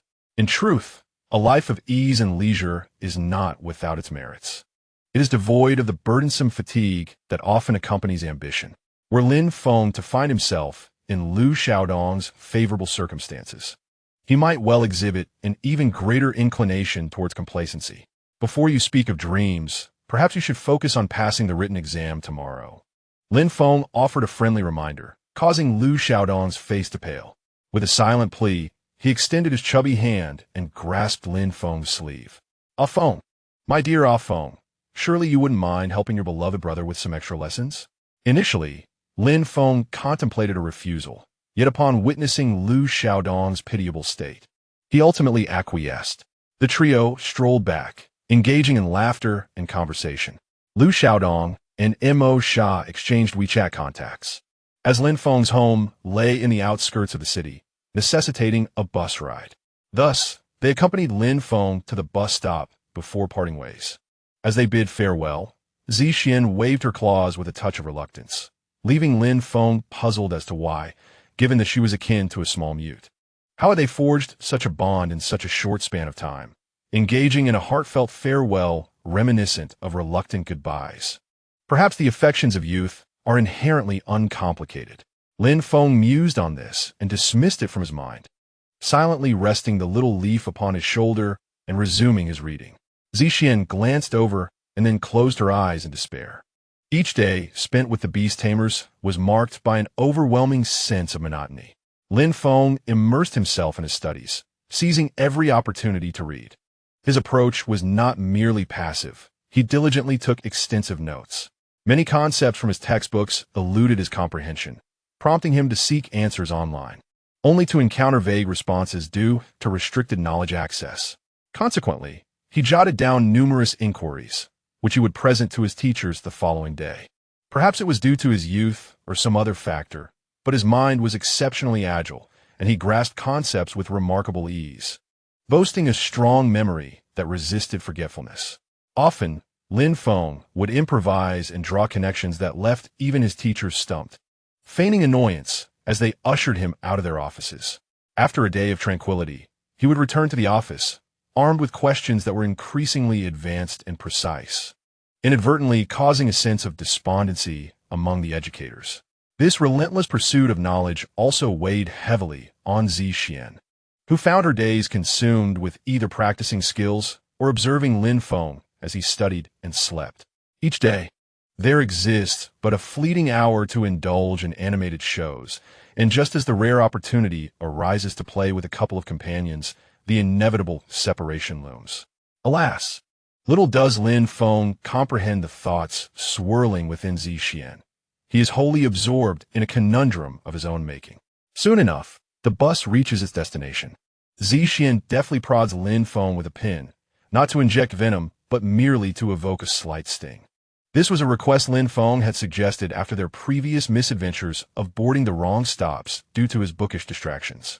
The familiar pain jolts Lin Feng back to reality, prompting him to disembark. Upon returning home, he retrieves the meal he had packed at school and hastily resolves his lunch. After tidying up a few belongings, he slings his backpack over his shoulder, intending to resume his training in the park on the Sunday. At that moment, Zixian gently tugs at Lin Feng's ear. "Ah Feng, look, we've both secured first place today, so may we grant Xiao Yi's a day of rest?" Lin Feng falls silent, pondering the proposition. Although he feels that today, as practice lacks significance, Zixian has nonetheless garnered some practical experience. During the skirmish, they effectively employed various skills, even managing to execute combination techniques. Their spiritual energy is nearly depleted, indicating that the training has yielded results. After much contemplation, he concludes that a day without training would not be detrimental.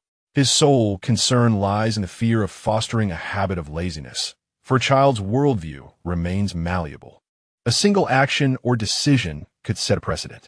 Lin Feng resolves that he cannot abandon their training midway. Furthermore, having fully recovered, it is indeed prudent to continue their regimen. Just as he prepares to propose another training session, he notices Zixian's anxious demeanor. Observing his expressionless face, Zixian instinctively recoils, timidly suggesting, "If it's too much, we can forego it." Lin Feng remains silent, a question arising within him. Why is Zixian afraid? He may fear many things, but he must never fear his beast master, for they are destined to accompany each other for a lifetime. Activating his affinity with nature, Lin Feng keenly attunes himself to Zixian's emotions, seeking clarity. Their bond allows for a subtle exchange of feelings, and with the added influence of nature, Lin Feng swiftly discerns the root of her trepidation: fear, confusion, anticipation, uncertainty. This mirrors the emotions she harbored upon her arrival. Despite the passage of time, a lingering sense of unease persists within her. This place is not her home, nor is the nurturing center. She has been living under the auspices of others. With a sigh, Lin Feng gently lifts Zixian, bringing her gaze to meet his. "Do not fear. There is nothing to be afraid of. I am your beast master, and we shall be friends, family, and comrades." This is your home, and I am your family. Within a family, there is no need for fear when expressing desires. The essence of family lies in understanding and acceptance. We all make mistakes. I will not cast you aside for your errors, nor deem you useless for your failures. Perhaps at first, Lin Feng indeed regarded the otherworldly beasts as mere instruments. However, as time progressed, he began to empathize with their joys and sorrows through their bond. In his heart, he gradually came to see them as family in this alien realm. Their interests intertwined, inseparable, even more profound than familial ties and more stable than romantic relationships. What does family mean? Xian inquired, the lingering unease still present, yet the fear began to fade. He pondered, contemplating a new concept, family. Lin Feng chuckled softly, gently rubbing his face against Xian's shell. Family, I find it difficult to articulate. Each person harbors a different notion of family. Yet, for me, family represents an unbreakable bond. Conflicts and arguments may arise among family members, but they serve as each other's safe haven, forever capable of embracing and forgiving one another. Family can tolerate each other's little tempers and resolve each other's uncertainties. And we are family. Home is a place where one can always remain. A sanctuary that forever opens its doors. A haven that will never abandon you. Xian swayed his tail, the anxiety gradually dissipating. Although he still did not fully comprehend, he understood Lin Feng's sentiment. He would never forsake him. Home was where he could reside indefinitely, unlike the nurturing center or the place he had known until today. Is this my home? Xian asked. Lin Feng nodded affirmatively. This will always be your home, and I will always be your family. Because we are family, you need not fear. And because we are family, you can hold hope. Just as you previously requested, I have agreed. Xian's eyes widened in surprise, his tail wagging uncontrollably. Really? Indeed. You performed splendidly today. You managed to learn a combination technique that I had not taught you.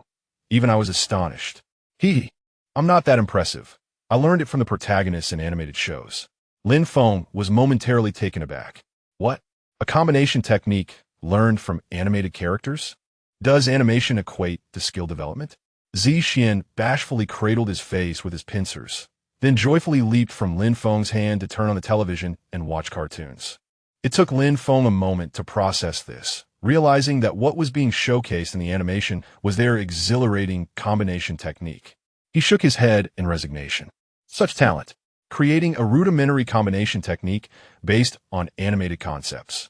Lin Feng was uncertain how much Xian understood, yet at that moment, the unease had completely vanished. He recognized that this journey required time. Today's words merely planted a seed in Xian's young heart, awaiting its blossoming as time unfolds. Habitually opening a book, Lin Feng contemplated for a moment before ultimately setting it aside and moving to the sofa to accompany Xian in watching television. Xian animatedly described the show, her excitement palpable, while Lin Feng quietly engaged in her playful exuberance. The essence of familial bonds lies in companionship. Time swiftly passed. Following that day, Xian diligently continued her training, though Lin Feng had slightly reduced the intensity, incorporating more leisure time into her regimen. This was a reward and punishment system. Commendable performance led to more leisure, while shortcomings resulted in additional training. Lin Feng was ever mindful of the looming threat posed by the unknown organization. Although leisure time was scarce, Xian remained profoundly content. Having experienced even less in the past, the sudden increase in free time was a welcome relief. Lin Feng considered this effort worthwhile, understanding that the beast was not a machine. Neglecting her psychological well-being could complicate future improvements. Psychological issues often serve as significant barriers to progress. By allowing ample leisure time, Xian would find renewed motivation for her training. Today marked the day of the written examination, an event shrouded in unnecessary pomp. It was a day filled with remedial classes and training. Chapter 28. The written examination. Although September in Province C had passed the peak of summer's sweltering heat, the weather remained oppressively warm. The outdoor temperature hovered around 40 degrees Celsius, and walking outside felt akin to being in a vast steam chamber. The small electric fan in Lin Feng's home was nearly worn out, yet offered little relief from the heat. The discomfort was palpable. Zixian languished, her energy depleted. Lin Feng hurriedly boarded the bus. With a comforting embrace of air conditioning allowed him to exhale in relief. For just 1 yuan, he could enjoy nearly 30 minutes of cool air, and the bus even featured a television broadcasting the latest news. An incredible bargain indeed. Good morning, everyone. Good morning. In the early hours of September 8th, the official announcement from the Battle Spirit Association of Province C revealed that a total of 368 members of the unknown organization had been captured. Most of their hideouts had been eradicated, yet the leader and other senior officials remained at large. According to the Battle Spirit Association, this organization referred to itself as the Heaven and Earth Gate, while its core members dubbed it the Rising Sun Sect. Investigations are ongoing. However, the law is inexorable. All outlaws shall ultimately face justice. The Heaven and Earth Gate, a mysterious organization in Province C? Unbidden, Lin Feng recalled a peculiar dream in which he was being pursued by the Battle Spirit Association, leaving him no time to confront his own troubles. Was there a connection between them? For the first time, Lin Feng found himself distracted from his reading, his gaze instead fixated on the television. Unfortunately, the information shared with the public had been sanitized. The key message merely reiterated the tenet that justice would prevail and outlaws would inevitably be brought to account. Specifics were conspicuously absent. Lin Feng lowered his eyes, pondering the current stance of the Huaxia government, which seemed increasingly bizarre. Its control over information had reached an alarming level, unwilling to share even the slightest detail with those deemed unworthy. Yet, it mattered little to him. Lin Feng lowered his head to continue reading, and before long, the train arrived at his station. Upon disembarking, he found Lu Xiaodong and Mo Sha waiting for him. Following the chaotic events of their previous encounter, they had formed a trio group, whimsically named the Three Great Talents of Chuan Yizhong, a title bestowed by Lu Xiaodong that left much to be desired. Nevertheless, they had forged a solid triangular alliance. During the weekends, he and Mo Sha often assisted Lu Xiaodong with his studies. The dynamic of two boys and a girl in early romance reminded Lin Feng of an animated series from his past life. The three of them walked side by side into the campus, with Lin Feng sandwiched between the two, listening to their animated chatter. Today is the literary examination, and I've been trembling since this morning. My right eyelid keeps twitching. They say the left eyelid twitches for wealth, while the right signifies superstition. One must believe in science, Lin Feng interjected. With the existence of exotic beasts and ghosts, where does science fit in? The two fell silent, then, in unison, chose to ignore him. After all, discussions about the origins of the world, the sources of extraordinary powers, and the birth of exotic creatures were rife with conflicting theories. And even the emergence of ghostly forms of these beasts had surfaced. Humanity still struggled to explain these phenomena through science, ultimately resorting to theology. Indeed, the pinnacle of scientific inquiry often leads to theological considerations. However, this did not diminish the utility of science. Although the philosophical questions of origins remain elusive, it did not hinder the creation of various tools. It was akin to understanding that while one might not grasp how a formula emerged from nothingness, one could still employ it to construct tangible results. Upon reaching the classroom door, the trio parted ways. Mo Sha strode confidently into Class 1, and Lin Feng and Lu Xiaodong distinctly heard her commanding voice exclaim, "Big sister." They both shuddered, perplexed by how she managed to command such respect and admiration from the entire class, transforming them into her fervent supporters. Upon reflection, it was hardly surprising. Within Chinese culture, there was a profound respect for strength, and someone who could dominate both physically and psychologically would inevitably garner admiration and loyalty. This was especially true among high school students, who often idolized the strong. Even Lin Feng felt a sense of respect from Class 2, where admiration for his academic prowess lingered. Of course, there were whispers of unspoken affection, given his striking appearance. As he entered the classroom, Lin Feng retrieved a love letter from his drawer, scratching his head in mild exasperation. The intricacies of romantic relationships were mystery to him. In his previous life, His youth rendered him tongue-tied and oblivious to the subtleties of romance, resulting in no one desiring to pursue a relationship with him. As he aged and became more emotionally intelligent, he found himself disinterested in romance, remaining solitary until the age of 30. In this life, although he was now more youthful and intellectually capable, his psychological age remained at 30. Even if he were to engage in a relationship, he felt it necessary to seek someone older, preferably 25 and above. It was often said that a 3-year gap created a generational divide. In this case, it was not only a matter of age, but also a chasm between worlds, leaving him uncertain of the breadth of their generational gap. With a sigh, Lin Feng ultimately decided to open the love letter under the watchful gaze of the entire class, acknowledging that it was, after all, a heartfelt gesture from a girl, and it was only proper to take a look. Having earnestly perused the letter, I found it to be quite sincere. However, it was inevitably laced with certain stereotypes and idolization. My dear girl, this is not a quest for romance. Rather, it resembles a mere pursuit of celebrity admiration. After diligently sealing the love letter, I placed it within the box on the desk, which was already overflowing with a multitude of similar missives. Concurrently, the collective gaze of onlookers withdrew in disappointment, for placing the letter in the box signified Lin Feng's rejection. Although the girls felt disheartened, they understood it was to be expected.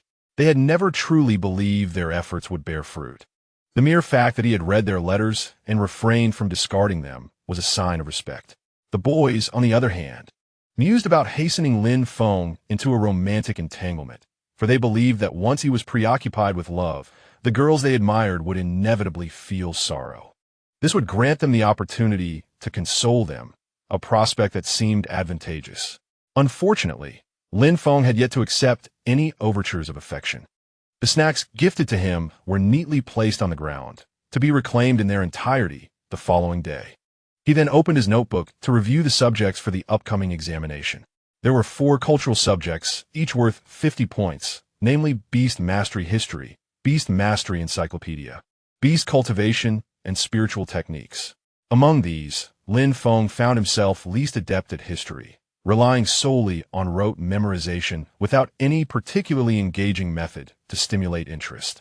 This was especially peculiar for Lin Feng, as the historical narratives pertained to various dynasties of Huaxia, and the progression of history here seemed far less tumultuous than in his previous life, tending instead towards a more stable transition. Although the recent shifts in power had seen emperors emerging from the common folk, leading to an awareness of their struggles and the development of a socialist-like system, many archaic institutions, which had been criticized in his former life as feudal relics, persisted. For instance, the current state of knowledge restriction and the exchanges of interests among the elite were still prevalent. Moreover, numerous ancient families maintained their exalted status. Without comparison, there could be no pain. Despite various grievances in his previous life, the protection of people's interests was relatively commendable across nations. Having witnessed an era of peace and stability, he found himself somewhat intolerant of the present turmoil. Lin Feng sighed, pondering what he could possibly change. After all, he was but a mere individual. With a self-deprecating smile, he acknowledged that although he had fashioned himself into a refined egoist, there were moments when he could not restrain his sentiments. Humanity is inherently multifaceted, always steeped in contradictions and complexities. Who can truly articulate such matters? Regaining his composure, Lin Feng restored his tranquility, realizing that the weight of the world need not rest upon his shoulders. Living well for oneself was already a formidable task. He need not squander energy on extraneous concerns. Immersing himself in his studies, time slipped away, and their review period dwindled to nothing. Lin Feng closed his book, gathered his pencil, ballpoint pen, and eraser, and made his way to the examination hall. With 10 minutes remaining until the examination commenced, he urged the invigilating teacher to arrive promptly, reminding students that their contract beasts must remain in the hallway and not enter the examination room, lest they disrupt the proceedings. As the announcement echoed, the invigilator entered the classroom with precise timing. A bat, swaying gently, fluttered up to the electric light, hanging upside down. It was identified as a dark night bat, male, possessing the unique trait of ultrasound, which enhances sound-based skills. Although classified as an extraordinary creature, it was still rather ordinary among its kind, and no new evolutionary paths have been discovered. Nevertheless, it served well for surveillance and was likely an auxiliary creature for monitoring the exam. The teacher, donning an identification badge, entered with an expression of utter disdain. Sporting glasses and a thick mane of hair, he bore deep dark circles under his eyes, suggesting several sleepless nights. It wouldn't have been surprising if he collapsed before the students at any moment. "All right, class, quiet down. I am your invigilator. Please check your stationery. No creatures are allowed in the examination room and must wait outside. If there are no issues, we shall await the announcement to commence the exam."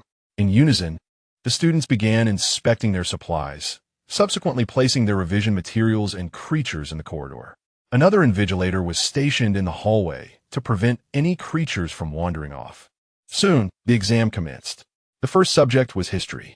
Although Lin Feng did not excel in this area, his memory was commendable, and he had retained the necessary information. He confidently filled in the answers. What was the most prosperous era of the Huaxia civilization? A. Tianfeng Dynasty. B. Suanyao Holy Dynasty. C. King Kaiyu Spirit Dynasty. This question was not particularly challenging. He chose A, as the Tianfeng dynasty bore a striking resemblance to the dynasty ruled by Wu Zetian in his past life. Lin Feng had firmly anchored that historical period in his mind, marking the first time the world acknowledged the formidable prowess of female beast masters, with a leader revered as empress. There was also a dynasty akin to the Qin dynasty of his previous life, known as the Zonghua dynasty. Compared to the Zonghua dynasty, the Tianfeng dynasty ranked second. However, in terms of the leader's strength, the Tianfeng dynasty was unparalleled. The empress was regarded as the mightiest among the 11 legendary figures of Huaxia, akin to the son of heaven of the beast dynasty, nearing the realm of divinity. Yet, for reasons unknown, the empress vanished, leading to the disintegration of her dynasty within a century. This remains one of history's enduring mysteries. Even though humans do not possess the longevity of beasts, one could expect a lifespan of up to 300 years, and considering her exalted status, it could be estimated that she might have lived for 500 years. It was lamentable that the dynasty crumbled after merely 100 years. After completing his answers, Lin Feng swiftly progressed, and soon the first exam concluded. The bell rang, prompting the students to promptly set down their pens. This was not like his previous life, where the invigilator's mere mortal eyes determined whether students continued writing. If one was even a moment slow, the bird hovering above would arrive to declare a 0 for the exam. "Is it over? Time for lunch? What shall we have today?" The invigilator, after the announcement marking the start of the exam, promptly fell asleep. Awakened only by the blaring ringtone, he yawned and groggily collected his classmates' examination papers. Lin Feng felt a twinge of embarrassment. The teacher's state of mind mirrored his own so closely. He surmised, rather blindly, that this young instructor had likely spent the previous nights engrossed in video games. Once the papers were gathered, the teacher offered not a single glance in their direction and strode out. The students remained, awaiting the next examination. The testing system here was somewhat unique. Due to the need for beast tamers to cultivate their mental faculties, their cognitive agility and practical skills were exceptionally heightened. Thus, while ordinary classes took 2 days to complete 4 subjects, these students were required to finish all 4 in a single day. 2 subjects in the morning and 2 in the afternoon, with a 10-minute intermission between each session. Before long, the second examination commenced. The proctor arrived. A familiar face, Lin Feng's homeroom teacher, Ms. Liu. Perhaps due to an important engagement later, she was clad in a sharp suit, eschewing her usual towering stilettos for a pair of ordinary leather shoes. With her keen mental acuity, no one could cheat under her watchful gaze. The examination for the Beast Encyclopedia officially began. As the announcement concluded, the sealed bags containing the test papers soared through the air, promptly distributed to each student. Lin Feng bowed his head and began to respond with astonishing speed. Ms. Liu's eyes were fixed on him. Noticing the time approaching its midpoint, she gradually rose. Under the anxious stares of his classmates, she approached Lin Feng from behind. Seemingly oblivious, he continued to write, his pen never pausing for a moment. Though we are strangers, you are truly formidable, thought Lu Jiamin as she scrutinized Lin Feng's answers. Though she did not teach the Beast Encyclopedia, her own academic prowess had once earned her the title of top student. Her previous profession had endowed her with an impressive memory, capable of recalling even the most minute details from long ago. Thus her knowledge reservoir remained abundant. Unsurprisingly, Lin Feng's responses were nearly all correct. The sole deductions stemmed from his unconventional methods, omitting many steps in his answers. Judging by his frequent visits to the teacher's office, where he drove her to distraction with questions, it was evident he worked diligently behind the scenes. Such bizarre answers could not be conjured in mere half an hour or hour of contemplation. Based on the volume of his inquiries, Lin Feng likely found himself awake until 1 or 2 in the morning each night. Furthermore, with the additional responsibility of nurturing exotic beasts, his sleep schedule was probably further delayed. Talent in itself is not daunting. What is truly fearsome is the combination of innate ability and a relentless, almost obsessive drive, particularly when he remains unaware of his own fervor. After watching for a while, Lu Jiamin returned to her seat, her gaze vacant, as if numbed or lost in thought. How would the higher-ups regard this prodigy? A genius emerging from humble beginnings has seldom met with a favorable fate. Chapter 29. Release the pressure at 4:30 p.m. The bell chimed, signaling the end of the examination. The classroom resonated with the synchronized sound of pens being placed down. Students rose in unison, tidily gathering their stationery as they exited the classroom. At last, the arduous cultural exam was over. Lin Feng stretched languidly and twisted his neck, hearing a satisfying crack that instantly eased his tension. Upon stepping outside, Lin Feng was unsurprised to find Zixian commanding a crowd of peculiar beasts. Having transformed from a socially anxious beast master into a figure of authority. Astonishing, seeing Lin Feng emerge from the examination, Zixian bid farewell to her entourage and joyfully climbed onto his shoulder. Back in the classroom, Lin Feng reunited with Lu Xiaodong and the others. The moment Lu Xiaodong laid eyes on him, his face fell in despair. Feng, I'm finished, truly finished. I feel I can only score 60 out of 200. The section on spiritual techniques was utterly beyond human capability. He actually demanded we draw 10 different spiritual technique patterns from memory. Who could possibly remember all that? Well, he only asked you to draw. He didn't say you had to use them. The textbook contains all the information, and the teacher highlighted the key points. We even specifically reminded you to memorize them. How can you not answer? Clearly, this fellow had let the important details slip past his ears and hadn't diligently committed them to memory. A clear, melodious voice chimed from behind, and Lin Feng turned to see Mo Sha approaching. Lu Xiaodong, shedding his earlier gloom, inquired with concern, I'm indifferent. At worst, I'll receive a scolding. But what about you? If you perform poorly, the consequences will be far more severe. Lin Feng nodded, his expression somber. After a few days of brief exchanges, they had come to understand her situation to some extent. Mo Sha's familial atmosphere was not as carefree as Lu Xiaodong's. Her family was entangled in a clan system, previously regarded as feudal remnants in Lin Feng's past life. Her relatives operated like machines, prioritizing family interests above all. Now, financial wealth no longer sufficed. They sought power. Becoming a beast master was the most optimal path to elevate the family status. Should they manage to cultivate a king-level beast, their family could gain entry into the capital, attaining unparalleled authority. To this end, the entire family machinery commenced its operations, incurring various costs and leveraging connections to secure a water sprite, intending to undertake a bold endeavor. Originally, Mo Sha lacked the qualifications to form a contract with the water sprite. Fortunately, among her numerous siblings, only her talent was deemed passable. She was granted the opportunity to contract and entered a probationary period. This was why she had not attended school in the month since the semester began. Though Mo Sha had fortuitously passed the probation, should her growth rate fail to meet her family's expectations, they would no longer regard her future favorably. The family would then seek benefits from other avenues, such as her marriage. After extracting what they could, they would attempt to try again. It should be noted that such unions were not akin to the commercial marriages Lin Feng had witnessed in his past life, where a wife was merely a mascot, provided for in comfort and luxury. In contemporary times, within the realm of the Huaxia, familial alliances render women not only unable to emerge into the public eye, but also relegated to the shadows, their worth diminished to merely bearing heirs. The notions of reason and fairness hold little sway. What appears irrational to many is deemed entirely justifiable by the rulers of the Mo clan. The decaying system, akin to a malignant tumor, remains unexcised. Although Huaxia has never truly faded, it starkly contrasts with the memories Lin Feng holds dear. Both Lin Feng and Lu Xiaodong find it difficult to accept that this vibrant and cheerful young woman is confined and stripped of her freedom, subjected to the relentless passage of time.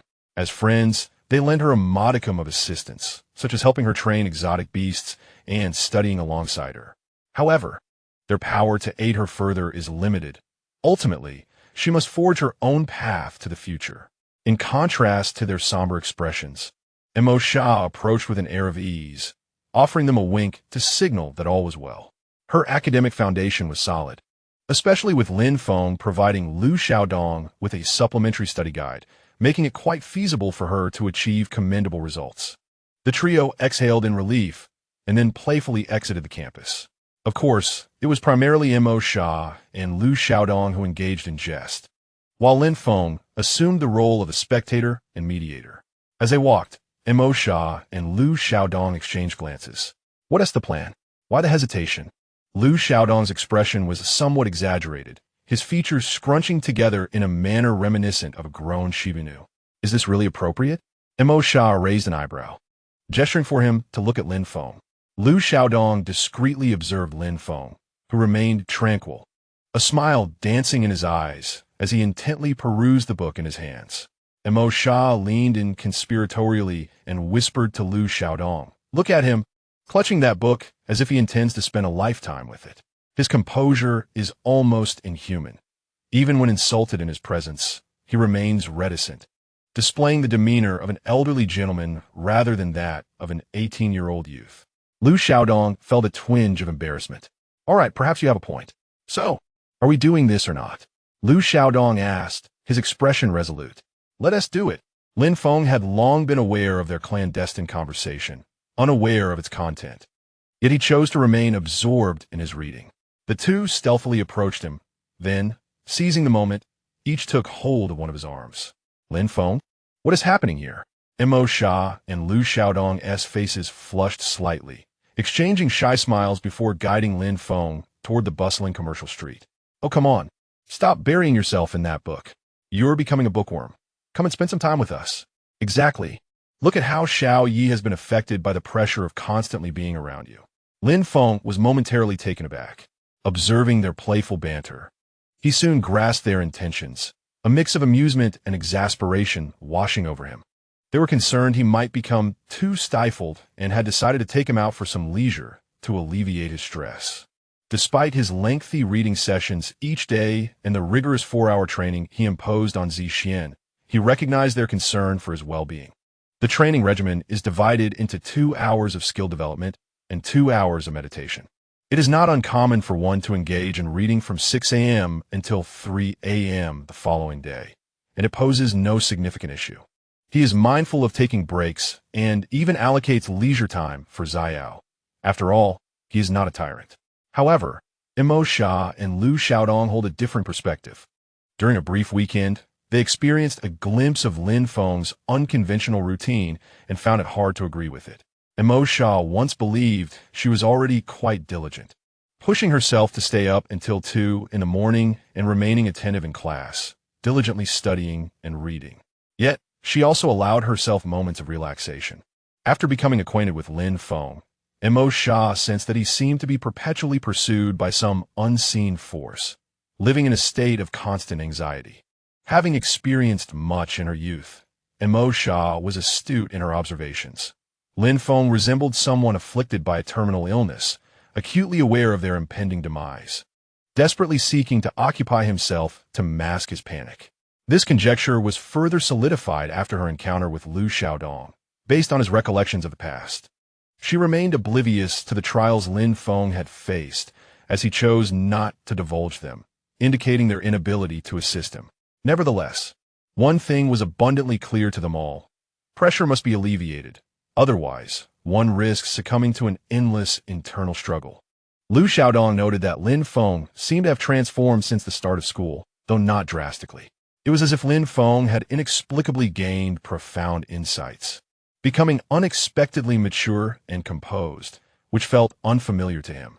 Yet, in their daily interactions, he could still perceive remnants of Lin Feng's former self. Lin Feng was continuously improving, a realization that brought Lu Xiaodong joy.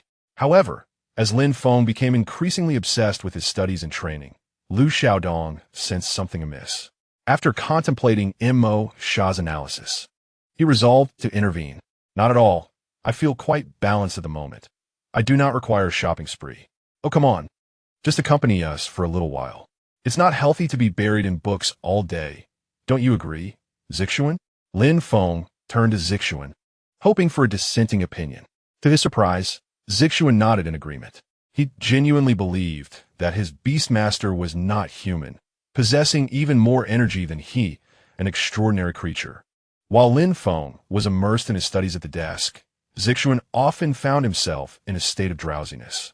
While it is commendable that Lin Feng typically studies until 3 in the morning, there were occasions when he inadvertently lost track of time, staying up all night.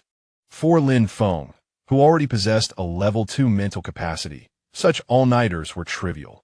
However, maintaining this habit over time could be detrimental to his health. Lin Feng relied on his formidable mental strength. Even with just 3 hours of sleep, he could largely rejuvenate himself, ensuring he did not feel drowsy during the day. Who could possibly outdo you in diligence? Yet, excessive diligence is not advisable. A measure of relaxation is essential. Look, even your extraordinary beast cannot bear to witness this. Just yield to us. Lin Feng scratched his head, pondering the notion that perhaps they were indeed quite competitive. Reluctantly, he agreed to accompany them to the cinema, to stroll through the shops, to indulge in shopping, and to partake in massages and baths. Though Lin Feng held reservations about spending money on such luxuries, deeming them unnecessary, Lu Xiaodong insisted on footing the bill, and Lin Feng was more than willing to enjoy the experience. After all, indulging in lavish meals wouldn't impoverish him. For Lu Xiaodong, it was but a trifling expense, and moreover, it was Lu Xiaodong who had proposed the outing. As the trio frolicked and bantered in the bustling streets, a white dove observed their antics, its golden eyes shimmering with envy. In its gaze, only Lin Feng's genuine smile remained, gradually replaced by a tinge of melancholy. It was not yet the right time, nor the moment for their acquaintance to blossom. A gentle breeze swept by, and the dove's form vanished from view.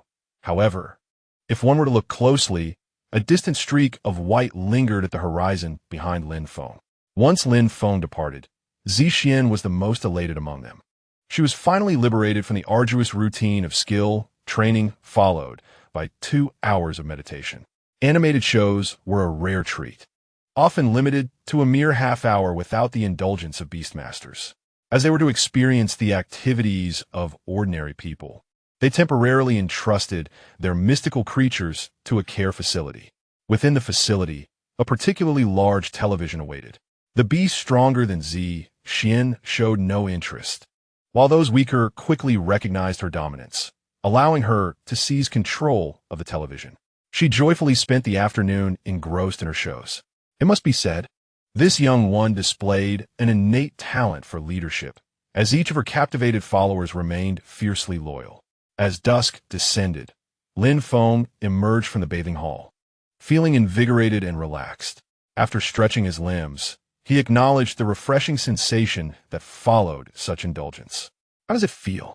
Quite pleasant. Wouldn't you agree? Sometimes, one must release the pressure, and surely you feel lighter heart? Unfortunately, that was not entirely the case. Lin Feng's eyes squinted into a smile. Yet the urgency within him persisted, albeit slightly alleviated.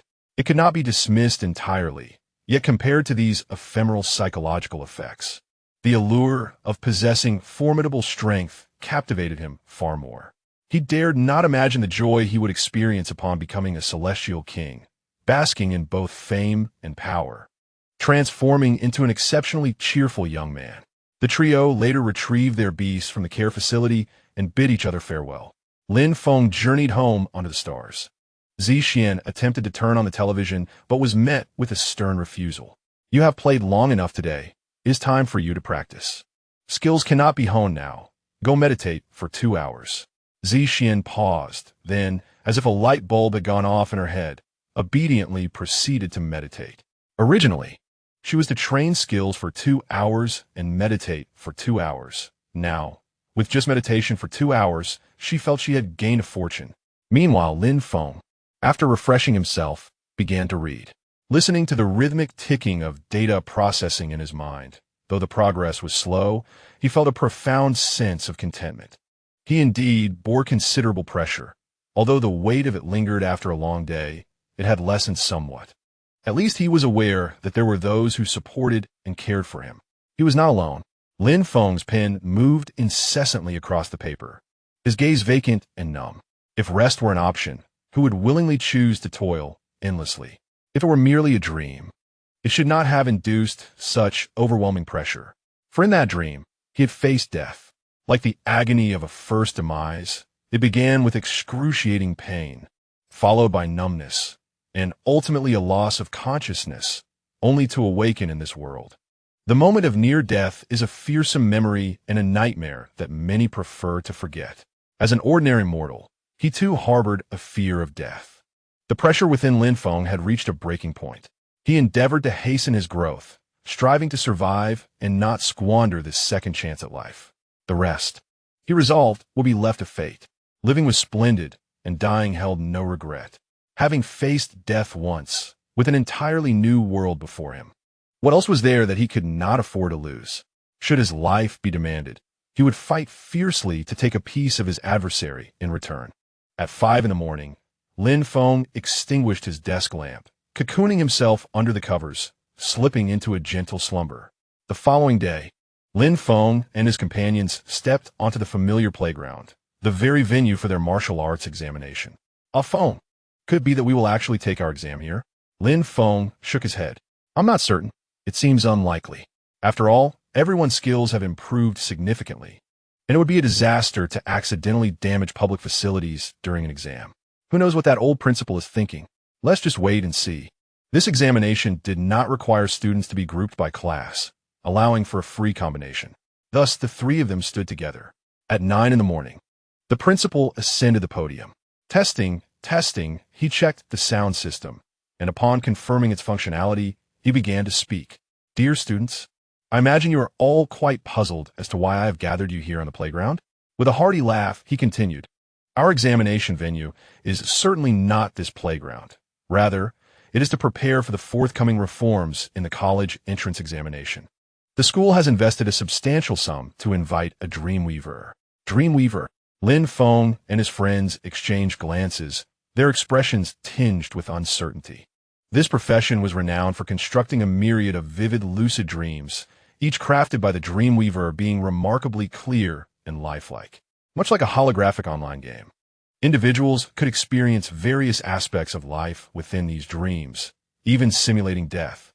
It bore similarities to the fantastical dreams Lin Feng had previously experienced, albeit with notable differences. Dreamweavers commanded high fees and typically served the elite. They were the kind of professionals that wealth could seldom procure. The school had managed to secure a dreamweaver. Moreover, it appeared that from now on, each examination would feature a dreamweaver to create the dream scenarios. The principal smiled without elaboration, stating that although it had been previously unfeasible, for reasons unknown, a renowned dreamweaver had suddenly volunteered to teach and strongly proposed crafting dreams for students to facilitate their martial arts examination. This is also the reason why the school has yet to announce the date for the first monthly examination, as they are deliberating on numerous considerations. All right, everyone, the examination time has arrived. We shall discuss the remaining matters later. Thank you, Teacher Shin. The principal gestured for a female teacher to his left to begin. The teacher, with an air of pride, nodded, and a summoning array materialized, conjuring an ethereal beast composed entirely of pink mist before the eyes of all present. The mist swirled upward, swiftly enveloping the students. Name: Dream Demon. Gender: none. Attribute: mental trait, Dream Devourer, consuming dreams to enhance cultivation and restore vitality. Race level: elite. This rare mental type beast, with its elite race level, left Lin Feng bewildered. How did the school manage to summon such a formidable entity? However, he had little time to ponder this mystery, as he soon succumbed to the influence of the mist and fell into a deep slumber. As he observed his classmates drifting into sleep, a blue light flickered in Teacher Shun's pupils. Obeying her command, the dream demon connected the dreams of all the students with its pink mist. Her innate ability then activated true illusion, capable of transforming the illusory into the real and vice versa. Under this power's influence, every experience within the illusion felt entirely authentic. She set a safeguard to ensure that, should they incur fatal damage, they would exit the illusion, with the harm manifesting as illusory. Reality and illusion intertwined, blurring the lines of truth. Was this not the essence of a dream? After completing these preparations, Teacher Shun consumed a nutritional supplement, as creating such an expansive dreamscape was quite taxing. The fifth-tier supplement barely replenished her depleted mental energy. Taking a deep breath, a handsome visage emerged in her mind, stirring her irritation. As a renowned dream weaver, how could she have been reduced to teaching at this insignificant school if not for coercion? That wretched boy, Zhong Mo, truly was insufferable. He claimed to be interested in a genius studying at this school, requiring a bodyguard and a teacher capable of authentically simulating examination scenarios. He had unceremoniously whisked her away to this desolate place. Were it not for the enticing rewards he promised, she would have exposed him for this misdeed. He spoke of a prodigy, yet it seemed more akin to an infatuation. Why had he not shown such appreciation for talent in the past? It was as if he sought a romantic partner rather than a gifted student. Feeling the weight of multiple forces watching her, she dared not approach as a bodyguard. So he had brought her here instead. Silently, Xinyu raised her middle finger in defiance toward the imagined Zhong Mo and spat, calling him a coward. Afterward, a sinister smile crept across her face. If he believed this to be a genius, she would put this so-called prodigy to the test. The upcoming school examination suited her intentions perfectly. Ah, this strength is quite commendable, and that one will do as well. I shall arrange them all to be near that boy. Hith. Xinyu transformed herself into a villain. Chapter 30. The Field of Illusions. A veil of pink mist enveloped the surroundings, and Lin Feng soon succumbed to a deep slumber. His weary soul seemed to be greeted by a refreshing rain, joyfully diving into an even deeper realm of sleep. However, a voice suddenly pierced through the haze from the outside. Feng, wake up quickly. We have arrived in a perplexing place. Was that Zixian? Upon hearing her call, Lin Feng's mental faculties stirred, and he hastily awakened from his drowsiness. What is happening? Where are we? Before Lin Feng stood not the pervasive pink mist, but rather a vivid expanse of green. He discovered that he and Zixian were situated in a primal jungle reminiscent of the tropical rainforest he had encountered in his past life. Towering trees loomed above, lush greenery surrounded them, and a warm, humid atmosphere enveloped the environment. As Lin Feng surveyed the scene, he felt a tinge of confusion. Had he been transported again? No, that couldn't be right. He was apparently in the midst of an examination. Thus, was this a dream? Zixian flicked her tail, indicating her uncertainty. I only remember being engulfed by a massive cloud of mist, and after inhaling a bit, I fell unconscious. When I awoke, I found myself here, stretching her limbs. She inquired, Feng, where exactly are we? It feels so pleasant here. Lin Feng responded, this should resemble a tropical rainforest environment. Your species inherently favors warm and humid locales, and tropical rainforests fulfill those conditions, which is why you feel at ease. His gaze deepened slightly as he continued. However, it is worth noting that only scorpion-like creatures thrive in tropical rainforests, and most toxic beings also prefer such environments. Poisonous creatures in these jungles are as common as weeds. One must exercise utmost caution here, Otherwise, a careless encounter with a venomous being could prove fatal in this desolate place. Previously, he had ventured into such realms fully equipped, having acquired survival knowledge over 3 months, accompanied by a plethora of bodyguards and emergency supplies. Now, in this empty-handed predicament, Lin Feng felt quite vulnerable, especially given his uncertainty regarding the plant and insect species in this world compared to his past life. Fortunately, with the all-seeing eye of omniscience, he could temporarily discern common toxic species and some edible items. At the very least, he need not fear starvation here. He pondered about Mo Sha and Lu Xiaodong and their circumstances. Were they nearby? I don't know. When I woke up, it was only us here. Lin Feng was not surprised. Examinations must ensure fairness.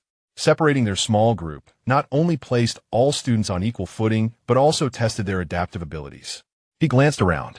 Apart from trees, there was nothing in sight. He decided to venture forward, cautiously stepping onto the loose soil, making his way towards the sunlit areas.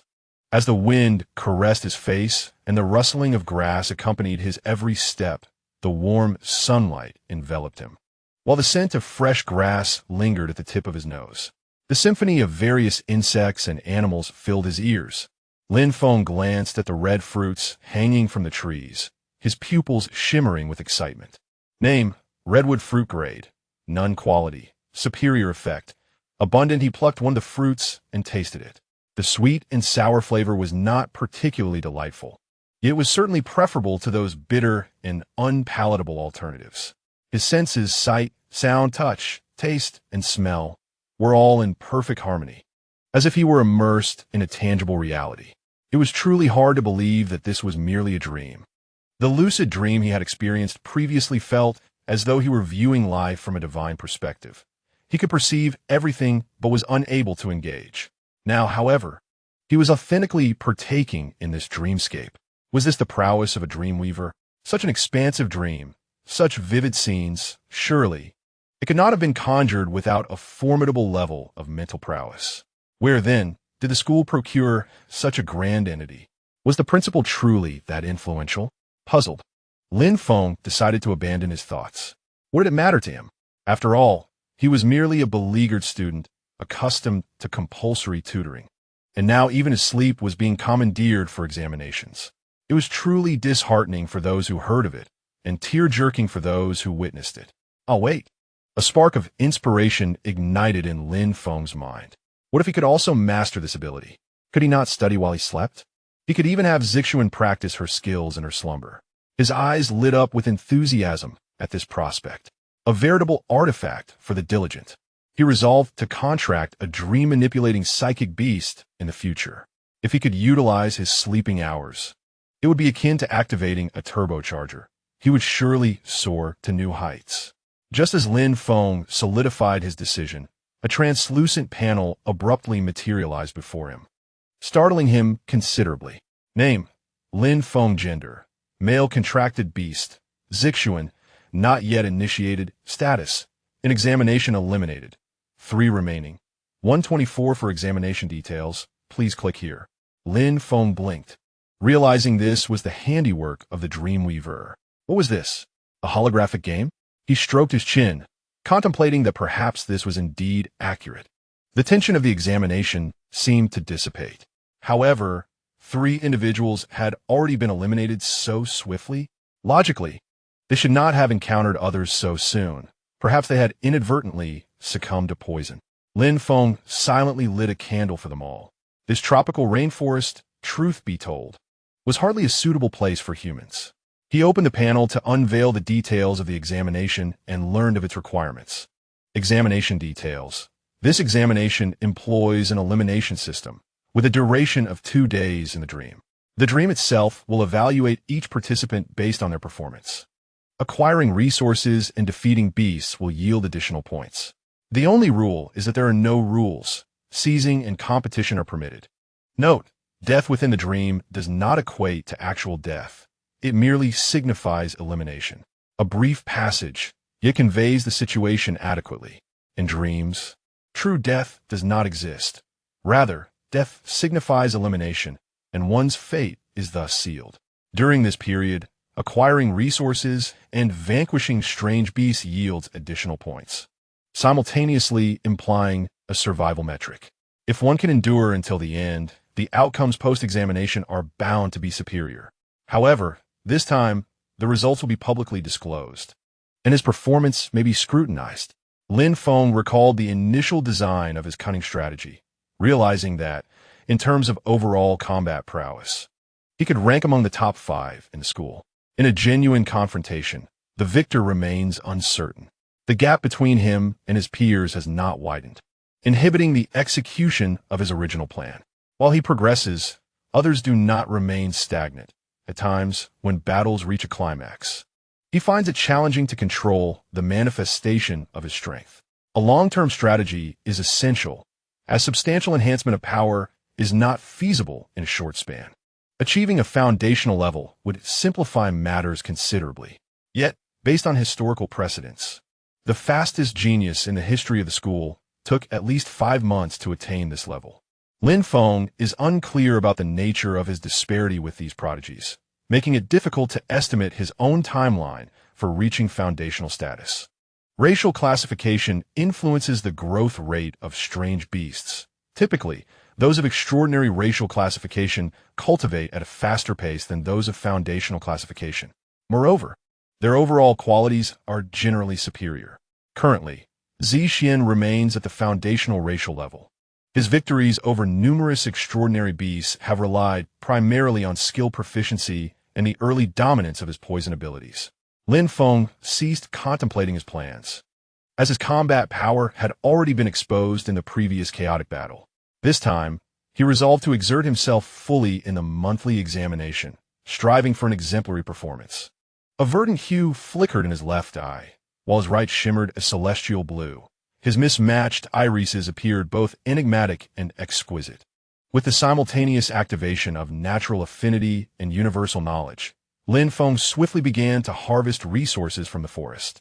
He moved gracefully through the woods, his state of natural affinity allowing him to navigate as effortlessly as a fish returning to water. His mental energy intertwined with the surrounding environment, extracting energy, though meager. It accumulated to replenish his vitality. In the depths of the forest, his endurance became remarkably robust. Originally, natural affinity could sustain his field detection for only half an hour. However, he recently discovered that connecting his mental energy with life forms, such as plants, engendered a restorative energy. Within this primordial jungle teeming with flora, even with both detection and awareness abilities activated, Lin Feng could persist for an entire hour. If he relied solely on natural affinity for field detection, he could endure for up to 3 hours. Is this the advantage of home ground? Truly delightful. Name, bursting potato level 1. Lin Feng reached out, grasping the leaf atop the potato, and with a firm tug, he extracted it from the earth. Fortune smiled upon him as he unexpectedly discovered 5 potatoes, their appearance resembling that of weeds. Were it not for the eye of perception, he might not have noticed them at all. The system detected a first-tier resource, explosive potatoes. Should they be cataloged? Recording would enhance his score. The interface reappeared, presenting content that deviated from the norm. With curiosity, Lin Feng selected the option to record. Recording complete. Explosive potatoes X5 have been logged into the examination points. We encourage students to strive for excellence and reach new heights. Wishing you success in your exams. As the message of completion faded, the potatoes in Lin Feng's hand vanished. He raised an eyebrow in surprise. Was this a backpack? It was increasingly reminiscent of a game. Lin Feng continued his search for additional resources and soon amassed a variety of first-tier materials, some of which were duplicates. During this time, he encountered several battles. However, the aberrant beasts posed little threat and were not resistant to toxins. A single strike from his poison needle dispatched them effortlessly. He also discovered that the creatures he had slain could be recorded in his backpack, yielding various items. For instance, he now possessed 18 pieces of raw meat, which were indeed consumable. Yet, the higher-tier resources were not stored within the backpack. Rather, they seemed to have transformed into a point-like currency upon recording. As Lin Feng delved deeper, he stumbled upon some toxic aberrant beasts, one of which was before him now. Name, Poison rain frog gender. Female attribute. Poison trait. Toxic skin. Capable of secreting toxins as a viscous liquid without diminishing potency race level. Entry level, its deep red skin was speckled with black spots. An unmistakable sign of its potent toxicity. Quack, quack. Orphan. It seems she is not particularly welcoming. The poison rain frog croaked, its cheeks puffing ominously. Lin Feng observed it, and the details of the creature materialized in his mind. The poison rain frog dwells in tropical regions, belonging to an entry-level species, characterized by its toxic nature and a gregarious lifestyle in marshlands. This one appeared to be a solitary individual, with only a single pond nearby. As he watched the frog's cheeks bulge, memories of childhood mischief with pets stirred within him, prompting a mischievous urge to provoke it. The poison rain frog, sensing the threat, remained steadfast, its cheek pouches inflating even further, toxic energy surging as its mouth opened wide. Achoo! A faint purple toxin erupted in the form of a water arrow. Goodness! Lin Feng hastily dodged, narrowly avoiding the projectile that pierced the ground where he had previously stood, striking a massive tree behind him. The bark of the tree, large enough for 3 people to encircle, became pockmarked instantly. Lin Feng's eyes gleamed with mischief. "You, frog, how uncouth of you to spit in public. Such behavior deserves punishment. Today, I shall act as the hand of justice and put an end to your misdeeds."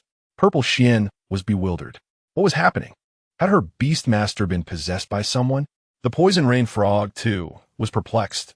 Its limited intellect caused its CPU to overload, rendering it momentarily forgetful of its attack. Lin Feng continued, seemingly oblivious to the confusion he had instigated in both creatures.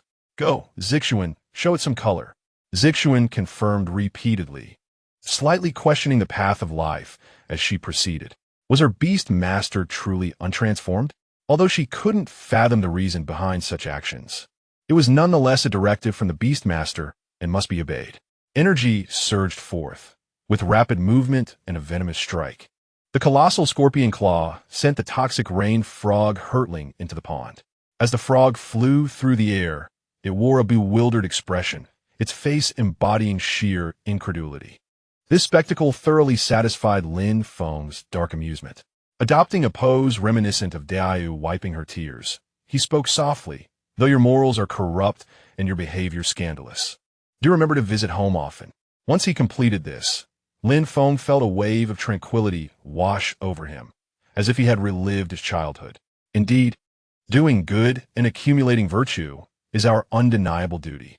He contemplated sparing the toxic rain frog, embracing a benevolence that allowed it to escape death. After all, if he had tormented it, there was no need for further violence. Farewell, little frog. May you soon find your kin and procure a partner of equally questionable character. No, wait, a husband, perhaps 2 offspring in 3 years, or 5 and 2. Just as Lin Feng turned to leave, an unexpected incident occurred. Ribbit! A resounding croak echoed throughout the small pond, followed by a chorus of frogs seemingly joining in. Ribbit! Ribbit! Zixuan recoiled slightly, hesitantly voicing, "Orphan. Why do I sense an ominous turn of events?" Lin Feng appeared calm on the surface, yet as he beheld the multitude of toxic rain frogs emerging onto the shore, he felt a rising panic within. Toxic rain frogs typically inhabit marshes. Who among the virtuous would have them dwelling in a pond? Are their habits truly altered in this dream? Xinyu, are they from my household? I retain all rights to explanations. Lin Feng exclaimed, exasperated. "Orphan, what should we do now?" Zixuan inquired anxiously, observing more and more frogs climbing ashore. Lin Feng, equally speechless, thought to himself, "I wish you to find your kin, but not quite this early." Out of the 36 stratagems, Zixuan, the best is to flee. Without a moment's hesitation, Lin Feng grasped Zixuan's hand and dashed away.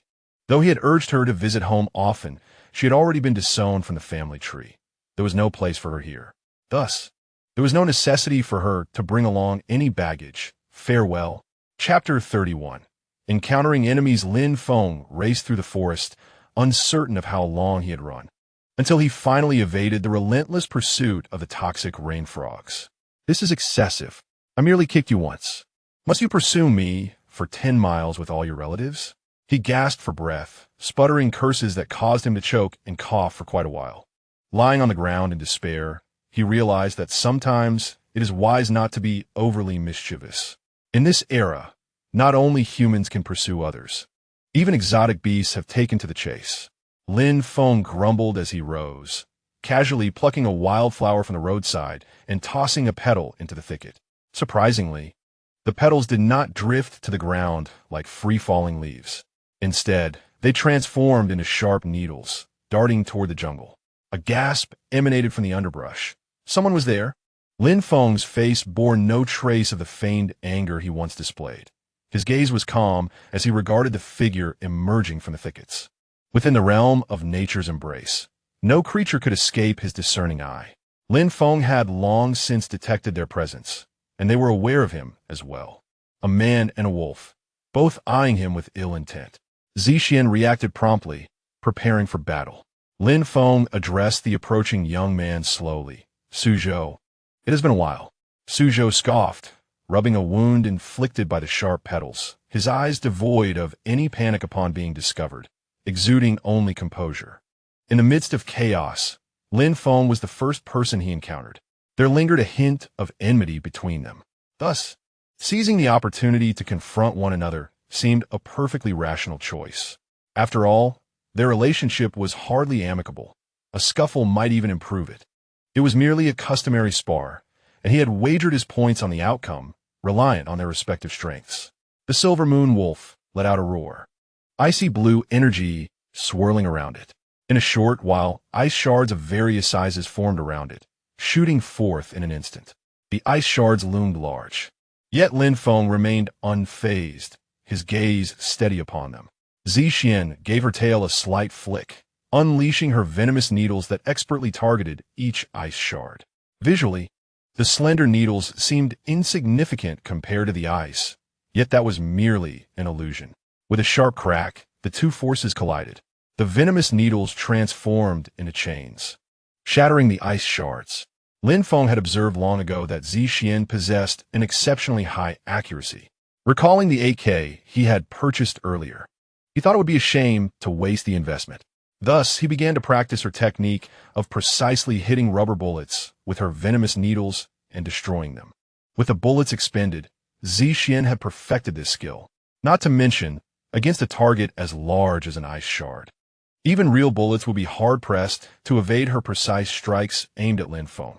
Suzhou's expression darkened, his demeanor growing serious as he regarded his opponent. His skill set was rather limited. After all, it was advisable for exotic beasts to prioritize honing the skills inherited through their bloodlines. During the initial stages of cultivation, he had not intentionally sought to learn other skills, leaving him with only ice shards and frost claws at his disposal. Now, having lost one, could he prevail relying solely on the frost claw? Regardless of the odds, he had to give it a try. Silver Moon Wolf, Frost Claw, he commanded. The Silver Moon Wolf howled, charging wildly toward Lin Feng. Zixian surged forward, her venomous strike colliding directly with the opponent's Frost Claw. The momentum of the Frost Claw was momentarily hindered, but in the next instant, the obstructive energy dissipated. The Silver Moon Wolf stumbled unexpectedly, while Zixian skillfully navigated the forest with rapid leaps. He originally practiced in a park that harmonized with the natural environment, quickly acclimating to the jungle surroundings and making the most of them. The Silver Moon Wolf stood guard, poised to unleash its icy claws, yet it was utterly unprepared. Attempting a direct assault on the Beastmaster across from it, it was repelled before even nearing its target. Poisonous strikes unexpectedly assailed the Silver Moon Wolf from all directions. Each time, before it could react, the attacks had already landed. From the left, the right, the front, the back, no, from above. A massive energy scorpion claw descended upon it like a divine retribution, the force so great that it stirred up dust from the ground. As the smoke cleared, the Silver Moon Wolf lay prostrate, devoid of combat capability. Meanwhile, Zixian effortlessly repositioned herself onto Lin Feng's shoulder, appearing relaxed and entirely unexerted. Silver Moon Wolf. Suzhou exclaimed in alarm upon witnessing the dire state of the creature, rushing forward with concern. Just then, A pink mist suddenly enveloped them from all sides. The smoke began to rise, compelling Lin Feng to shut his eyes. Moments later, as the mist dissipated, both the man and the wolf had vanished without a trace. Lin Feng observed this phenomenon, stroking his chin in contemplation. It seemed that following encounters between students, if a formal battle ensued, the losing side would be deemed eliminated and directly teleported away. However, what if an ambush were to occur against the Beast Master? Would it be determined that the opponent lacked the capacity to resist, resulting in immediate disqualification, or would actual death be necessary for elimination? Lin Feng recalled the examination details indicating a lack of rules, where death did not equate to true demise. This implied that for an ambush to count as disqualification, the opponent would indeed need to be killed. Would such death retain the sensation of real pain? Lowering his gaze, Lin Feng pondered that if it did, they might not hesitate to drive students to madness. Yet, overthinking was futile. The examination continued. He pressed on, gathering resources while reflecting on the recent battle. The Silver Moon Wolf had been cultivated quite well, comparable to Lu Xiaodong's Fire Lizard. If Su Zhou possessed a reinforcement-type talent, a boost could allow him to withstand a few more blows. However, that would be the extent of it. On the Universal Knowledge panel, Zixuan's cultivation progress had reached 60, surpassing the initial threshold. In terms of cultivation, Zixuan was significantly stronger than the Silver Moon Wolf. Additionally, thanks to Lin Feng's skill combinations, Zixuan's battle system had begun to take shape. A high-attack, high-speed assassin was the current combat framework. Considering her potential to reach the awakened combat form, Zixuan would undergo considerable growth in size, transforming into a resilient warrior. Presently, Zixuan possessed a complete set of skill combinations, and her cultivation level exceeded that of her opponent. Even though the Silver Moon Wolf held an advantage in racial attributes, it would not prevail in direct combat. As he concluded his analysis, Lin Feng did not pause in his actions, continuing to harvest a pile of level 1 resources before rubbing his sore shoulders and waist. He bent down once more to collect resources, letting his mind wander. Just a few days prior, his cultivation progress had been stalled at 50. However, after the battle with Masha that day, Lin Feng was astonished to discover that Zixuan, who had previously reached a bottleneck in her cultivation progress, seemed to have suddenly gained enlightenment, elevating her level by 10 in just 3 days. It is no wonder that many assert that combat serves as the most effective means for extraordinary beasts to break through their limitations, particularly when it involves challenging opponents of a higher tier. Following her enhancement, Masha's water spirit ascended directly to the beginner level. In contrast, Zixuan, having undergone Lin Feng's enhancement, had not fully entered the realm but merely reached its threshold, which signifies a form of tier-skipping combat. Lin Feng was pleasantly surprised by such gratifying results. Indeed, it seems prudent to arrange more tier-skipping battles for Zixuan in the future. As Zixuan joyfully lounged on Lin Feng's shoulder, she suddenly felt a chill creeping down her back, causing her tail to stand erect. A sense of foreboding washed over her. A day swiftly passed, and within the dream realm, the concept of day and night existed as well. The silvery moon hung high in the sky. Lin Feng reclined on a sturdy branch of a towering tree, the branch ample enough to accommodate him comfortably amidst the surrounding space. He scattered some insect-repelling powder acquired from battles with wild extraordinary beasts and succumbed to a light slumber. This was a technique he had mastered after traversing through life and death. Even a brief sleep allowed for swift rejuvenation of energy while retaining a modicum of awareness of the external environment. He would awaken automatically at the sound of a bell, a technique equally applicable in this perilous jungle teeming with danger. Throughout the day, apart from encountering Suzhu, Lin Feng encountered numerous individuals, some of whom were ferocious, extraordinary beasts. Certain people chose to turn away, not wishing to confront him nor to forge an alliance. Others sought to seize his points, engaging him in fierce combat, and some even attempted to ambush him. However, in a state of natural affinity, they found no opportunity to succeed.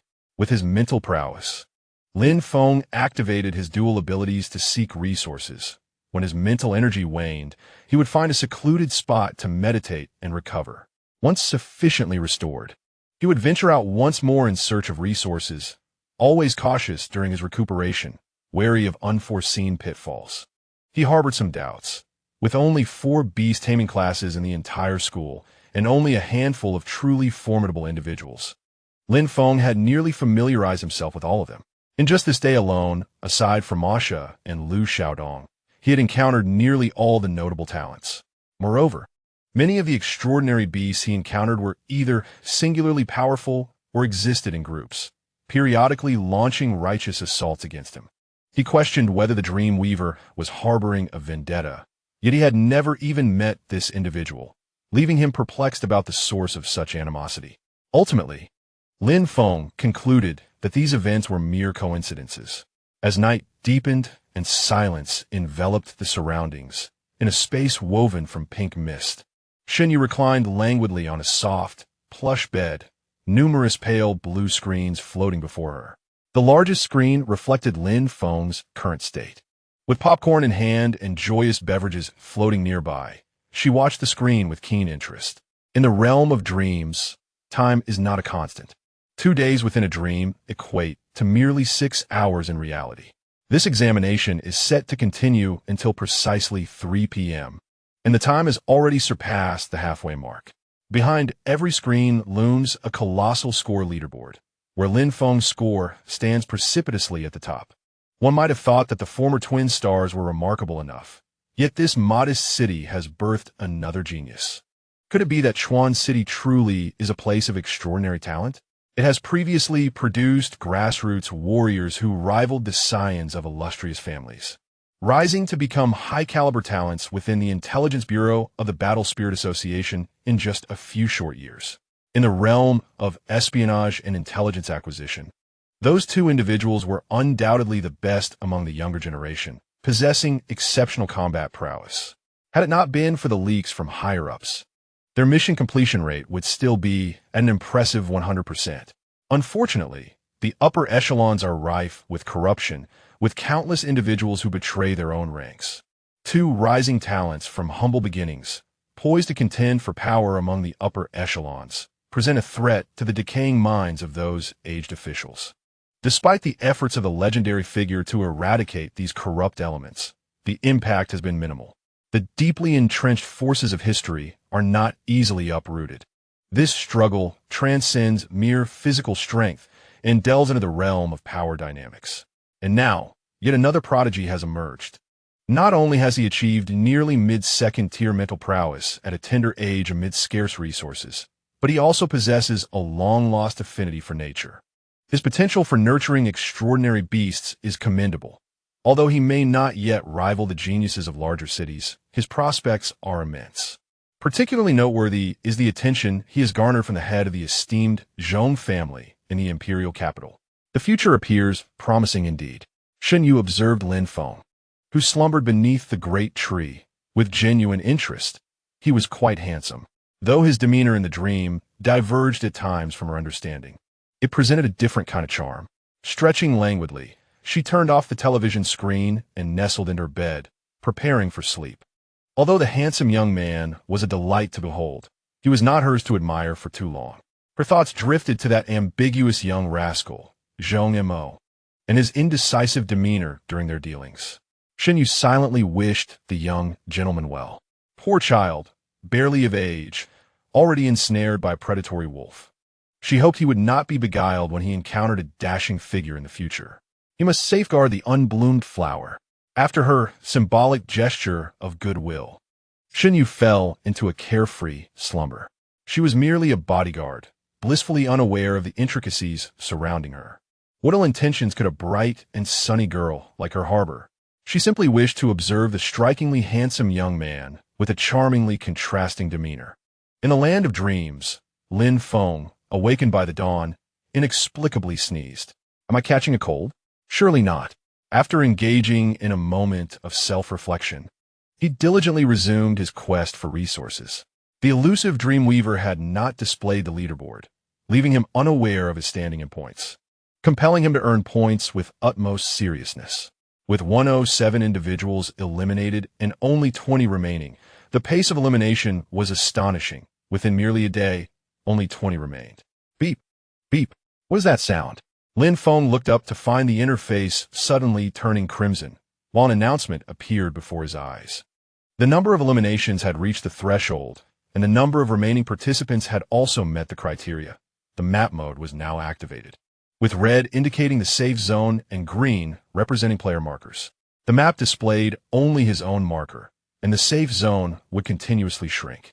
Breaching the perimeter would result in immediate elimination. Lin Feng sighed in exasperation. Was this turning into a real-life battle royale? Observing the encroaching safe zone, he reluctantly turned towards the center. Simultaneously, Zhixian entered a state of alert. The closer one ventured to the center, the greater the likelihood of encountering other students, necessitating caution against ambushes. After all, he had diligently collected equipment points throughout the day and did not wish to unwittingly gift them to others. Lin Feng harnessed his affinity with nature, his legs entwined with the energy of the wind element, causing his speed to sharply increase as he swiftly departed from his original position. With his current level 2 mental prowess, he could manipulate the elements of wind, wood, and earth. Lin Feng commanded the trees to perform actions that their rigid forms could not achieve, softening or hardening their bodies through the wood element to execute complex maneuvers. His affinity with nature resembled elemental harmony. He believed that as his mental strength progressed, he would ultimately master all natural elements. Lin Feng discovered that he could even enhance the attributes of corresponding exotic beasts, akin to the elemental augmentations provided by innate talents. Although the amplification was not as substantial as that achieved through developed elemental enhancements, it was still formidable. For instance, even if he mastered the water element, while Mo Sha could elevate an exotic beast by an entire tier through elemental enhancement, Lin Feng could only manage a minor boost, less potent than the enhancements provided by spirit techniques. Nevertheless, this was already considerable, as nature affinity did not fall within the category of enhancement talents. Information reconnaissance, combat, and enhancement support rendered him a versatile entity in the realm of battle. He pondered what further abilities he might develop in the future, feeling that this power held many more surprises in store for him. Chapter 32. Conclusion of the examination. Lin Feng glided upon the winds, swiftly navigating through the thicket. Although his speed could not match the rapid movements of Zhixian, it was still commendable. During his journey, Lin Feng distinctly sensed a shift in the dreamscape. The exotic beasts seemed to be aware that their world was on the brink of dissolution, resulting in a riotous uprising. He frequently encountered clusters of exotic beasts as obstacles, and with no alternative, he reluctantly sent them on their way. After all, it was an examination, and even the highest-ranked exotic beasts were merely on the threshold of the entry level, not having yet attained it, unless the opponent is also a poison-type beast. Other beast groups cannot withstand Zixuan's toxins without the assistance of a beastmaster. Poison, by its very nature, is a formidable weapon against lesser foes, often allowing for unexpected victories against stronger adversaries. However, once the enemy possesses an antidote, the situation becomes dire. The color-changing lizard beasts stealthily unleash their icy needles, accumulating a wealth of points. As for the toxic rain frogs, they're not to be trifled with. Retreat is the only option. Yet, the toxic rain frogs seem unwilling to let him go, relentlessly pursuing him and occasionally spewing out aged phlegm. Lin Feng was on the verge of tears. Was it really necessary? Was it just for a single kick? Engaging directly was futile, as the adversaries possessed inherent resistance to toxins, rendering Zixuan's advantage ineffective against the onslaught. Just one frog could overwhelm Zixuan with a single droplet of saliva, and no one was there to draw the fire. Swish, swish, swish. Dozens of poisonous arrows were shot towards Lin Feng, and despite his utmost speed, evasion was impossible. Just as Lin Feng contemplated a desperate counterattack, a melodious voice, akin to celestial music, resonated from behind him. Water sprite, guardian of water. A resounding wall of water rose, engulfing the toxic arrows that were absorbed and dissolved by the purifying properties of the water. The newcomer was Mo Sha. whom Lin Feng had not seen for over a day. Clad in her school uniform, her long hair was neatly tied back, though she bore some dirt from her unfamiliarity with the rainforest environment. Nevertheless, her condition was relatively better compared to other classmates. With arms crossed and chin slightly raised, Mo Sha commanded, "Waves of water, vanquish them." The water sprite advanced, engaging in close combat with the adversaries. The toxins from the toxic rain frogs were essentially ineffective against her. As an elemental being, she was immune to all attacks unless they were energy-based or involved significant physical discrepancies in levels. The most lethal aspects of the toxic rain frogs were their poison and the impact of their water arrows, both of which were rendered useless against the water element enhanced. Entry-level water sprite. Zixuan soon joined the fray, and together, the two swiftly dispatched the frog horde. Lin Feng had previously stated his aversion to killing for sport, but it seemed they had chosen their own demise. "Amiba, well done, well done.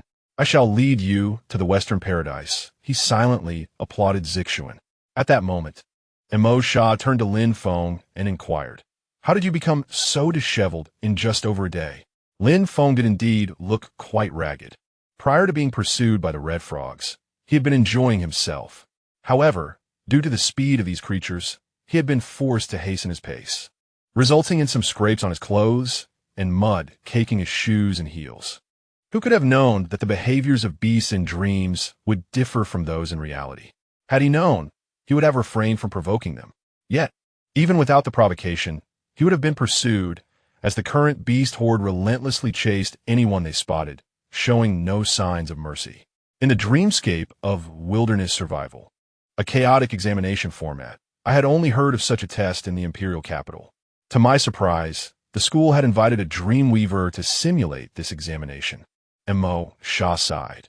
Although her theoretical knowledge was commendable, the distinction between theory and practice had become apparent, and within this rainforest, she had endured considerable hardship due to carelessness.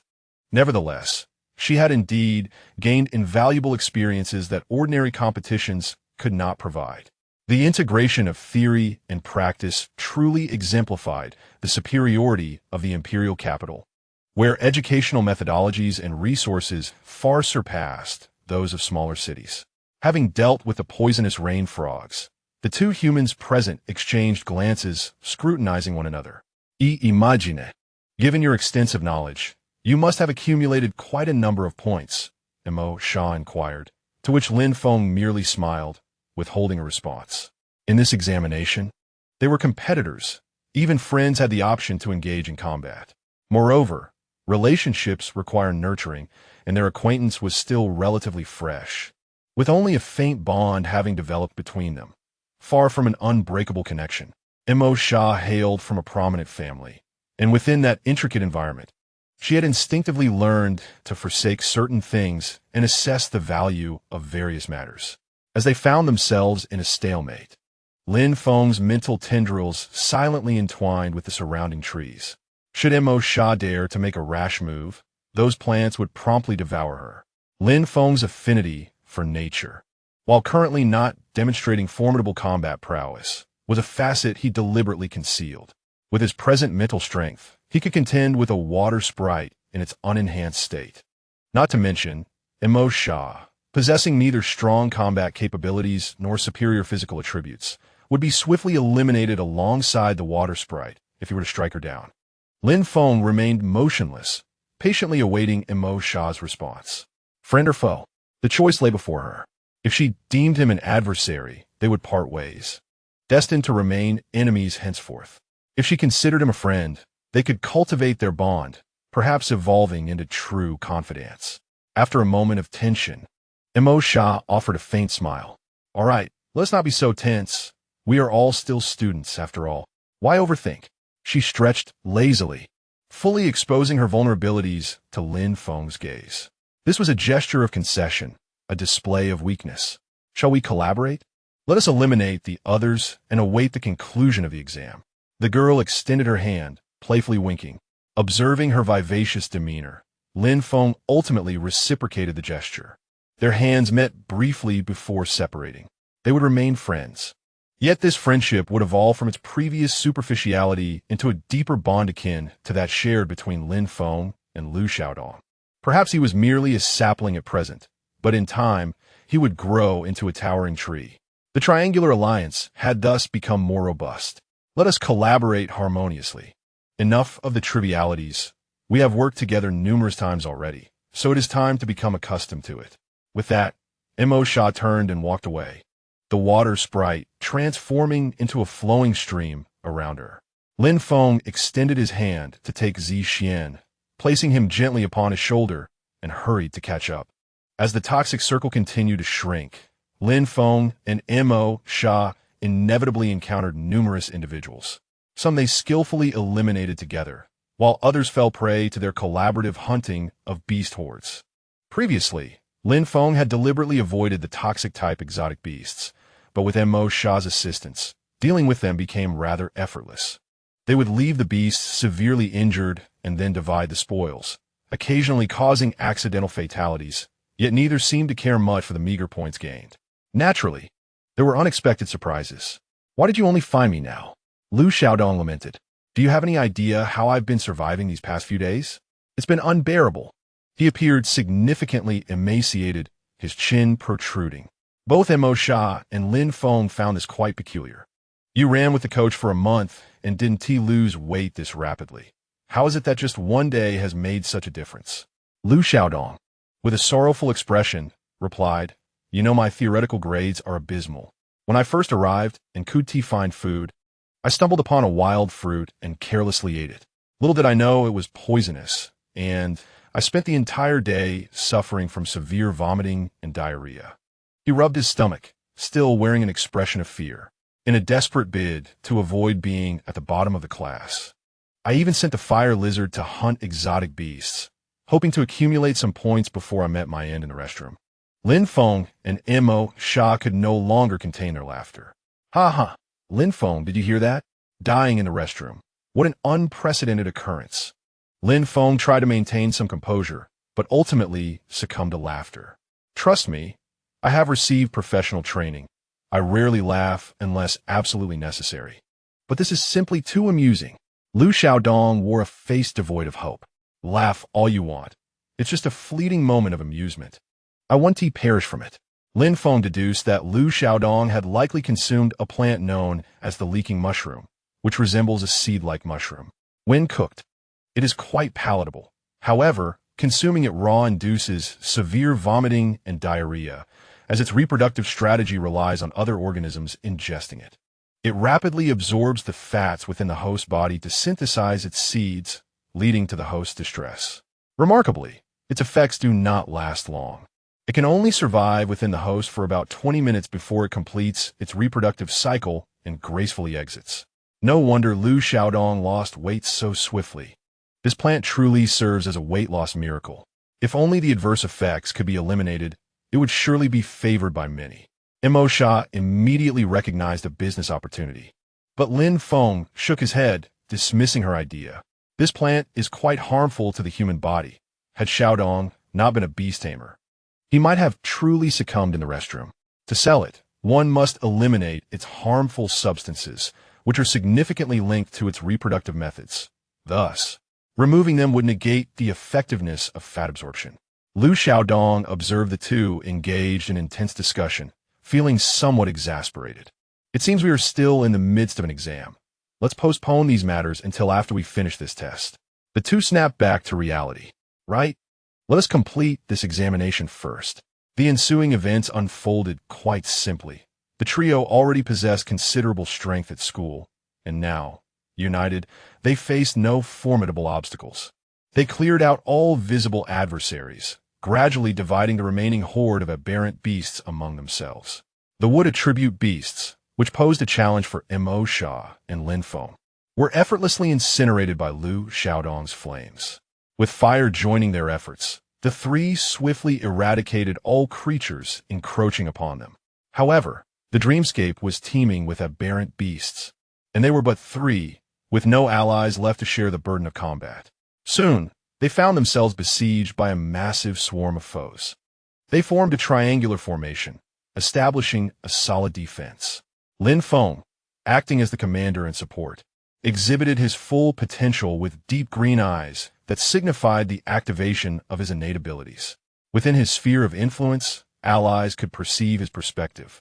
Thanks to this divine insight, each individual could discern the situation clearly and act in accordance with Lin Feng's directives.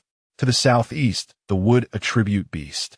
The decayed wood monsters are about to breach our lines. Xiaodong. Understood, I'm on it. Lu Xiaodong hastily disengaged from the beast before him, and, accompanied by the earth-fire lizard, advanced toward the southeastern horde. Meanwhile, the remaining beasts were handled by Zixien. In the southwest, a swarm of dark crows approached. Oh no! Mo Sha radiated a shimmering aquamarine glow, triggering her water elemental enhancement. The novice water sprite, akin to a fierce beast, unleashed a barrage of water bullets, knocking down the dark crows from the sky. At the same time, she smashed through her front line, plunging deep into enemy territory and wreaking havoc. To the north, she declared, "Let me handle this." The seeds of wild grass responded to the call of a natural child, emerging from the ground and intertwining to form a knot. The aberrant beasts, driven nearly mad, failed to notice this small grass knot.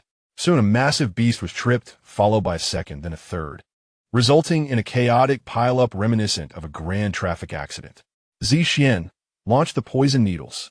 With a flick of her tail, Zixien sent a flurry of poison needles toward the scene of the collision, perforating the beast horde. Yet, the aberrant beasts continued to converge relentlessly. They had already sustained their efforts for nearly 20 minutes, and their spiritual energy was waning. Had they not been aware that this was merely a dream, they would have long since succumbed to exhaustion from overextending their abilities. Alphone, how much longer can we hold out? Uncertain. Let us endure for another 10 minutes. Can Lu Kai keep going? Do not overexert yourself. If you are struggling, call for help, and I shall support you for a while. Mo Sha jest, maintaining a light-hearted demeanor. Go away. A man should never admit defeat. Help me up. Let us engage in another fierce battle with the beast for 300 more rounds. As flames surged once more, countless wood element beasts were reduced to mere ash and bone fragments. Lin Feng let out a resigned sigh. There was no need to provoke him further. If he did not push his own limits, he would remain oblivious to his true capabilities. You rare talents should not fall short of me, a mere ordinary talent. Stop pretending to be strong. You are nearing your limits, aren't you? If it comes to that, let us three perish together here. I can manage. Just focus on yourself, Lin Feng replied, rubbing his temples, his mental energy severely depleted, leaving him somewhat disoriented. He possessed a hidden trump card within his affinity for nature, but there was no necessity to reveal it during this examination. At worst, he would be eliminated. After all, it was merely a dream. His performance would likely rank among the top 3, and there was no need to continue the struggle. Just as the 3 were on the verge of being expelled from a dream, a sudden pink mist enveloped them. As the mist swept over, everything seemed to be frozen in time. Upon witnessing this phenomenon, the trio understood that the examination had concluded. They breathed a collective sigh of relief and collapsed on the ground. The mist cocooned them before dissipating swiftly, while the space around them gradually succumbed to darkness, fading into the void. In the outside world, Shun Yu, exasperated, cast the 3 little ones aside. Just because it was a dream, you treat your lives so lightly, don't you? Such a waste of my mental energy. I have to replenish all the energy you squandered. She pondered, why did I choose this mode? Am I truly that foolish? The 3, bewildered, stood up. Lin Feng carefully assessed his condition. It was truly remarkable. Although he had nearly exhausted himself within the dream, even his vitality had been spent to forcibly utilize his powers. Yet now, upon exiting, everything had reverted to nothingness. His vitality was restored, and his mental energy was intact. The earlier feeling of exhaustion had vanished entirely. However, the experiences and emotions, the terror and despair faced against the relentless beasts, remained vivid and unforgotten. All right, students, this month's examination has concluded smoothly. You may return and rest well. Results will be released the day after tomorrow.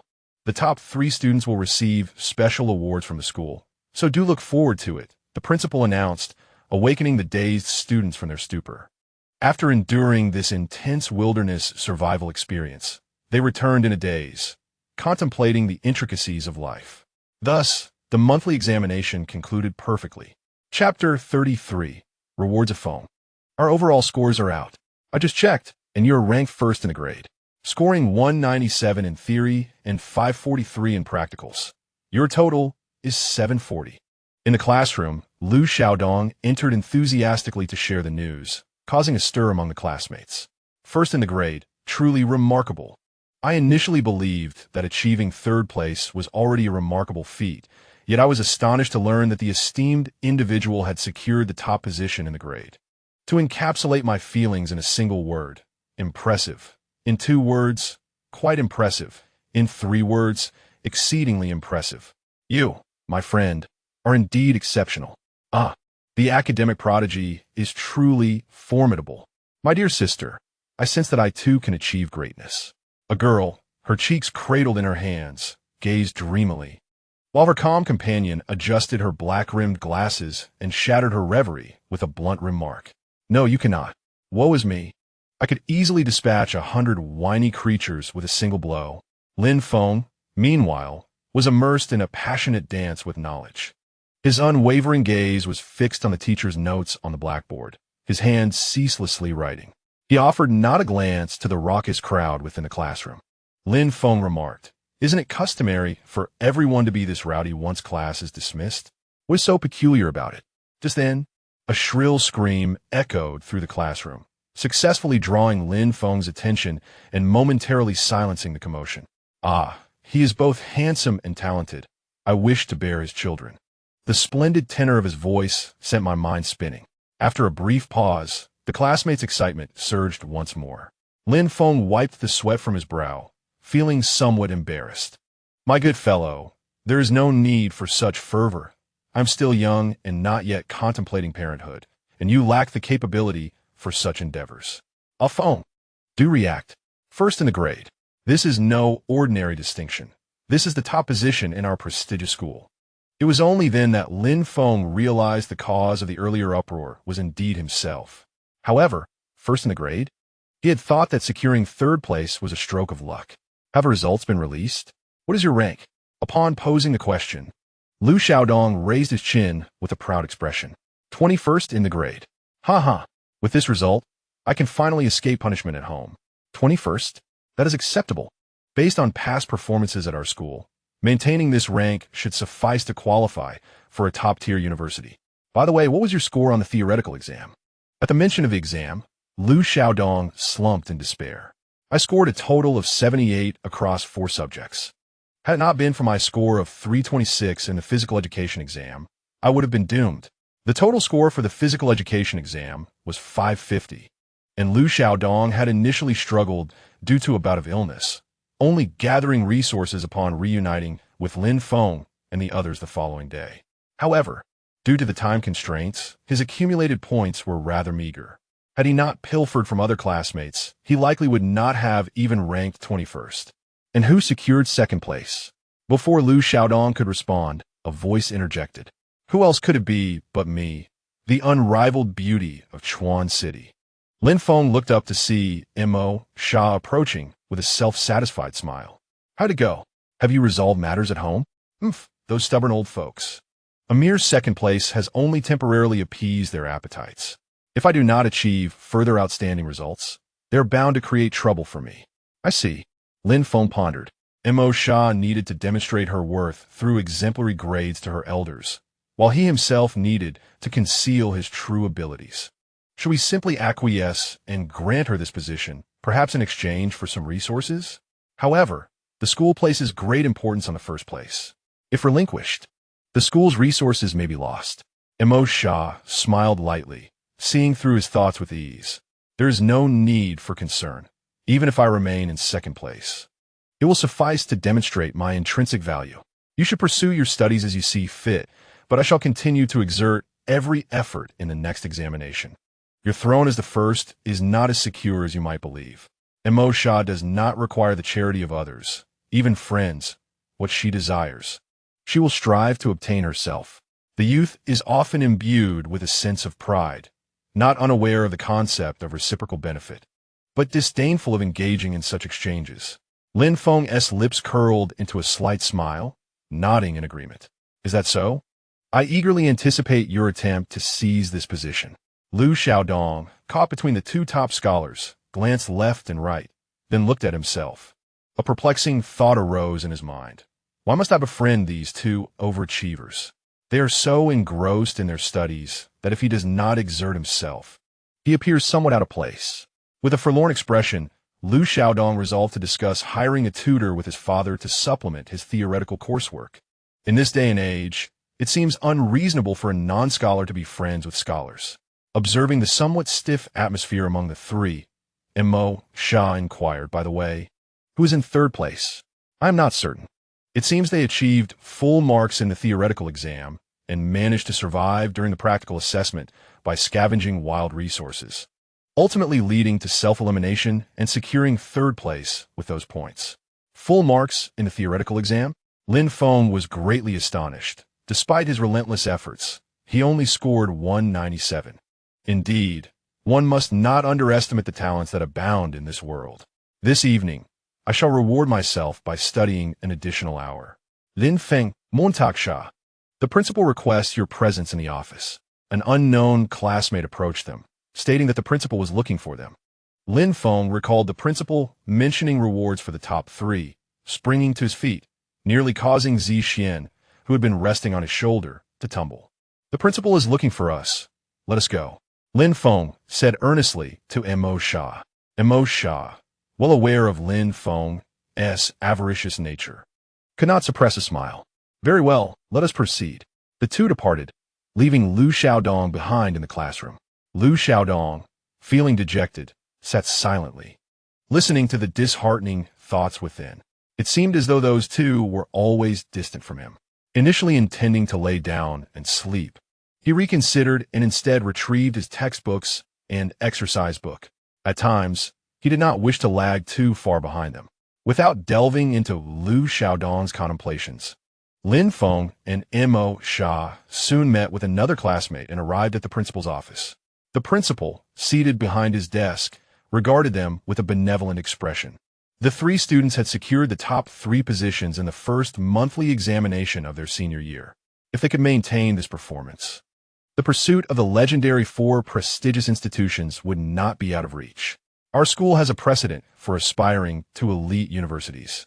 I hope you will all strive diligently, and the teachers will provide you with unwavering support. A lengthy discourse ensued, filled with grand aspirations and motivational sentiments. Lin Feng felt overwhelmed, his face marked with a sense of despair as he longed to swiftly reach the main point. His previously lively demeanor had diminished. The principal, wise with age, had already discerned the growing impatience of the 3 young students in the audience, and thus he judiciously curtailed his discourse. These young people, they cannot even muster the patience to listen to an elder speak without fidgeting. Well, now I shall announce the reward for the top 3 in this month's examination. Originally, there are to be no rewards, but considering the uniqueness of this month's assessment, I have personally decided to provide some incentives. The principal, having taken a particular interest in Lin Feng, extended a jade box towards him. Firstly, for the first place, a spiritual pearl corresponding to the elemental attribute. Contained within this box is a poison attribute pearl. Take good care of it. A poison pearl? One that costs over 10,000? The kind that cannot be found in ordinary shops? Lin Feng felt an unexpected thrill wash over him. He had anticipated perhaps a monetary reward at best, but instead received such a practical item. The spiritual pearl, when utilized before a beast reaches the entry level, can bolster its foundational strength, solidifying its base. Moreover, it can grant enhanced combat abilities upon breaking through the entry level, and may even unlock a unique combat form. The pearl is not a consumable item. It is a rare treasure that offers gradual and enduring benefits. Much like Lu Xiaodong's fire lizard, the fire pearl merely nurtures within its body and is inexhaustible until it reaches the entry level. The enhancement does not pertain to growth rate, but rather to the intensity and purity of the spiritual energy within a beast. This also explains why Lu Xiaodong's fire lizard has not achieved a high cultivation level. Of course, Lin Feng's prodigious analytical abilities and the formidable talent of Zixuan also play a role in this. Lin Feng carefully accepted the box and gently placed it in his embrace, securing first place in the examination and obtaining a spiritual pearl. What a gain! The principal smiled silently. Acquiring such pearls was not particularly difficult for them. In fact, due to the rarity of the poison attribute, the resources were relatively affordable. This pearl cost merely 8,000. Had it been a more popular elemental type, the principal might have had to deliberate before making a purchase. After all, a high-quality pearl of a more sought-after element could fetch hundreds of thousands at an auction. Lin Feng's pearl was nearly of the finest quality. Yet due to its lack of demand, the principal procured it at cost price as a gesture of goodwill. With this pearl, Lin Feng need not fret about his initial beast's low racial rank, as such resources are specifically designed to address these issues. Provided it is absorbed effectively, it may even slightly elevate the racial rank. Now for the second place, a skill disc. The principal produced a disc, his gaze tinged with nostalgia, and then handed it to Mo Sha. This is a creation of an old friend of mine. This skill is considered his signature technique. Utilize it wisely, young one. Mo Sha nodded earnestly. Next, we shall address the third place. The third place was somewhat unremarkable. Yet the principal presented him with an opportunity to borrow books from the Beastmaster section of the city library. The library is divided into a section for ordinary individuals and a section for Beastmasters, and as third-year students, they seldom have the chance to access these resources. However, the value of the books in the city library pales in comparison to those in university libraries, rendering them somewhat lackluster. Nevertheless, the student in third place appeared genuinely content. Lin Feng, observing the sparkle in his eyes, realized that for him, reading was a true source of joy. Unlike those who study merely for the sake of competition, he viewed it purely as a hobby, akin to the way ordinary people enjoy watching videos. Lin Feng thought to himself, what a frightening individual. Even he did not find reading particularly enjoyable. His diligence was solely aimed at ensuring a better future. If he could avoid the grind, he certainly would. Once the rewards were distributed, the three quickly bid farewell to the principal. Lin Feng returned to his seat, carefully placing the box into his backpack. Lu Xiaodong, with a face full of curiosity, inquired, "What reward did the principal give you?" "A spirit pearl." "What? Is that it? Just a single spirit pearl?" Lin Feng looked at him incredulously. "Do you think everyone is as affluent as you?" Meanwhile, Mo Sha meticulously examined the introduction to the skill disc. This skill disc seemed to be unavailable in the market. "What do you mean, not available in the market? What level is the skill?" Lin Feng, intrigued, leaned in. Skills not circulating in the market are typically not accessible to low-level beastmasters, or perhaps the creator of the skill simply wished to keep it undisclosed. It was a low-level skill named Songhai. Lin Feng and Lu Xiaodong exchanged bewildered glances. After a moment, Lu Xiaodong incredulously remarked, "Has the principal become so impoverished that he resorts to using low-level skills to deceive you?" Lin Feng defended her. That shouldn't be the case. It's inconceivable that he would use a low-level skill to mislead students. Mo Sha furrowed her brows as she meticulously read through the skill manual, and then her expression softened as she exclaimed in astonishment, "This skill seems to be upgradable." "What? An upgradable skill?" They echoed in disbelief. "Indeed, this skill appears to be capable of upgrading by absorbing various water attribute resources. It leans more towards a systemic technique, lacking a specific proficiency level. Rather, upgrading signifies that proficiency is at its maximum." Lin Feng pondered for a moment before asking, "What is the effect of this skill?" "This skill seems to allow for the continuous absorption of external water resources, refining elemental life. Not only does it accelerate cultivation, but it also enhances potential. Even more astonishingly, it can evolve the entire body of a beast into an extraordinary water form." Extraordinary water? That is a treasure unlike ordinary water resources. The emergence of extraordinary water typically occurs in extreme environments. Alongside it are various extraordinary metals, woods, and flames. They share a common trait, compared to normal elements. They possess a regal quality and an array of unique characteristics. Lin Feng stared, dumbfounded at the skill disc before him. If this were indeed genuine, he would undoubtedly have struck gold. However, Emo Sha did not share in his exuberance. Instead, she shook her head. The training requirements for this skill were rather stringent, and its authenticity could not be assured. While she did not doubt the principle, she felt compelled to verify it for herself. This realization dulled the initially fantastical allure for Lin Feng. After all, if one could effortlessly create a type of exotic water and disseminate it widely, it would cease to be a rare commodity. Chapter 34 Summary. Following the perfect conclusion of the first monthly examination, the relentless march of time ushered in December, and Lin Feng had already spent 4 months in this world. On a Sunday in the park, Lin Feng leaned against a massive boulder, engrossed in a book. Nearby, a scorpion, its carapace shimmering with a dark purplish hue, was creating quite a commotion. Its formidable pincers struck downwards upon a stone, producing a resounding crash that left fissures across its surface. Mastering the advanced skill of Poison Strike, its attack power had significantly increased since its initial attempts. Unfazed, Zixin continued to train. Upon closer inspection, several faintly purple energy shields hovered just millimeters above its carapace. A white dove circled gracefully in the sky before descending to perch upon Lin Feng's shoulder. The dove tilted its head, its golden eyes curiously inspecting the book in Lin Feng's hand. With adept fingers, Lin Feng gently stroked the feathers on the dove's head. For reasons unknown, this dove had taken a liking to him. It had made sporadic appearances at school, initially going unnoticed by Lin Feng, who reasoned that with so many pigeons in the sky, it was improbable for the same one to appear each time. However, the dove's frequent reappearances became too conspicuous to ignore. At school, on the way home, and near his residence, it followed him like an ardent admirer. Initially, Lin Feng harbored suspicions, fearing it might be a surveillance ploy by a mysterious organization.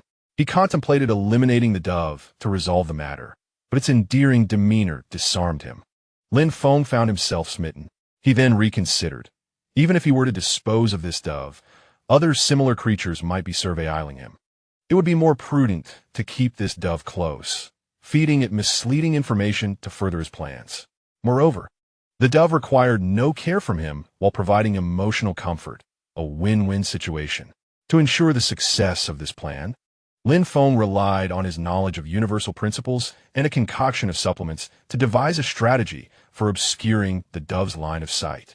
He deliberately incorporated the term tracking into his calculations, hoping that the universal principles would not misinterpret it as a request for mundane information on how to deceive an ordinary dove. As the calculations commenced, Lin Feng's mental and physical stamina waned in mere seconds, prompting him to replenish himself with supplements. Thus, he alternated between recuperating and strategizing, eventually arriving at a solution. Concurrently, he spent the entire day in repose. However, this depletion corroborated Lin Feng's suspicion that the pigeon was indeed problematic. After all, how could an ordinary pigeon exhaust so much of his physical and mental energy?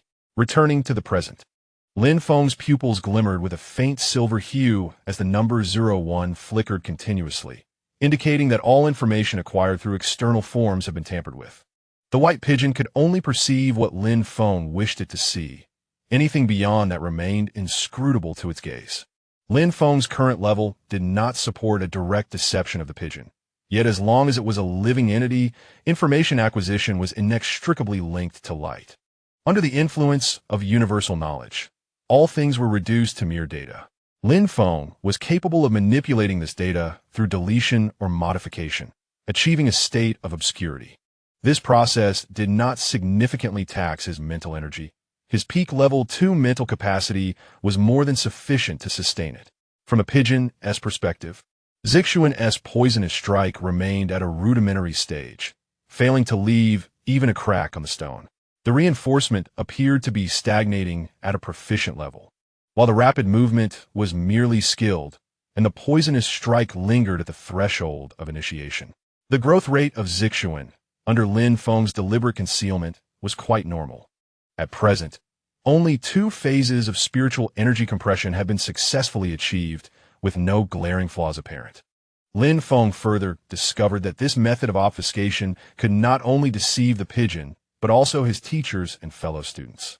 Thus, whenever he was at school, Lin Feng would activate this ability to keep all his intelligence hidden away. Externally, Lin Feng's mental energy level only manifested as mid-level 2, appearing diminutive, pitiful, and helpless, yet remarkably resilient.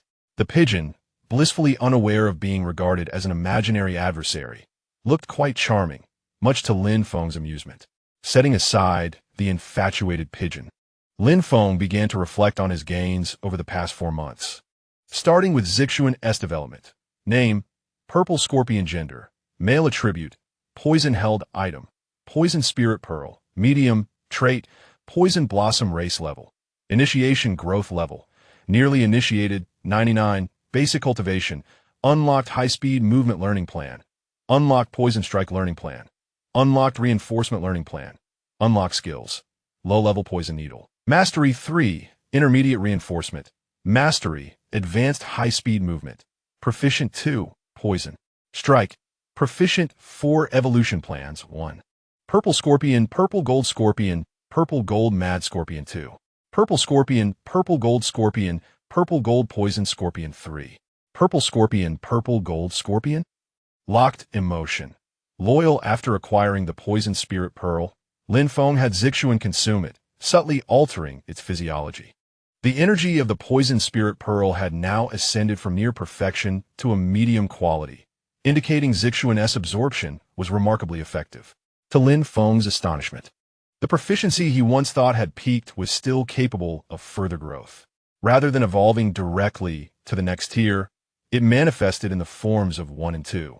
Low-level and intermediate mastery would only reveal themselves upon reaching the pinnacle, while advanced mastery would display itself after achieving proficiency.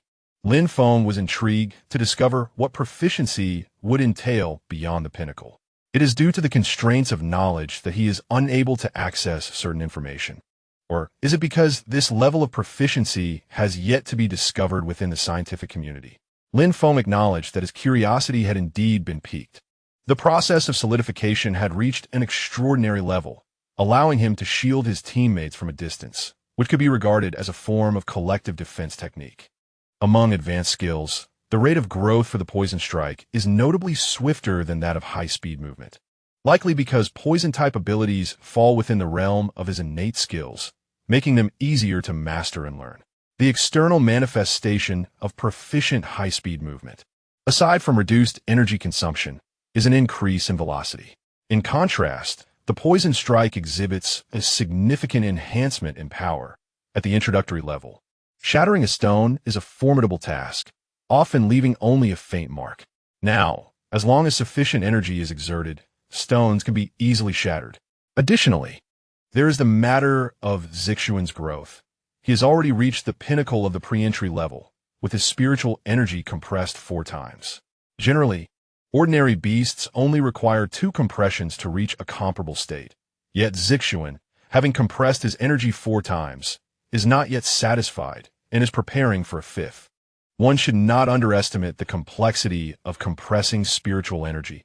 Forcibly halting the breakthrough during this phase is akin to attempting to restrain an inevitable bodily function, all while enduring the discomfort of that process. Only after the energy has been fully digested can it be deemed a successful compression. Most individuals would succumb to the urge to break through after 2 compressions, but Zixuan's willpower surpasses all expectations. Remarkably, he has managed to restrain himself 4 times and is even eager to pursue a 5th. At present, Zixuan could ascend to the entry level at will. Initially, Lin Feng believed that 4 compressions would suffice, but witnessing Zixuan's relentless efforts prompted him to reconsider the optimal breakthrough strategy he had previously calculated.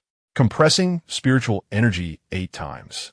Utilizing a spiritual seed for the breakthrough. Although the terms spiritual orb and spiritual seed differ by a single character, their functions are entirely distinct. The former subtly alters the user's potential and constitution, while the latter serves as a one-time item. The most remarkable aspect of the spiritual seed is its ability to facilitate a peculiar evolution for beasts yet to enter the ranks after a breakthrough. Unlike conventional evolution, This process inserts an unexpected phase into the original evolutionary path, without hindering subsequent progress. It not only enhances the inherent potential of the species, but also grants the beast secondary attributes and entirely new combat postures. While the effects are undeniably beneficial, they also imply a steep price. The most affordable spiritual seeds on the market cost over 1 million. Higher quality specimens are even more exorbitant. However, this resource is primarily sought after among lower-tier beasts, with the highest market price reaching slightly over 3 million, a figure that remains within reach for upper-middle-class families. Lin Feng had not initially considered this avenue. Yet, after overhearing his instructor mention a competition organized by the state scheduled for the end of January, where the first prize would be a randomly attributed spiritual seed, it felt as though fortune had smiled upon him. Lin Feng promptly conveyed his desire to participate to Teacher Liu. After careful consideration, Teacher Liu decided to grant Lin Feng the opportunity to participate in a challenging competition. Recognizing that Lin Feng had successfully condensed his spiritual energy twice and consistently maintained the highest overall academic standing in the school, he was not the only one coveting the spiritual seeds. However, after 4 months in this world, Lin Feng had gained insight into some of the talented individuals around him. Unlike the privileged scions of grand families from major cities, Lin Feng felt emboldened to engage with his contemporaries. The offspring of affluent families need not partake in such competitions. Should they desire, resources would be readily bestowed upon them. Those who needed to compete were either those with wealth but lacking influence, like Liu Xiaodong's family, or grassroots talents, akin to Lin Feng himself. Mo Sha's family possessed a modicum of power, ensuring her access to spiritual seed resources. Presently, the water sprite had also condensed its spiritual energy twice and planned to break through during the third attempt with the aid of the spiritual seed. Lin Feng estimated that she would likely succeed during the holiday. If he failed to secure a breakthrough during the break, he feared facing the wrath of the newly advanced water sprite upon returning to school. Following the first monthly examination, Lin Feng, Mo Sha, and Liu Xiaodong secured the top 3 positions. Do not doubt it. You heard correctly, Liu Xiaodong now ranked 3rd in the academy. It seemed as if he had experienced a sudden awakening, returning home to hire a multitude of tutors and frequently seeking their assistance for extra lessons. Liu Xiaodong was not inherently dull. Rather, he had simply harbored a dislike for studying, compounded by a lack of time for academics, leading him to abandon his studies. Yet, this time he persevered, starting from the most fundamental primary school knowledge and progressing to his current level.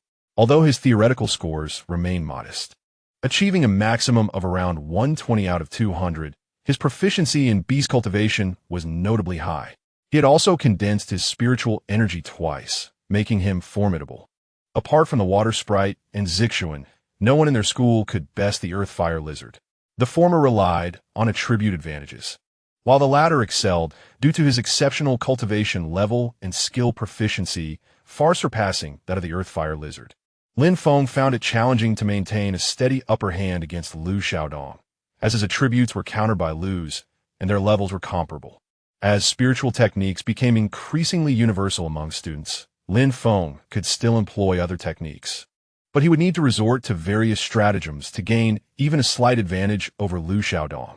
He sighed, realizing that while achieving high scores was not particularly difficult, maintaining control over those scores was the true challenge. Each encounter with Liu Xiaodong left him on edge. Mo Sha and Liu Xiaodong had both reached a secondary level of mental energy, with their families preparing for the contract of their second beast. Once their beasts broke through to the entry level, the contract would be established. Meanwhile, Lin Feng's second beast remained a distant prospect. Student loans allowed him to acquire only one, and the previous 200,000 had nearly been exhausted. Even the funds for the materials Zixuan used for her medicinal baths were running low. Fully aware of the need for proactive measures, Lin Feng resolved to increase his resources by obtaining a junior spirit nurturer license. During the span of these 4 months, not only did his combat prowess and cultivation progress accelerate remarkably, but his capacity for learning also flourished. particularly after mastering the art of lucid dreaming through the comprehensive understanding of all things. He engaged in learning even within his dreams. Although he did not possess books in the realm of dreams, he could repeatedly contemplate prior knowledge, pose questions, and derive answers. Moreover, he did not squander his mental and physical energy. Whenever he encountered challenges beyond the scope of his teachers, Lin Feng would apply his comprehensive understanding to deduce solutions, effectively transforming this ability into a tool akin to a problem-solving software he had previously encountered. Lin Feng found this approach invaluable. After all, his mental and physical energy replenished daily, rendering it wasteful to let it idle. It was far more prudent to utilize it to address inquiries. Consequently, in the latter stages, Lin Feng ceased to seek assistance in the office, as his teachers could no longer meet his needs.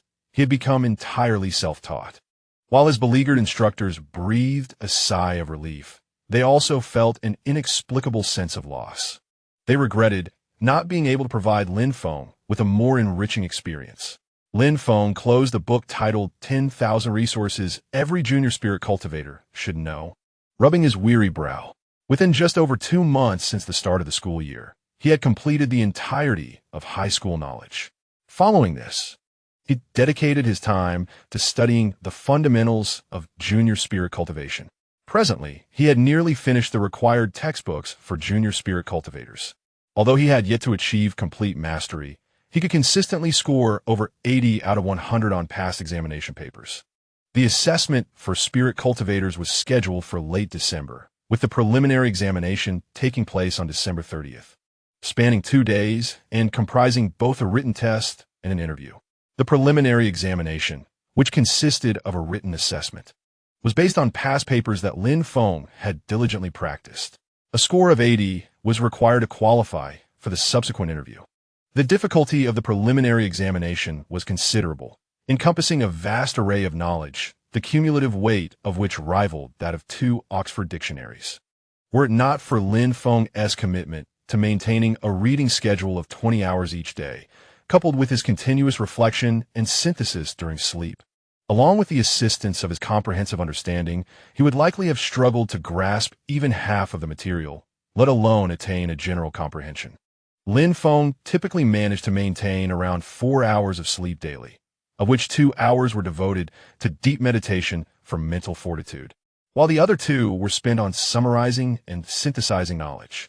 He gently patted the little dove's head before releasing it, stretching his limbs and relishing the comfort that enveloped him. Summoning Zixuan, they made their way home as Lin Feng strolled back under the setting sun. It was already December 10th, and time for revision was running short. With aspirations of obtaining his junior spirit cultivator license, Lin Feng had previously requested a leave of absence from school, planning to remain away from classes until the winter break concluded. Today was indeed a splendid day. The dove soared gracefully, trailing behind Lin Feng as its pristine feathers resembled those of a loyal knight, while its golden eyes evoked the image of a dragon guarding a treasure. He was influenced by an unknown sentiment, yet irresistibly drawn to everything that this person exhibited. He was willing to bow his head, willingly becoming the guardian of the other.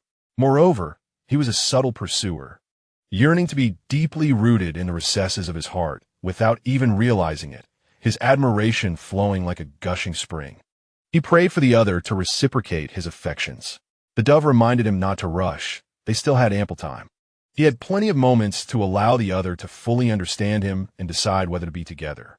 Until that day arrives, please permit him to draw a little closer, to become a tad more intimate, so he could savor the warmth he once possessed, which was so hard-won. Chapter 35, Spirit Cultivation Assessment Date, December 30th weather. Overcast. Lin Feng gathered the books he needed for last-minute preparation, took a bite of bread, and stepped out the door.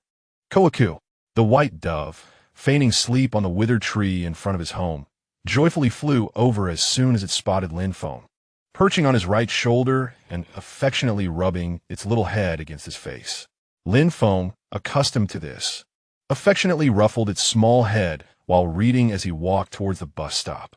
On his left shoulder, Zixuan sighed in a manner that conveyed familiarity and disinterest. When the dove first arrived, Zixuan had displayed a hostile expression, either shooing the dove away or on the way to do so. Yet, this persistent dove proved impossible to drive off, and he eventually resigned himself to the situation, even tolerating sharing his beastmaster with the dove. The bitterness of this experience was not for outsiders to know. As Lin Feng boarded the bus, the news began broadcasting the annual Junior Spirit Cultivator Assessment, one of the few events that ordinary people could watch live in its entirety, thus generating considerable excitement. Lin Feng gazed at the television screen, showcasing the throngs of people at the examination site. The thought of having to jostle through a crowd of candidates left him feeling somewhat weary, prompting a sigh. Upon arriving at the station, Lin Feng made his way to the high-speed train station. The Spirit Cultivator Assessment each year sets examination sites according to the number of candidates in each region. Province C, being densely populated, had a relatively high number of sites, but the one nearest to Lin Feng was in Anqin, quite far from Chuan City. Even by high-speed train, it would take 3 hours to reach. Consequently, Lin Feng spent over 1,000 yuan on a train ticket, a sum that rivaled the exorbitant prices of scalpers in his past life. Tears of poverty streamed down his face as he lamented the abundance of wealth in the world, pondering what he could do as just one person. His mind was filled with complaints, yet he maintained a gentlemanly smile in front of the security personnel. The once stern expression on his face softened, revealing a hint of a cat-like grin.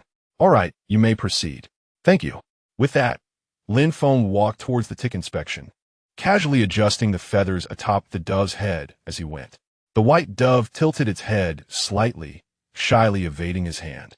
Lin Feng was oblivious to the act of avoidance, his fingers instinctively chasing after the small head of the pigeon. This time, the pigeon did not evade. In fact, it seemed to relish the gentle nudge.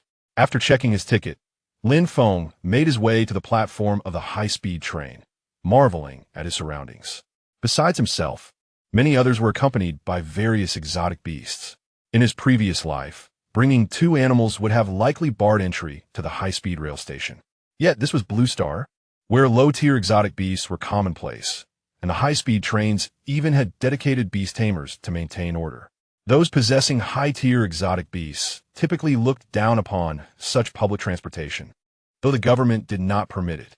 As he entered the waiting area for the high-speed train, Lin Feng was astounded by the train approaching from the distance. Its design resembled those he had encountered in his past life, which did not particularly astonish him. What truly captivated him was the information gleaned from his eye of insight. Name, CRH 380. Gender, none. Attribute, mechanical. Trait, steel body, capable of negating 99 of damage from both energy and physical attacks, limited to the same tier. Can only negate 70 at the king level and 20 at the monarch level. What surprised Lin Feng was that the entire train was classified as a mechanical exotic beast, and the trait seemed extraordinarily overpowered. Although it appeared to be only elite tier, if it were upgraded to the king level, would it not become invincible? It could even withstand the skills of dominators and demigods. Alarmed, Lin Feng hurriedly searched for information regarding this trait on the Beast Tamer's internal network. He soon realized that while its defensive capabilities were indeed extraordinary, this exotic beast possessed no offensive power whatsoever, nor did it have consciousness. It could only traverse specific tracks, with its entire body executing program commands. This inherent disadvantage in sentience was exchanged for speed and defense. Without specialized upgrades from a mechanic, this exotic beast would remain in its factory settings for its entire existence. Moreover, it had little room for enhancement, as achieving elite status was the pinnacle of current technology. Upgrading to king or monarch levels was nearly unimaginable. The technology simply did not allow for it, and even if it did, the cost would be exorbitant. Far more practical to raise a true king or monarch beast instead. Once off the tracks, it would become nothing more than a mobile hunk of metal, with the sole advantage being its king-level hardness. Mechanical attributes are not naturally occurring, but are entirely developed by humans. Thus, one could say that humanity is the creator of all mechanical exotic beasts. Each mechanical exotic beast comes with a hefty price tag, but their potential is equally capped, provided the funds are sufficient. Any nation can manufacture mechanical beasts below the demigod level at will. Even demigod-level beasts are not beyond the realm of possibility. In any country today, the name Fallen Sun is known to all. It is a true weapon capable of severely injuring or even killing demigods. However, despite its formidable destructive power, the Fallen Sun struggles to lock onto demigod-level life forms. Theoretically, he possesses the capability to slay demigods, yet the speed and survival abilities of these beings are formidable. Even the ruined sun could not land a single blow, let alone eliminate them.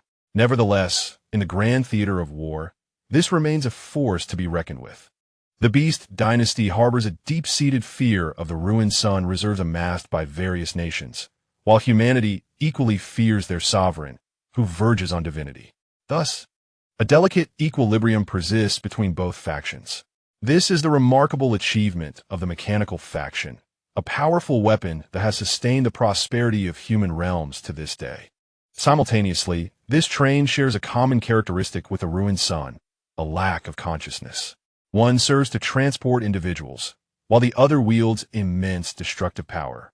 Should it acquire self-awareness, instability could easily ensue. To rephrase, would one wish for nuclear weapons to possess self-awareness, or would one prefer a weapon confined for eternity, whose sole purpose, once activated, is to unleash a self-destructive assault upon the enemy? Such mercy would be a rare occurrence. Lin Feng, after gazing at the mechanical wonders for an extended period, felt a twinge of envy for this attribute. He was reminded of the towering mechas from animated series in his previous life. Those Gundams, symbols of masculine romance. How delightful it would be to possess one. Of course, such aspirations are mere fantasies. The value of mechanical prowess is daunting, and even if one were to acquire it, the subsequent maintenance costs would be exorbitant. Yet, as the saying goes, with so many wealthy individuals in the world, what harm is there in adding one more to the ranks? Upon boarding the high-speed train, Lin Feng located his seat and quietly began to read. As he could neither rely on his family nor on the young, he resolved to depend on himself. With determination, he aimed to become part of the affluent generation. To achieve wealth, one must first pursue education. Tearfully, he commenced tackling exercises. One must admit, the investment of over 1,000 was worthwhile. The train ran with remarkable stability, and even in the face of beastly assaults, he scarcely felt a tremor. Looking up, he beheld vast expanses of jungle, a sight rarely seen in his former life. In this world, human cities constitute but a minuscule fraction, with the majority enveloped by lush foliage. The cities are, in fact, isolated from one another. Traversing the wilderness requires either high-speed trains or airplanes. Otherwise, only those possessing the strength of a master may venture beyond the city limits and into the wilderness. Lin Feng touched the slightly cool metallic wall. Throughout the journey, he had encountered numerous disturbances from beasts, yet the train remained exceptionally stable, devoid of even the slightest jolt. Truly, a testament to Chinese engineering, he silently commended. The scenery outside was indeed enchanting, yet after prolonged observation, it began to lose its allure. Thus, Lin Feng spent the remainder of his time immersed in the ocean of knowledge. It was not until he felt the familiar pangs of discomfort that he realized he had reached his destination, disembarking the train with a throng of passengers. He rubbed the small heads of the two creatures perched upon his shoulders. Initially, he had intended to venture alone, as there was no need for combat. The presence of beasts was inconsequential. However, Zixian insisted on accompanying him, like an obsessive dove. Even if Lin Feng had declined, she would have likely followed covertly. Hence, he brought both of them along. However, Lin Feng glanced at the listless Zixian. There is a certain charm in the feeling of concern. Zixian is no longer merely obedient, sometimes exhibiting a touch of temper, which makes her presence more vibrant to Lin Feng. He senses that their relationship is evolving beyond that of a beast and its tamer, transforming into a familial bond. Having lost his family, Lin Feng finds a sense of joy in gaining a new family member in this foreign world. Yet, just then a white pigeon fluttered off Lin Feng's right shoulder, lacking its previous clinginess, and slowly departed from his sight. Sighing, Lin Feng shook his head and entered the examination venue, pondering how wonderful it would be if life could be less tumultuous. Upon arriving at the spirit tamer examination site, Lin Feng felt a twinge of embarrassment at the throngs of people before him and resignedly stepped into the crowd. The examination venue was essentially a branch of the Spirit Tamer Association. Following the flow of people, Lin Feng entered a hall brimming with high-tech features, curiously surveying his surroundings. The hall lacked extravagant decorations, yet was more than adequate to accommodate the large crowd. 6 reception desks were set up within the hall, and amidst the chaos, 6 lengthy queues formed. Lin Feng chose the nearest line and joined it. The efficiency at the reception was remarkable. It wasn't long before the people before him were processed.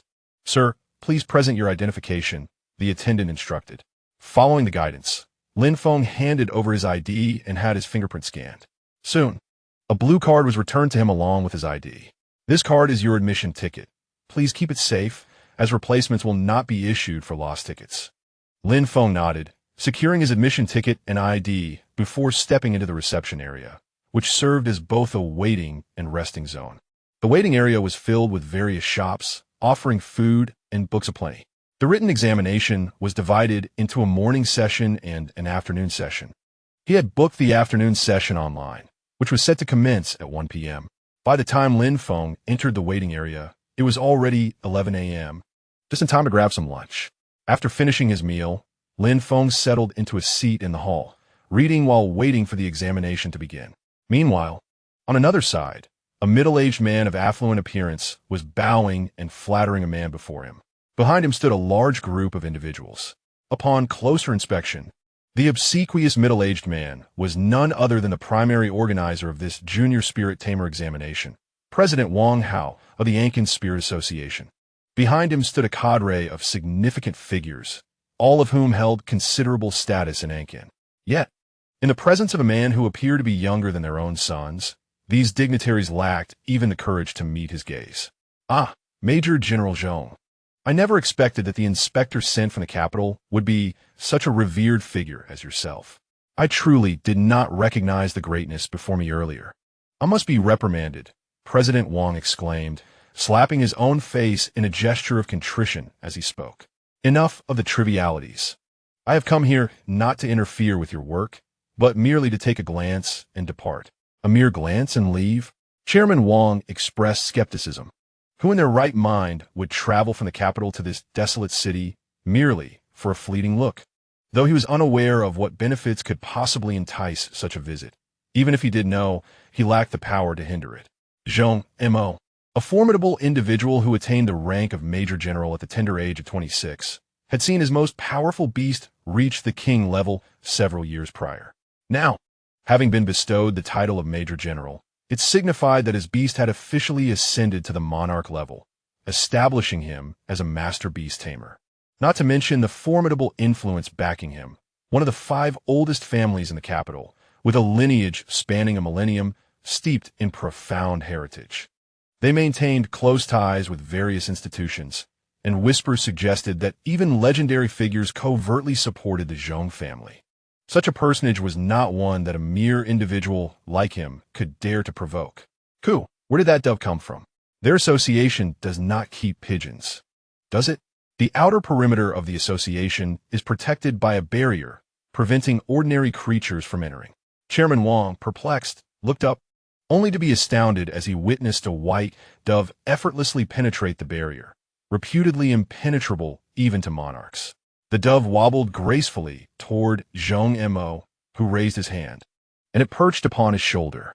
Could this possibly be Major General Zhong's beast? Truly, he is the youngest Major General in history. For a master level, their barrier was indeed insignificant, yet the ability to traverse it silently, as if it were mere air, was something none of the masters known to Chairman Wang could achieve. With this thought, his gaze grew more respectful. Zhong Mo paid no heed to the curious and respectful stares around him. His eyes were fixed on the dove's gaze, as his deep, dark pupils gradually transformed into golden irises. The pupils elongated into a diamond shape, reminiscent of the dragon king. 2 pairs of identical golden eyes locked in a gaze, and the fragment of the dove's soul returned to its true form. Simultaneously, the dove's pupils instantly shifted to a normal black, appearing soulless and motionless, akin to a machine. Zhong Mo blinked, and the golden hues were slowly veiled by the deep black once more. I have certain private matters to attend to. Please carry on as you wish, Zhong Imo stated, disregarding the inquisitive glances of others as he made his way toward the lounge. He had painstakingly stabilized the situation in the capital, extracting the troublesome elements that had arisen. During his absence, he had successfully seized complete control, reclaiming the remnants of power from his father and the old man. With the approach of the new year, those old-timers would likely refrain from stirring trouble, providing him with the perfect opportunity to meet with the treasure he had safeguarded for months and to clear up some misunderstandings. As he contemplated this, Zhong Mo's eyes darkened. He had been keenly aware of Lin Feng's experiences over the past few months and through numerous encounters with various cunning individuals. He had honed his ability to discern character. He meticulously cherishes his treasure, as though pursued by some unseen force, living each day with an overwhelming sense of urgency, busying himself like a spinning top, relentlessly compelling himself to unleash the potential within. This behavior is decidedly abnormal. Lin Feng has been out of his sight for merely 2 days, yet since then, he has been observing him in the guise of a white dove. During this time, the dove spent moments in Lin Feng's company. However, Lin Feng seems to regard his protector as an adversary, using him instead as a surveillance tool. Zhong Imo sighed, reflecting on Lin Feng's experiences over the past few months, unable to comprehend the source of this incessant urgency. What trials has Lin Feng faced in his unseen world? Indeed, there exists a clandestine force monitoring him, and Lin Feng appears to possess an awareness of this lurking enemy. A typical high school student would have sought help from their parents or contacted authorities by now. Yet, Lin Feng remains silent, persistently honing his abilities, as if he has grown accustomed to placing the weight of his existence solely upon himself. This behavior is somewhat understandable. After all, an orphan who has endured the vicissitudes of human emotions and finds himself utterly alone has no one else to rely upon. He must depend solely on himself, as he has throughout his journey. Contemplating this, Zhong Imo felt a pang of sympathy. Lost in his thoughts, he wandered outside the lounge and through the doorway. He caught sight of Lin Feng quietly engrossed in a book. As the moment to meet drew near, he hesitated, adjusting his appearance repeatedly, anxious about leaving a poor impression. Though the most disheveled version of himself had already been witnessed by Lin Feng, that encounter had not been formal. After nearly half an hour of preparations, Zhong Imo, bolstered by self-encouragement and reassured of his handsome appearance, finally stepped out of the shadows, moving toward the illuminated figure of Lin Feng. Chapter 36. The Spirit Nurturing Assessment at precisely noon. The morning examinations had concluded, coinciding with the typical mealtime for most. The spacious lounge was sparsely populated, with only a few individuals scattered about, each absorbed in their own books. The youth still wore his faded blue and white school uniform, and his hair appeared significantly darker than during their last meeting, yet it did not look unkempt. It was evident he had taken care in his appearance before leaving. His delicate hands grasped the book, pale and slender, and as one's gaze traveled upward, it was met by a finely crafted wrist, partially exposed due to the slightly short uniform. Further upward, the view was obstructed by the garment, but the eyes settled on a face that bore signs of weariness. Though his physical condition had improved since their first encounter, his spirit seemed less vibrant. Zhong Imo found himself momentarily entranced, his gaze shifting from contemplation to concern. The youth, suffering from prolonged sleep deprivation, exhibited dark circles under his eyes, appearing listless and drained. It may be due to his innate beauty or perhaps the heavy filter he employs, but Zhong Imo perceives a fragile allure in the youth before him. Nonetheless, he would much prefer to see the boy in a state of health, vitality, and exuberance. The youth gazes expressionlessly at the book in his hands, as if he has stumbled upon something intriguing. The slight upturn of his lips accentuates the distinctiveness of his feline-like smile.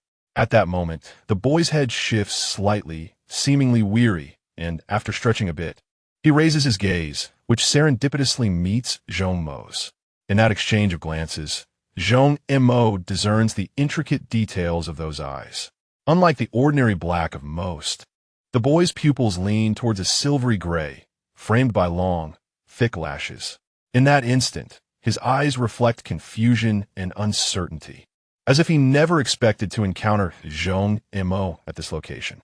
It is only when the boy closes his book and approaches him slowly that Zhong Mo finally regains his composure, inhaling deeply. He had forgotten to breathe during that fleeting moment of eye contact. As Lin Feng draws nearer, Zhong Mo feels a touch of awkwardness and instinctively adjusts the hem of his clothing.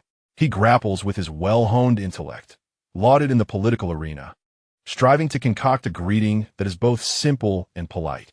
Countless thoughts race through his mind, yet he can only muster a dry, "Hello, long time no see." The moment the words escape his lips, he wishes he could slap himself. However, Lin Feng does not find anything peculiar about this encounter. After all, they were merely strangers who had met once and parted ways. Their previous relationship had been somewhat closer, yet still confined to that of mere collaborators in the past. Lin Feng is taken aback by the unexpected reunion, and as their eyes lock, he glances at Zhong Mo several times to confirm that he is indeed the man who had saved him. When they first met, the man had been covered in blood, battered and in utter disarray. The man before him now, clad in a tailored suit, handsome and exuding the seriousness and poise of a successful individual, presents a stark contrast to Lin Feng's recollections. Indeed, it has been nearly 4 months since their last encounter, which justifies the sentiment of long time no see. Zhong Mo opens his mouth, but instead of words, he simply hands Lin Feng a dove perched on his shoulder. Lin Feng gazes at the bird in confusion. Apart from its golden eyes, it resembles the one that had previously fixated on him. This is meant for your protection, not a spy sent by the enemy. Zhong Mo conveys silently. Lin Feng mentally processes this revelation, quickly piecing together the entire situation. He realizes that because he had saved Zhong Mo, the person responsible for his earlier predicament had turned their attention towards him, prompting Zhong Mo to send the dove for his protection. Is that correct? He wonders. Zhong Mo nods in affirmation of his conjecture, then gently taps the dove's forehead, causing its vacant black eyes to transform into golden orbs. With a flutter of its wings, the dove leaps from Lin Feng's grasp to perch upon Zhong Mo's shoulder, affectionately nuzzling Lin Feng's face. Cuckoo, it coos. Lin Feng adeptly ruffles the little creature's head, his demeanor shifting from previous wariness to one of warmth and camaraderie. Is this the mystical creature you sent to protect me? Lin Feng inquired, to which Zhong Mo nodded affirmatively. A sudden clarity washed over Lin Feng, and the tension that had been coiling tightly within him began to ease, albeit slightly. Yet, he remained acutely aware that in this isolated world, he could only rely on himself. Although having a protector was reassuring, he understood that such protection would not last a lifetime, and he would inevitably face many challenges alone. After a brief exchange, the atmosphere once again fell into a heavy silence. Lin Feng waited for a moment, but Zhong Mo remained uncommunicative, concluding that there was nothing more to discuss. He turned to leave, only to be seized by Zhong Mo's strong arms, pulling him into an embrace. Their bodies pressed together. Zhong Mo's chin rested perfectly atop Lin Feng's head, while his hands encircled Lin Feng's chest with an unyielding grip that brooked no refusal. Lin Feng, bewildered, struggled to comprehend the situation. He was not the only one in a state of confusion. Zhong Mo himself was surprised by his own boldness. As Lin Feng attempted to free himself, he quickly realized that Zhong Mo's grip was akin to iron, rendering his own efforts futile. Meanwhile, Zixuan, who had been drowsy, sprang to life, determined to rescue her beast master from what she perceived as danger. Yet no matter her skill, even her most potent attacks barely grazed Zhong Mo, who eventually grew impatient and rendered her unconscious with a swift, dismissive gesture. Seeing Zixuan fall limp, Lin Feng's concern escalated. His expression morphed into one of distress as he glared at Zhong Mo. Brother, can we not communicate civilly? There is no need for such extremes. While I admit my earlier approach was far from gentle or responsible, I hardly provoked you. So, might you consider releasing me? In public, no less. Do you really wish to force your affections upon me? I acknowledge my charm, yet there is no need for such infatuation. It would lead to nothing fruitful. The world of Langzing is quite liberal, and even Huaxia has become more open than in my previous life. Male relationships are hardly extraordinary, and our current position is rather ambiguous. Lin Feng's words, laced with jest, were also a subtle plea for Zhong Mo to relinquish his hold. Sensing the urgency, Zhong Mo bit his lip, reluctant to let go, but he recognized that his actions were indeed excessive. With a reluctant embrace, he finally allowed Lin Feng to break free. As Lin Feng hurriedly checked on Zixuan's condition, Zhong Mo's heart ached, tears brimming in his eyes. He had been careful not to inflict real harm, only intending to render her momentarily dazed. Given the resilience of her mystical constitution, she would scarcely be injured. What had transpired to create such a tense atmosphere? Zhong Mo's mind spiraled in frustration, feeling that his dignified persona had crumbled. If emotions could manifest physically, he envisioned a small figure weeping and wailing in despair. In an effort to prevent Lin Feng from placing him on a blacklist, Zhong Mo cautiously approached, a green glow emanating from his hands as he gently enveloped the diminutive form of Zixian. Before long, Zixian awakened with renewed vigor, prompting Lin Feng's expression to soften somewhat. It wasn't that he was averse to witnessing the suffering of extraordinary beasts. Rather, he was uncertain about the extent of Zhong Mo's power. From their initial encounter, he had discerned that the other party's cultivation was undeniably formidable. For a high-level beast tamer, their physique could rival that of a humanoid beast. A mere casual strike from them could prove fatal for a little creature like Zixian, who hadn't even reached the entry level. Concern often breeds chaos, and he realized he had been excessively anxious. "Is there anything else?" he inquired, his tone somewhat brusque, largely influenced by the inexplicable embrace that left him feeling rather uncomfortable. There was an unsettling sensation, compounded by the other's gaze, which seemed to hunger after him, coupled with the information gleaned from the probing eye. At that moment, he wished for nothing more than to distance himself from this individual. There's one more thing." "What is it?" As soon as Lin Feng posed a question, Zhong Mo snapped to attention, standing in a perfect military posture. "My name is Zhong Mo. I am 26 years old, have no romantic history, and no undesirable habits. Might I inquire about your name, and perhaps add a little green bubble?" Upon finishing, Zhong Mo cast a somewhat anxious glance at him. Lin Feng took a deep breath. Initially, he had doubted the authenticity of that information, but given the current circumstances, he felt compelled to acknowledge its validity. Ignoring the self-introduction that felt akin to a blind date, he continued, "Understood. Is there anything else?" Zhong Mo hesitated, finally murmuring, "No, nothing else." Having already offended Lin Feng, he felt a twinge of cowardice merely asking for contact details, and now, even if he had something to say, he lacked the courage, especially since there was nothing of substance to discuss. "Very well. I wish you a wonderful day. Farewell." With that, Lin Feng turned to leave. Zhong Mo watched him depart until he vanished from sight. Then he slumped to the ground, silently doodling circles in the dirt. He had botched it again, despite having rehearsed numerous scenarios for their meeting and devising multiple plans. Yet, none were employed. Upon seeing Lin Feng, it felt as if his brain had short-circuited, rendering him unsure of where to place his hands and feet. Zhong Mo had not originally intended to meet here. He had planned to gradually integrate into Lin Feng's life after university. However, his once proud self-discipline seemed to evaporate in Lin Feng's presence. Just 4 months had passed, and upon hearing that Lin Feng would participate in the Beast Tamer assessment, he could not resist the urge to rush over. Initially, he intended to merely catch a glimpse and then leave, but inexplicably the situation escalated to an in-person meeting to clarify misunderstandings, resulting in this awkwardness. Now, it felt as though he had become a source of disdain. "Hey, young man, you're blocking my way," an elderly gentleman's voice called from behind Zhong Mo. "Apologies, sir." With that, Zhong Mo relocated to continue his mushroom planting.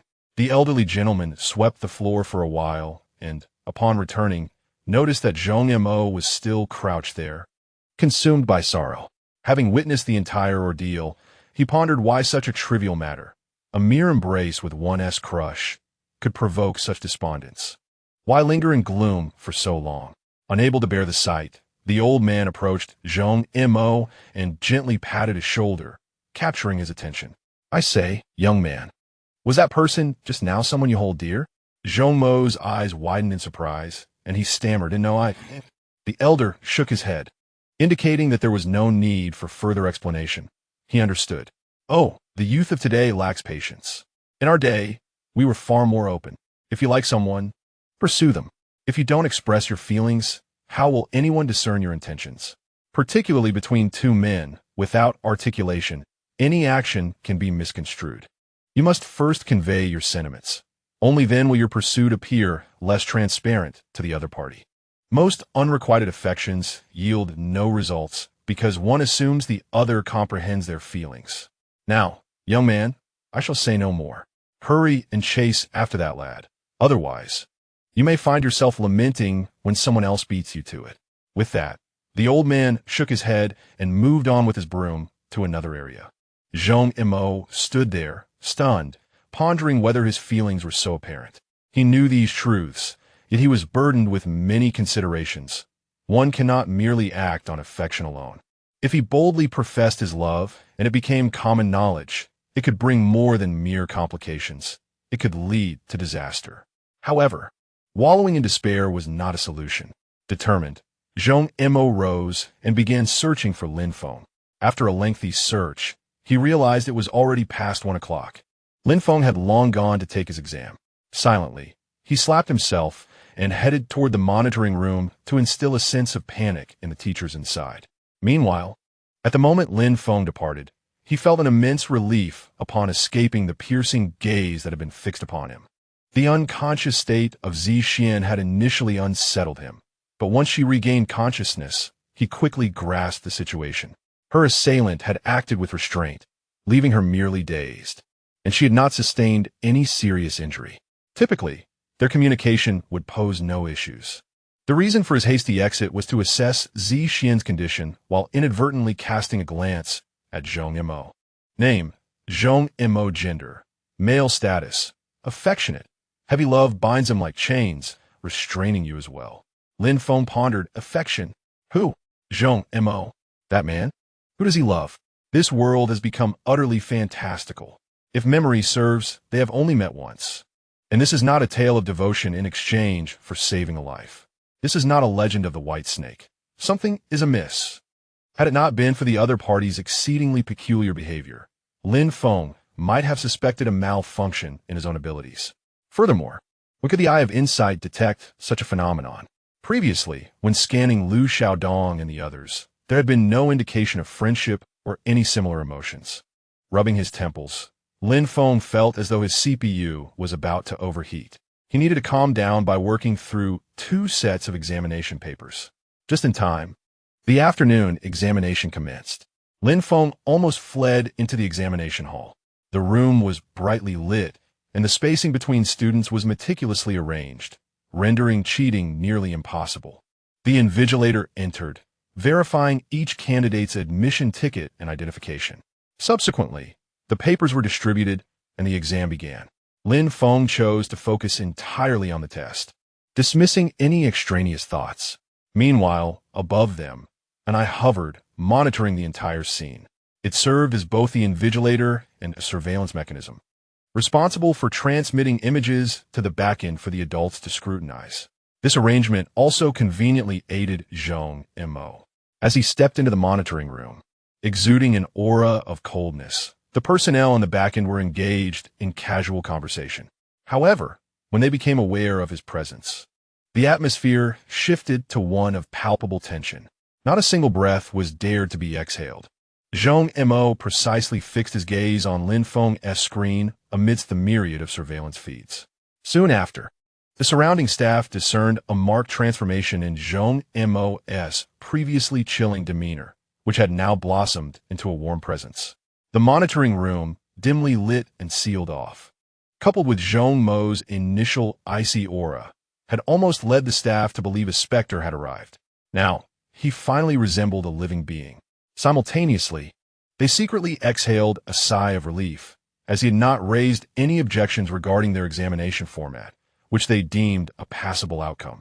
Zhong Mo, my future boyfriend.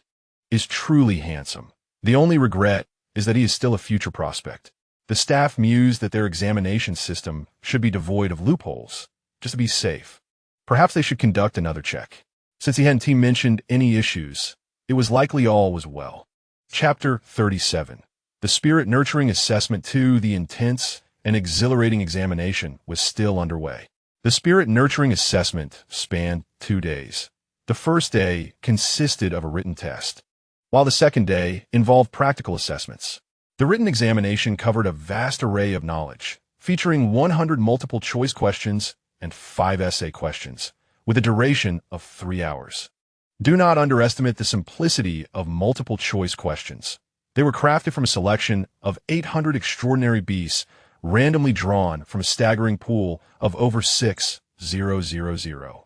Moreover, the essay questions were even more formidable. Apart from providing the names of the extraordinary beasts and the questions themselves, no hints were given, necessitating independent thought. 3 hours did not afford much time, and the pressure was palpable.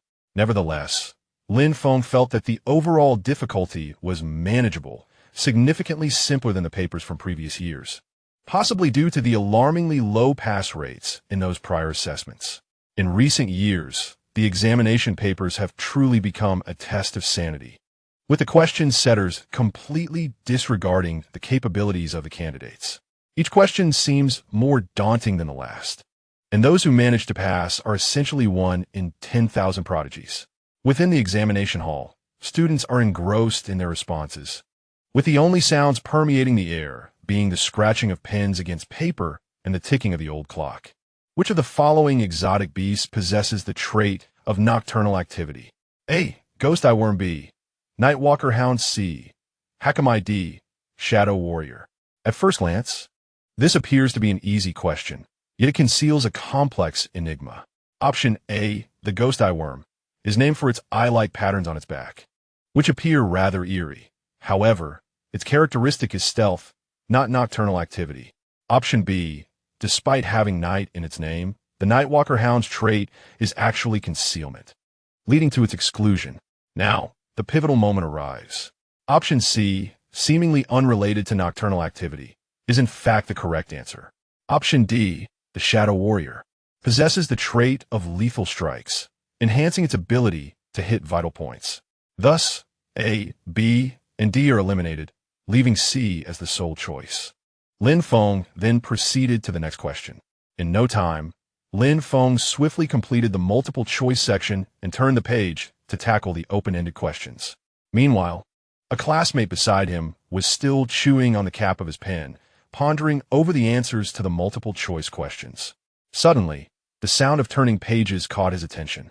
He looked up, only to realize that only 40 minutes had passed since the start of the exam. His classmate was momentarily astounded. At this pace, he was still grappling with question 32. Where did this genius come from, writing at such a remarkable speed? Either a prodigy or a fool. After a moment of reflection, he bore the pressure and continued to focus on his own work. In such large-scale examinations, while some may contemplate cheating, vigilant exotic beasts are assigned to supervise the tests, making it exceedingly difficult for students to evade their watchful eyes. The primary deterrent against cheating is a stringent rule. Should one dare to cheat even once, they would be barred from future examinations. This, along with the random assignment of both underachievers and top scholars to the examination hall, ensures that every individual remains focused on their own paper. Unbeknownst to Lin Feng, who was now engaged in writing his first open-ended question, the astonishment of others was far removed from his mind. 101. Please identify the evolutionary form of the illusory beast and elaborate on its traits, habits, and advantages. The illusory beast genetics are exceedingly unstable, making it highly susceptible to external influences that can trigger evolution. Currently, it is known to possess the potential to evolve into almost every attribute. This unique mechanism grants it exceptional survival capabilities, allowing it to adapt to various sudden environmental changes. The illusory beast is also referred to as a living fossil, having survived for countless years from ancient times to the present. It is said that its lineage can be traced back to the era when humanity first established its dynasties. With 15 known attributes, The illusory beast can evolve into 12 distinct branches, marking it as a remarkable anomaly in the realm of exotic beasts. Furthermore, each of these 12 branches exhibits unique traits and differing habitat preferences. Such a challenging question, placed at the high school level, would likely stymie all but those who have independently studied collegiate material. Lin Feng was far from being an ordinary senior. Rather, he was a well-prepared student in his final year. With a flourish, he pinned down the characteristics, habits, and advantages of 12 distinct magical beasts. He then turned his attention to the next question. In no time, he completed 5 analytical questions, glancing up to find that only an hour and a half had elapsed. Quite impressive. Indeed, he had shattered his previous record, as the fastest he had managed before was 2 hours. Stretching languidly, Lin Feng refrained from submitting his paper immediately.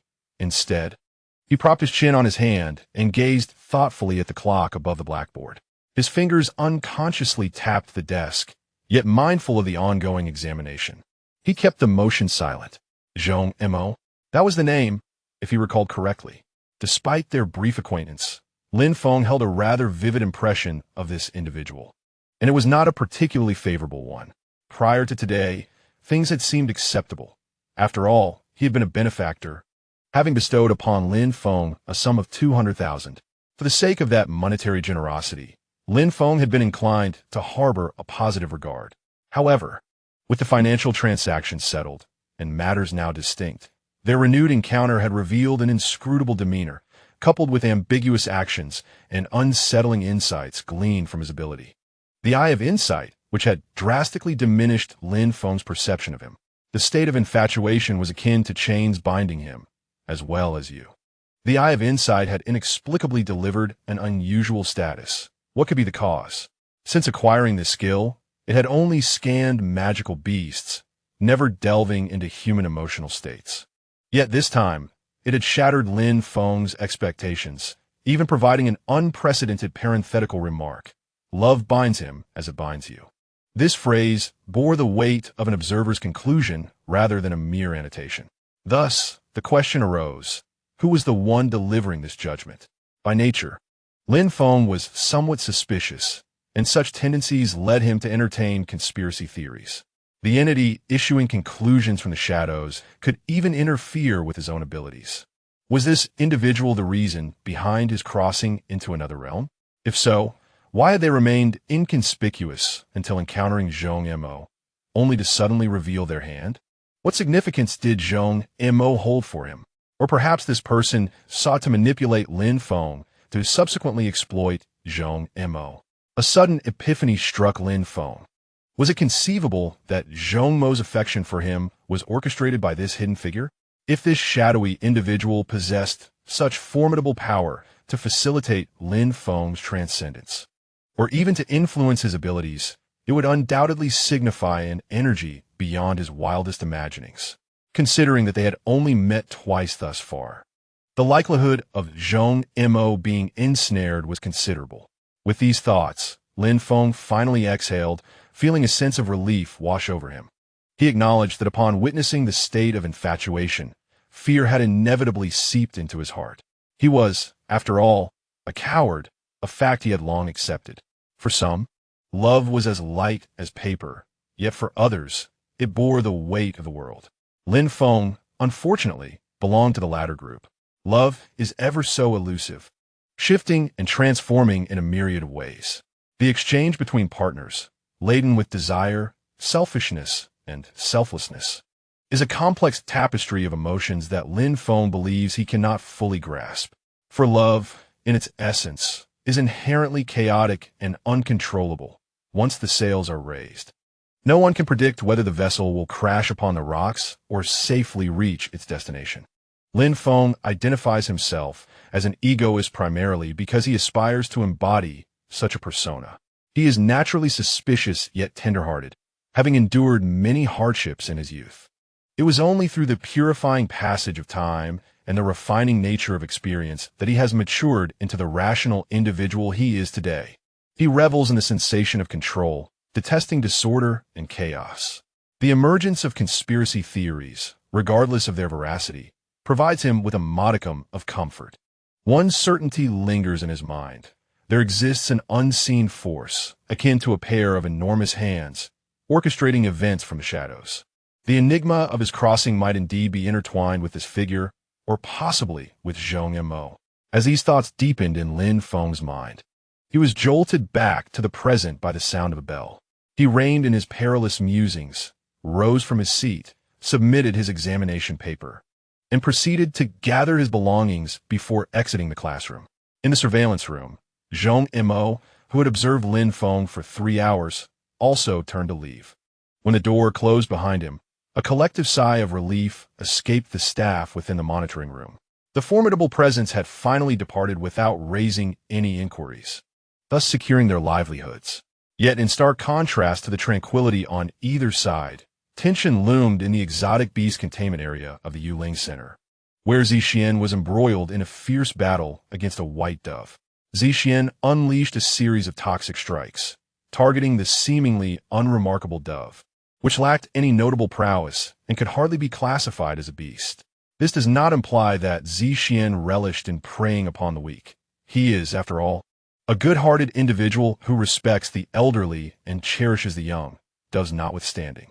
Initially, he believed the dove to be an ordinary bird, harmless and unremarkable, and under the orders of the Beastmaster, he was prohibited from inflicting harm.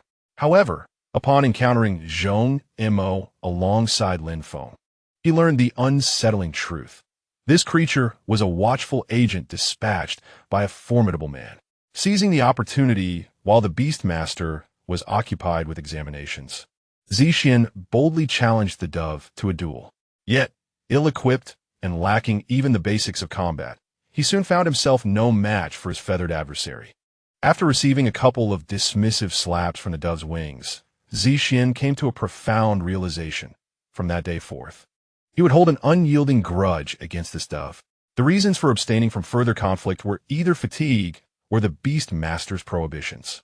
Come fight, come fight. Zixian rallied, invigorated by the cheers of the surrounding beasts. The white dove, however, remained unfazed, effortlessly deflecting each attack with a casual flap of its wings. Letting out a weary sigh, it truly found it challenging to engage in playful antics with the young ones. When would its future partner complete their examination? Having just expressed his grievances, Baigu suddenly spotted his future little boyfriend, leisurely approaching with books and stationery in hand. His eyes brightened instantly. Disregarding the flustered child, he soared towards Lin Feng and perched affectionately on his right shoulder, nuzzling against him. Gugu, Lin Feng gently smoothed his feathers, his demeanor surprisingly gentle. After all, the actions of a Beastmaster need not transcend the realm of extraordinary creatures. In this regard, he exhibited considerable magnanimity. He extended his hand, allowing Zixian to climb up to his left shoulder. Standing tall, Lin Feng looked up and, as anticipated, beheld the handsome visage of Zhong Mo. At that moment, the rigidity and aversion that had previously marred Lin Feng's expression dissipated, replaced by a tranquil demeanor as he raised an inquisitive eyebrow at him. "Shall we converse?" Zhong Mo regarded him with mild surprise, as if he could not fathom why the other had previously botched the situation. Nor could he grasp the sudden shift in Lin Feng's demeanor after mere hours. It wasn't he that he lacked emotional intelligence. He was quite adept in matters of strategy, yet for some reason, when faced with Lin Feng, both his intellect and emotional awareness seemed to abandon him. At times, it was only after his body had acted that his mind belatedly realized something was amiss, much like the foggy clarity following intoxication. "Yes, let us converse," Zhong Mo affirmed, though puzzled by the abrupt change in the other's attitude. Nevertheless, it was a positive development. They departed from the Yuling Center, with Zhong Mo leading Lin Feng to a private cafe where he reserved a secluded room. Lin Feng glanced up and noted the name. Yinyu Cafe? An unfamiliar brand. Following closely behind Zhong Mo, they entered the room. Once seated, an awkward silence enveloped them. Neither ventured to speak. Lin Feng pondered how to initiate dialogue, while Zhong Mo was simply too anxious to find the right words. Unable to endure the silence, Zhong Mo finally broke it, inquiring if Lin Feng wished for a beverage. Lin Feng paused momentarily, then quickly responded, "Anything is fine, perhaps something sweet." Zhong Mo nodded and summoned a server. 2 cups of starry sweet delights, he ordered. Once the server noted the order, they closed the door and departed. The atmosphere once again turned stagnant, and shortly thereafter, their beverages arrived. Lin Feng had just formulated his opening line when he lifted his drink and took a sip. His eyes brightened. The flavor was delightful. It bore mixed taste, pleasantly sweet yet not overwhelmingly so, perfectly balancing on the threshold of indulgence. This cafe would certainly become a frequent haunt. The flavor was indeed exquisite. Zhong Mo's intelligence finally surfaced as he spoke up. This establishment operates on a membership basis. I possess an extra card. If you wish, you may have it. It grants access to exclusive rooms and complimentary beverage tastings at any location. Upon hearing this, Lin Feng's eyes sparkled even brighter. He graciously accepted the card.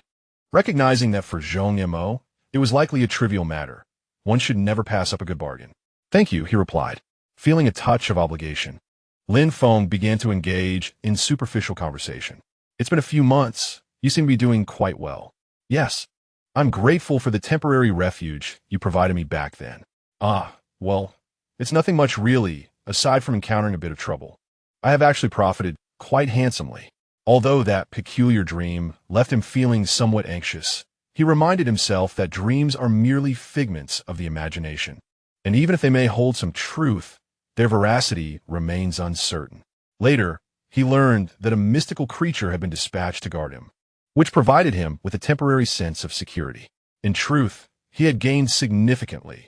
Without that 200,000, his initial journey would have been exceedingly arduous. Lacking funds, he would have been burdened by work, leaving him no time to nurture extraordinary beasts or acquire knowledge. While it is true that one can glean a multitude of unexpected insights through general understanding, such as various evolutionary pathways, these could potentially be Monetized. However, how could one justify possessing such knowledge of these evolutionary roots? In a society like China, where knowledge is particularly restricted, it would seem suspicious for someone with only a high school education to uncover such pathways. There's a genuine fear that before he could even sell this information, he might be mistaken for a spy. How could he explain this? By claiming he possesses dual talents? It is undoubtedly a cumbersome predicament. Thus, it is clear how that 200,000 proved immensely beneficial, allowing him a smoother transition during his initial phase. Nevertheless, Zhong Mo still felt a sense of indebtedness, for he understood from Lin Feng's earlier words that, unbeknownst to him, the other party had already become aware of the foreign forces watching him. Ultimately, it was still his own fault. I sincerely apologize, not only for that trouble, but also for the previous incident. At this point, an air of awkwardness enveloped the two, as the inexplicable embrace they had shared was rather difficult to dismiss. It's all right, I don't mind, Lin Feng replied, feigning indifference as he took a sip of his drink before voicing his concerns. However, your emotions and behaviors seem rather abnormal. I believe you may require some professional assistance. Lin Feng had been quite tactful, hinting at the need for a mental health specialist without directly naming one. Oh, I've noticed that as well. To address it, I sought out the most esteemed doctor, but unfortunately, they found no issues. Zhong Mo's response weighed heavily on Lin Feng's heart. No issues found? He was not apprehensive about the other party consulting a reputable doctor. After all, one would naturally seek the most authoritative expert in matters of emotional distress, especially if they wish to avoid becoming a puppet. Yet, the fact that no problems were detected raised troubling questions. Was it the machinations of the hidden forces that were simply too sophisticated, or? Lin Feng dared not dwell on it further, hastily dismissing any romantic inclinations the other may have harbored as merely a flaw in the system. While this might be a form of self-deception, it served as a practical coping mechanism. Lin Feng mused, I'm not quite sure. Maybe the cat is just playing dumb. The two then engaged in a brief exchange, discussing daily life and recent happenings, which allowed them to gain a preliminary understanding of one another before parting ways. Goodbye, Lin Feng waved, turning to leave. Behind him, Zhong Mo gazed at Lin Feng's retreating silhouette until it vanished entirely from view. Farewell, I eagerly anticipate our next meeting. My future boyfriend, a whisper, carried away by the wind, dissolved into the ambient sounds, unheard by anyone but its utterer, regardless of any other variables. Zhong Mo felt with profound certainty that he would indeed fall in love with Lin Feng, solely based on their brief encounters. Thus, he resolutely vowed never to let him go, never, not in the past, nor in the present. With a lingering glance in the direction Lin Feng had departed, Zhong Mo turned and walked away. Meanwhile, Lin Feng strolled along the path, his thoughts adrift, oblivious to their destination. Whether pondering the possibilities or contemplating the existence of a hidden mastermind behind him, he felt powerless. Despite the intricate game unfolding, he found himself ensnared within its confines. I must grow stronger, he mused, for only through strength could he resolve all dilemmas and conquer his anxieties. Even if a hidden puppeteer truly existed, he could only respond to each challenge as it arose. To overturn the chessboard, one must possess sufficient power. The urgency within him intensified rather than waned. As he cast his eyes upon the setting sun, a bitter smile crept across his face. Did I destroy the galaxy in my past life? Why must this life be so arduous? Chapter 38, Perspectives on Love at the Spirit Nurturing Association, in the grading area for written examinations. President Wang leisurely wandered behind the teachers, glancing here and there, occasionally shaking his head or nodding in response. The instructors engaged in grading were unperturbed by his presence, as he typically exuded a benevolent demeanor and was indifferent to any verbal affronts from his subordinates. Consequently, the grading room buzzed with lively chatter. Tisk, tisk, tisk. This cohort of examines is quite lacking. Such obvious questions, and out of over 30 candidates, I've spotted more than 20 errors. What do you mean? One teacher retorted. The first analytical question about the Phantom Beast was so straightforward that some even submitted blank papers. That child would be better off at home. The educators critiqued the papers, aiming to inject some amusement into the otherwise tedious grading process. For indeed, marking papers was a true ordeal.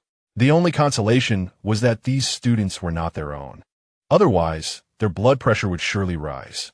President Wang shook his head in frustration at the dismal scores. This year's exam was significantly simpler than those of previous years. How could the results be worse? Alas, the current generation is truly inferior, he lamented. A weary teacher, sporting dark circles under his eyes from late-night grading, interjected. You say that every year. My ears are nearly calloused from hearing it. President Wang cleared his throat to mask his embarrassment.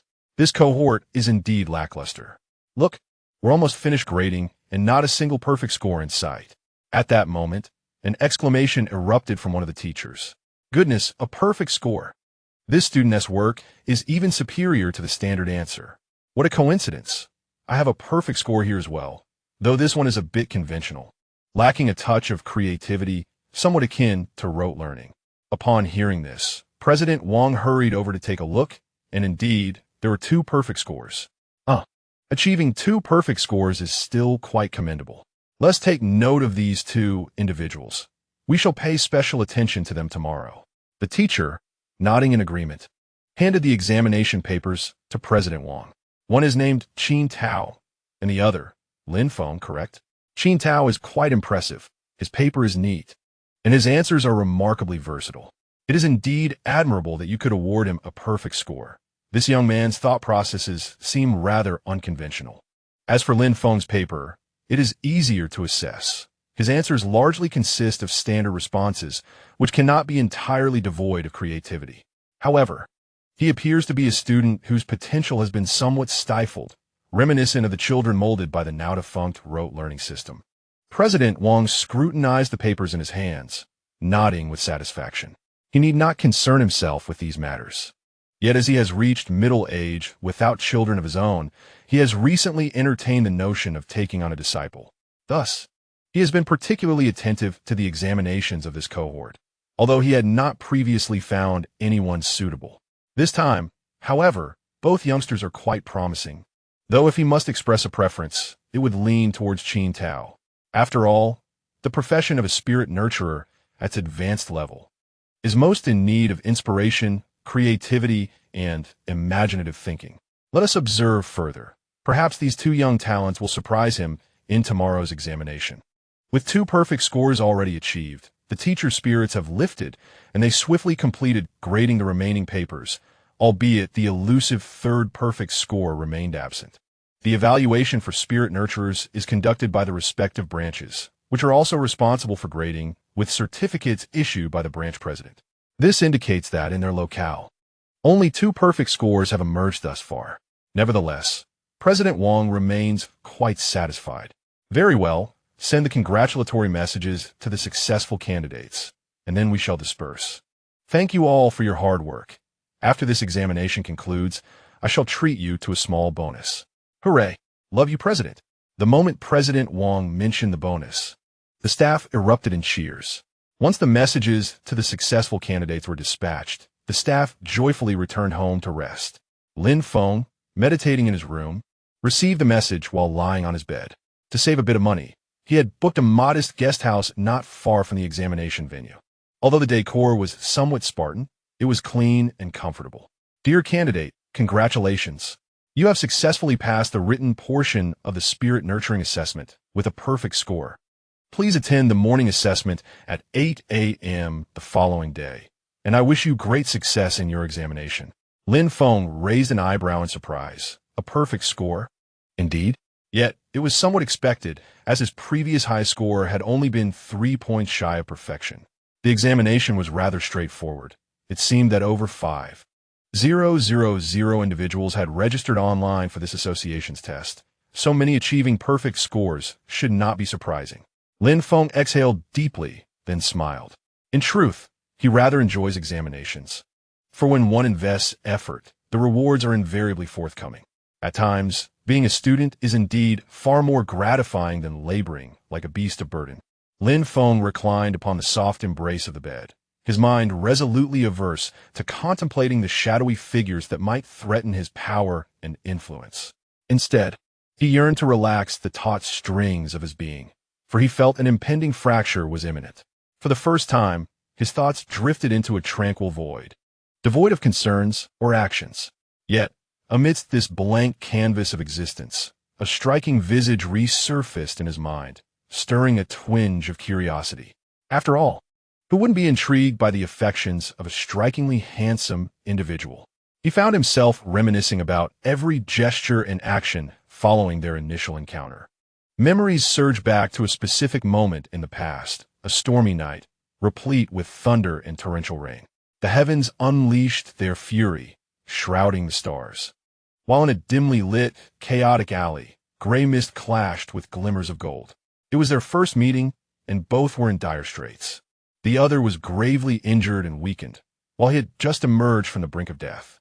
He had salvaged the other from a refuse heap, offering a temporary refuge, which consequently embroiled him in trouble. Lin Feng's initial impression of Zhong Mo was colored by the latter's demeanor, cold, composed, yet fragile. The darkness obscured his expression at that moment, and the calm facade that followed left Lin Feng pondering the origins of his burgeoning affection. Was it rooted in the very person responsible for his injuries? The question of why such feelings arose eluded Lin Feng, who sensed an underlying complexity. However, he chose not to dwell on that uncertainty. Time fast-forwarded to their second encounter, wherein Zhong Mo exhibited a far more intricate and nuanced presence than during their first meeting. Initially, Lin Feng found himself somewhat bewildered, yet donning a new perspective allowed him to analyze previously unusual gestures and phrases with clarity. During a study session in the examination area, an unintentional lift of the gaze led to their eyes meeting once more. This time, Zhong Mo's expression was devoid of the previous coldness and brutality.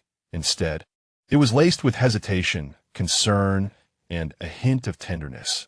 Could he have misinterpreted the signals? Then came that inexplicable embrace. In retrospect, Lin Feng realized it was entirely accidental, akin to a secret admirer contemplating how to pursue their beloved, only to act impulsively when faced with the prospect of their departure. His remarkable memory allowed him to vividly recall the look of confusion, awkwardness, and even a hint of delight in Zhong Mo's eyes. The eyes are indeed the windows to the soul, and Zhong Mo's demeanor had been remarkably placid throughout, which explained Lin Feng's previous lack of awareness regarding any discrepancies. Upon closer inspection of Zhong Mo's eyes, Lin Feng even found him somewhat endearing, reminiscent of a clumsy man striving to retain the affections of a departing beloved. Yet, this burgeoning sentiment remained shrouded in uncertainty. Lin Feng closed his eyes, a sigh of vexation escaping his lips. He is not particularly popular in matters of romance. Although Lin Feng does not mind whether his partner is male or female, he holds a remarkably stringent definition of what it means to be a lover. His profound insecurity compels him to require unwavering commitment from his partner, regardless of the circumstances. He is quite possessive. To be his beloved, one must wholly belong to him, both body and soul. While he does not prohibit external friendships, he absolutely cannot tolerate any wavering of affection, even the slightest hint of it.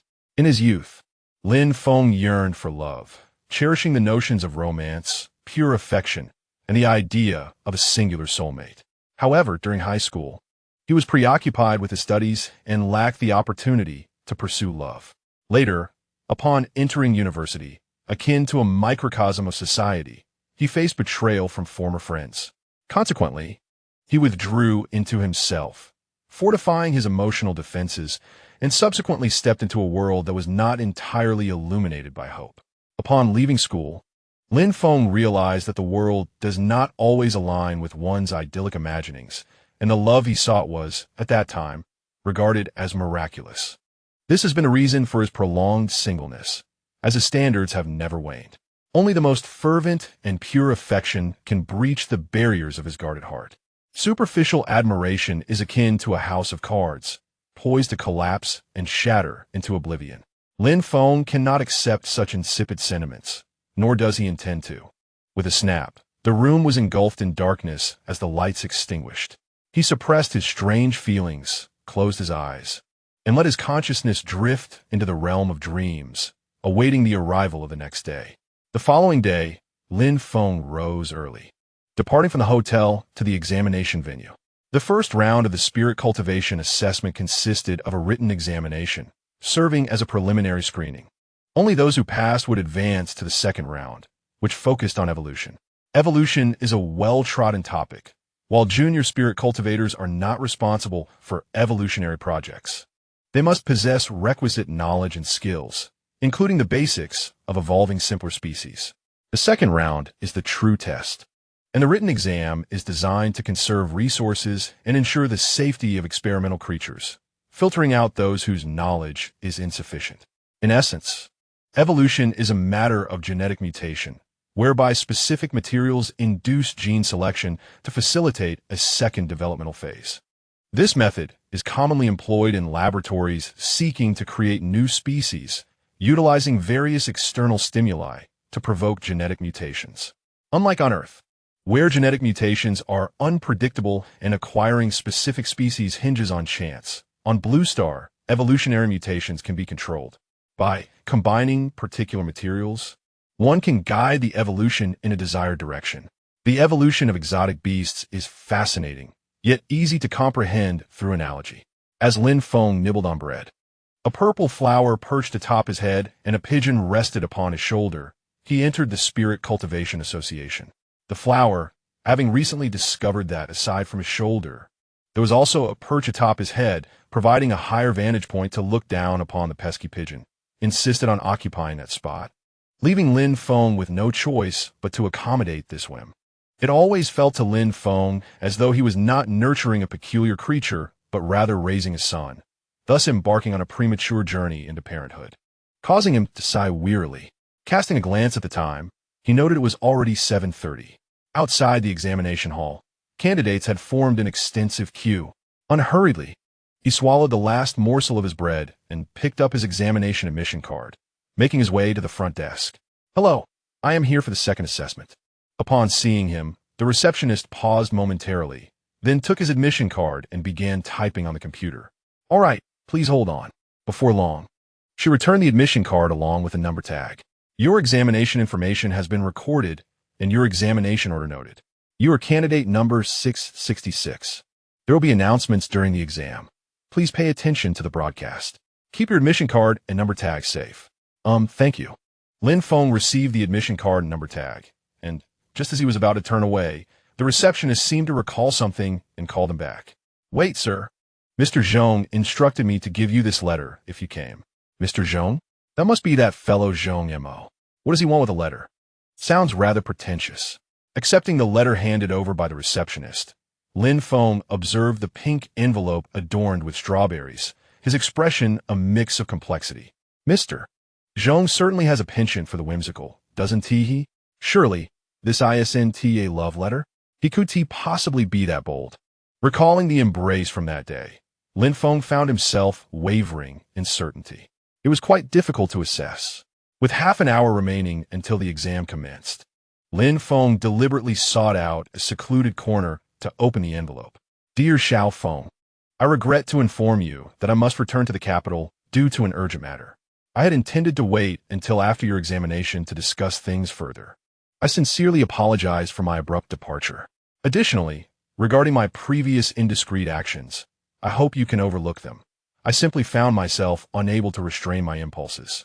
Of course, this is not a matter of mental control, but rather another unspoken complication. Xiao Feng, you are exceptionally talented, and Xiao Yi's is flourishing splendidly. Maintain this momentum, and you will undoubtedly gain admission to one of the 4 prestigious universities during the college entrance examination. Your future will surely transcend the confines of a mere county, and I hope to occupy a certain place by your side in the future. What do you think? Naturally, you need not make a decision at this moment. I shall await your response. I am providing you with my contact information, and I hope we can engage in further communication. Might you grant me the opportunity of friendship? Yours sincerely, Mo. Lin Feng read the letter with a furrowed brow throughout. On the surface, the letter posed no significant issues, yet viewed through a critical lens, it revealed many underlying concerns. A simple expression of intent for investment and collaboration had been transformed into something rather peculiar by his interpretation. Alas, dear Mo, how far removed are you from being my dear? Keep your distance. However, the notion of collaboration is indeed worth considering. After all, he was in dire need of financial support, and what the other party could offer extended beyond mere monetary assistance. Following their brief exchange yesterday, he had finally discerned the identity of the individual in question, one of the 4 ancient families of the capital, the ruler of the Zhong family. The current head of the household, a major general in the military district and a master-level beast tamer. Power, status, and honor place him at the pinnacle of the societal pyramid. The 4 ancient families of the capital have maintained their lineage for nearly a millennium, and their combined resources could rival that of the national treasury. Such a formidable identity. Logically, being favored by such a prominent figure should have been a boon for Lin Feng. However, he felt an overwhelming sense of dread instead. The background of the ancient family, the supreme authority, and the fact that he was an actual power holder left him unable to fathom how someone of such stature could develop an infatuation for an ordinary person so casually. Delving deeper, the implications were truly chilling. Nevertheless, a simple collaboration was still within the realm of possibility. After all, even a slight leakage of resources from the other party would be enough to sustain him abundantly. Having come to this realization, Lin Feng neatly folded the letter and was about to place it into the envelope when he discovered a black and gold card inside.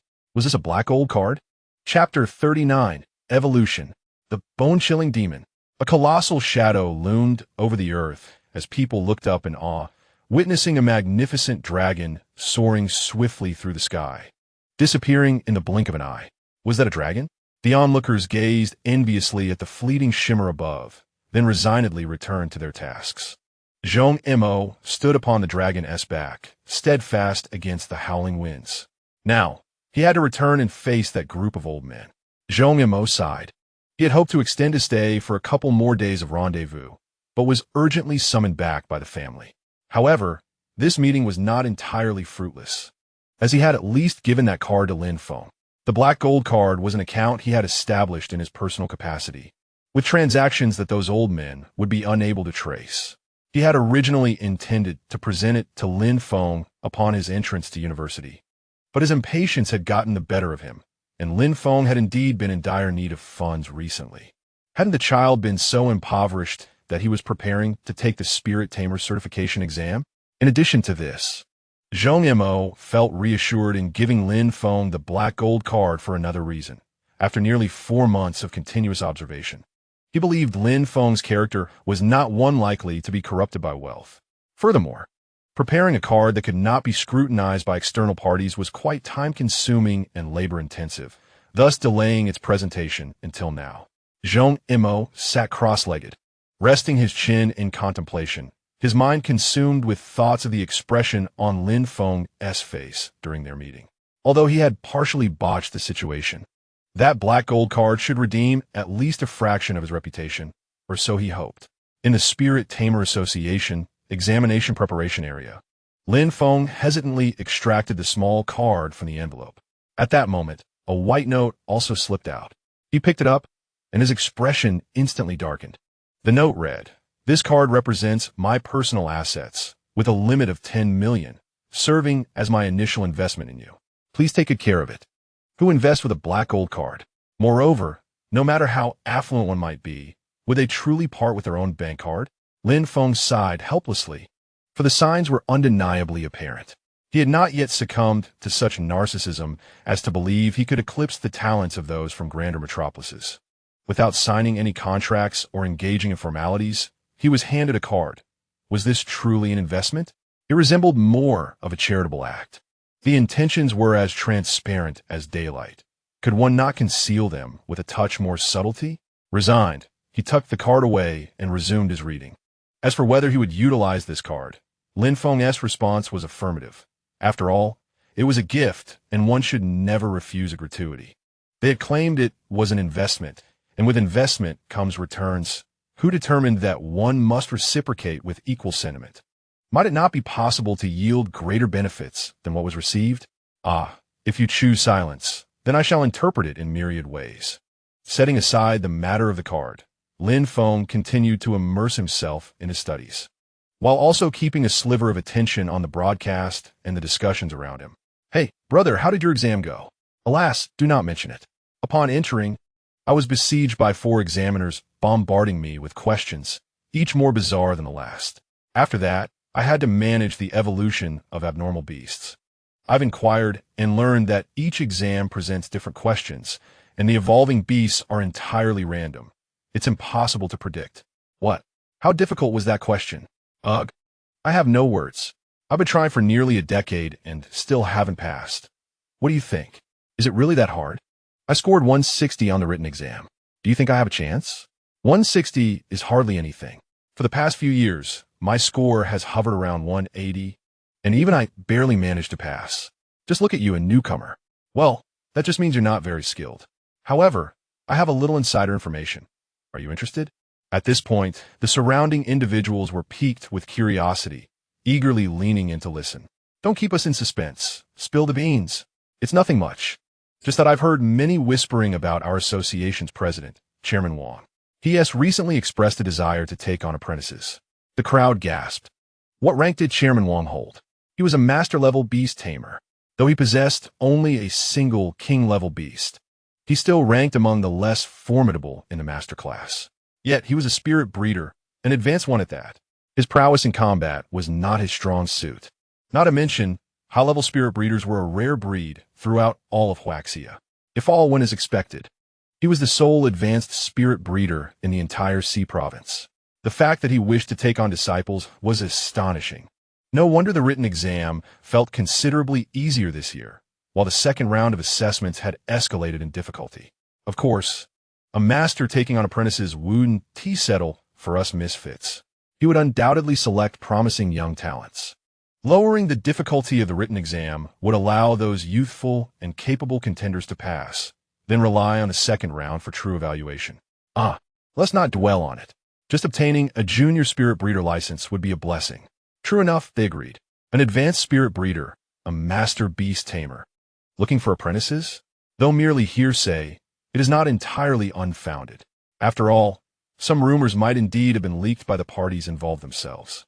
Nevertheless, these matters should not concern him. Having accepted this card and intending to utilize it, regardless of the other party's intentions, he has aligned himself with Zhong Mo. If he were to involve himself with other factions during this period, it would be quite unreasonable. After all, one cannot serve two masters. What is your perspective on their statements, Lin Feng? The unexpected inquiry nearly caused Lin Feng to drop the book he was holding. Turning around, he realized it was none other than the top theorist from their school, the same individual who ranked third during the first monthly exam. Qin Tao, if he recalled correctly. He had initially assumed this person to be socially withdrawn, yet here he was, engaging him in conversation. Clad in blue athletic attire, he stood slightly shorter than Lin Feng, his hair appearing unkempt as if it had not been tended to in quite some time. Nonetheless, his features were striking, and the disarray of his hair only contributed to a unique charm. His presence was almost imperceptible, displaying an impressive ability to remain concealed. Although Lin Feng had not activated his natural affinity, he was astonished to be able to approach so closely to him, truly a first. Did he possess some extraordinary talent? It mattered little to him. How do I perceive it? With my eyes, of course, whether true or false. It bears no relevance to me. Is that so? As far as I know, you should have begun your studies for the spirit breeder assessment quite early. Are you not intrigued? Qin Tao's expression betrayed little, as if he merely posed a casual inquiry. I harbor no competitive interest in you. I've already been covertly reserved by a certain faction. Thus, my sole purpose in pursuing the junior spirit breeder license is devoid of ulterior motives. Rather than concern yourself with me, it would be wiser to delve deeper into your studies. Without waiting for Lin Feng's reaction, he resumed his reading. I see. I apologize for my prior indiscretion. It was indeed a rare opportunity for me. No offense taken. It is only human nature, and I forgive you. The prospect of a competitive slot naturally compels anyone to seek insights into their rivals. Lin Feng did not perceive his counterpart as weak. Although their trio consistently dominated the top 3 spots, in theory, both he and Qin Tao share the first place. Their perfect scores were a result of the exams, total being merely 200 points. However, Lin Feng had mostly diverted his attention to cultivation and nurturing, paying less heed to his studies. In contrast, Qin Tao, the diligent scholar, relished learning, possessing a vast repository of knowledge regarding exotic beasts. Lin Feng believed he could not measure up to him theoretically. Thus, when Qin Tao subtly probed him, Lin Feng was somewhat taken aback. Qin Tao thought this was hardly a matter of surprise. He had observed them for some time, recognizing that they were the only 2 high school students in the arena. In terms of talent and age, Lin Feng was undoubtedly a formidable contender. Although uncertain of the veracity of the rumors, if they were indeed true, there was nothing to lose, was there? Subsequently, the two ceased their conversation, each uniformly extracting a book to read. The aura that forms between 2 academic prodigies is both harmonious and exclusive, rendering the conversations of other candidates significantly subdued. These 2 young individuals appear unfamiliar, still clad in their school uniforms, suggesting they are high school students. To qualify for the second round of examinations at such a young age truly hints at an immeasurable future. This is still fortunate. I have heard that a child prodigy recently emerged in the capital, a mere 7 years old and already a novice spirit breeder. My goodness, it seems the heavens are generously bestowing their blessings. Indeed, one might wonder when the common folk like us will receive even a fraction of such fortune. In dreams, perhaps. Candidate number 444, please proceed to the examination venue to commence your test. It was my turn, so I approached Lin Feng first. Qin Tao closed his book and bid farewell to Lin Feng. Well, I wish you every success. Thank you. He offered a shy smile before making his way to the examination site. Unbeknownst to Lin Feng, a pigeon perched on his shoulder gazed at him with a hint of discontent in its golden eyes. Yet it did not act out, obediently resting and reading alongside Lin Feng. That little student has entered. I wonder if he will pass. If he does, he would certainly be regarded as a genius. Hey, whether he passes or not is of little consequence to us seasoned contenders. We should focus on our own concerns. I have attempted this examination nearly 20 times. Should I fail once more, I shall return home to spend quality time with my family. My friend, you are truly formidable. In the background, conversations continued, but they consisted of trivial matters, and Lin Feng lost interest. Soon enough, Qin Tao emerged, a look of satisfaction on his face. How'd it go? Not bad. Although I was tasked with evolving a rather obscure exotic beast, I succeeded in the evolution, and by sheer chance I even stumbled upon a new evolutionary form. Lin Feng regarded him with astonishment. A new evolutionary form? Impressive. A completely new evolutionary type signifies the emergence of an entire industry. Innovation has always been a formidable challenge. To create a new evolutionary type, one must at least be a mid-level spirit breeder. It was merely a coincidence. Despite his modesty, his pride and self-satisfaction were palpable. Lin Feng's curiosity was piqued, prompting him to inquire further about the details of the examination. Initially, the examiner will pose several questions to you. There are 3 examiners in total, with President Wang as the 4th, overseeing the proceedings. He asked me a question individually, so you should expect the same. Is that so? Lin Feng replied non-committally. As for the new evolutionary form, it was an idea I had previously conceived regarding the mutation of a wood-type civet cat evolving into a dual earth-wood exotic beast. I incorporated a touch of the soil element crystal from the fertile mountain and some fragments of earth. I see, but I believe your approach may be somewhat rare. The elemental crystals from fertile mountain tend to be rather volatile. I understand your intention to induce a forcible evolution of specific elements through these volatile components. However, such an evolution may carry a risk of failure. I propose incorporating a touch of purifying water attributes or the life-giving leaves of the wood element. Yet, adding these would significantly diminish the volatile properties, which could hinder the emergence of new attributes. I am not suggesting a substantial dosage. Merely a slight infusion would amalgamate a hint of volatility while preserving some, ensuring a safe and effective evolutionary process. This notion had not crossed my mind before. We should experiment with the proportions later. As the conversation unfolded, the 2 individuals found an increasing rapport, culminating in a sense of mutual admiration, while the white dove perched on Lin Feng's shoulder grew increasingly sullen. Nevertheless, the 2 present paid him no heed. Candidate number 666, please proceed to the examination venue. It was only when the announcement echoed that Lin Feng snapped back to reality. It's my turn. Shall we exchange contact information to continue our discussion later? Qin Tao readily agreed. Certainly. Thus, they exchanged contact details. Meanwhile, far off, Zhong Mo was engulfed by an inexplicable resentment. He had sought contact information for ages without success. Who is this fellow? How did he acquire the information so effortlessly? I have never enjoyed such privileges. He silenced the world around him. Keenly attuned to Zhong Mo's unraveling state, Lin Feng, inexplicably shivering, scratched his head, pondering if it was merely a delusion. Dismissing the odd sensation, he entered the examination hall. Upon opening the door, he found the room to be exceptionally spacious and well-lit. Directly opposite him sat 3 examiners, while beside them was the somewhat bald President Wang, whose hairline was indeed formidable. The other 3 examiners, 2 men and 1 woman, also displayed rather high hairlines. Is this the standard for nurturing spirit masters? Lin Feng felt a twinge of trepidation, running his fingers through his hair and feeling somewhat reassured. Thankfully, his hair was still plentiful and not thinning. Approaching the only seat in the center, Lin Feng greeted the examiners. Good day, esteemed teachers. I am Lin Feng, candidate number 666. The 3 teachers nodded in acknowledgement, remaining silent, while President Wang smiled warmly, gesturing for him to remain calm. Let the examination commence. I will pose the first question. What is the name of the entry-level biological entity number 368, and what evolutionary pathways does it possess to ascend to various species classifications?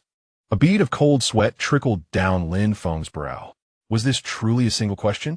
Nonetheless, it was not overly difficult, and he was able to respond fluently. After a moment of contemplation, he replied, The entity number 368 is known as duo cotton. It has 3 evolutionary pathways.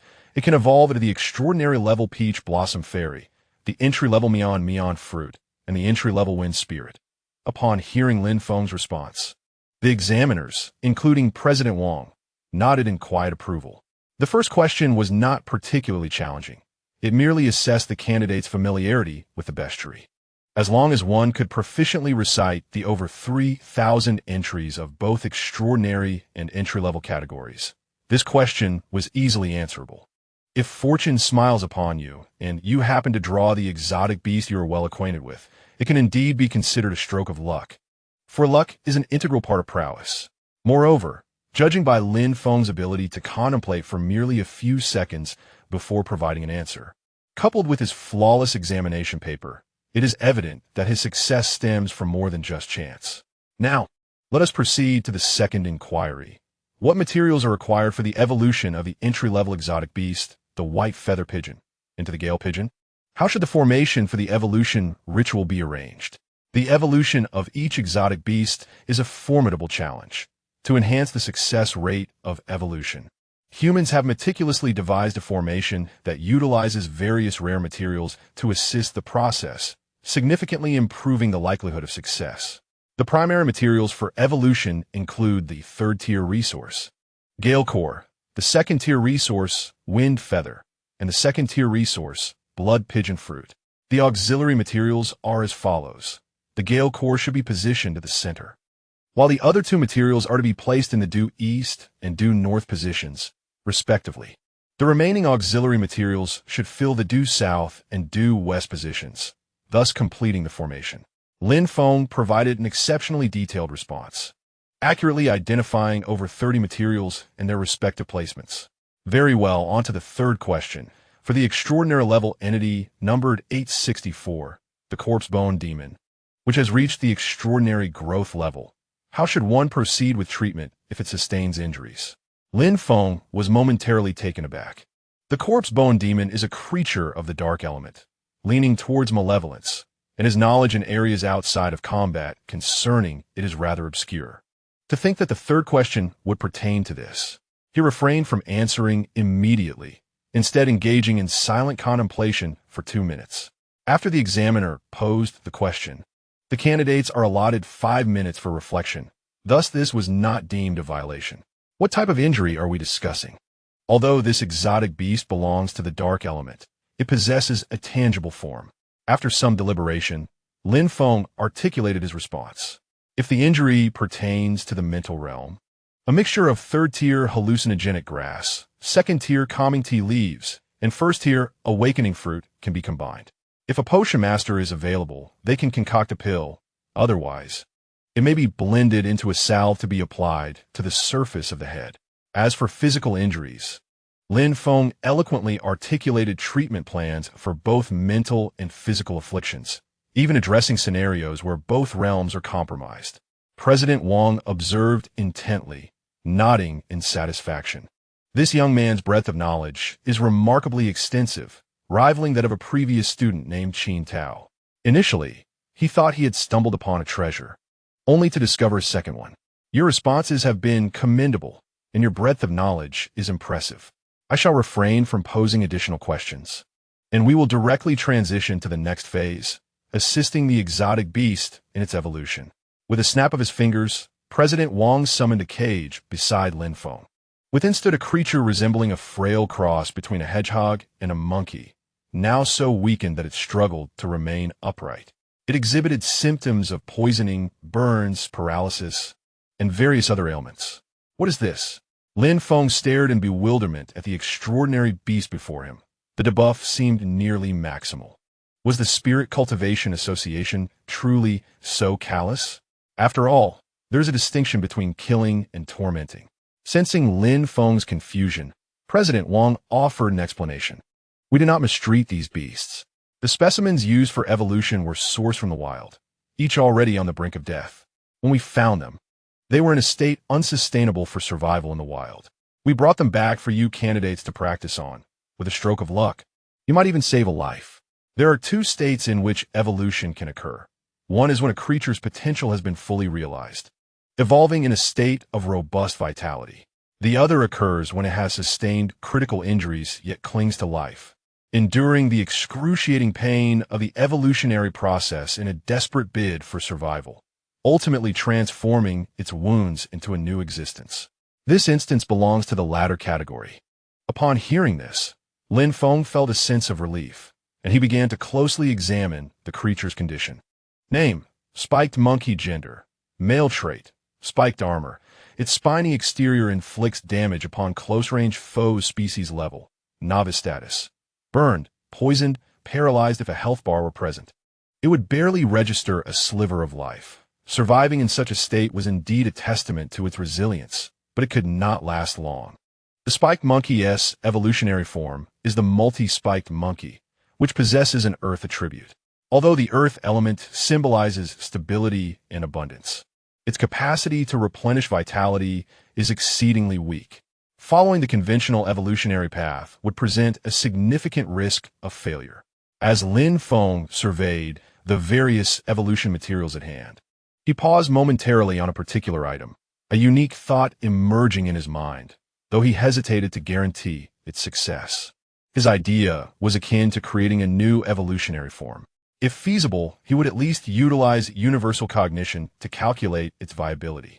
However, the process of estimating an evolutionary form is immensely taxing on both stamina and mental energy, especially concerning an unknown form.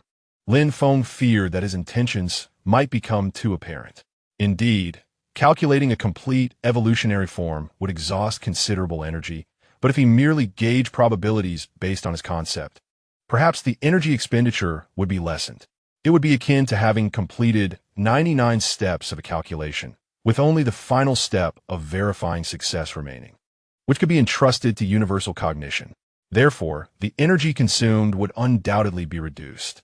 Hastily, Lin Feng began to refine his thoughts, meticulously eliminating various primary and supplementary materials until a cohesive plan took shape in his mind. Should I calculate the success rate of the spiked monkey's dark type evolution? It will require 10 mental energy and 10 stamina. As anticipated, the expenditure was diminished. He truly was a little genius. Permission confirmed, commencing calculation. This time, the progress bar moved swiftly. Within mere seconds, the calculation was complete. Calculation successful. Evolution success rate: 94,678. Lin Feng exhaled a sigh of relief. The plan was viable. A probability exceeding 80 was sufficient to attempt the evolution, let alone the current 94. Subsequently, he swiftly organized the materials. President Wang observed Lin Feng's collection with a furrowed brow, perplexed by the assortment of dark-type materials he had amassed: misty fruit, bone powder, and misty flowers. It was quite disconcerting. Dark materials were merely meant to be displayed for the candidate's viewing, not intended for their actual use. Given the scarcity of such materials and the harsh conditions of their production, they were exceedingly valuable. Did this young man aspire to create an entirely new evolutionary type? Much like Qin Tao. However, Qin Tao merely sought a secondary attribute, adhering to convention, while this audacious individual appeared intent on altering the primary attribute entirely, venturing into the notoriously complex realm of darkness. The dark attribute, akin to the ghost type, predominantly arises from various negative emotions and unclean environments, making many wary of it. This young man was indeed reckless. What had happened to this world? Why did it transform into something he scarcely recognized? Lin Feng, or rather Lin Feng, aptly named for his madness, truly embodied his namesake. Unbeknownst to him, President Wang's internal musings were far from his mind as he commenced arranging the formation. The selection of evolutionary materials was not particularly challenging. The most arduous aspect of the evolution process lay within the formation itself. How to arrange it, how to ensure the energy flowed accurately, how to balance resources with conflicting effects. These were the conundrums that confounded novice spirit cultivators. Although both Qin Tao and Lin Feng aimed to evolve into a new evolutionary type, they were still teetering on the threshold of the racial tier between ordinary and extraordinary. Even for the extraordinary, effective evolution proved to be a formidable task, let alone ascending to higher evolutionary types. In this field, they could only be regarded as novices. Nevertheless, Lin Feng did not intend to significantly enhance the potential post-evolution. His sole aim was to alleviate the dire state of his companion, liberating it from various negative conditions. Soon, the formation was completed, underpinned by universal knowledge. albeit with a risk of failure. He had done his utmost. Now it was a matter of fate. He placed the silvery stones within the formation, which soon activated. These stones, known as spirit stones, were resources birthed from various mines, with each attribute corresponding to a specific spirit stone, including the non-attribute spirit stone Lin Feng utilized. Typically, they serve as tools to activate the formation during evolution. As the cage opened, a faint blue telekinetic force enveloped the spiny monkey, positioning it at the center of the formation. The formation commenced its activation, and various materials lost their vitality, transforming into pure energy entities that flowed toward the center. Before long, a black cocoon emerged, while the formation continued to operate, incessantly channeling spiritual energy to aid in the evolution. This was Lin Feng's first encounter with the scene of evolution, although described in books. Nothing could compare to the reality of experiencing it firsthand. Curiously, he gazed at the cocoon, which pulsed gently like a heartbeat. The shell of the cocoon was woven from strands of energy, within which the beast would undergo a profound transformation, akin to the metamorphosis of an insect into a chrysalis in a previous life, embarking on a complete developmental overhaul. It was truly remarkable. Lin Feng observed with curiosity, noting that the energy contained within the resources he had selected was not particularly strong. With the assistance of the formation, it should have been absorbed swiftly. Chairman Wang also looked on with a face full of wonder. If the evolution ritual could not succeed from the very beginning, it would not result in a cocoon. This meant that even in failure, the plan could still be utilized after refinement. Chairman Wang did not harbor expectations of success. After all, being a novice, merely triggering the cocooning effect was already a considerable achievement. To expect a flawless success would rely solely on luck. He had even prepared comforting words for Lin Feng, but reality swiftly delivered a surprise. Shortly thereafter, there was movement from within the cocoon, and soon the energy filaments began to dissipate, with spiritual power rushing toward the center with greater vigor. Crack, crack. Numerous stones, having lost all their spiritual energy, crumbled into dust. A burst of brilliant light enveloped the area, compelling everyone present to shut their eyes. With a long, resonant call resembling that of a monkey, the light faded, allowing the spectators to finally open their eyes and gaze upon the unknown creature. The figure that stood in place was no longer the frail, spiny monkey they had previously observed. It had grown to more than twice its former height. Towering over 2 meters, and the spines resembling those of a hedgehog had vanished, replaced by longer, more menacing bone spikes. It appeared as though bones had erupted from within its flesh, creating a somewhat terrifying visage. Surprisingly, the monkey's face bore no signs of fear. Instead, it was filled with an expression of rebirth, as if it were adjusting to its new body, poking and prodding in joyous exploration. Chairman Wang stood in astonishment, witnessing the successful evolution into a new form of creature. Name: unknown gender, male attribute, dark spirit trait, ossified growth. Capable of consuming energy to generate various bones race level. Transcendent Lin Feng was somewhat taken aback. He had initially aimed merely to preserve its life. Yet it had unexpectedly transcended a stage and evolved into a transcendent race.